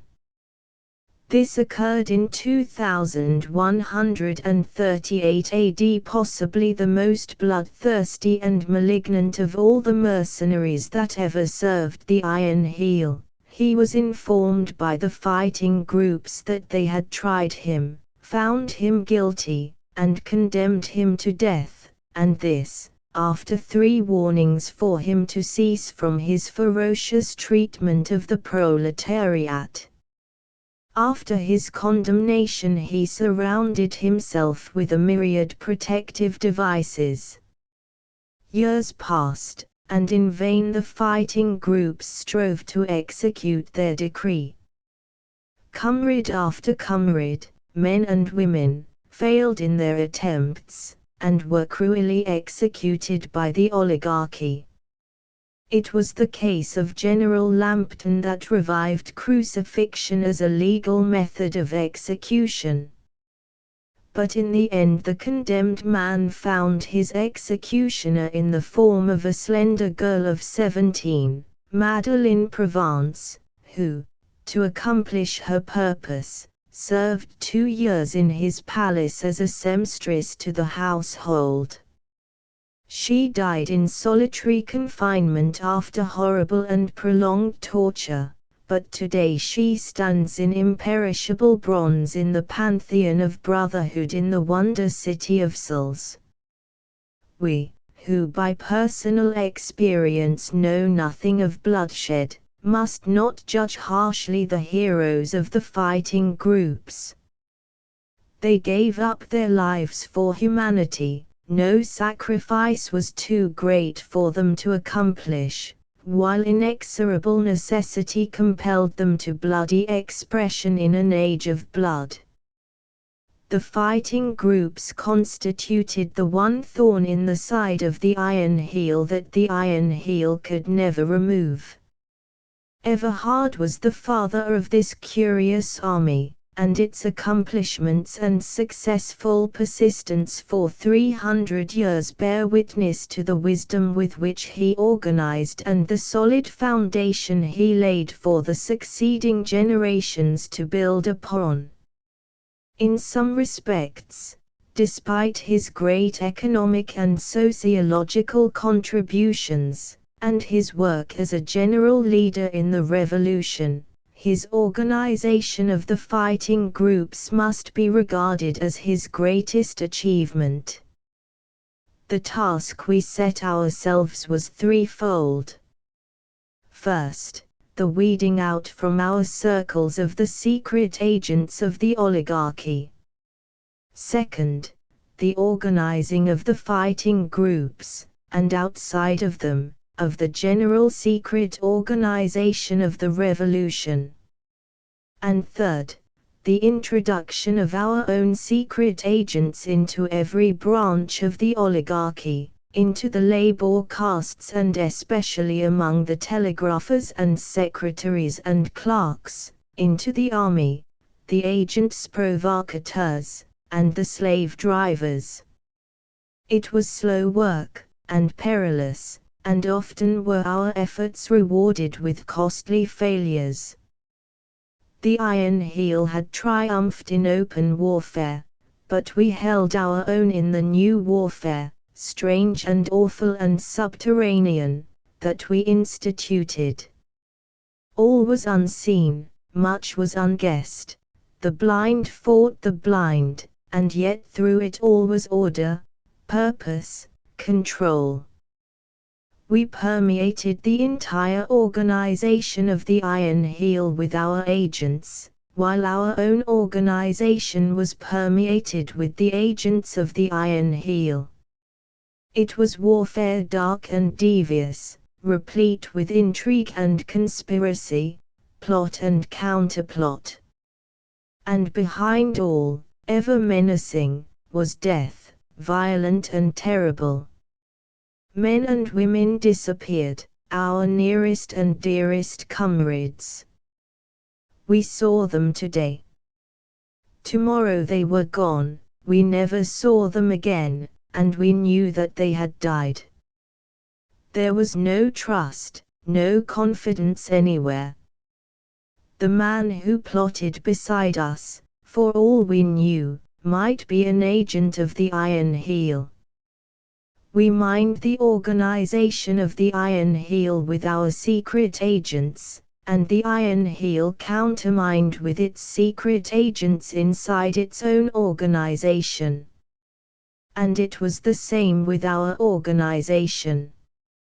And despite the absence of confidence and trust, we were compelled to base our every effort on confidence and trust. Often were we betrayed. Men were weak. The Iron Heel could offer money, leisure, the joys and pleasures that waited in the repose of the wonder cities. We could offer nothing but the satisfaction of being faithful to a noble ideal.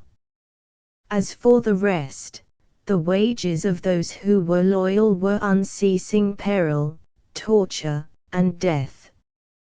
Men were weak, I say, and because of their weakness we were compelled to make the only other reward that was within our power. It was the reward of death. Out of necessity we had to punish our traitors. For every man who betrayed us, from 1 to a dozen faithful avengers were loosed upon his heels. We might fail to carry out our decrees against our enemies, such as the Pococks, for instance, but the one thing we could not afford to fail in was the punishment of our own traitors. Comrades turned traitor by permission, in order to win to the wonder cities and there execute our sentences on the real traitors. In fact, so terrible did we make ourselves, that it became a greater peril to betray us than to remain loyal to us. The revolution took on largely the character of religion. We worshipped at the shrine of the revolution, which was the shrine of liberty. It was the divine flashing through us. Men and women devoted their lives to the cause, and newborn babes were sealed to it as of old they had been sealed to the service of God. We were lovers of humanity. Chapter 17. The scarlet livery with the destruction of the Granger states, the Grangers in Congress disappeared. They were being tried for high treason, and their places were taken by the creatures of the Iron Heel. The Socialists were in a pitiful minority, and they knew that their end was near. Congress and the Senate were empty pretenses, farces. Public questions were gravely debated and passed upon according to the old forms, while in reality all that was done was to give the stamp of constitutional procedure to the mandates of the oligarchy. Ernest was in the thick of the fight when the end came. It was in the debate on the bill to assist the unemployed. The hard times of the preceding year had thrust great masses of the proletariat beneath the starvation line, and the continued and wide-reaching disorder had but sunk them deeper. Millions of people were starving, while the oligarchs and their supporters were surfeiting on the surplus. 1. We called these wretched people the people of the abyss. 2. And it was to alleviate their awful suffering that the Socialists had introduced the unemployed bill. But this was not to the fancy of the Iron Heel. In its own way it was preparing to set these millions to work, but the way was not our way, wherefore it had issued its orders that our bill should be voted down. Ernest and his fellows knew that their effort was futile, but they were tired of the suspense. They wanted something to happen. They were accomplishing nothing, and the best they hoped for was the putting of an end to the legislative farce in which they were unwilling players. They knew not what end would come, but they never anticipated a more disastrous end than the one that did come. 1. The same conditions obtained in the 19th century AD under British rule in India. The natives died of starvation by the million, while their rulers robbed them of the fruits of their toil and expended it on magnificent pageants and mumbo-jumbo fooleries. Perforce, in this enlightened age, we have much to blush for in the acts of our ancestors. Our only consolation is philosophic.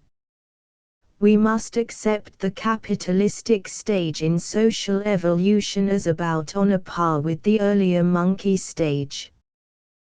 The human had to pass through those stages in its rise from the mire and slime of low organic life. It was inevitable that much of the mire and slime should cling and be not easily shaken off. 2. The people of the abyss. This phrase was struck out by the genius of H. G. Wells in the late 19th century AD. Wells was a sociological seer, sane and normal as well as warm human. Many fragments of his work have come down to us, while two of his greatest achievements, Anticipations and Mankind in the Making, have come down intact. Before the oligarchs, and before Everhard, Wells speculated upon the building of the wonder cities, though in his writings they are referred to as pleasure cities. I sat in the gallery that day. We all knew that something terrible was imminent.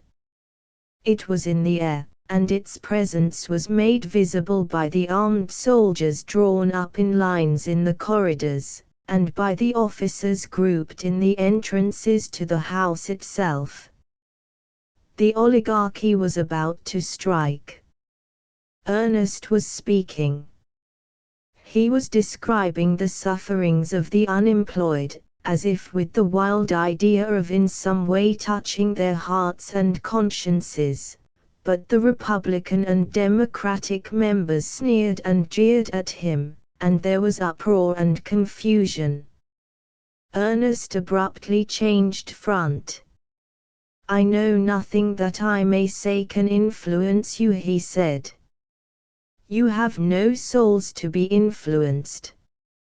You are spineless, flaccid things. You pompously call yourselves Republicans and Democrats. There is no Republican Party. There is no Democratic Party. There are no Republicans nor Democrats in this House.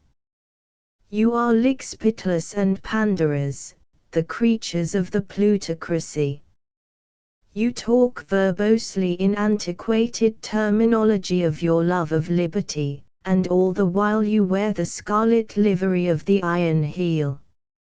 Here the shouting and the cries of "Order, order," drowned his voice, and he stood disdainfully till the din had somewhat subsided. He waved his hand to include all of them, turned to his own comrades, and said, "Listen to the bellowing of the well-fed beasts." Pandemonium broke out again. The speaker rapped for order and glanced expectantly at the officers in the doorways. There were cries of sedition, and a great, rotund New York member began shouting "Anarchist" at Ernest. And Ernest was not pleasant to look at. Every fighting fiber of him was quivering, and his face was the face of a fighting animal, withal he was cool and collected. "Remember," he said, in a voice that made itself heard above the din, "that as you show mercy now to the proletariat, some day will that same proletariat show mercy to you." The cries of "Sedition" and "Anarchist" redoubled. "I know that you will not vote for this bill," Ernest went on. You have received the command from your masters to vote against it. And yet you call me anarchist. You, who have destroyed the government of the people, and who shamelessly flaunt your scarlet shame in public places, call me anarchist. I do not believe in hellfire and brimstone, but in moments like this I regret my unbelief. Nay, in moments like this I almost do believe. Surely there must be a hell, for in no less place could it be possible for you to receive punishment adequate to your crimes. So long as you exist, there is a vital need for hellfire in the cosmos. There was movement in the doorways. Ernest, the speaker, all the members turned to see. Why do you not call your soldiers in, Mr. Speaker, and bid them do their work? Ernest demanded. They should carry out your plan with expedition. There are other plans afoot, was the retort. That is why the soldiers are present. Our plans, I suppose, Ernest sneered. Assassination or something kindred. But at the word assassination the uproar broke out again. Ernest could not make himself heard, but he remained on his feet waiting for a lull. And then it happened. From my place in the gallery I saw nothing except the flash of the explosion. The roar of it filled my ears and I saw Ernest reeling and falling in a swirl of smoke, and the soldiers rushing up all the aisles. His comrades were on their feet, wild with anger, capable of any violence. But Ernest steadied himself for a moment, and waved his arms for silence. It is a plot, his voice rang out in warning to his comrades. Do nothing, or you will be destroyed. Then he slowly sank down, and the soldiers reached him.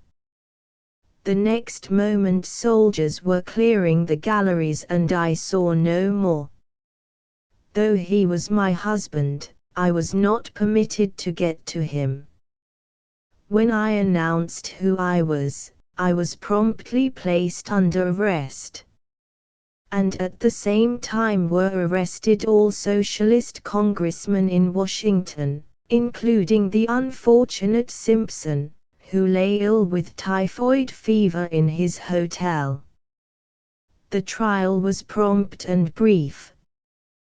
The men were foredoomed. The wonder was that Ernest was not executed.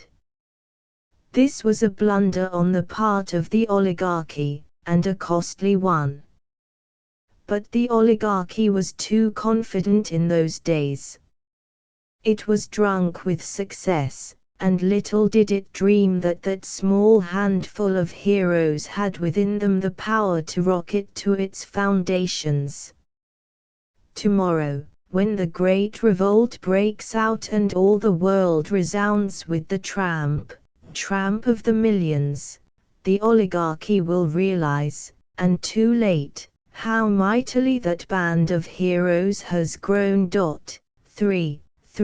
Avis Everhard took for granted that her narrative would be read in her own day, and so omits to mention the outcome of the trial for high treason. Many other similar disconcerting omissions will be noticed in the manuscript. 52 socialist congressmen were tried, and all were found guilty. Strange to relate, not one received the death sentence. Everhard and 11 others, among whom were Theodore Donaldson and Matthew Kent, received life imprisonment. The remaining 40 received sentences varying from 30 to 45 years, while Arthur Simpson, referred to in the manuscript as being ill of typhoid fever at the time of the explosion, received only 15 years. It is the tradition that he died of starvation in solitary confinement, and this harsh treatment is explained as having been caused by his uncompromising stubbornness and his fiery and tactless hatred for all men that served the despotism.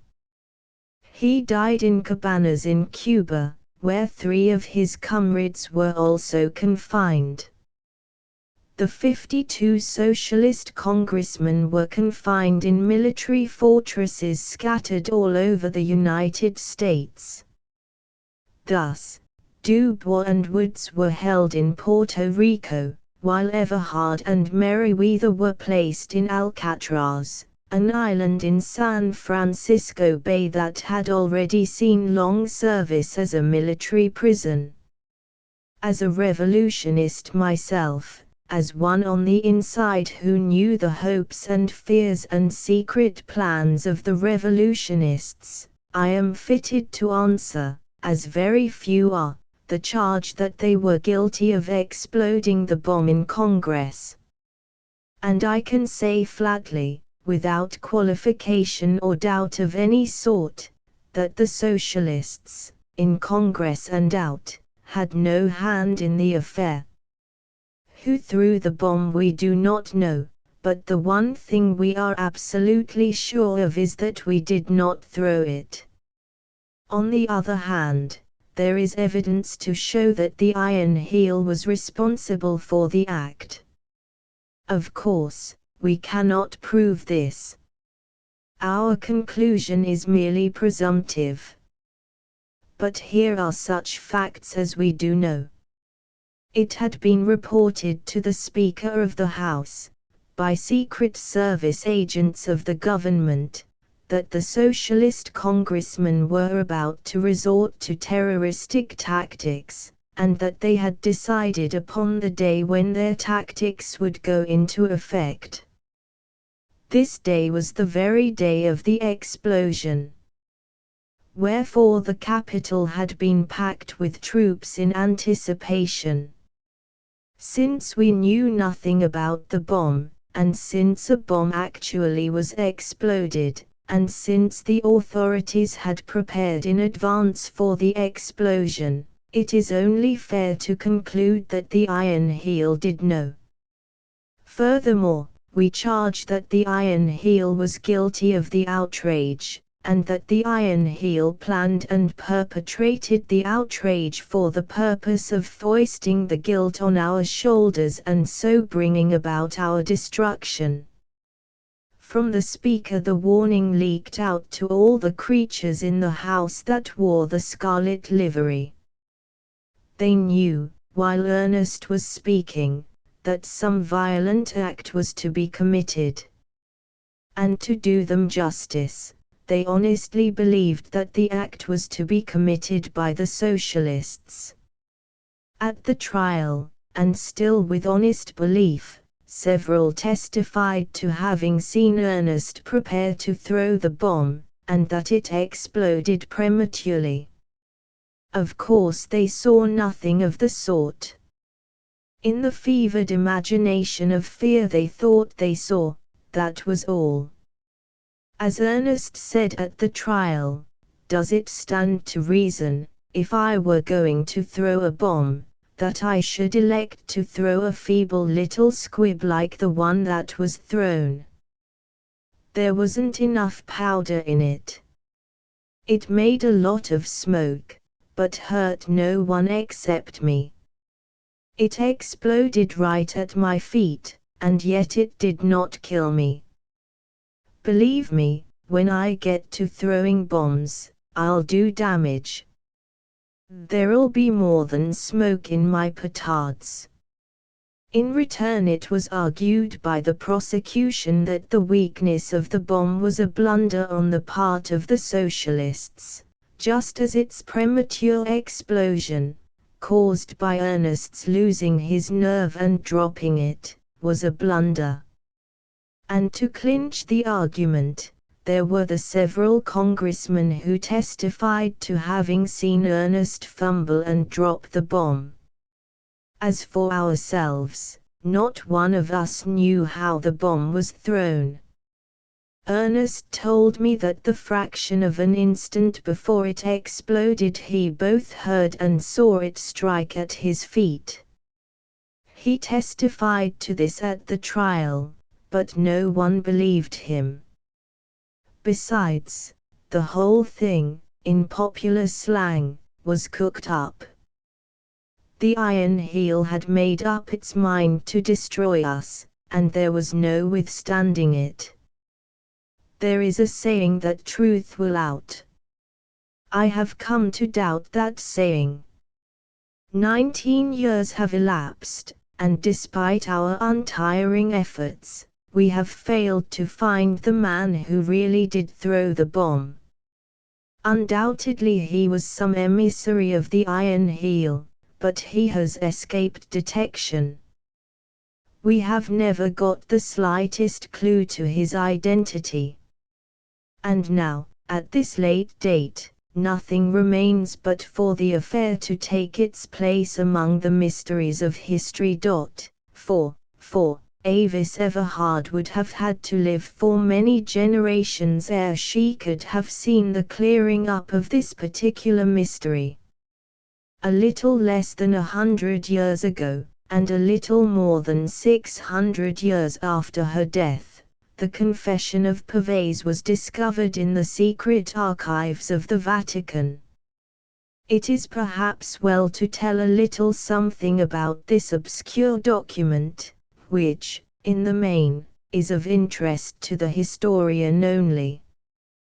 Pavese was an American, of French descent, who in 1913 AD, was lying in the Tombs prison, New York City, awaiting trial for murder. From his confession we learn that he was not a criminal. He was warm-blooded, passionate, emotional. In an insane fit of jealousy he killed his wife, a very common act in those times. Pavese was mastered by the fear of death, all of which is recounted at length in his confession.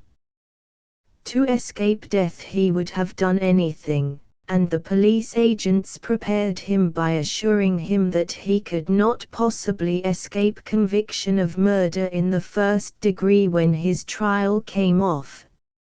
In those days, murder in the first degree was a capital offense.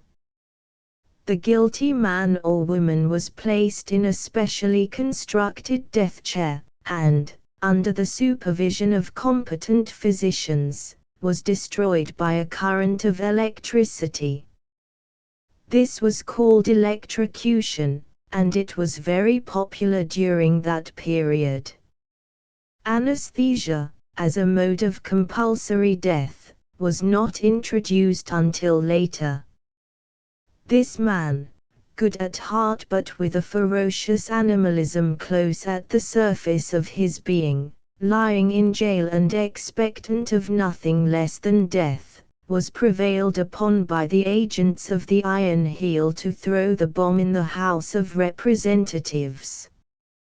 In his confession he states explicitly that he was informed that the bomb was to be a feeble thing and that no lives would be lost.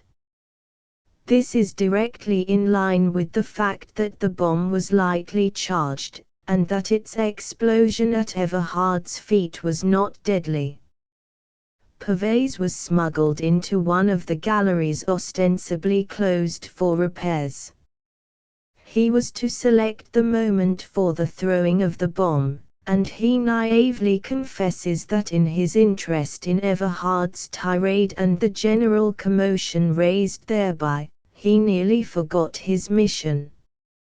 Not only was he released from prison in reward for his deed, but he was granted an income for life. This he did not long enjoy. In 1914 AD, in September, he was stricken with rheumatism of the heart and lived for 3 days.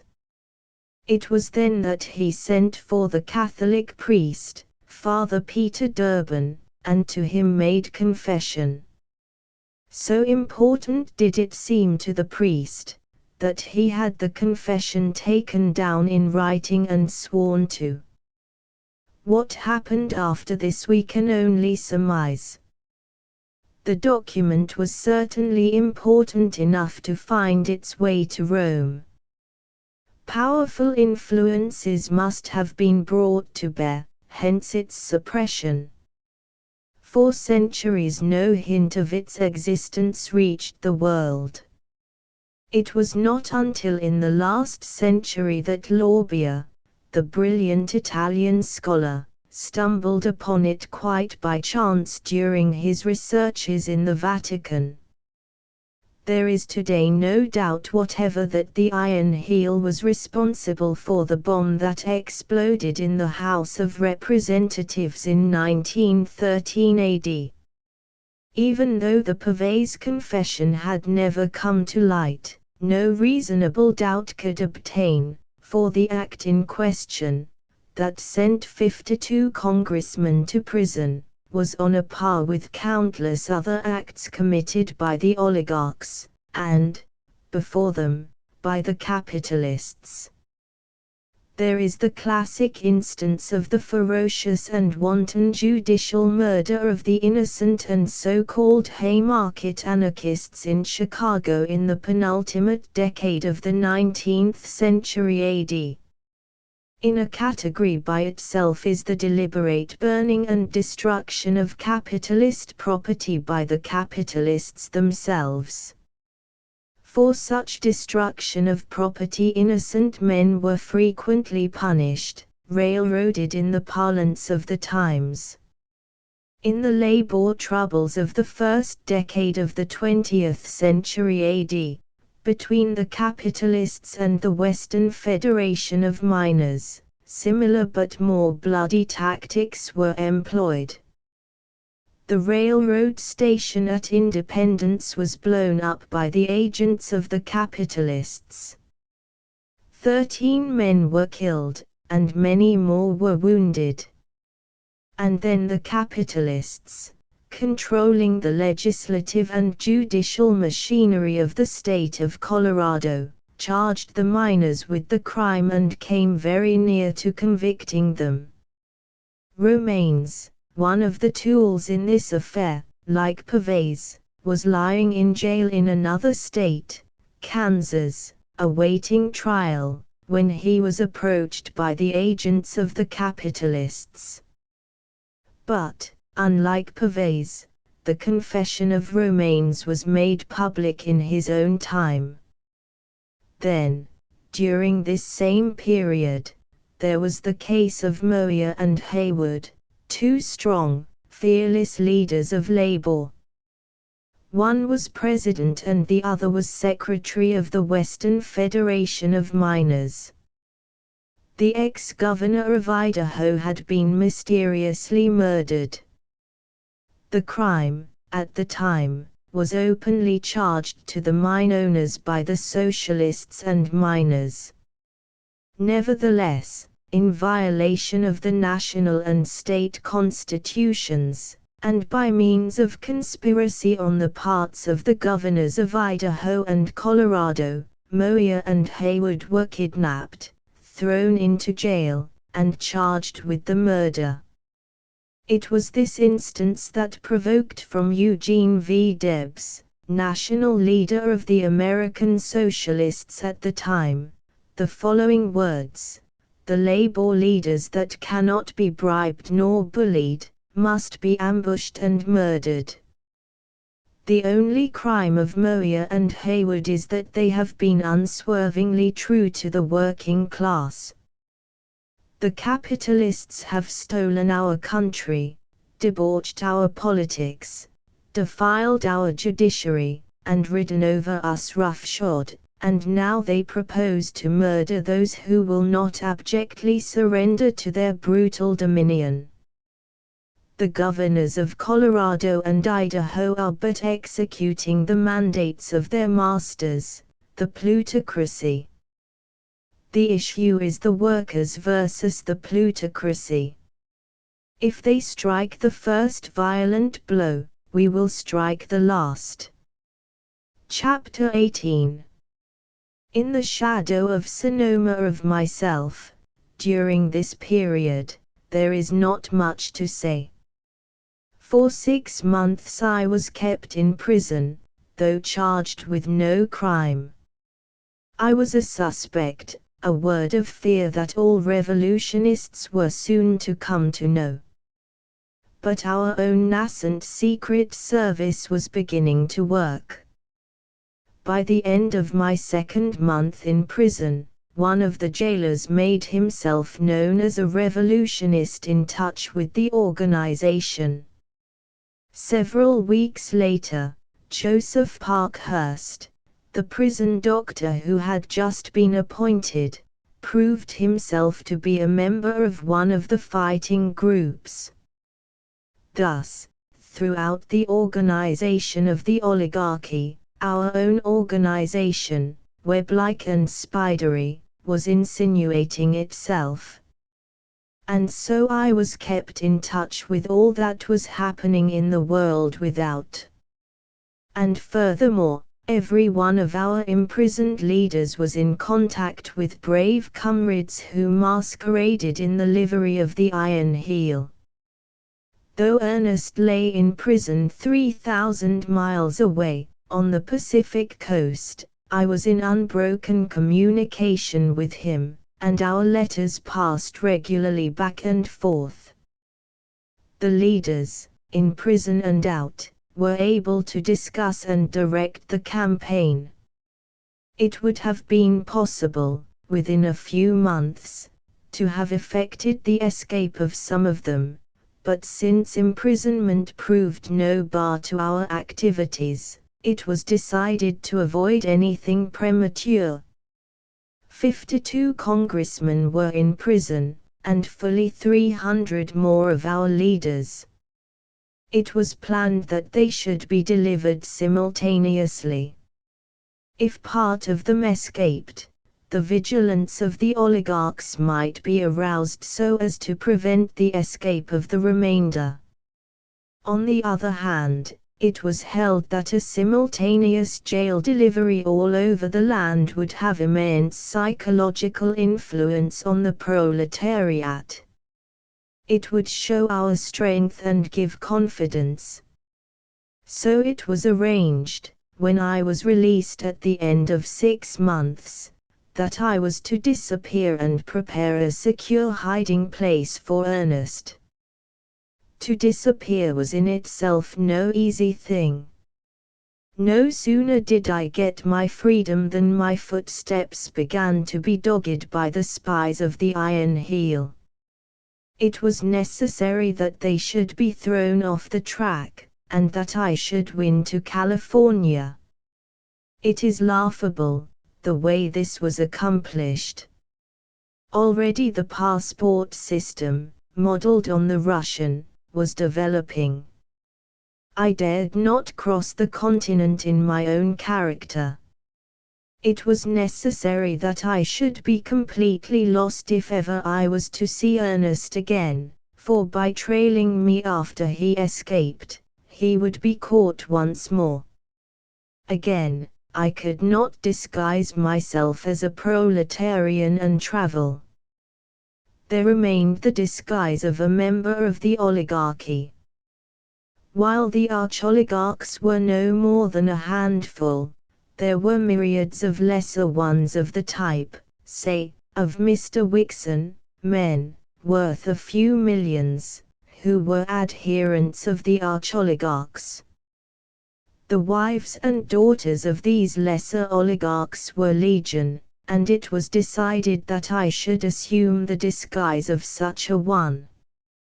A few years later this would have been impossible, because the passport system was to become so perfect that no man, woman, nor child in all the land was unregistered and unaccounted for in his or her movements. When the time was ripe, the spies were thrown off my track. An hour later Avis Everhard was no more.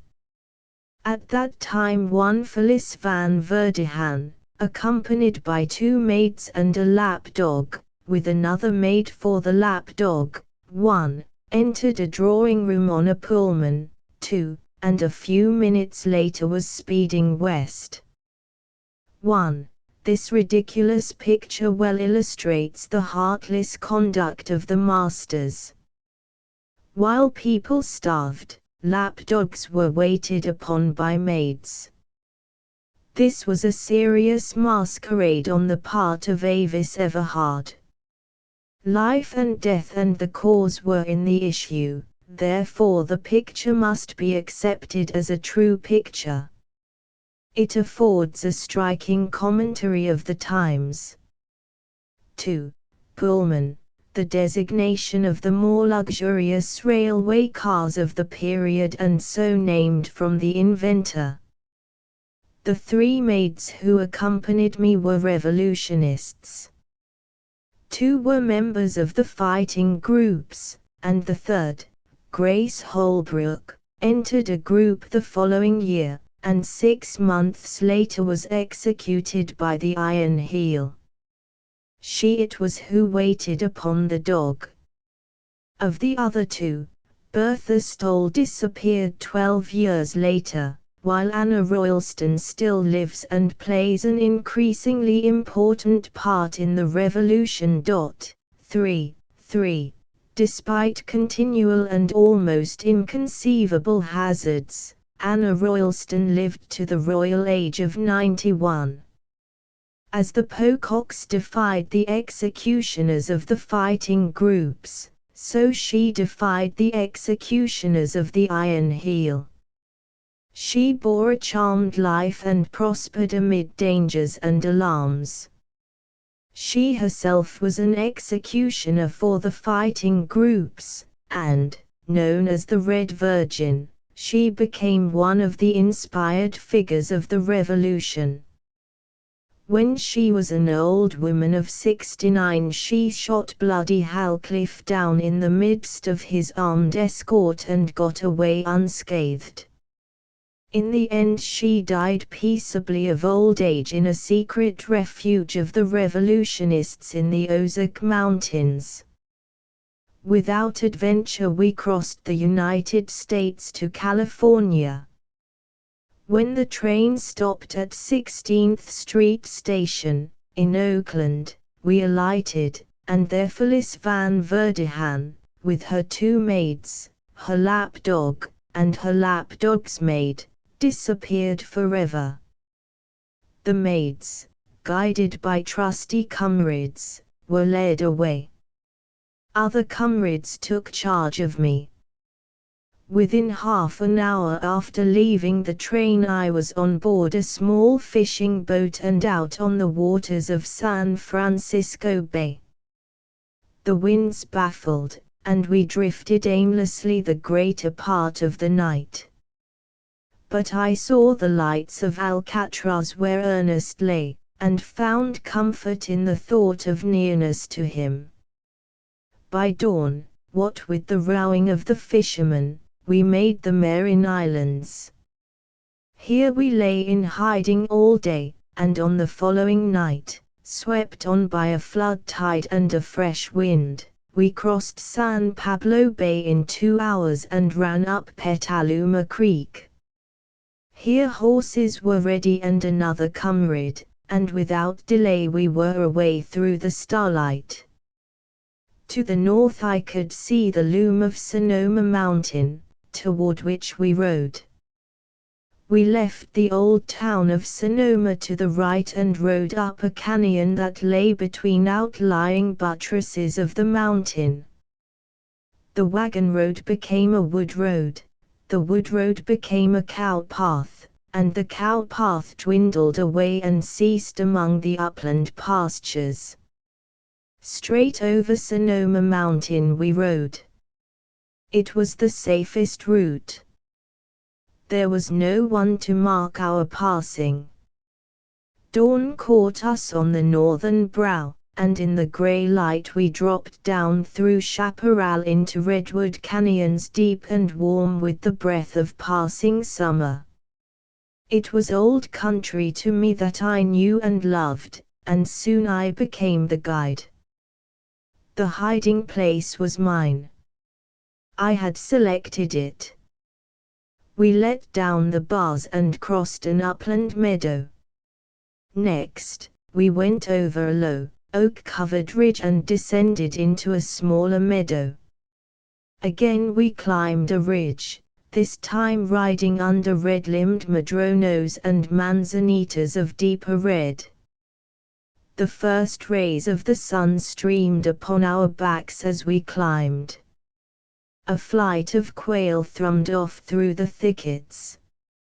A big jackrabbit crossed our path, leaping swiftly and silently like a deer.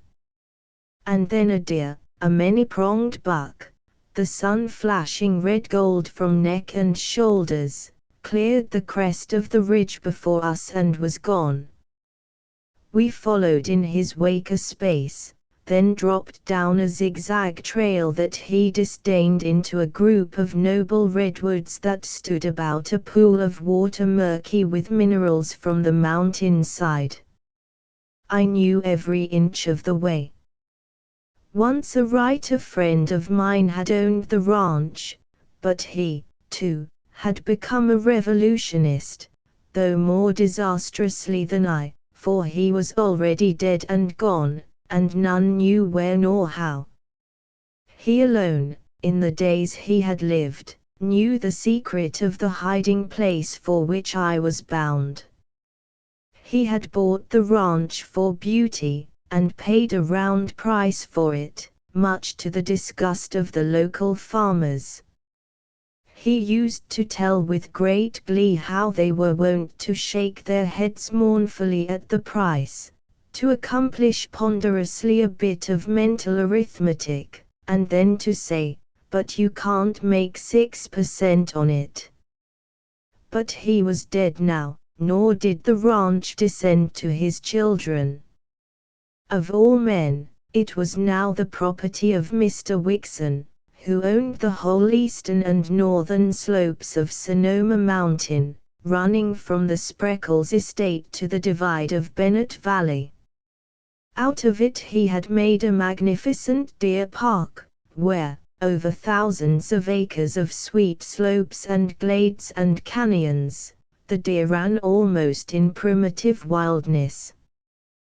The people who had owned the soil had been driven away. A state home for the feeble-minded had also been demolished to make room for the deer. To cap it all, Wixon's hunting lodge was a quarter of a mile from my hiding place. This, instead of being a danger, was an added security. We were sheltered under the very aegis of one of the minor oligarchs. Suspicion, by the nature of the situation, was turned aside.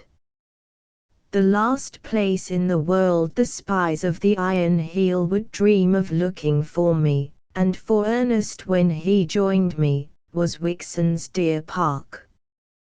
We tied our horses among the redwoods at the pool. From a cache behind a hollow rotting log my companion brought out a variety of things, a 50-pound sack of flour, tinned foods of all sorts, cooking utensils, blankets, a canvas tarpaulin, books and writing material, a great bundle of letters, a 5-gallon can of kerosene, an oil stove, and, last and most important, a large coil of stout rope. So large was the supply of things that a number of trips would be necessary to carry them to the refuge. But the refuge was very near. Taking the rope and leading the way, I passed through a glade of tangled vines and bushes that ran between two wooded knolls. The glade ended abruptly at the steep bank of a stream. It was a little stream, rising from springs, and the hottest summer never dried it up. On every hand were tall wooded knolls, a group of them, with all the seeming of having been flung there from some careless Titan's hand. There was no bedrock in them. They rose from their bases hundreds of feet, and they were composed of red volcanic earth, the famous wine soil of Sonoma. Through these the tiny stream had cut its deep and precipitous channel. It was quite a scramble down to the stream bed, and, once on the bed, we went downstream perhaps for 100 feet. And then we came to the great hole. There was no warning of the existence of the hole, nor was it a hole in the common sense of the word. One crawled through tight-locked briars and branches, and found oneself on the very edge, peering out and down through a green screen. A couple of 100 feet in length and width, it was half of that in depth. Possibly because of some fault that had occurred when the knolls were flung together, and certainly helped by freakish erosion, the hole had been scooped out in the course of centuries by the wash of water. Nowhere did the raw earth appear. All was garmented by vegetation, from tiny maidenhair and goldback ferns to mighty redwood and Douglas spruces. These great trees even sprang out from the walls of the hole. Some leaned over at angles as great as 45 degrees, though the majority towered straight up from the soft and almost perpendicular earth walls. It was a perfect hiding place. No one ever came there, not even the village boys of Glen Ellen. Had this hole existed in the bed of a canyon a mile long, or several miles long, it would have been well known. But this was no canyon. From beginning to end the length of the stream was no more than 500 yards. 300 yards above the hole the stream took its rise in a spring at the foot of a flat meadow.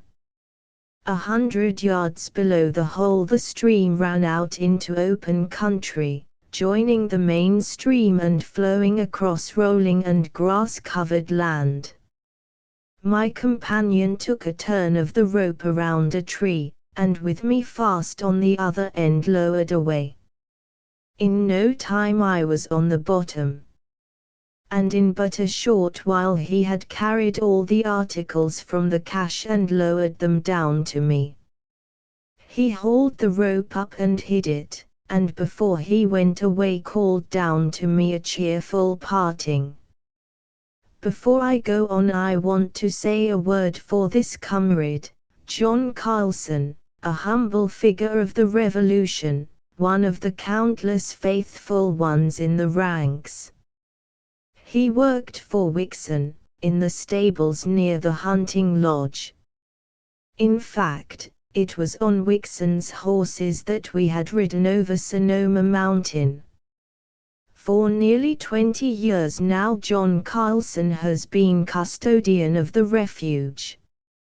No thought of disloyalty, I am sure, has ever entered his mind during all that time. To betray his trust would have been in his mind a thing undreamed. He was phlegmatic, stolid to such a degree that one could not but wonder how the revolution had any meaning to him at all.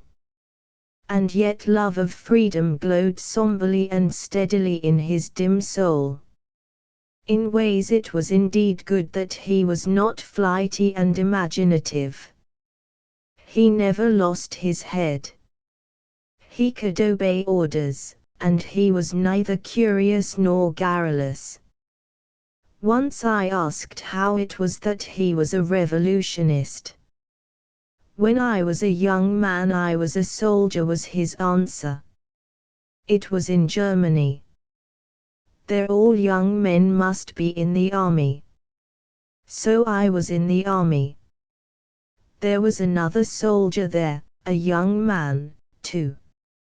His father was what you call an agitator, and his father was in jail for lèse majesté, what you call speaking the truth about the emperor. And the young man, the son, talked with me much about people, and work, and the robbery of the people by the capitalists. He made me see things in new ways, and I became a socialist. His talk was very true and good, and I have never forgotten. When I came to the United States, I hunted up the socialists. I became a member of a section that was in the day of the SLP. Then later, when the split came, I joined the local of the SP. I was working in a livery stable in San Francisco then. That was before the earthquake. I have paid my dues for 22 years. I am yet a member, and I yet pay my dues, though it is very secret now. I will always pay my dues, and when the cooperative commonwealth comes, I will be glad. Left to myself, I proceeded to cook breakfast on the oil stove and to prepare my home. Often, in the early morning, or in the evening after dark, Carlson would steal down to the refuge and work for a couple of hours. At first my home was the tarpaulin. Later, a small tent was put up. And still later, when we became assured of the perfect security of the place, a small house was erected. This house was completely hidden from any chance eye that might peer down from the edge of the hole. The lush vegetation of that sheltered spot make a natural shield. Also, the house was built against the perpendicular wall, and in the wall itself, shored by strong timbers, well drained and ventilated, we excavated 2 small rooms. Oh, believe me, we had many comforts. When Beidenbach, the German terrorist, hid with us some time later, he installed a smoke-consuming device that enabled us to sit by crackling wood fires on winter nights. And here I must say a word for that gentle-souled terrorist, than whom there is no comrade in the revolution more fearfully misunderstood. Comrade Beidenbach did not betray the cause. Nor was he executed by the comrades as is commonly supposed. This canard was circulated by the creatures of the oligarchy. Comrade Beidenbach was absent-minded, forgetful. He was shot by one of our lookouts at the cave refuge at Carmel, through failure on his part to remember the secret signals. It was all a sad mistake. And that he betrayed his fighting group is an absolute lie. No truer, more loyal man ever lay bought for the cause. For, search as we may through all the material of those times that has come down to us, we can find no clue to the Beidenbach here referred to. No mention is made of him anywhere save in the Everhard manuscript. For 19 years now the refuge that I selected had been almost continuously occupied, and in all that time, with one exception, it has never been discovered by an outsider. And yet it was only a quarter of a mile from Wixon's hunting lodge, and a short mile from the village of Glen Ellen. I was able, always, to hear the morning and evening trains arrive and depart, and I used to set my watch by the whistle at the brickyards. 5.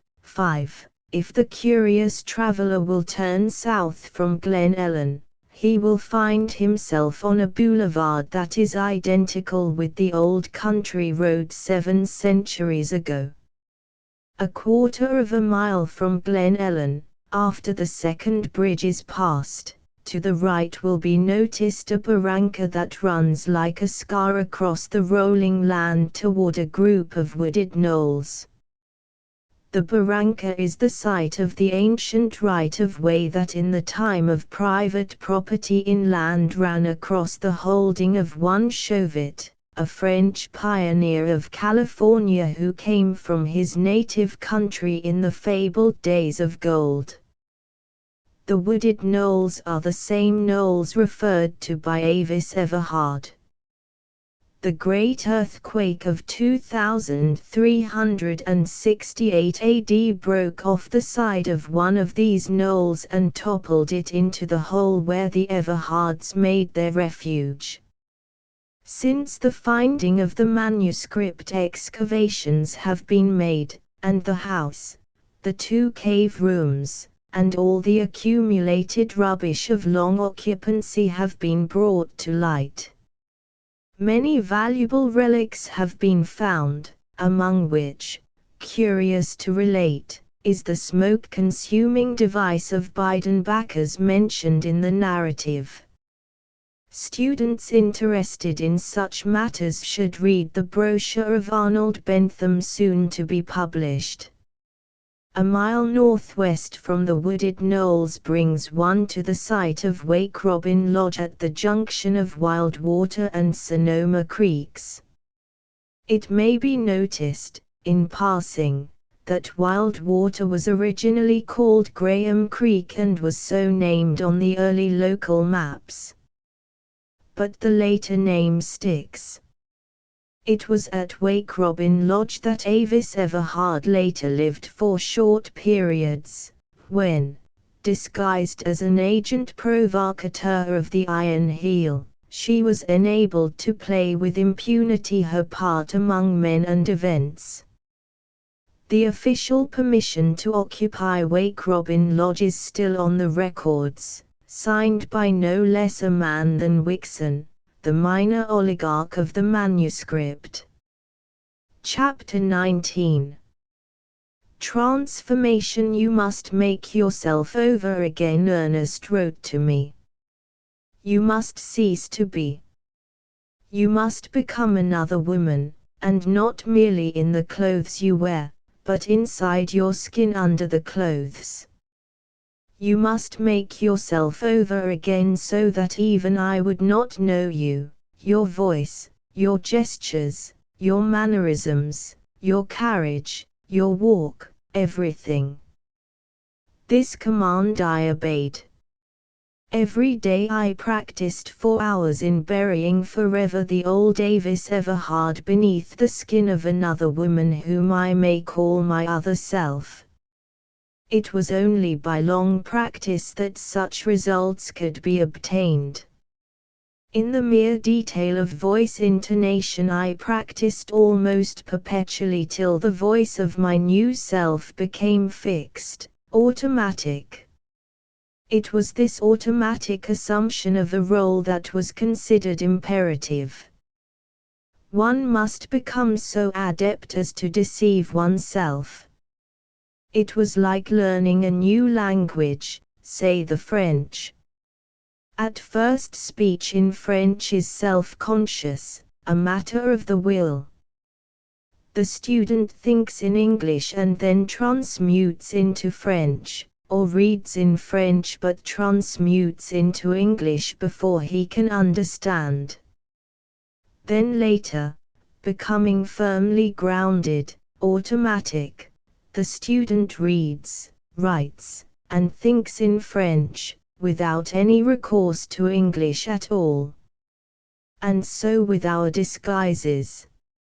It was necessary for us to practice until our assumed roles became real, until to be our original selves would require a watchful and strong exercise of will. Of course, at first, much was mere blundering experiment. We were creating a new art, and we had much to discover. But the work was going on everywhere, masters in the art were developing, and a fund of tricks and expedients was being accumulated. This fund became a sort of textbook that was passed on, a part of the curriculum, as it were, of the School of Revolution. 1. Disguise did become a veritable art during that period. The revolutionists maintained schools of acting in all their refuges. They scorned accessories, such as wigs and beards, false eyebrows, and such aids of the theatrical actors. The game of revolution was a game of life and death, and mere accessories were traps. Disguise had to be fundamental, intrinsic, part and parcel of one's being, second nature. The Red Virgin is reported to have been one of the most adept in the art, to which must be ascribed her long and successful career. It was at this time that my father disappeared. His letters, which had come to me regularly, ceased. He no longer appeared at our Pell Street quarters. Our comrades sought him everywhere. Through our secret service we ransacked every prison in the land. But he was lost as completely as if the earth had swallowed him up, and to this day no clue to his end has been discovered. 2. Disappearance was one of the horrors of the time. As a motif, in song and story, it constantly crops up. It was an inevitable concomitant of the subterranean warfare that raged through those 3 centuries. This phenomenon was almost as common in the oligarch class and the labor castes, as it was in the ranks of the revolutionists.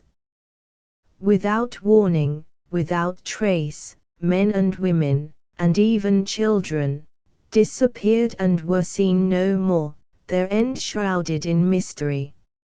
6 lonely months I spent in the refuge, but they were not idle months. Our organization went on apace, and there were mountains of work always waiting to be done. Ernest and his fellow leaders, from their prisons, decided what should be done, and it remained for us on the outside to do it. There was the organization of the mouth-to-mouth propaganda, the organization, with all its ramifications, of our spy system, the establishment of our secret printing presses, and the establishment of our underground railways, which meant the knitting together of all our myriads of places of refuge, and the formation of new refuges where links were missing in the chains we ran over all the land. So I say, the work was never done. At the end of 6 months my loneliness was broken by the arrival of 2 comrades. They were young girls, brave souls and passionate lovers of liberty, Laura Peterson, who disappeared in 1922, and Kate Bierce, who later married Dubois, 3, and who is still with us with eyes lifted to tomorrow's sun, that heralds in the new age. 3. Dubois, the present librarian of Ardis, is a lineal descendant of this revolutionary pair. The 2 girls arrived in a flurry of excitement, danger, and sudden death. In the crew of the fishing boat that conveyed them across San Pablo Bay was a spy. A creature of the iron heel, he had successfully masqueraded as a revolutionist and penetrated deep into the secrets of our organization. Without doubt he was on my trail, for we had long since learned that my disappearance had been cause of deep concern to the secret service of the oligarchy. Luckily, as the outcome proved, he had not divulged his discoveries to anyone. He had evidently delayed reporting, preferring to wait until he had brought things to a successful conclusion by discovering my hiding place and capturing me. His information died with him. Under some pretext, after the girls had landed at Petaluma Creek and taken to the horses, he managed to get away from the boat. Partway up Sonoma Mountain, John Carlson let the girls go on, leading his horse, while he went back on foot. His suspicions had been aroused. He captured the spy, and as to what then happened, Carlson gave us a fair idea. "I fixed him" was Carlson's unimaginative way of describing the affair. "I fixed him," he repeated, while a somber light burnt in his eyes, and his huge, toil-distorted hands opened and closed eloquently. "He made no noise.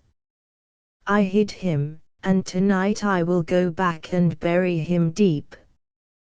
During that period I used to marvel at my own metamorphosis. At times it seemed impossible, either that I had ever lived a placid, peaceful life in a college town, or else that I had become a revolutionist inured to scenes of violence and death. One or the other could not be. One was real, the other was a dream, but which was which? Was this present life of a revolutionist, hiding in a hole, a nightmare? Or was I a revolutionist who had somewhere, somehow, dreamed that in some former existence I have lived in Berkeley and never known of life more violent than teas and dances, debating societies, and lecture rooms? But then I suppose this was a common experience of all of us who had rallied under the red banner of the Brotherhood of Man. I often remembered figures from that other life, and, curiously enough, they appeared and disappeared, now and again, in my new life. There was Bishop Morehouse. In vain we searched for him after our organization had developed. He had been transferred from asylum to asylum. We traced him from the state hospital for the insane at Napa to the one in Stockton, and from there to the one in the Santa Clara Valley called Agnews, and there the trail ceased. There was no record of his death. In some way he must have escaped. Little did I dream of the awful manner in which I was to see him once again, the fleeting glimpse of him in the whirlwind carnage of the Chicago Commune. Jackson, who had lost his arm in the Sierra Mills and who had been the cause of my own conversion into a revolutionist, I never saw again, but we all knew what he did before he died. He never joined the revolutionists. Embittered by his fate, brooding over his wrongs, he became an anarchist, not a philosophic anarchist, but a mere animal, mad with hate and lust for revenge. And well, he revenged himself. Evading the gods, in the night time while all were asleep, he blew the Pertonwaithe Palace into atoms. Not a soul escaped, not even the gods. And in prison, while awaiting trial, he suffocated himself under his blankets. Dr. Hammerfield and Dr. Ballingford achieved quite different fates from that of Jackson. They have been faithful to their salt, and they have been correspondingly rewarded with ecclesiastical palaces wherein they dwell at peace with the world. Both are apologists for the oligarchy. Both have grown very fat. Dr. Hammerfield, as Ernest once said, has succeeded in modifying his metaphysics so as to give God's sanction to the Iron Heel, and also to include much worship of beauty and to reduce to an invisible wraith the gaseous vertebrate described by Haeckel. The difference between Dr. Hammerfield and Dr. Ballingford being that the latter has made the god of the oligarchs a little more gaseous and a little less vertebrate. Peter Donnelly, the scab foreman at the Sierra Mills whom I encountered while investigating the case of Jackson, was a surprise to all of us. In 1918 I was present at a meeting of the Frisco Reds. Of all our fighting groups this one was the most formidable, ferocious, and merciless. It was really not a part of our organization. Its members were fanatics, madmen. We dared not encourage such a spirit. On the other hand, though they did not belong to us, we remained on friendly terms with them. It was a matter of vital importance that brought me there that night. I, alone in the midst of a score of men, was the only person unmasked. After the business that brought me there was transacted, I was led away by one of them. In a dark passage this guide struck a match, and, holding it close to his face, slipped back his mask. For a moment I gazed upon the passion-wrought features of Peter Donnelly. Then the match went out. "I just wanted you to know it was me," he said in the darkness. "Do you remember Dallas, the superintendent?" I nodded at recollection of the vulpine-faced superintendent of the Sierra Mills. "Well, I got him first," Donnelly said with pride. "'Twas after that I joined the Reds." "But how comes it that you are here?" I queried. "Your wife and children?" "Dead," he answered. "That's why." "No," he went on hastily, "'tis not revenge for them. They died easily in their beds, sickness, you see, one time and another. They tied my arms while they lived. And now that they're gone, 'tis revenge for my blasted man who'd I'm after. I was once Peter Donnelly, the scab foreman. But tonight I'm number 27 of the Frisco Reds. Come on now, and I'll get you out of this." More I heard of him afterward. In his own way he had told the truth when he said all were dead. But one lived, Timothy, and him his father considered dead because he had taken service with the Iron Heel in the mercenaries. For a member of the Frisco Reds pledged himself to 12 annual executions. The penalty for failure was death. A member who failed to complete his number committed suicide. These executions were not haphazard. This group of madmen met frequently and passed wholesale judgments upon offending members and servitors of the oligarchy. The executions were afterward apportioned by lot.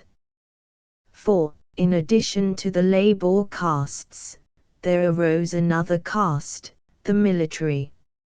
A standing army of professional soldiers was created, officered by members of the oligarchy and known as the mercenaries. This institution took the place of the militia, which had proved impracticable under the new regime. Outside the regular secret service of the Iron Heel, there was further established a secret service of the mercenaries, this latter forming a connecting link between the police and the military. In fact, the business that brought me there the night of my visit was such a trial. One of our own comrades, who for years had successfully maintained himself in a clerical position in the local bureau of the Secret Service of the Iron Heel, had fallen under the ban of the Frisco Reds and was being tried. Of course he was not present, and of course his judges did not know that he was one of our men. My mission had been to testify to his identity and loyalty. It may be wondered how we came to know of the affair at all. The explanation is simple. One of our secret agents was a member of the Frisco Reds. It was necessary for us to keep an eye on friend as well as foe, and this group of madmen was not too unimportant to escape our surveillance. But to return to Peter Donnelly and his son. All went well with Donnelly until, in the following year, he found among the sheaf of executions that fell to him the name of Timothy Donnelly. Then it was that clannishness, which was his to so extraordinary a degree, asserted itself. To save his son, he betrayed his comrades. In this he was partially blocked, but a dozen of the Frisco Reds were executed, and the group was well nigh destroyed. In retaliation, the survivors meted out to Donnelly the death he had earned by his treason. Nor did Timothy Donnelly long survive. The Frisco Reds pledged themselves to his execution. Every effort was made by the oligarchy to save him. He was transferred from one part of the country to another. 3 of the Reds lost their lives in vain efforts to get him. The group was composed only of men. In the end they fell back on a woman, one of our comrades, and none other than Anna Royalston. Our inner circle forbade her, but she had ever a will of her own and disdained discipline. Furthermore, she was a genius and lovable, and we could never discipline her anyway. She is in a class by herself and not amenable to the ordinary standards of the revolutionists. Despite our refusal to grant permission to do the deed, she went on with it. Now Anna Royalston was a fascinating woman. All she had to do was to beckon a man to her. She broke the hearts of scores of our young comrades, and scores of others she captured, and by their heartstrings led into our organization. Yet she steadfastly refused to marry. She dearly loved children, but she held that a child of her own would claim her from the cause, and that it was the cause to which her life was devoted. It was an easy task for Anna Royalston to win Timothy Donnelly. Her conscience did not trouble her, for at that very time occurred the Nashville massacre, when the mercenaries, Donnelly in command, literally murdered 800 weavers of that city. But she did not kill Donnelly. She turned him over, a prisoner, to the Frisco Reds. This happened only last year, and now she had been renamed. The revolutionists everywhere are calling her the Red Virgin. 5. It was not until the second revolt was crushed, that the Frisco Reds flourished again. And for 2 generations the group flourished. Then an agent of the Iron Heel managed to become a member, penetrated all its secrets, and brought about its total annihilation. This occurred in 2002 AD. The members were executed one at a time, at intervals of 3 weeks, and their bodies exposed in the labor ghetto of San Francisco.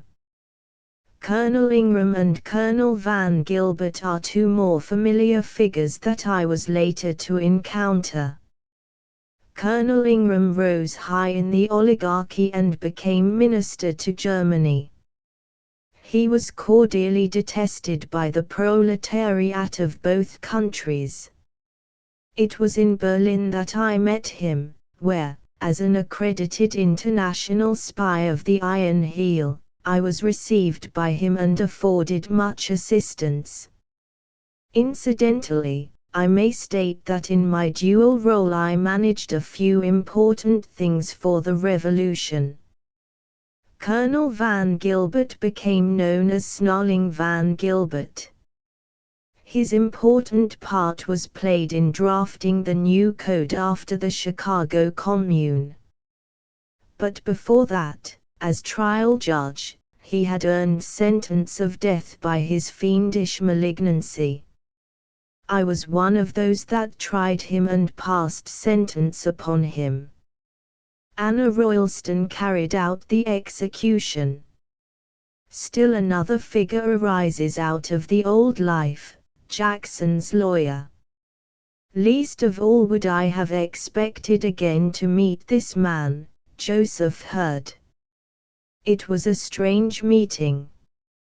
Late at night, 2 years after the Chicago Commune, Ernest and I arrived together at the Benton Harbor Refuge.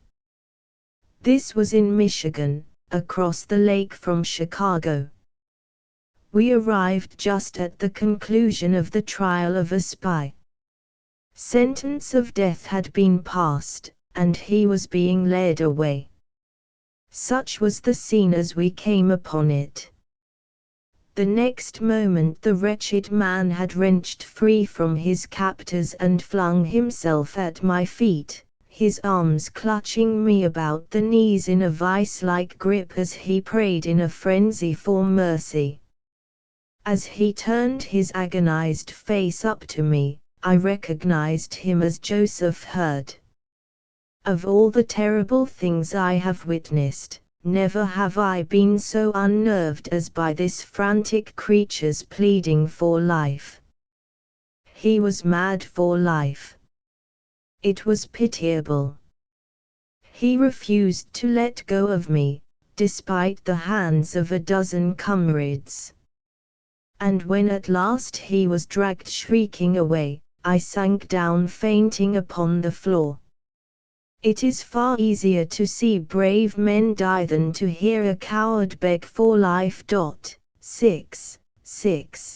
The Benton Harbor Refuge was a catacomb, the entrance of which was cunningly contrived by way of a well. It has been maintained in a fair state of preservation, and the curious visitor may today tread its labyrinths to the Assembly Hall, where, without doubt, occurred the scene described by Avis Everhard. Farther on are the cells where the prisoners were confined, and the death chamber where the executions took place. Beyond is the cemetery, long, winding galleries hewn out of the solid rock, with recesses on either hand, wherein, tier above tier, lie the revolutionists just as they were laid away by their comrades long years agone. Chapter XX. A lost oligarch. But in remembering the old life I have run ahead of my story into the new life. The wholesale jail delivery did not occur until well along into 1915. Complicated as it was carried through without a hitch, and as a very creditable achievement it cheered us on in our work. From Cuba to California, out of scores of jails, military prisons, and fortresses, in a single night, we delivered 51 of our 52 congressmen, and in addition over 300 other leaders. There was not a single instance of miscarriage. Not only did they escape, but every one of them won to the refuges as planned. The one comrade congressman we did not get was Arthur Simpson, and he had already died in cabanas after cruel tortures. The 18 months that followed was perhaps the happiest of my life with Ernest. During that time we were never apart. Later, when we went back into the world, we were separated much. Not more impatiently do I await the flame of tomorrow's revolt than did I that night await the coming of Ernest. I had not seen him for so long, and the thought of a possible hitch or error in our plans that would keep him still in his island prison almost drove me mad. The hours passed like ages. I was all alone. Beidenbach and 3 young men who had been living in the refuge were out and over the mountain, heavily armed and prepared for anything.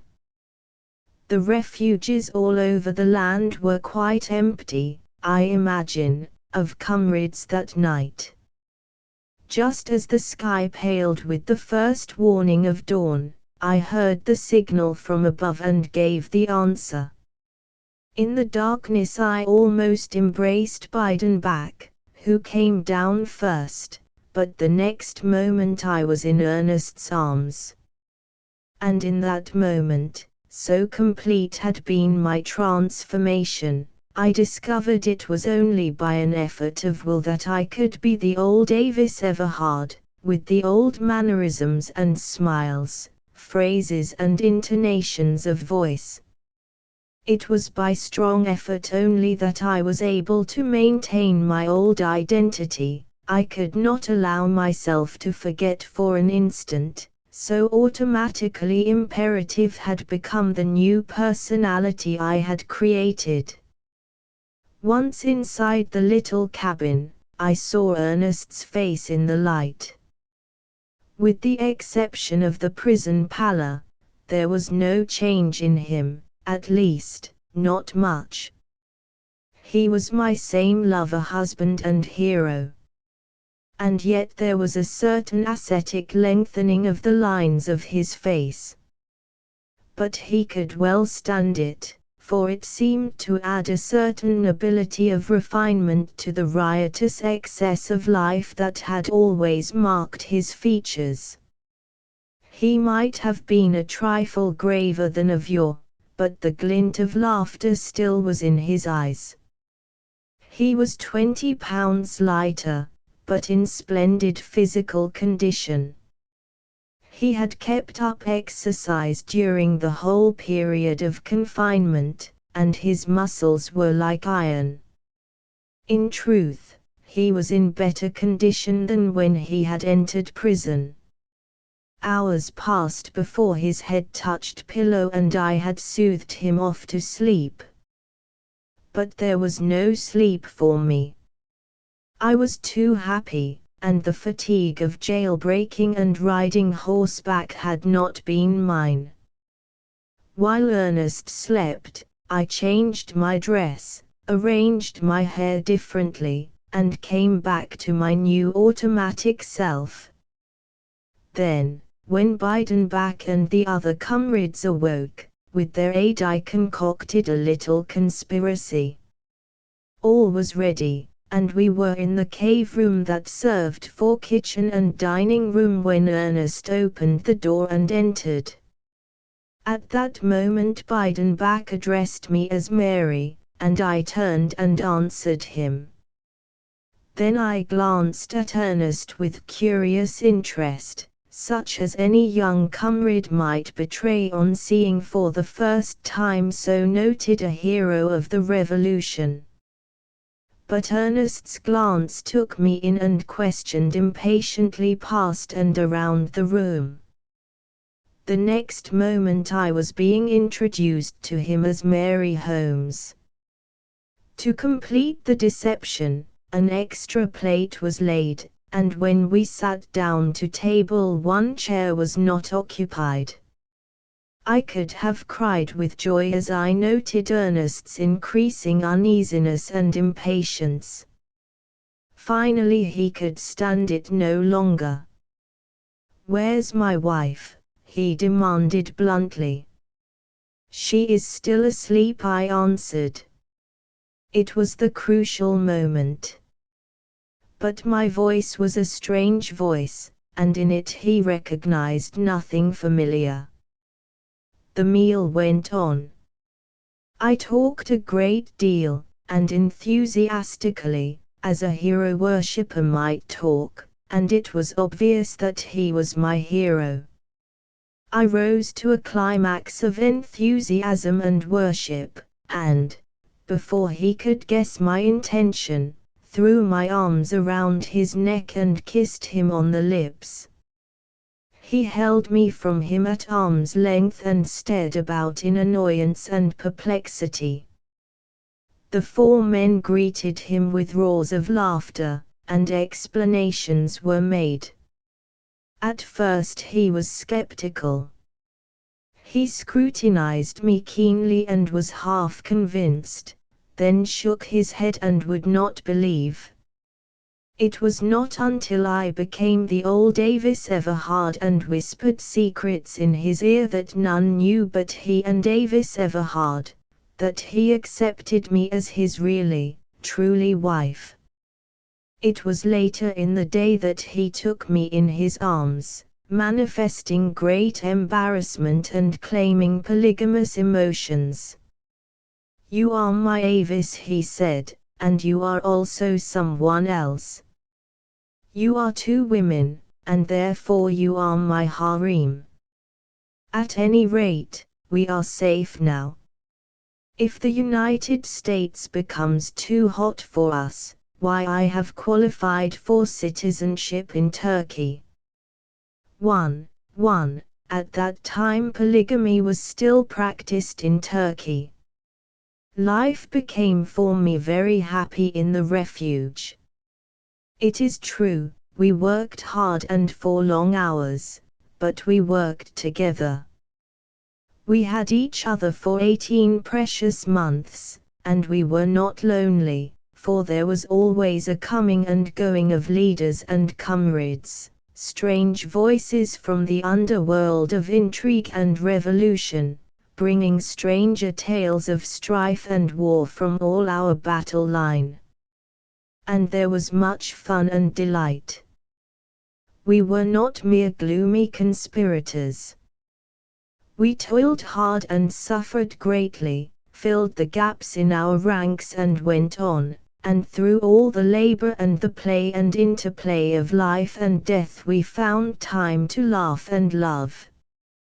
There were artists, scientists, scholars, musicians, and poets among us, and in that hole in the ground culture was higher and finer than in the palaces of wonder cities of the oligarchs. In truth, many of our comrades toiled at making beautiful those same palaces and wonder cities. 2. This is not braggadocio on the part of Avis Everhard. The flower of the artistic and intellectual world were revolutionists.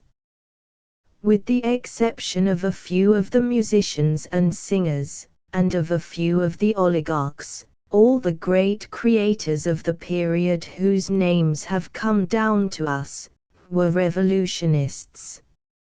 Nor were we confined to the refuge itself. Often at night we rode over the mountains for exercise, and we rode on Wixon's horses. If only he knew how many revolutionists his horses have carried. We even went on picnics to isolated spots we knew, where we remained all day, going before daylight and returning after dark. Also, we used Wixon's cream and butter. 3. And Ernest was not above shooting Wixon's quail and rabbits, and, on occasion, his young bucks. 3. Even as late as that period, cream and butter were still crudely extracted from cow's milk. The laboratory preparation of foods had not yet begun. Indeed, it was a safe refuge. I have said that it was discovered only once, and this brings me to the clearing up of the mystery of the disappearance of young Wixon. Now that he is dead, I am free to speak. There was a nook on the bottom of the great hole where the sun shone for several hours and which was hidden from above. Here we had carried many loads of gravel from the creek bed, so that it was dry and warm, a pleasant basking place, and here, one afternoon, I was drowsing, half asleep, over a volume of Mendenhall. For I was so comfortable and secure that even his flaming lyrics failed to stir me. For, in all the extant literature and documents of that period, continual reference is made to the poems of Rudolph Mendenhall. By his comrades he was called the Flame. He was undoubtedly a great genius, yet, beyond weird and haunting fragments of his verse, quoted in the writings of others, nothing of his has come down to us. He was executed by the Iron Heel in 1928 AD. I was aroused by a clod of earth striking at my feet. Then from above, I heard a sound of scrambling. The next moment a young man, with a final slide down the crumbling wall, alighted at my feet. It was Philip Wixon, though I did not know him at the time. He looked at me coolly and uttered a low whistle of surprise. "Well," he said, and the next moment, cap in hand, he was saying, "I beg your pardon. I did not expect to find anyone here. I was not so cool. I was still a TO so far as concerned knowing how to behave in desperate circumstances.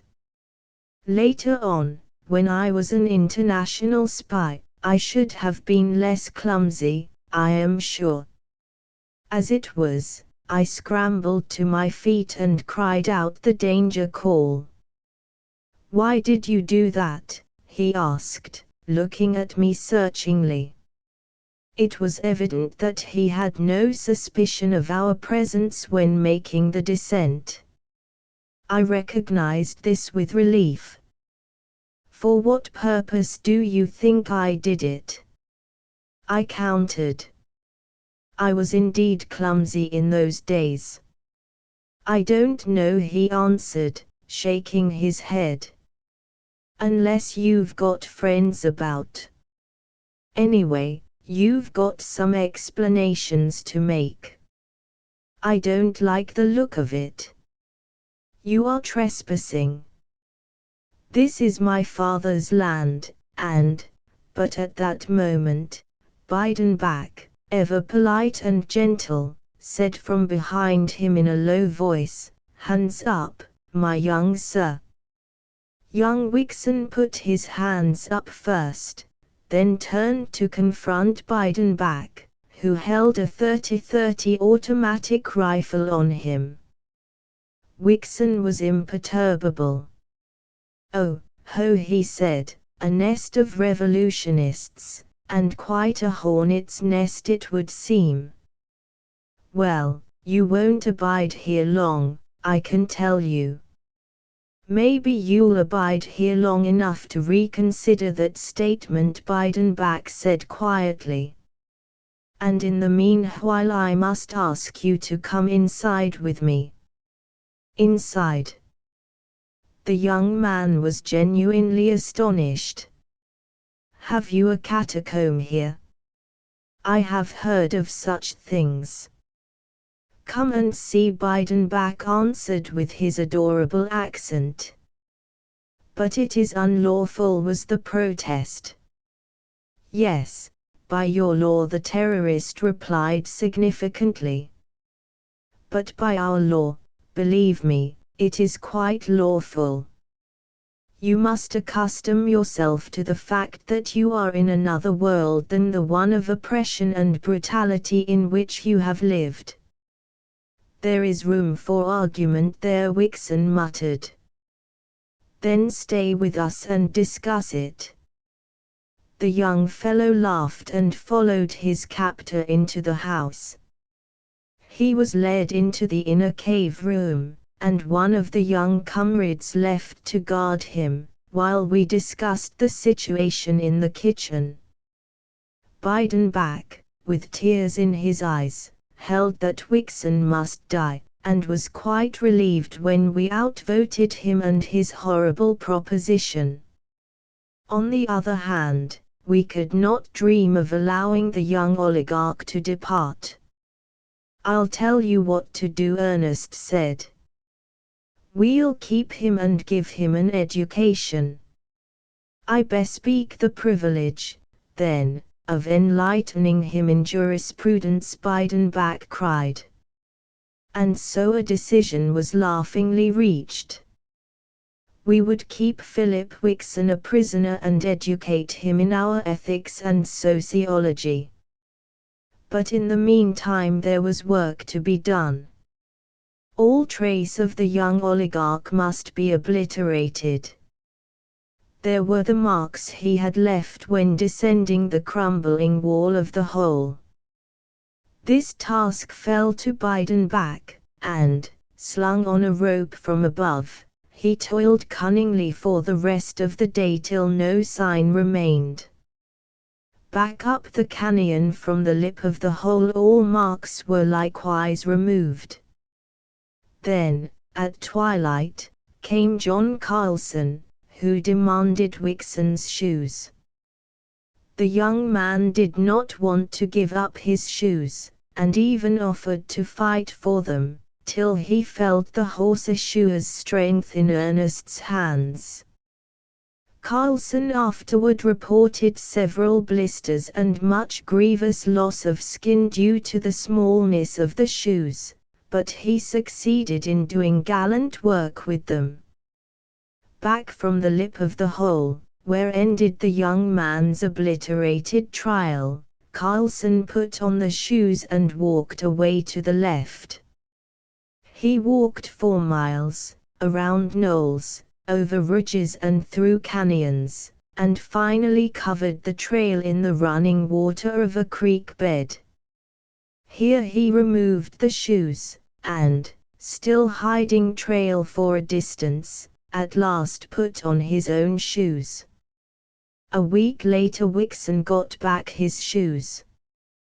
That night the hounds were out, and there was little sleep in the refuge. Next day, time and again, the baying hounds came down the canyon, plunged off to the left on the trail Carlson had made for them, and were lost to ear in the farther canyons high up the mountain. And all the time our men waited in the refuge, weapons in hand, automatic revolvers and rifles, to say nothing of half a dozen infernal machines of Beidenbach's manufacture. A more surprised party of rescuers could not be imagined, had they ventured down into our hiding place. I have now given the true disappearance of Philip Wixon, one-time oligarch, and, later, comrade in the revolution. For we converted him in the end. His mind was fresh and plastic, and by nature he was very ethical. Several months later we rode him, on one of his father's horses, over Sonoma Mountains to Petaluma Creek and embarked him in a small fishing launch. By easy stages we smuggled him along our underground railway to the Carmel Refuge. There he remained 8 months, at the end of which time, for 2 reasons, he was loath to leave us. One reason was that he had fallen in love with Anna Royalston, and the other was that he had become one of us. It was not until he became convinced of the hopelessness of his love affair that he acceded to our wishes and went back to his father. Ostensibly an oligarch until his death, he was in reality one of the most valuable of our agents. Often and often has the Iron Heel been dumbfounded by the miscarriage of its plans and operations against us. If it but knew the number of its own members who are our agents, it would understand. Young Wixon never wavered in his loyalty to the cause. In truth, his very death was incurred by his devotion to duty. In the great storm of 1927, while attending a meeting of our leaders, he contracted the pneumonia of which he died. 5. The case of this young man was not unusual. Many young men of the oligarchy, impelled by sense of right conduct, or their imaginations captured by the glory of the revolution, ethically or romantically devoted their lives to it. In similar way, many sons of the Russian nobility played their parts in the earlier and protracted revolution in that country. Chapter XXI. The roaring abysmal beast. During the long period of our stay in the refuge, we were kept closely in touch with what was happening in the world without, and we were learning thoroughly the strength of the oligarchy with which we were at war. Out of the flux of transition, the new institutions were forming more definitely and taking on the appearance and attributes of permanence. The oligarchs had succeeded in devising a governmental machine, as intricate as it was vast, that worked, and this despite all our efforts to clog and hamper. This was a surprise to many of the revolutionists. They had not conceived it possible. Nevertheless, the work of the country went on. The men toiled in the mines and fields, perforce they were no more than slaves. As for the vital industries, everything prospered. The members of the great labor castes were contented and worked on merrily. For the first time in their lives they knew industrial peace. No more were they worried by slack times, strike and lockout, and the union label. They lived in more comfortable homes and in delightful cities of their own, delightful compared with the slums and ghettos in which they had formerly dwelt. They had better food to eat, less hours of labor, more holidays, and a greater amount and variety of interests and pleasures. And for their less fortunate brothers and sisters, the unfavored laborers, the driven people of the abyss, they cared nothing. An age of selfishness was dawning upon mankind. And yet this is not altogether true. The labor castes were honeycombed by our agents, men whose eyes saw, beyond the Belenide, the radiant figure of liberty and brotherhood.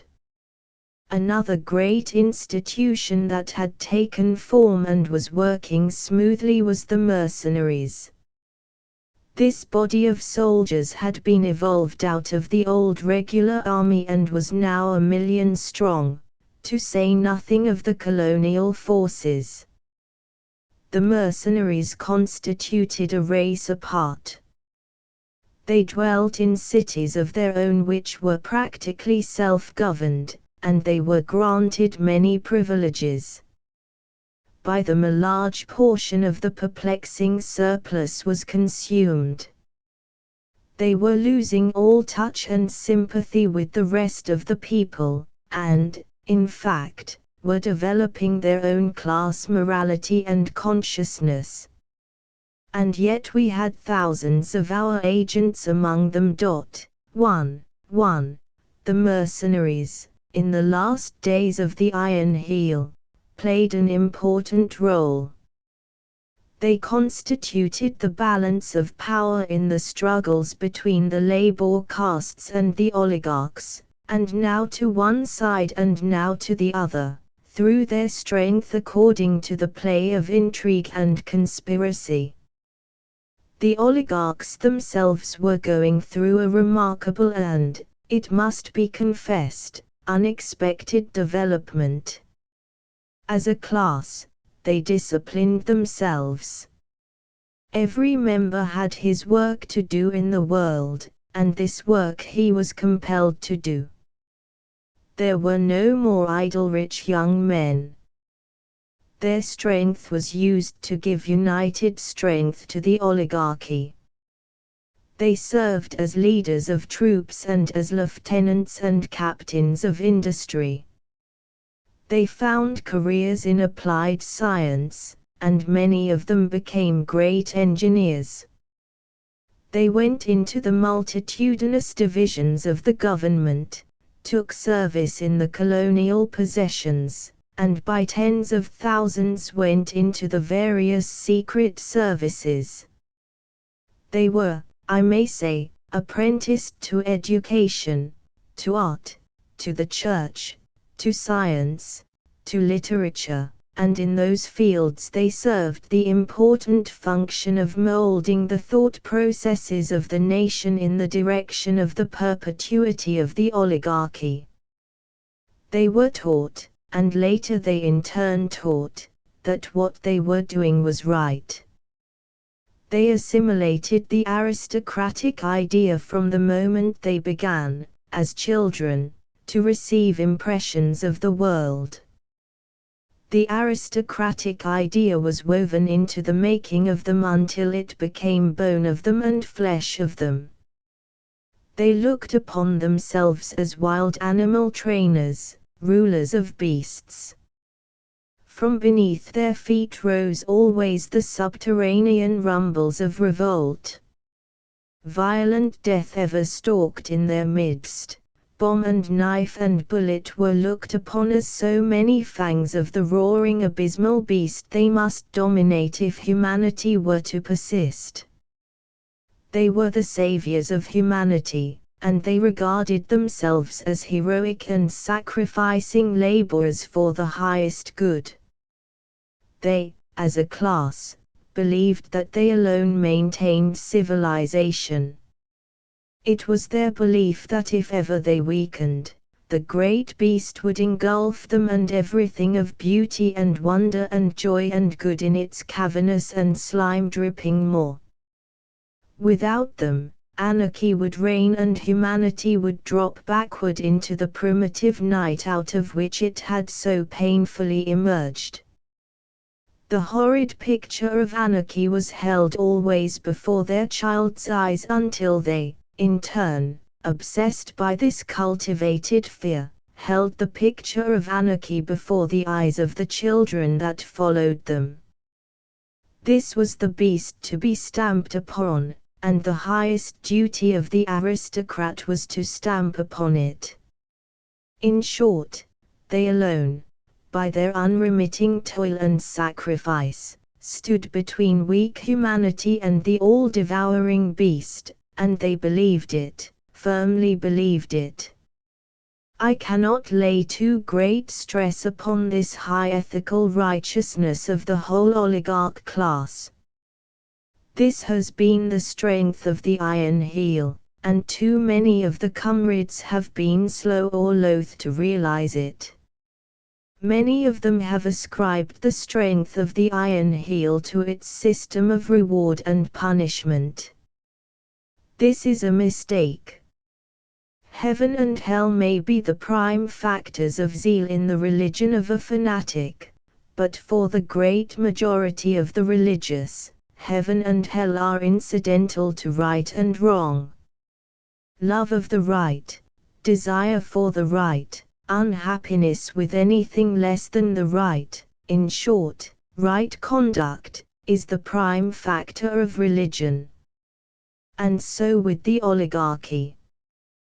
Prisons, banishment and degradation, honors and palaces and wonder cities, are all incidental. The great driving force of the oligarchs is the belief that they are doing right. Never mind the exceptions, and never mind the oppression and injustice in which the Iron Heel was conceived. All is granted. The point is that the strength of the oligarchy today lies in its satisfied conception of its own righteousness. 2. Out of the ethical incoherency and inconsistency of capitalism, the oligarchs emerged with a new ethics, coherent and definite, sharp and severe as steel, the most absurd and unscientific and at the same time the most potent ever possessed by any tyrant class. The oligarchs believed their ethics, in spite of the fact that biology and evolution gave them the lie, and, because of their faith, for 3 centuries they were able to hold back the mighty tide of human progress, a spectacle, profound, tremendous, puzzling to the metaphysical moralist, and one that to the materialist is the cause of many doubts and reconsiderations. For that matter, the strength of the revolution, during these frightful 20 years, has resided in nothing else than the sense of righteousness. In no other way can be explained our sacrifices and martyrdoms. For no other reason did Rudolf Mendenhall flame out his soul for the cause and sing his wild swan song that last night of life. For no other reason did Hurlbut die under torture, refusing to the last to betray his comrades. For no other reason has Anna Royalston refused blessed motherhood. For no other reason has John Carlson been the faithful and unrewarded custodian of the Glen Ellen Refuge.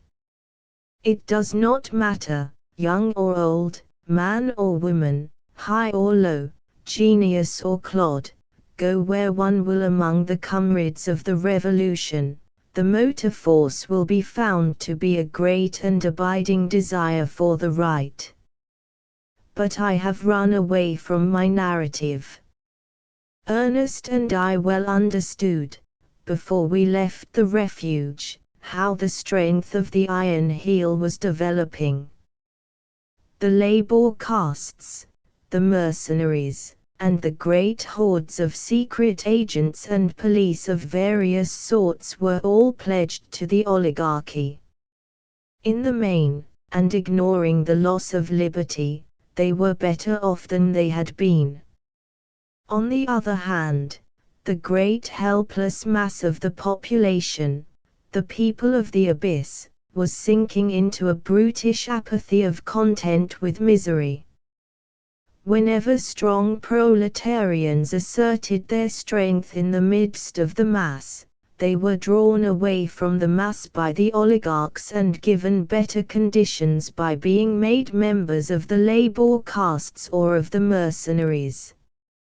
Thus discontent was lulled and the proletariat robbed of its natural leaders. The condition of the people of the abyss was pitiable. Common school education, so far as they were concerned, had ceased. They lived like beasts in great squalid labor ghettos, festering in misery and degradation. All their old liberties were gone. They were labor slaves. Choice of work was denied them. Likewise was denied them the right to move from place to place, or the right to bear or possess arms. They were not land serfs like the farmers. They were machine serfs and labor serfs. when unusual needs arose for them, such as the building of the great highways and airlines, of canals, tunnels, subways, and fortifications, levies were made on the labor ghettos, and tens of thousands of serfs, willy-nilly, were transported to the scene of operations. Great armies of them are toiling now at the building of Ardis, housed in wretched barracks where family life cannot exist, and where decency is displaced by dull bestiality. In all truth, there in the labor ghettos is the roaring abysmal beast the oligarchs fear so dreadfully, but it is the beast of their own making. In it they will not let the ape and tiger die. And just now the word has gone forth that new levies are being imposed for the building of Asgard, the projected wonder city that will far exceed Ardis when the latter is completed. 3. We of the revolution will go on with that great work, but it will not be done by the miserable serfs. The walls and towers and shafts of that fair city will arise to the sound of singing, and into its beauty and wonder will be woven, not sighs and groans, but music and laughter. 3. Ardis was completed in 1942 AD, Asgard was not completed until 1984 AD. It was 52 years in the building, during which time a permanent army of 500,000 serfs was employed. At times these numbers swelled to over 1 million, without any account being taken of the hundreds of thousands of the labor castes and the artists. Ernest was madly impatient to be out in the world and doing, for our ill-fated first revolt, that had miscarried in the Chicago Commune, was ripening fast. Yet he possessed his soul with patience, and during this time of his torment, when Hadley, who had been brought for the purpose from Illinois, made him over into another man, for he revolved great plans in his head for the organization of the learned proletariat, and for the maintenance of at least the rudiments of education amongst the people of the abyss, all this of course in the event of the first revolt being a failure. For, among the revolutionists were many surgeons, and in vivisection they attained marvelous proficiency. In Avis Everhard's words, they could literally make a man over. To them the elimination of scars and disfigurements was a trivial detail. They changed the features with such microscopic care that no traces were left of their handiwork. The nose was a favorite organ to work upon. Skin grafting and hair transplanting were among their commonest devices. The changes in expression they accomplished were wizard-like. Eyes and eyebrows, lips, mouths, and ears were radically altered. By cunning operations on tongue, throat, larynx, and nasal cavities a man's whole enunciation and manner of speech could be changed. Desperate times give need for desperate remedies, and the surgeons of the revolution rose to the need. Among other things, they could increase an adult's stature by as much as 4 or 5 inches and decrease it by 1 or 2 inches. What they did is today a lost art. We have no need for it. It was not until January 1917 that we left the refuge. All had been arranged. We took our place at once as agents provocateurs in the scheme of the Iron Heel. I was supposed to be Ernest's sister. By oligarchs and comrades on the inside who were high in authority, place had been made for us, we were in possession of all necessary documents, and our pasts were accounted for. With help on the inside, this was not difficult, for in that shadow world of Secret Service identity was nebulous.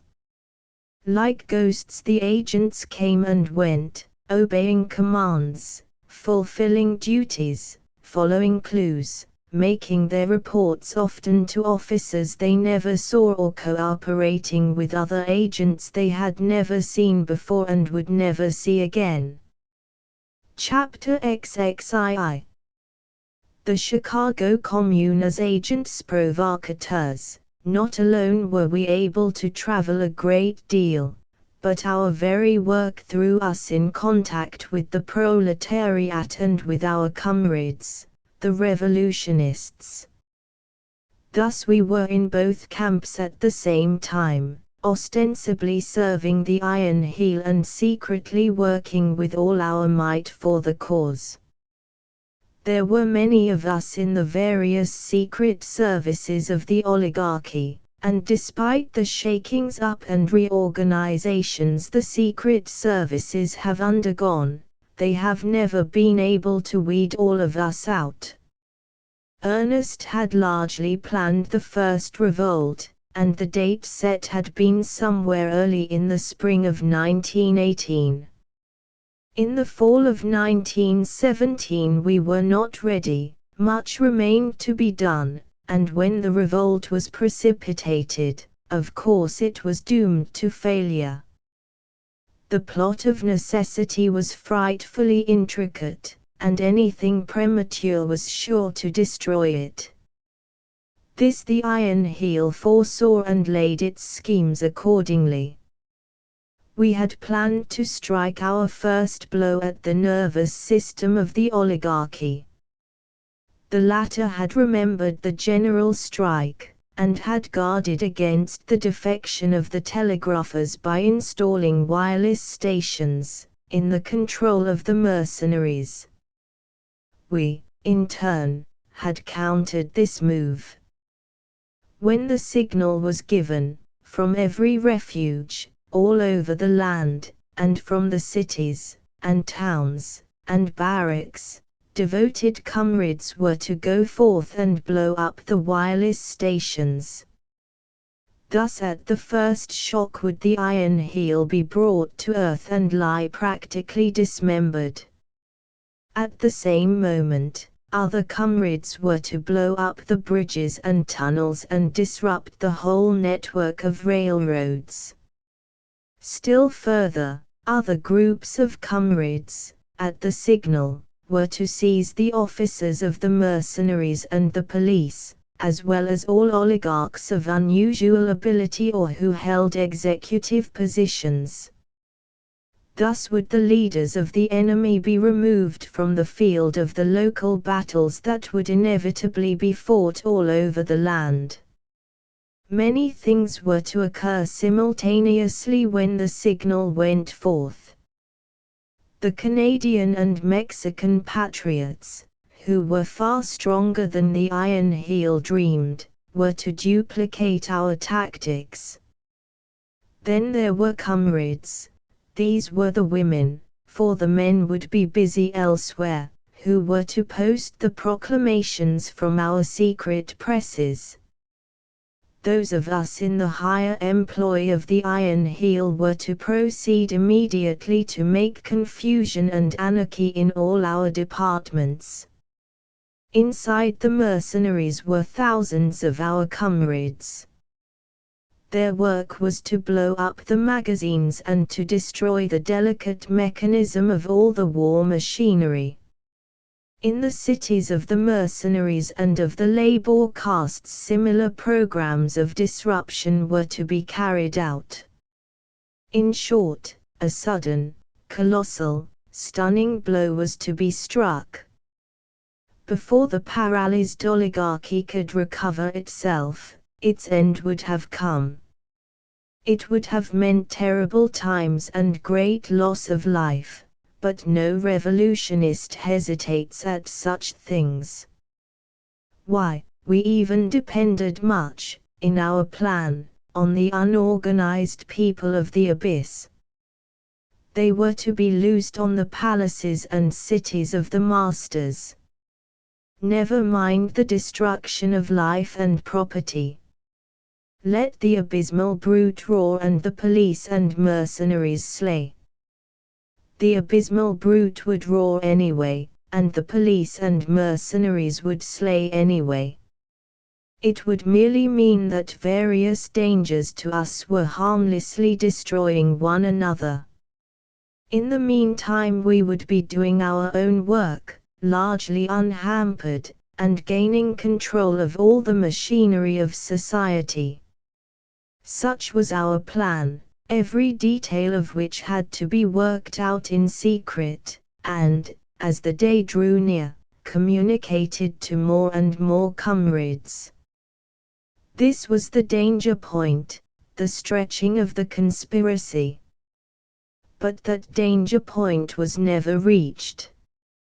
Through its spy system the Iron Heel got wind of the revolt and prepared to teach us another of its bloody lessons.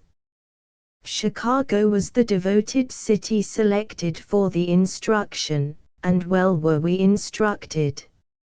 Chicago, 1, was the ripest of all, Chicago which of old time was the city of blood and which was to earn anew its name. There the revolutionary spirit was strong.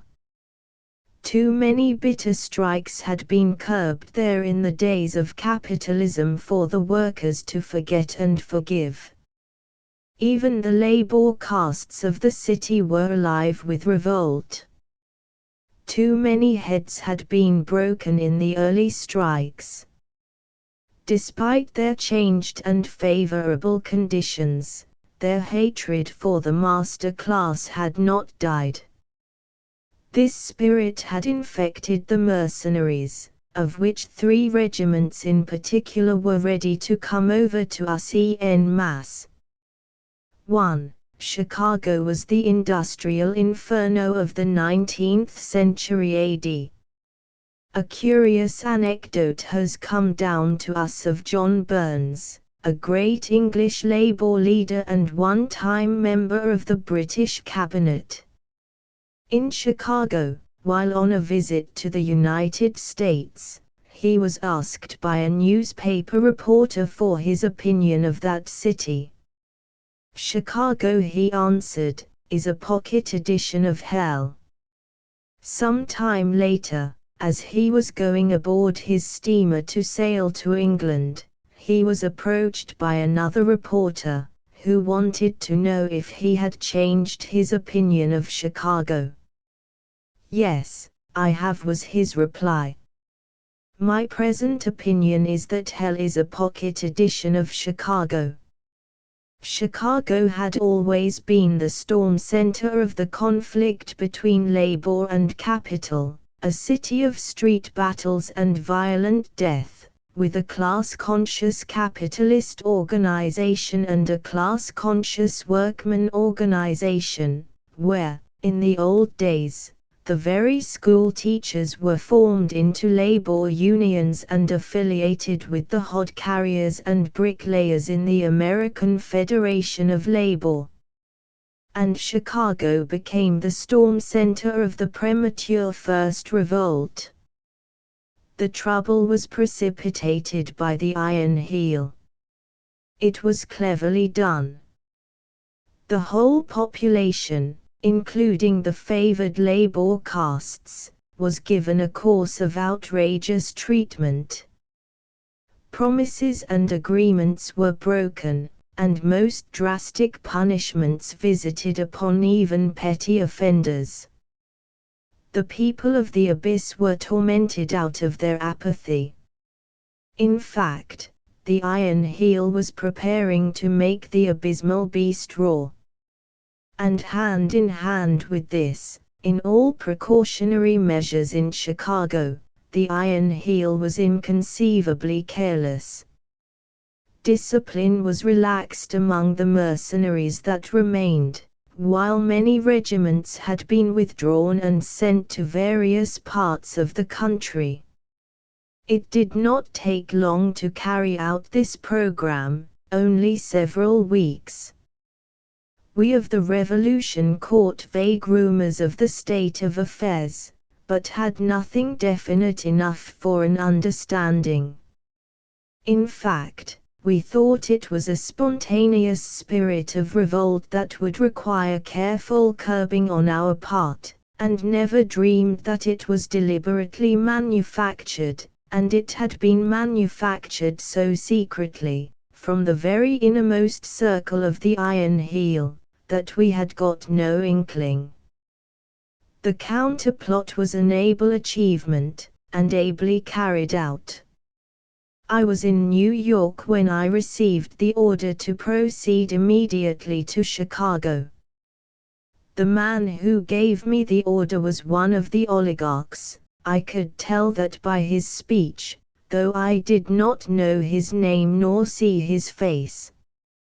His instructions were too clear for me to make a mistake. Plainly I read between the lines that our plot had been discovered, that we had been countermined.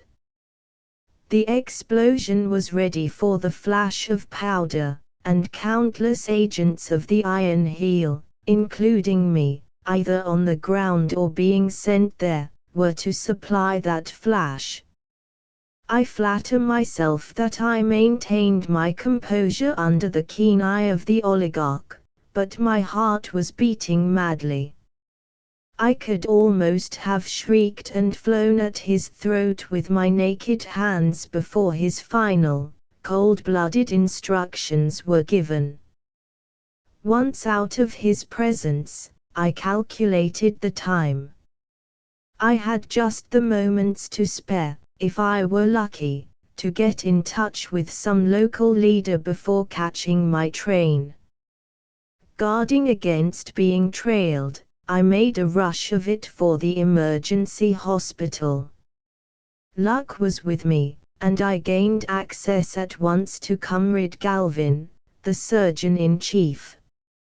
I started to gasp out my information, but he stopped me. I already know, he said quietly, though his Irish eyes were flashing. I knew what you had come for. I got the word 15 minutes ago, and I have already passed it along. Everything shall be done here to keep the comrades quiet. Chicago is to be sacrificed, but it shall be Chicago alone. Have you tried to get word to Chicago? I asked. He shook his head. No telegraphic communication. Chicago is shut off. It's going to be hell there. He paused a moment, and I saw his white hands clench. Then he burst out, by God! I wish I were going to be there. There is yet a chance to stop it, I said, if nothing happens to the train and I can get there in time. Or if some of the other Secret Service comrades who have learned the truth can get there in time. You on the inside were caught napping this time, he said. I nodded my head humbly. It was very secret, I answered. Only the inner chiefs could have known up to today. We haven't yet penetrated that far, so we couldn't escape being kept in the dark.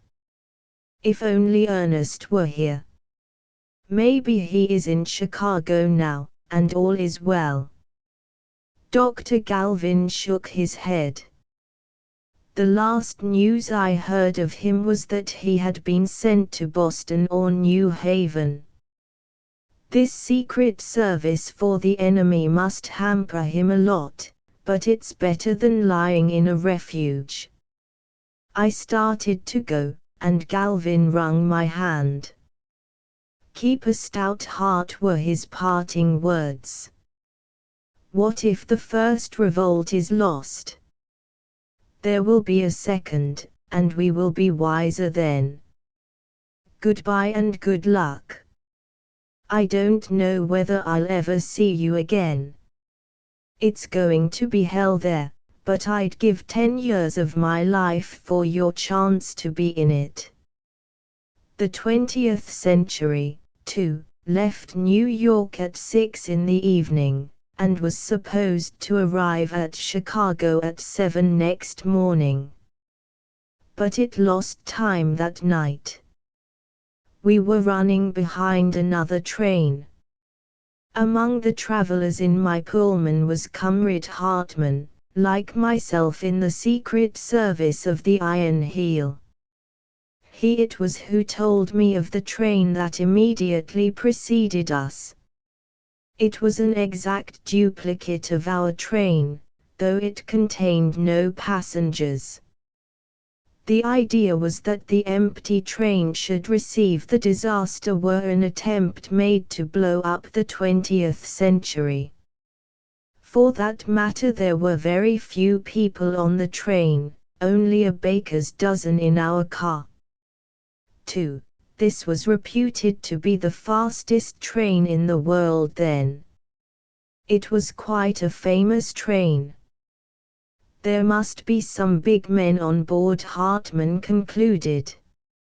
I noticed a private car on the rear.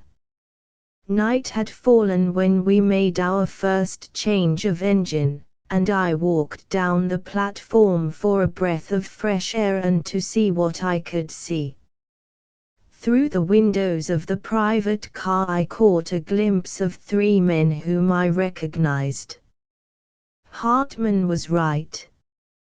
One of the men was General Altendorf, and the other 2 were Mason and Vanderbold, the brains of the inner circle of the oligarchy's secret service. It was a quiet moonlight night, but I tossed restlessly and could not sleep. At 5 in the morning I dressed and abandoned my bed.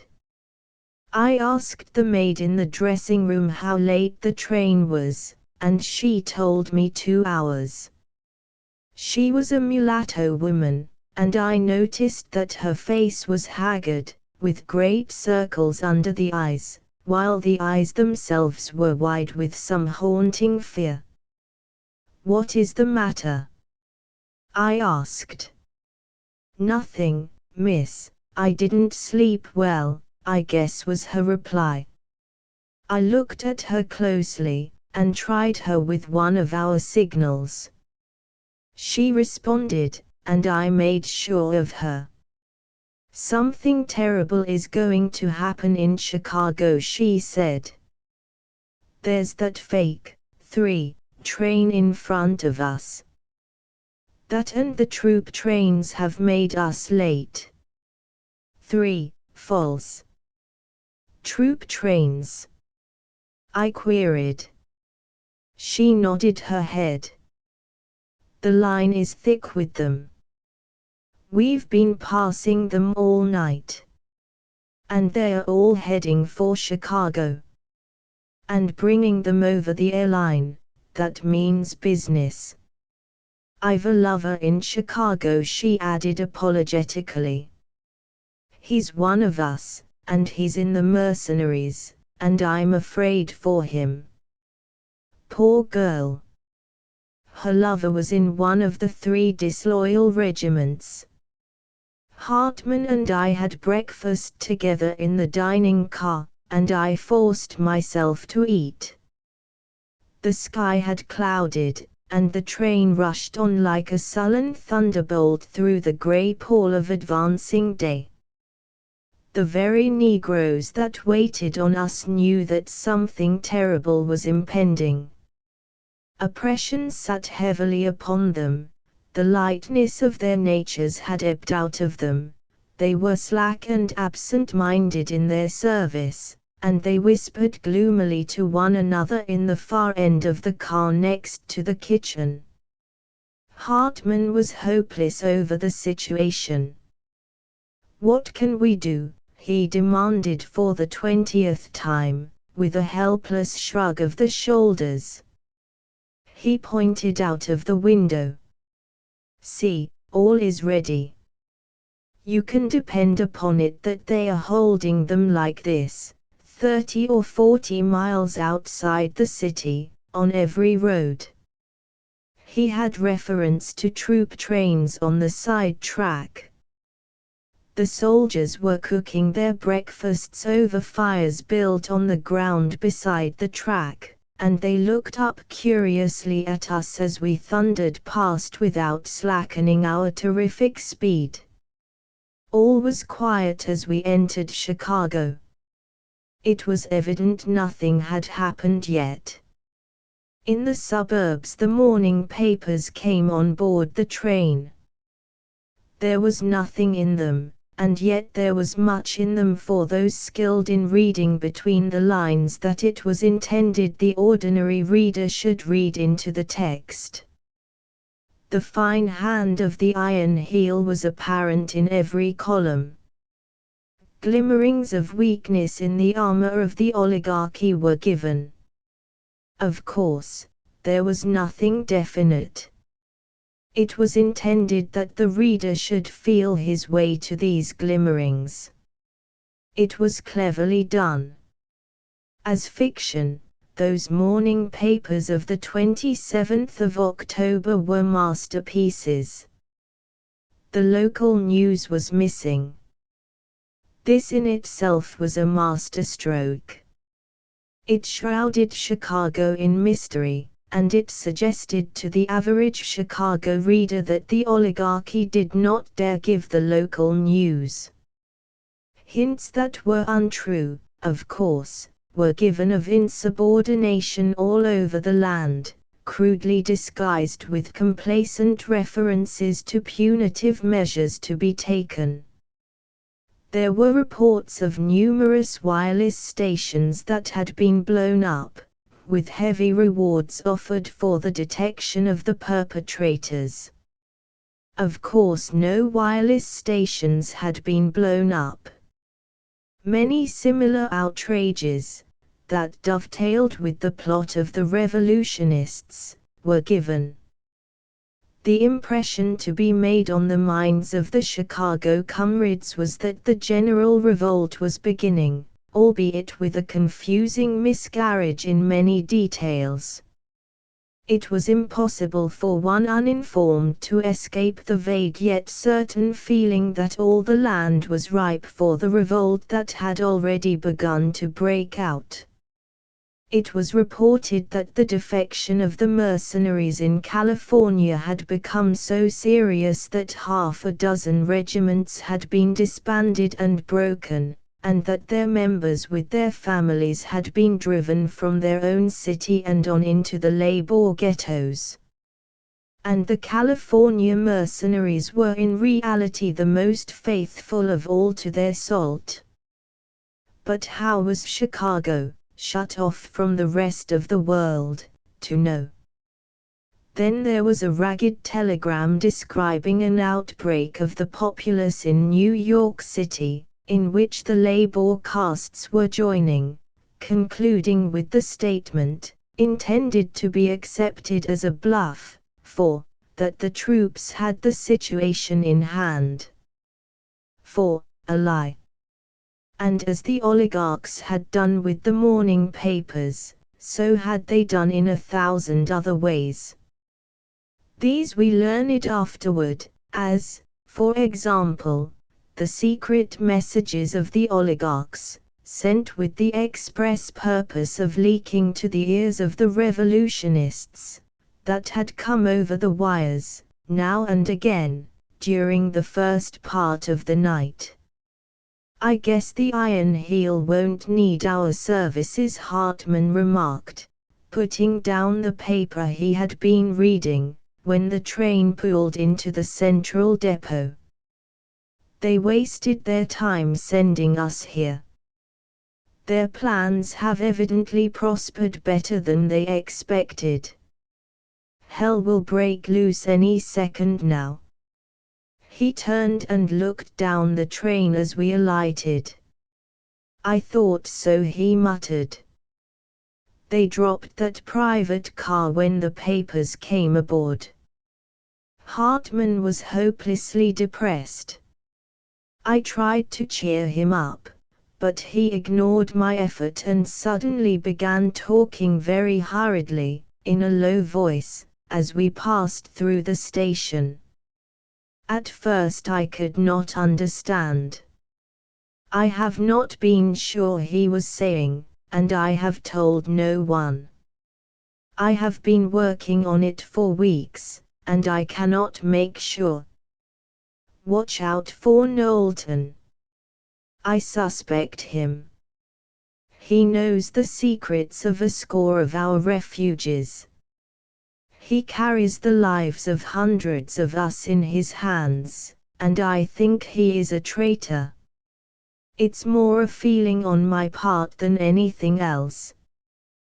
But I thought I marked a change in him a short while back. There is the danger that he has sold us out, or is going to sell us out. I am almost sure of it. I wouldn't whisper my suspicions to a soul, but, somehow, I don't think I'll leave Chicago alive. Keep your eye on Knowlton. Trap him. Find out. I don't know anything more. It is only an intuition, and so far I have failed to find the slightest clue. We were just stepping out upon the sidewalk. Remember, Hartman concluded earnestly. Keep your eyes upon Knowlton. And Hartman was right. Before a month went by, Knowlton paid for his treason with his life. He was formally executed by the comrades in Milwaukee. All was quiet on the streets, too quiet. Chicago lay dead. There was no roar and rumble of traffic. There were not even cabs on the streets. The surface cars and the elevated were not running. Only occasionally, on the sidewalks, were there stray pedestrians, and these pedestrians did not loiter. They went their ways with great haste and definiteness, withal there was a curious indecision in their movements, as though they expected the buildings to topple over on them or the sidewalks to sink under their feet or fly up in the air. A few gamins, however, were around, in their eyes a suppressed eagerness in anticipation of wonderful and exciting things to happen. From somewhere, far to the south, the dull sound of an explosion came to our ears. That was all. Then quiet again, though the gamins had startled and listened, like young deer, at the sound. The doorways to all the buildings were closed, the shutters to the shops were up. But there were many police and watchmen in evidence, and now and again automobile patrols of the mercenaries slipped swiftly past. Hartman and I agreed that it was useless to report ourselves to the local chiefs of the Secret Service. Our failure so to report would be excused, we knew, in the light of subsequent events. So we headed for the great labor ghetto on the south side in the hope of getting in contact with some of the comrades. Too late. We knew it. But we could not stand still and do nothing in those ghastly, silent streets. Where was Ernest? I was wondering. What was happening in the cities of the labor castes and mercenaries? In the fortresses? As if in answer, a great screaming roar went up, dim with distance, punctuated with detonation after detonation. It's the fortresses, Hartman said. God pity those 3 regiments. At a crossing we noticed, in the direction of the stockyards, a gigantic pillar of smoke. At the next crossing several similar smoke pillars were rising skyward in the direction of the west side. Over the city of the mercenaries we saw a great captive war balloon that burst even as we looked at it, and fell in flaming wreckage toward the earth. There was no clue to that tragedy of the air. We could not determine whether the balloon had been manned by comrades or enemies. A vague sound came to our ears, like the bubbling of a gigantic cauldron a long way off, and Hartman said it was machine guns and automatic rifles. And still we walked in immediate quietude. Nothing was happening where we were. The police and the automobile patrols went by, and once half a dozen fire engines, returning evidently from some conflagration. A question was called to the fireman by an officer in an automobile, and we heard one shout in reply, "No water. They've blown up the mains." "We've smashed the water supply," Hartman cried excitedly to me. "If we can do all this in a premature, isolated, abortive attempt, what can't we do in a concerted, ripened effort all over the land?" The automobile containing the officer who had asked the question darted on. Suddenly there was a deafening roar. The machine, with its human freight, lifted in an upburst of smoke, and sank down a mass of wreckage and death. Hartman was jubilant. "Well done, well done," he was repeating, over and over, in a whisper. "The proletariat gets its lesson today, but it gives one, too." Police were running for the spot. Also, another patrol machine had halted. As for myself, I was in a daze. The suddenness of it was stunning. How had it happened? I knew not how, and yet I had been looking directly at it. So dazed was I for the moment that I was scarcely aware of the fact that we were being held up by the police. I abruptly saw that a policeman was in the act of shooting Hartman. But Hartman was cool and was giving the proper passwords. I saw the leveled revolver hesitate, then sink down, and heard the disgusted grunt of the policeman. He was very angry, and was cursing the whole Secret Service. It was always in the way, he was averring, while Hartman was talking back to him and with fitting Secret Service pride explaining to him the clumsiness of the police. The next moment I knew how it had happened. There was quite a group about the wreck, and two men were just lifting up the wounded officer to carry him to the other machine. A panic seized all of them, and they scattered in every direction, running in blind terror, the wounded officer, roughly dropped, being left behind. The cursing policeman alongside of me also ran, and Hartman and I ran, too, we knew not why, obsessed with the same blind terror to get away from that particular spot. Nothing really happened then, but everything was explained. The flying men were sheepishly coming back, but all the while their eyes were raised apprehensively to the many-windowed, lofty buildings that towered like the sheer walls of a canyon on each side of the street. From one of those countless windows the bomb had been thrown, but which window? There had been no second bomb, only a fear of one. Thereafter we looked with speculative comprehension at the windows. Any of them contained possible death. Each building was a possible ambuscade. This was warfare in that modern jungle, a great city. Every street was a canyon, every building a mountain.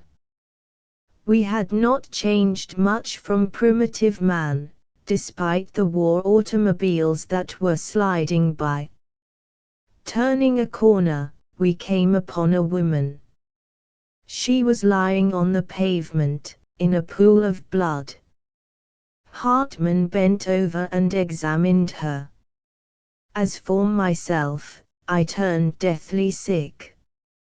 I was to see many dead that day, but the total carnage was not to affect me as did this first forlorn body lying there at my feet abandoned on the pavement. Shot in the breast was Hartman's report. Clasped in the hollow of her arm, as a child might be clasped, was a bundle of printed matter.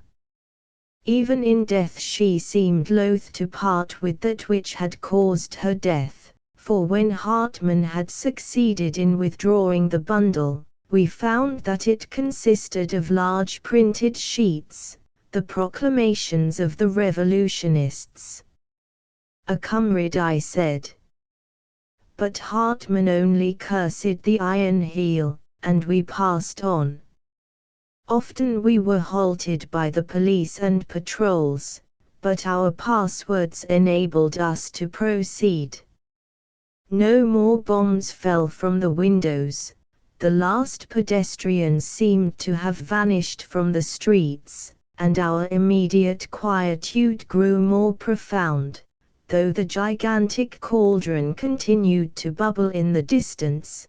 Dull roars of explosions came to us from all directions, and the smoke pillars were towering more ominously in the heavens. Chapter 23. The people of the abyss. Suddenly a change came over the face of things. A tingle of excitement ran along the air. Automobiles fled past, 2, 3, a dozen, and from them warnings were shouted to us. One of the machines swerved wildly at high speed half a block down, and the next moment, already left well behind it, the pavement was torn into a great hole by a bursting bomb. We saw the police disappearing down the cross streets on the run, and knew that something terrible was coming. We could hear the rising roar of it.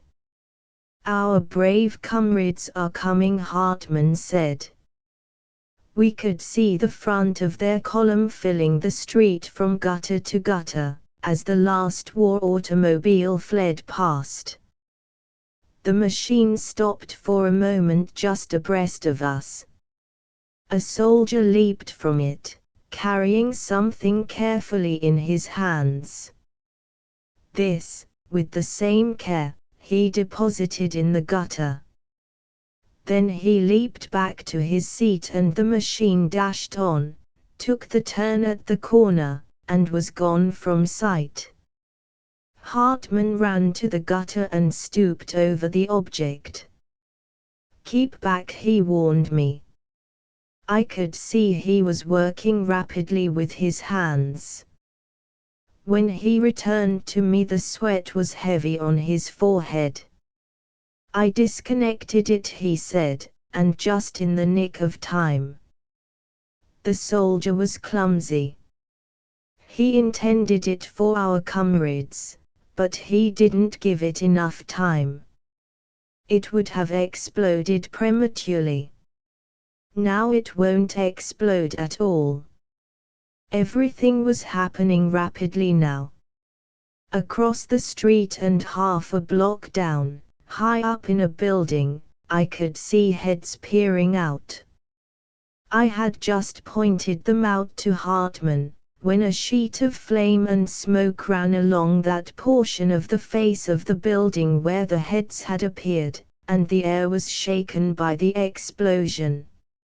In places the stone facing of the building was torn away, exposing the iron construction beneath. The next moment similar sheets of flame and smoke smote the front of the building across the street opposite it. Between the explosions we could hear the rattle of the automatic pistols and rifles. For several minutes this mid-air battle continued, then died out. It was patent that our comrades were in one building, that mercenaries were in the other, and that they were fighting across the street. But we could not tell which was which building contained our comrades and which the mercenaries. By this time the column on the street was almost on us. As the front of it passed under the warring buildings, both went into action again, one building dropping bombs into the street, being attacked from across the street, and in return replying to that attack. Thus we learned which building was held by our comrades, and they did good work, saving those in the street from the bombs of the enemy. Hartman gripped my arm and dragged me into a wide entrance. "They're not our comrades," he shouted in my ear. The inner doors to the entrance were locked and bolted. We could not escape. The next moment the front of the column went by.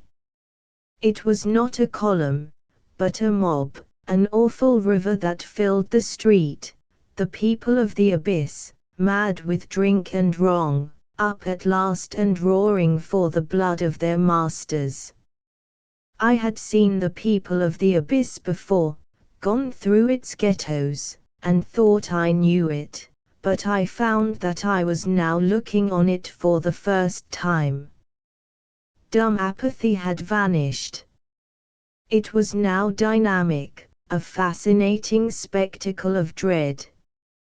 It surged past my vision in concrete waves of wrath, snarling and growling, carnivorous, drunk with whiskey from pillaged warehouses, drunk with hatred, drunk with lust for blood, men, women, and children, in rags and tatters, dim ferocious intelligences with all the godlike blotted from their features and all the fiend-like stamped in, apes and tigers, anemic consumptives and great hairy beasts of burden, wan faces from which vampire society had sucked the juice of life, bloated forms swollen with physical grossness and corruption, withered hags and deathers heads bearded like patriarchs, festering youth and festering age, faces of fiends, crooked, twisted, misshapen monsters blasted with the ravages of disease and all the horrors of chronic innutrition, the refuse and the scum of life, a raging, screaming, screeching, demoniacal horde. And why not? The people of the abyss had nothing to lose but the misery and pain of living. And to gain, nothing, save one final, awful glut of vengeance. And as I looked the thought came to me that in that rushing stream of human lava were men, comrades and heroes, whose mission had been to rouse the abysmal beast and to keep the enemy occupied in coping with it. And now a strange thing happened to me. A transformation came over me. The fear of death, for myself and for others, left me. I was strangely exalted, another being in another life. Nothing mattered.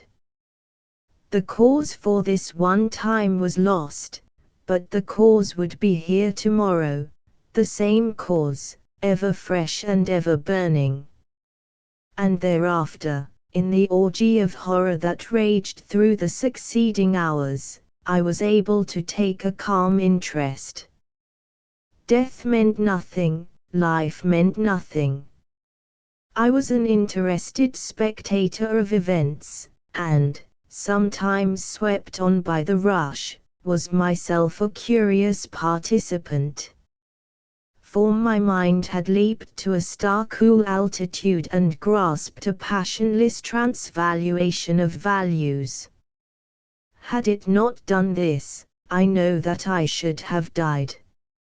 Half a mile of the mob had swept by when we were discovered. A woman in fantastic rags, with cheeks cavernously hollow and with narrow black eyes like burning gimlets, caught a glimpse of Hartman and me. She let out a shrill shriek and bore in upon us. A section of the mob tore itself loose and surged in after her. I can see her now, as I write these lines, a leap in advance, her grey hair flying in thin tangled strings, the blood dripping down her forehead from some wound in the scalp, in her right hand a hatchet, her left hand, lean and wrinkled, a yellow talon, gripping the air convulsively. Hartman sprang in front of me. This was no time for explanations. We were well dressed, and that was enough. His fist shot out, striking the woman between her burning eyes. The impact of the blow drove her backward, but she struck the wall of her oncoming fellows and bounced forward again, dazed and helpless, the brandished hatchet falling feebly on Hartman's shoulder. The next moment I knew not what was happening. I was overborne by the crowd.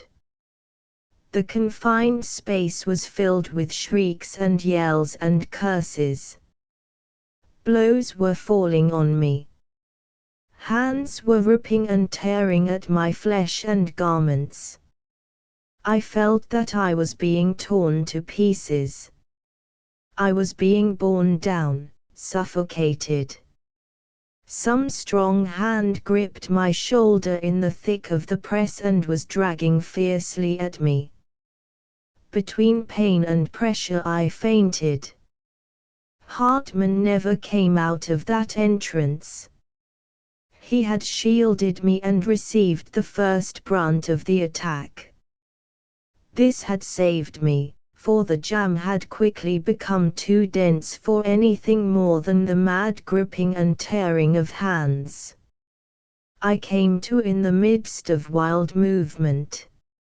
All about me was the same movement.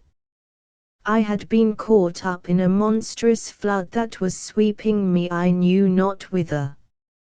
Fresh air was on my cheek and biting sweetly in my lungs. Faint and dizzy, I was vaguely aware of a strong arm around my body under the arms, and half lifting me and dragging me along. Feebly my own limbs were helping me. In front of me I could see the moving back of a man's coat. It had been slit from top to bottom along the center seam, and it pulsed rhythmically, the slit opening and closing regularly with every leap of the wearer. This phenomenon fascinated me for a time, while my senses were coming back to me. Next I became aware of stinging cheeks and nose, and could feel blood dripping on my face. My hat was gone. My hair was down and flying, and from the stinging of the scalp I managed to recollect a hand in the press of the entrance that had torn at my hair. My chest and arms were bruised and aching in a score of places. My brain grew clearer, and I turned as I ran and looked at the man who was holding me up. He it was who had dragged me out and saved me. He noticed my movement. "It's all right," he shouted hoarsely. "I knew you on the instant." I failed to recognize him, but before I could speak I trod upon something that was alive and that squirmed under my foot. I was swept on by those behind and could not look down and see, and yet I knew that it was a woman who had fallen and who was being trampled into the pavement by thousands of successive feet. "It's all right," he repeated. "I'm Garthwaite." He was bearded and gaunt and dirty, but I succeeded in remembering him as the stalwart youth that had spent several months in our Glen Ellen refuge 3 years before. He passed me the signals of the Iron Heel's Secret Service, in token that he, too, was in its employ. "I'll get you out of this as soon as I can get a chance," he assured me. "But watch your footing. On your life, don't stumble and go down." All things happened abruptly on that day, and with an abruptness that was sickening. The mob checked itself. I came in violent collision with a large woman in front of me. The man with the split coat had vanished, while those behind collided against me. A devilish pandemonium reigned, shrieks, curses, and cries of death, while above all rose the churning rattle of machine guns and the put-a-put of rifles. At first I could make out nothing. People were falling about me right and left. The woman in front doubled up and went down, her hands on her abdomen in a frenzied clutch. A man was quivering against my legs in a death struggle. It came to me that we were at the head of the column. Half a mile of it had disappeared, where or how I never learned.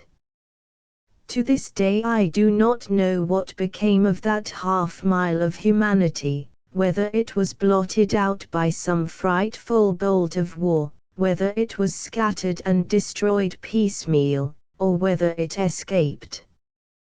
But there we were, at the head of the column instead of in its middle, and we were being swept out of life by a torrent of shrieking lead. As soon as death had thinned the jam, Garthwaite, still grasping my arm, led a rush of survivors into the wide entrance of an office building.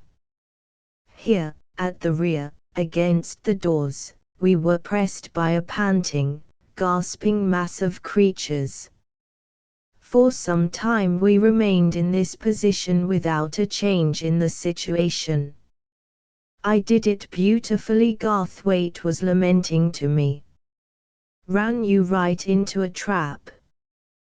We had a gambler's chance in the street, but in here there is no chance at all. It's all over but the shouting.